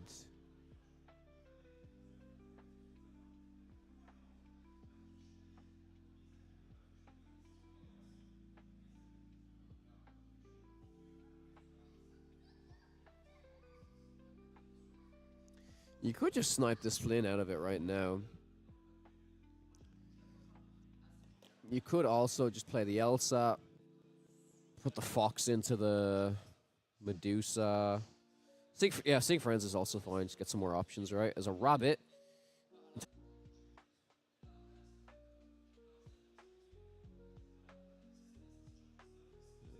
crab.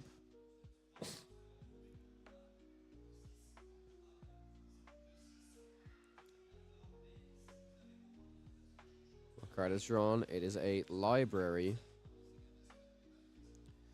So another Medusa. Be quite good. Didn't opt to even quest with those Ursula cards, which is interesting. Especially if a B prep was top decked here, I feel like you really wanted to quest with the Ursulas. But I guess it's just unlikely. So I think the Ruby Amethyst player is just going to take things slow right now. Go for a Fox, bounce the Rabbit. Draw a card. Another Elsa. Ink and then play a Rabbit again, yeah. Seems pretty good.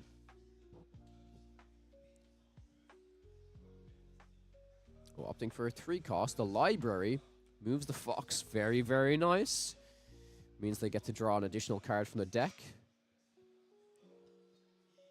And then the Medusa will most likely just quest for 1.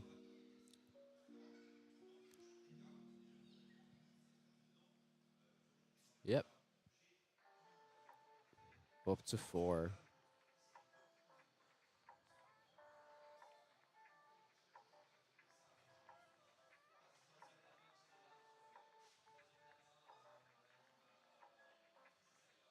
All right.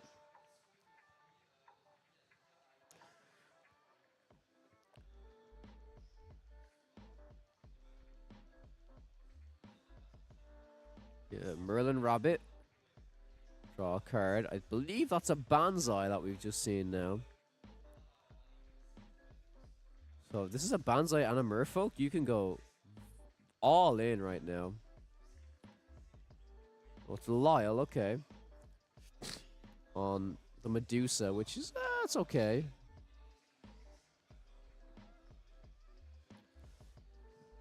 Excuse me. Just quest with the Elsa, still no quest with the Ursulas? Really? You've got a quest with them at this stage. What if there's just a B prep right now?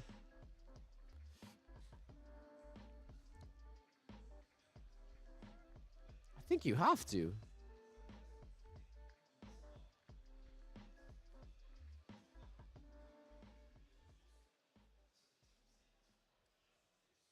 Are they holding one Ursula in case there's a top deck of another one? Interesting. They're on 10. Yeah. Okay.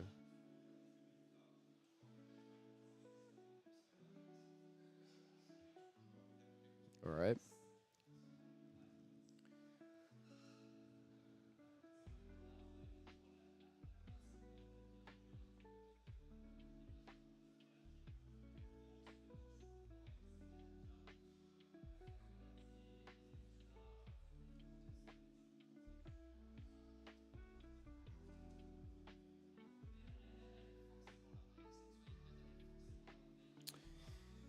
Very difficult decision here for the Ruby Amethyst player.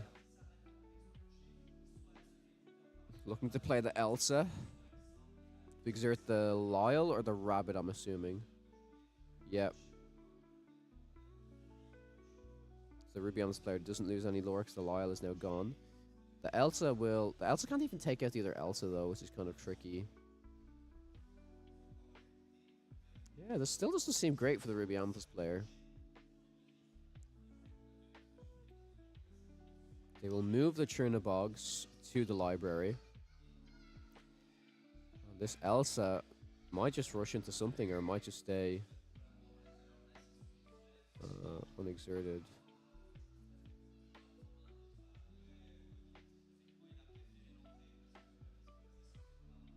We'll move Medusa, and Elsa will just hit for 2.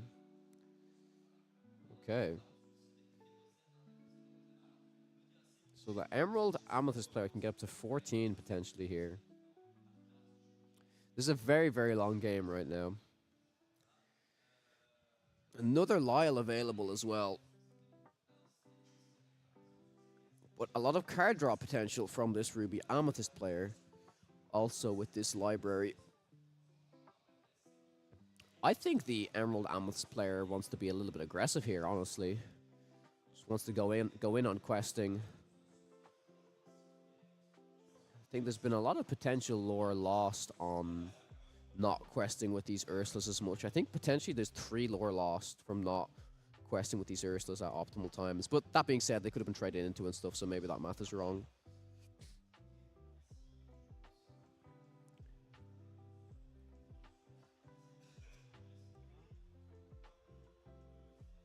So there's a Lyle, a Merfolk, a Clarabelle, and a Banzai in the hand of Blade right now. Maybe they're a little bit scared of the B prep. But obviously, I mean, we know if he quests with Ursula. Is there something bad if he quests with Ursula, maybe? Lyle to give something reckless. You just give Churnabogs reckless. Yeah, that makes sense. Quest, up to 14. Oh, still leaves 1 unexerted in case he gets the top deck of the Ursula, right? I'm guessing.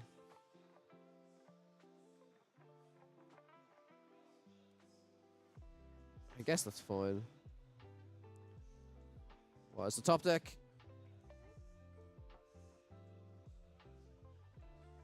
Let's have a look.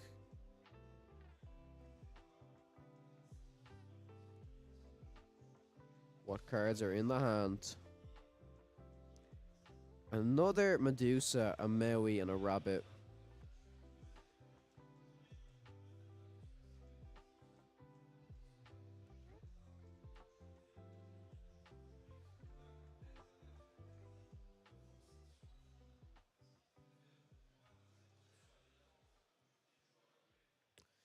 Medusa to take out the Lyle.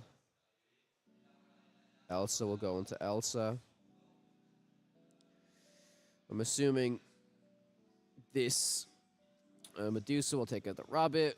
Get to draw a card. Yeah, this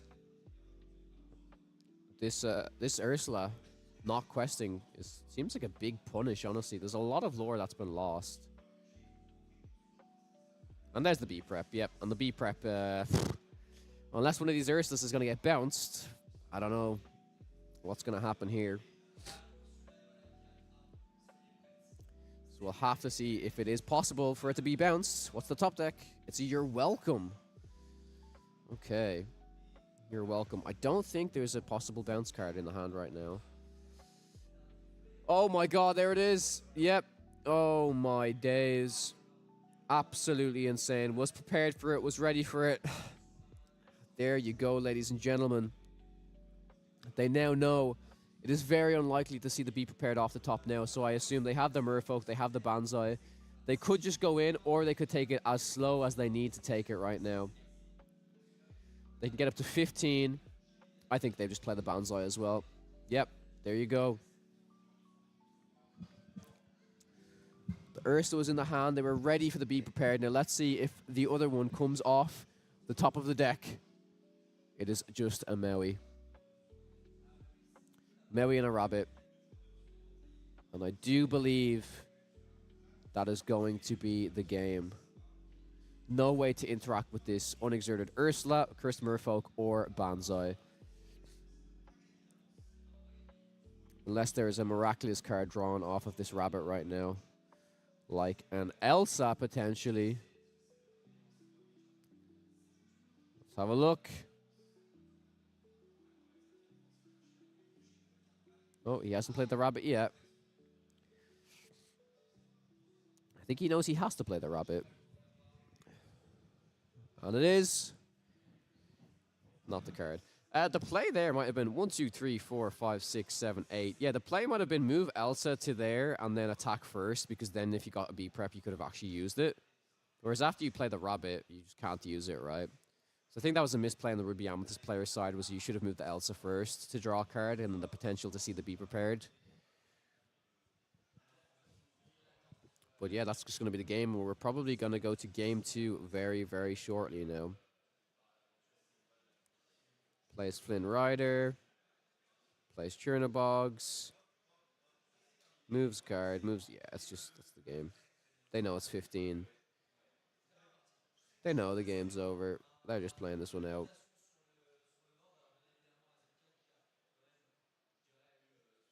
Draw.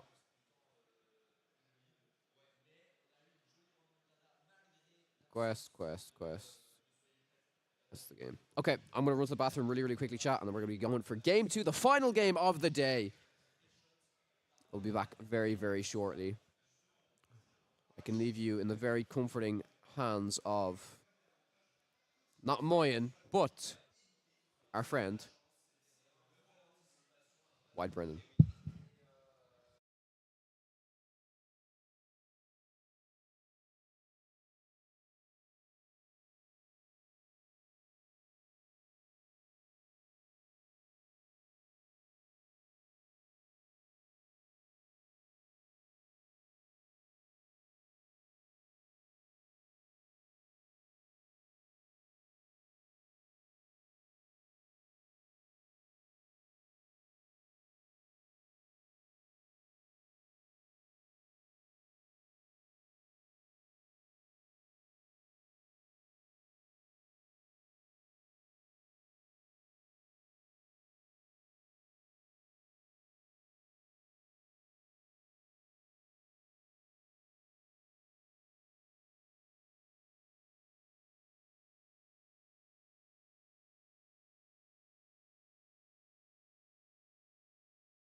All right, here we go. We're back. Back into the game. Haven't missed too much. We can see that the Ruby Amethyst player went first this time. Chernobog's on the board. Looking to quest. Possibly banish. Banish for the draw. Rafiki on the Emerald Amethyst player side.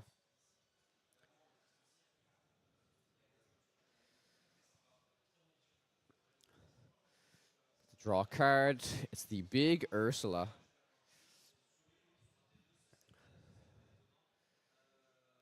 The Pegasus is after coming down. Pegasus, very, very interesting. That's another way to interact with Elsa, at least. Besides that, I don't think there's many evasive cards that this deck really cares about too much. It's going to be the 2-drop Ursula, I'm assuming. Yep, I can see it in the hand. Or the possible Banzai. Banzai coming down. Seems pretty good to me. This Pegasus should be able to clean up the Banzai pretty easily, though.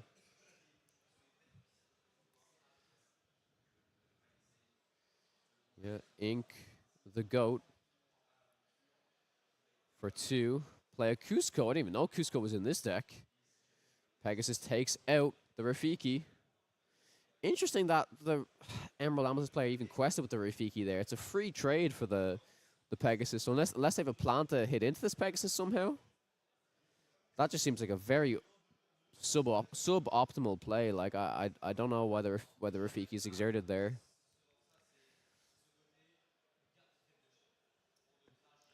I guess we like a turn I wouldn't mind here is if you see a snake to bounce the Banzai. Yeah, that's pretty good.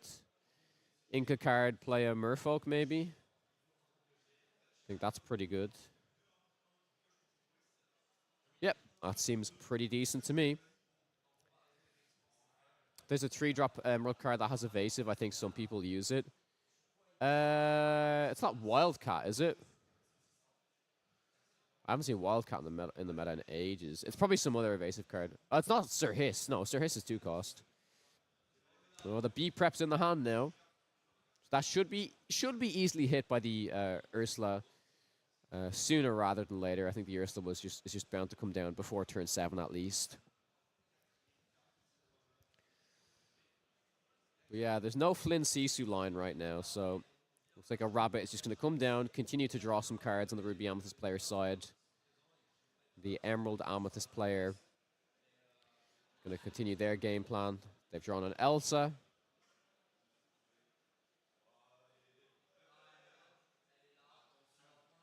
They do have the Lyle Tiberius Rook, the Banzai, the 2-drop Ursula. I would like to see 2-drop Ursula plus Banzai right now, but maybe that is an incorrect play on my part.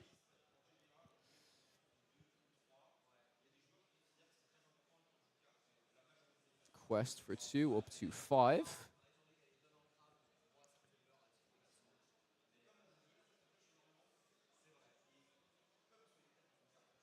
Yeah, the Rabbit just to draw a card seems good to me. Oh yes, this seems really nice.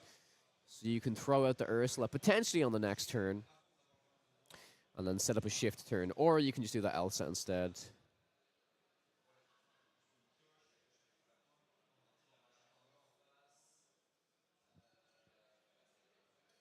All right.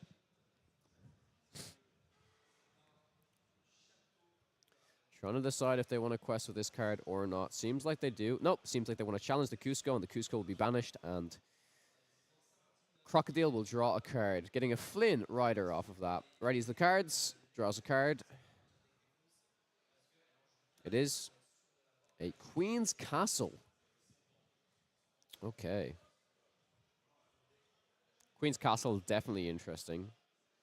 Don't think it's exactly what he wants at the moment, hence why he's inking it. 5, we're going to see the Elsa to exhaust the Rabbit. This is a very nice job here, being able to clean up a lot of stuff. The Elsa will take out the Mim. Pegasus will take out the Rabbit.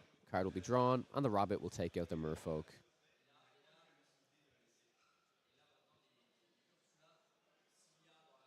Must have to discard a card now. the B prep. Yep, trying to let's not let the Ursula get the value out of that B prep discard. So I think that's a fair card to choose, honestly. Passing the turn back over now. They do have an Elsa of their own, which they might opt to play. I don't think it's the worst play.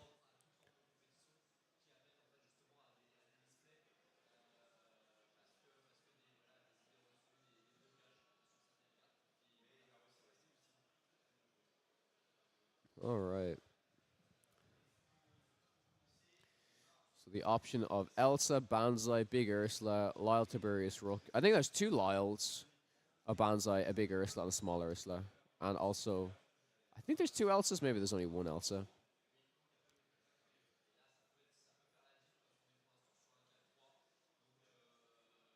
I think you can ink the small Ursula at the moment, but this ACK Blade seems to really, really, really enjoy the Ursulas. So, I mean, it really did work in their favor in the last game, to be honest. So maybe they're fine with just inking this big Ursula. It seems like they are, and I think it's probably just going to be the Elsa. It is not. It's going to be Lyle. It's very interesting. Lyle and Ursula. Yep, and there's no songs. Hence why he discarded the Be Prepared. Yep.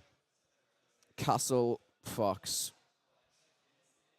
Now there's the potential to bounce this Elsa back to hand. Also bounce the Rabbit back to hand. Probably going to be bouncing the Rabbit more so than the Elsa to continue that card draw moving forward into the game.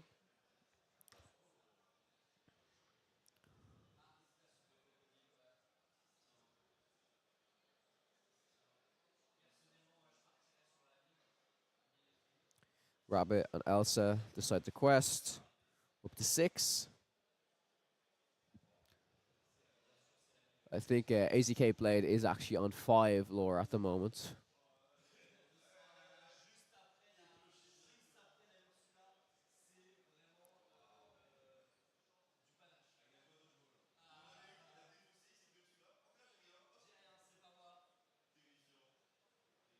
Three for the Fox. Bounces the Rabbit back, draws an additional card, and there's the B prep. The Ursula he was holding for so long, that B prep's most likely going to be utilized very well right now. And the Queen's Castle will go to the Inkwell. Turn will be passed. So all of the key cards to prevent the B prep have been played, and the B prep was drawn in the process. So that's very, very unfortunate indeed.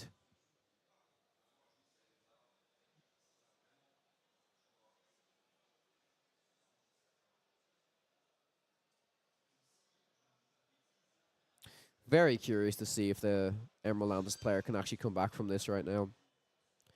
I think the hand of the Ruby Amethyst player is a B prep and 2 Merlin Rabbits, which with that card draw power is just kind of crazy. Oh.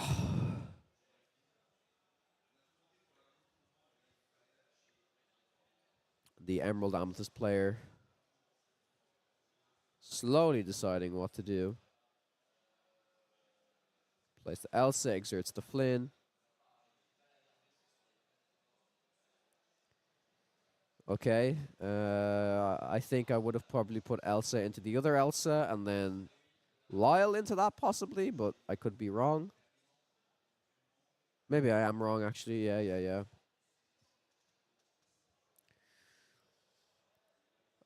A Madam Mim snake picked up, so we're probably going to see a Rabbit.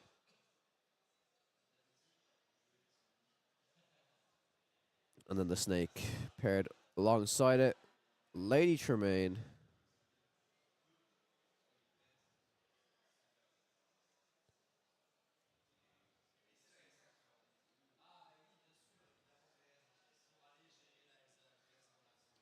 Yep. There's the Elsa.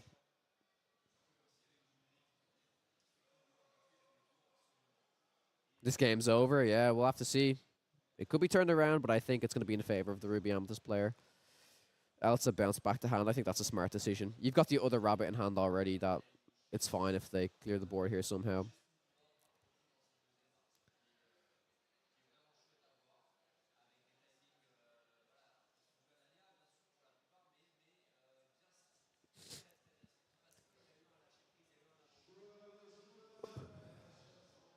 It's interesting to remember, though, that when the Be Prepared comes down, if the Lyle is still present on the board, it will mean that Lyle sees all of the triggers, and lore will be lost by Crocodile here.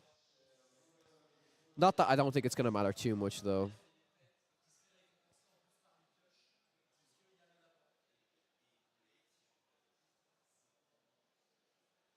Do they not choose a Lyle target? I didn't see a Lyle target. I could be wrong, though. There's a cheeky Be Prepared. But again, yeah, like I said, you do a Be Prepared on this board, and they go all the way down to 0 lore.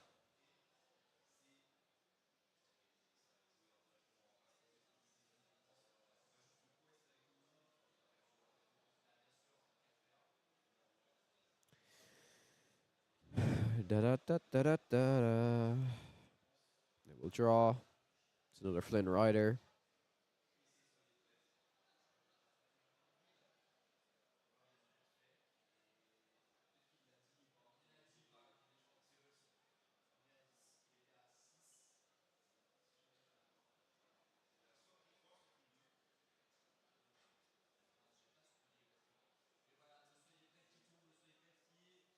They didn't quest with the...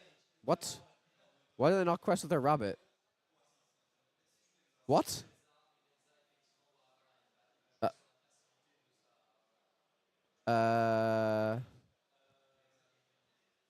Did you guys miss that? Did I miss that?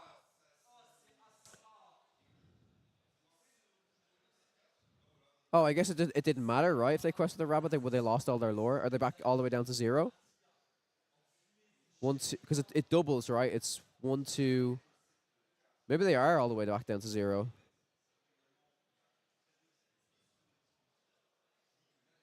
I can't even read what it says. I think they're on 2? So maybe questing did matter. That's a weird one. Oh, I had Reckless. I didn't see which was chosen with Reckless. Sure.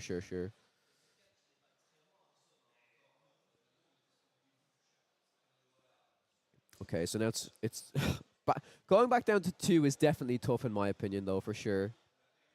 Definitely tough.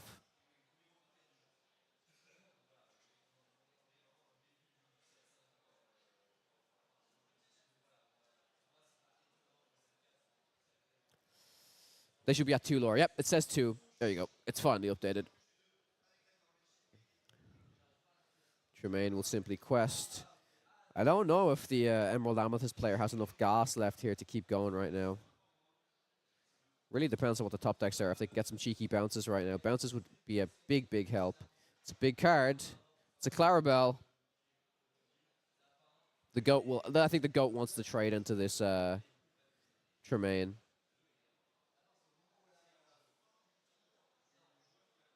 They don't quest, they don't do anything. Okay. Draw a card.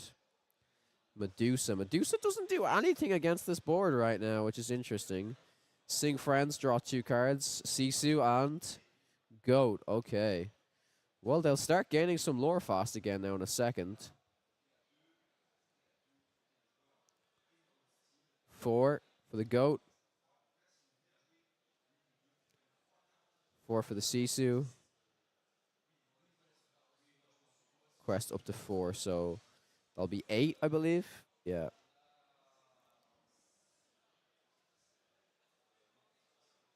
So a lot of characters on the Ruby Amethyst players board right now. A lot of characters.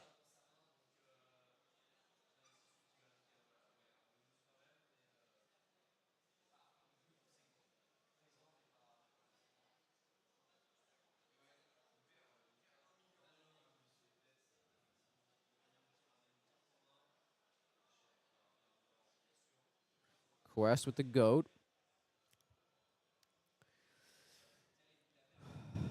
What happens now? Is there a bounce card? I think, yeah, there's a Fox. There's a Fox. Fox can help this. That's good. Fox will bounce the Goat. We'll get a lore. Up to 9. Then probably I'd say play the rabbit out here, I think. Well, I guess with the Clarabelle, you don't have to. You just you play the Goat and get more cards off the Clarabelle, right?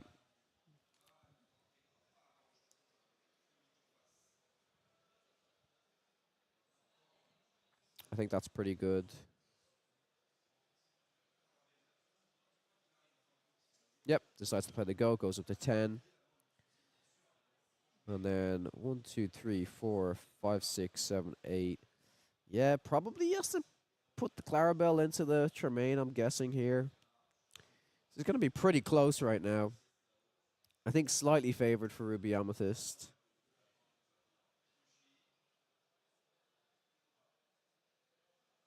Just checking how many bounces are on the board, etc.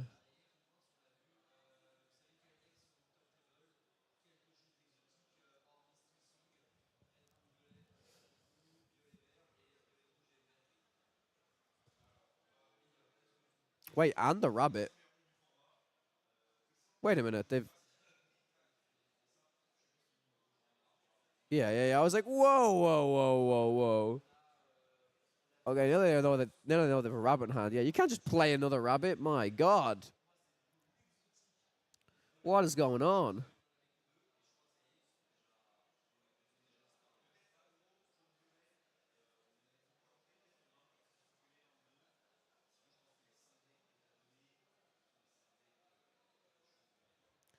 Is this going to be a quest with the Clarabelle is my question.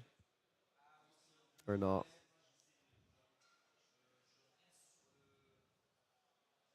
That's going to be the question. Pass? Not even a quest? Oh my God. I don't know if that's the way.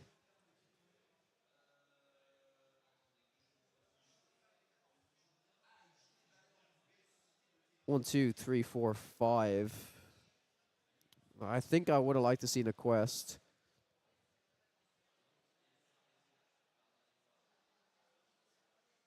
Did they also not draw from the Clarabelle? Did they forget to draw from the Clarabelle? Or am I missing something? There's only 2 cards in their hand, right?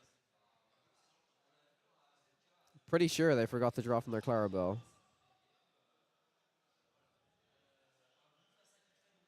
Okay, it's just a 6 cost.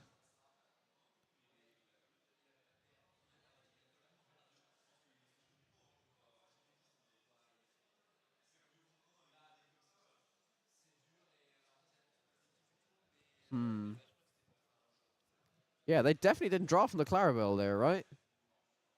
Or how many cards is in their hand? Maybe I'm wrong. I can't tell from the way he's holding.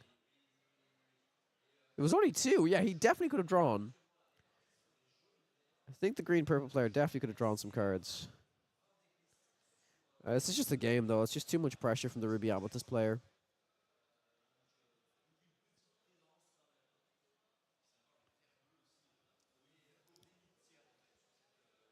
Yeah, very strange that they didn't draw for the Clarabelle. They've let this Lady Tremaine quest for so much as well.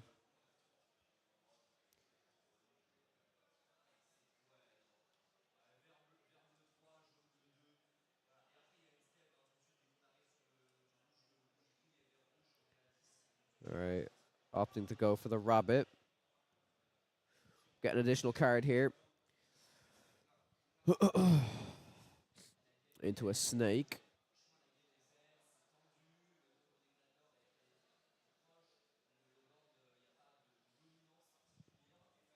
Ink a goat, okay. To play a goat. 1, 2, 3, 4, 5. Can get up to 18 on the left player's side. This Clarabelle has to quest, right? Well, this other goat is inked now. I mean, I think it does just quest. 14, 15, 16, bounce play, 18. Yeah, I think the green-purple player definitely could have won this game if they just quested with some of their cards a little bit more. They're way too conservative, I think, in my opinion.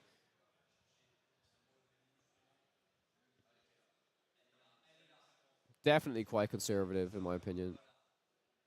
Draw friends on the other side. That's really going to help.